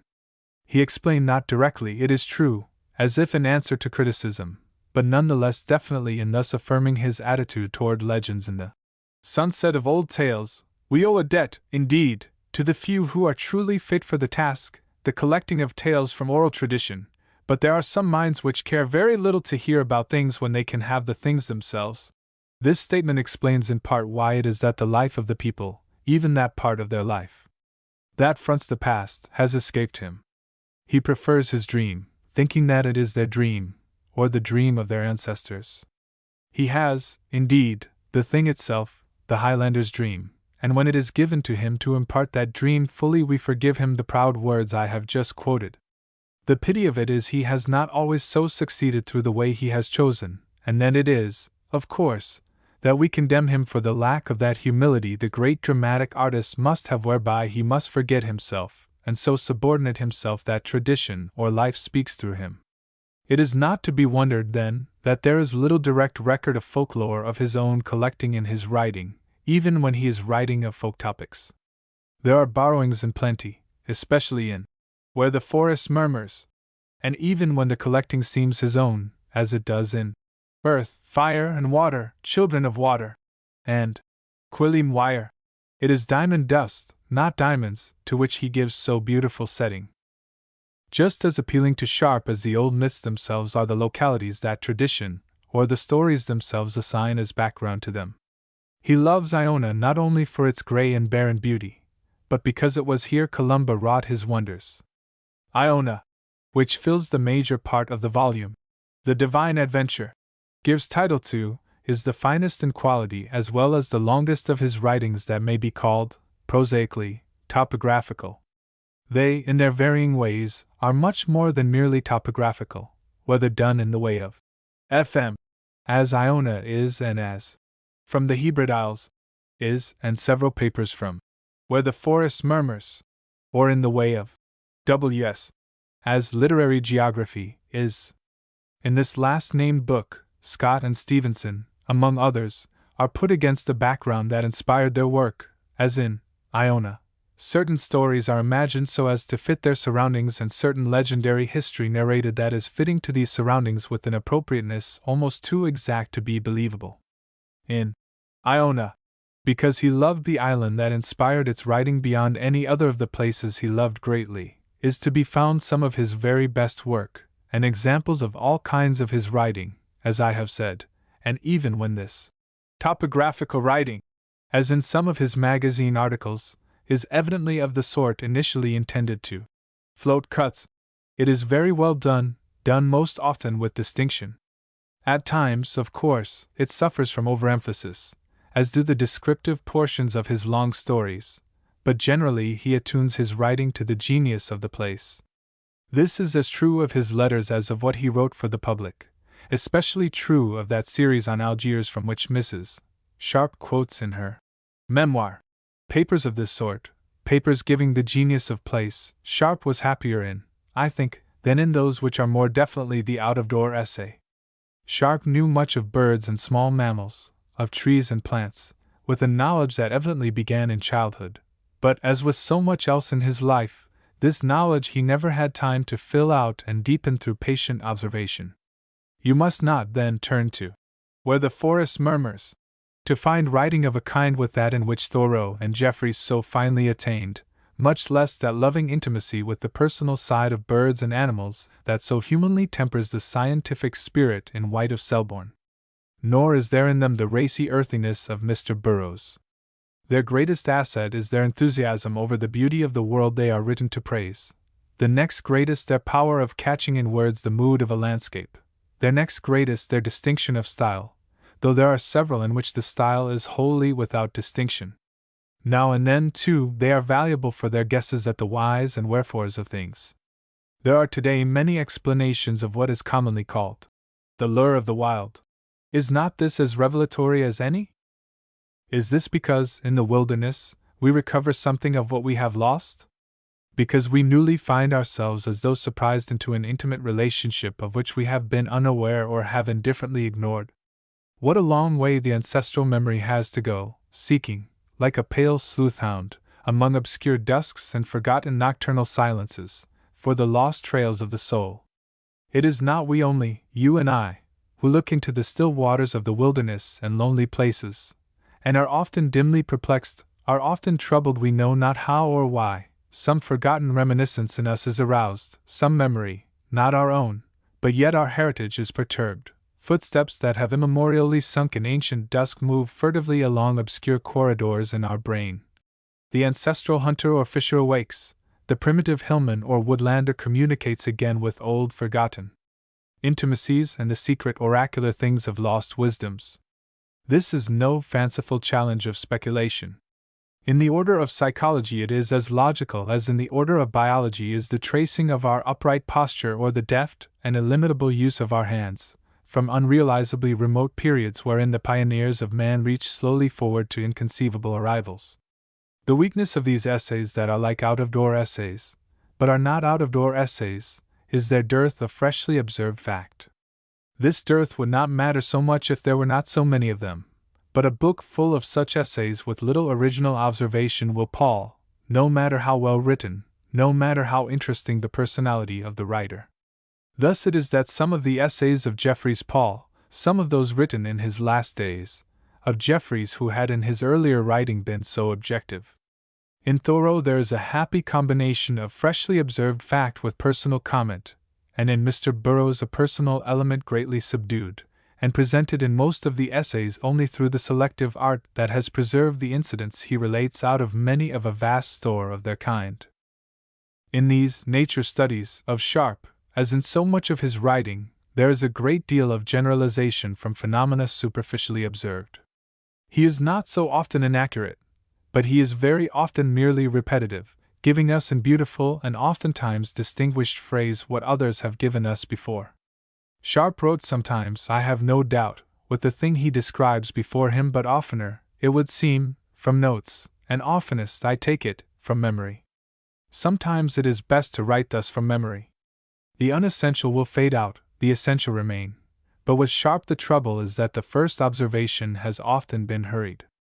He was content with the beauty that he saw when he first noticed the incident.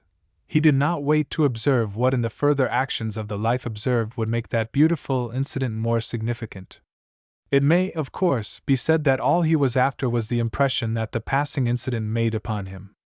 Perhaps so, and if so, more is the pity, because while, as I have said, one out-of-door essay with little or even with nothing but the personality of the writer may interest, or perhaps two such, or even 10, a book full will be monotonous. At its best, however, his writing of natural romance is of great beauty. Still Waters, for one, is almost perfect as this sort of thing may be.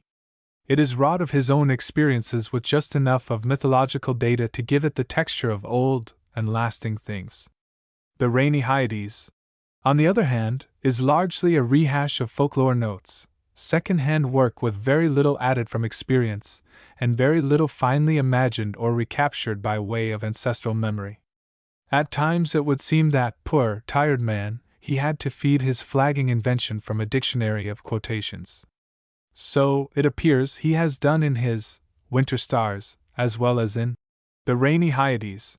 As I think over the unevenness of these essays, the beauty of Still Waters, and the obviousness of these others, I am brought back again to wondering what Sharp would have done had all his time been his to do as he would with.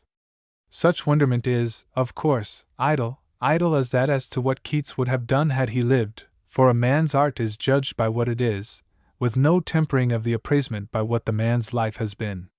Fortunately, there is inspiring work in plenty in Sharp, in this, as in other phases of his work, to make readers turn to him when interest in him as a phenomenon of current literature has passed away. It is hard to think of the time when writing so beautiful as that of Still Waters will not be sought by lovers of beauty in words and by lovers of beauty in landscape, and when the opening of The Coming of Dusk will not be turned to, as the opening of Emerson's Nature is turned to today. Were I to attempt to enumerate the critical writings of Sharp, from the Rossetti of 1882 to The Winged Destiny of 1904, I should run up a catalogue that would exceed any even of Walt Whitman's.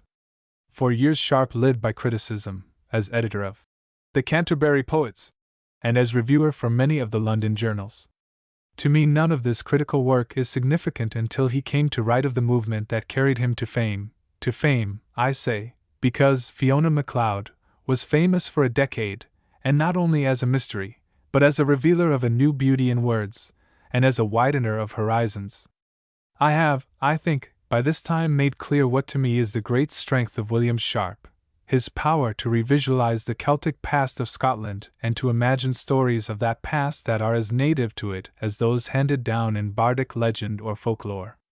I have emphasized my belief that in other kinds of writing his attainment is less original, though often beautiful in its imitativeness, and this imitativeness I will explain as being due partly to that quality of the play-actor that was in him as in so many of Celtic blood, partly to his lack of time to hew out for himself a way of his own, and partly to his quick responsiveness to any new beauty pointed out by work that he admired.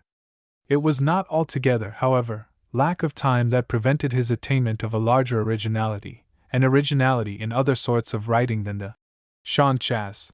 Sharp had an unfortunate disbelief in early life in the value of technique. In the preface to the Romantic Ballads, 1888, for instance, he expressed the belief that the supreme merit of a poem is not perfection of art, but the quality of the imagination which is the source of such real or approximate perfection. This, as I interpret it, means that a poem, when of perfect art, has back of that perfect art a high imaginative quality. But by his own practice Sharp knows that he thought the quality would suffice without the highest art in its expression. It was this belief that made him leave his work incomplete. He read his verses, no doubt, with the glow in which he wrote them recalled to memory, and without the realization that he had not got down on paper for others half of the creative force that was in him as he wrote.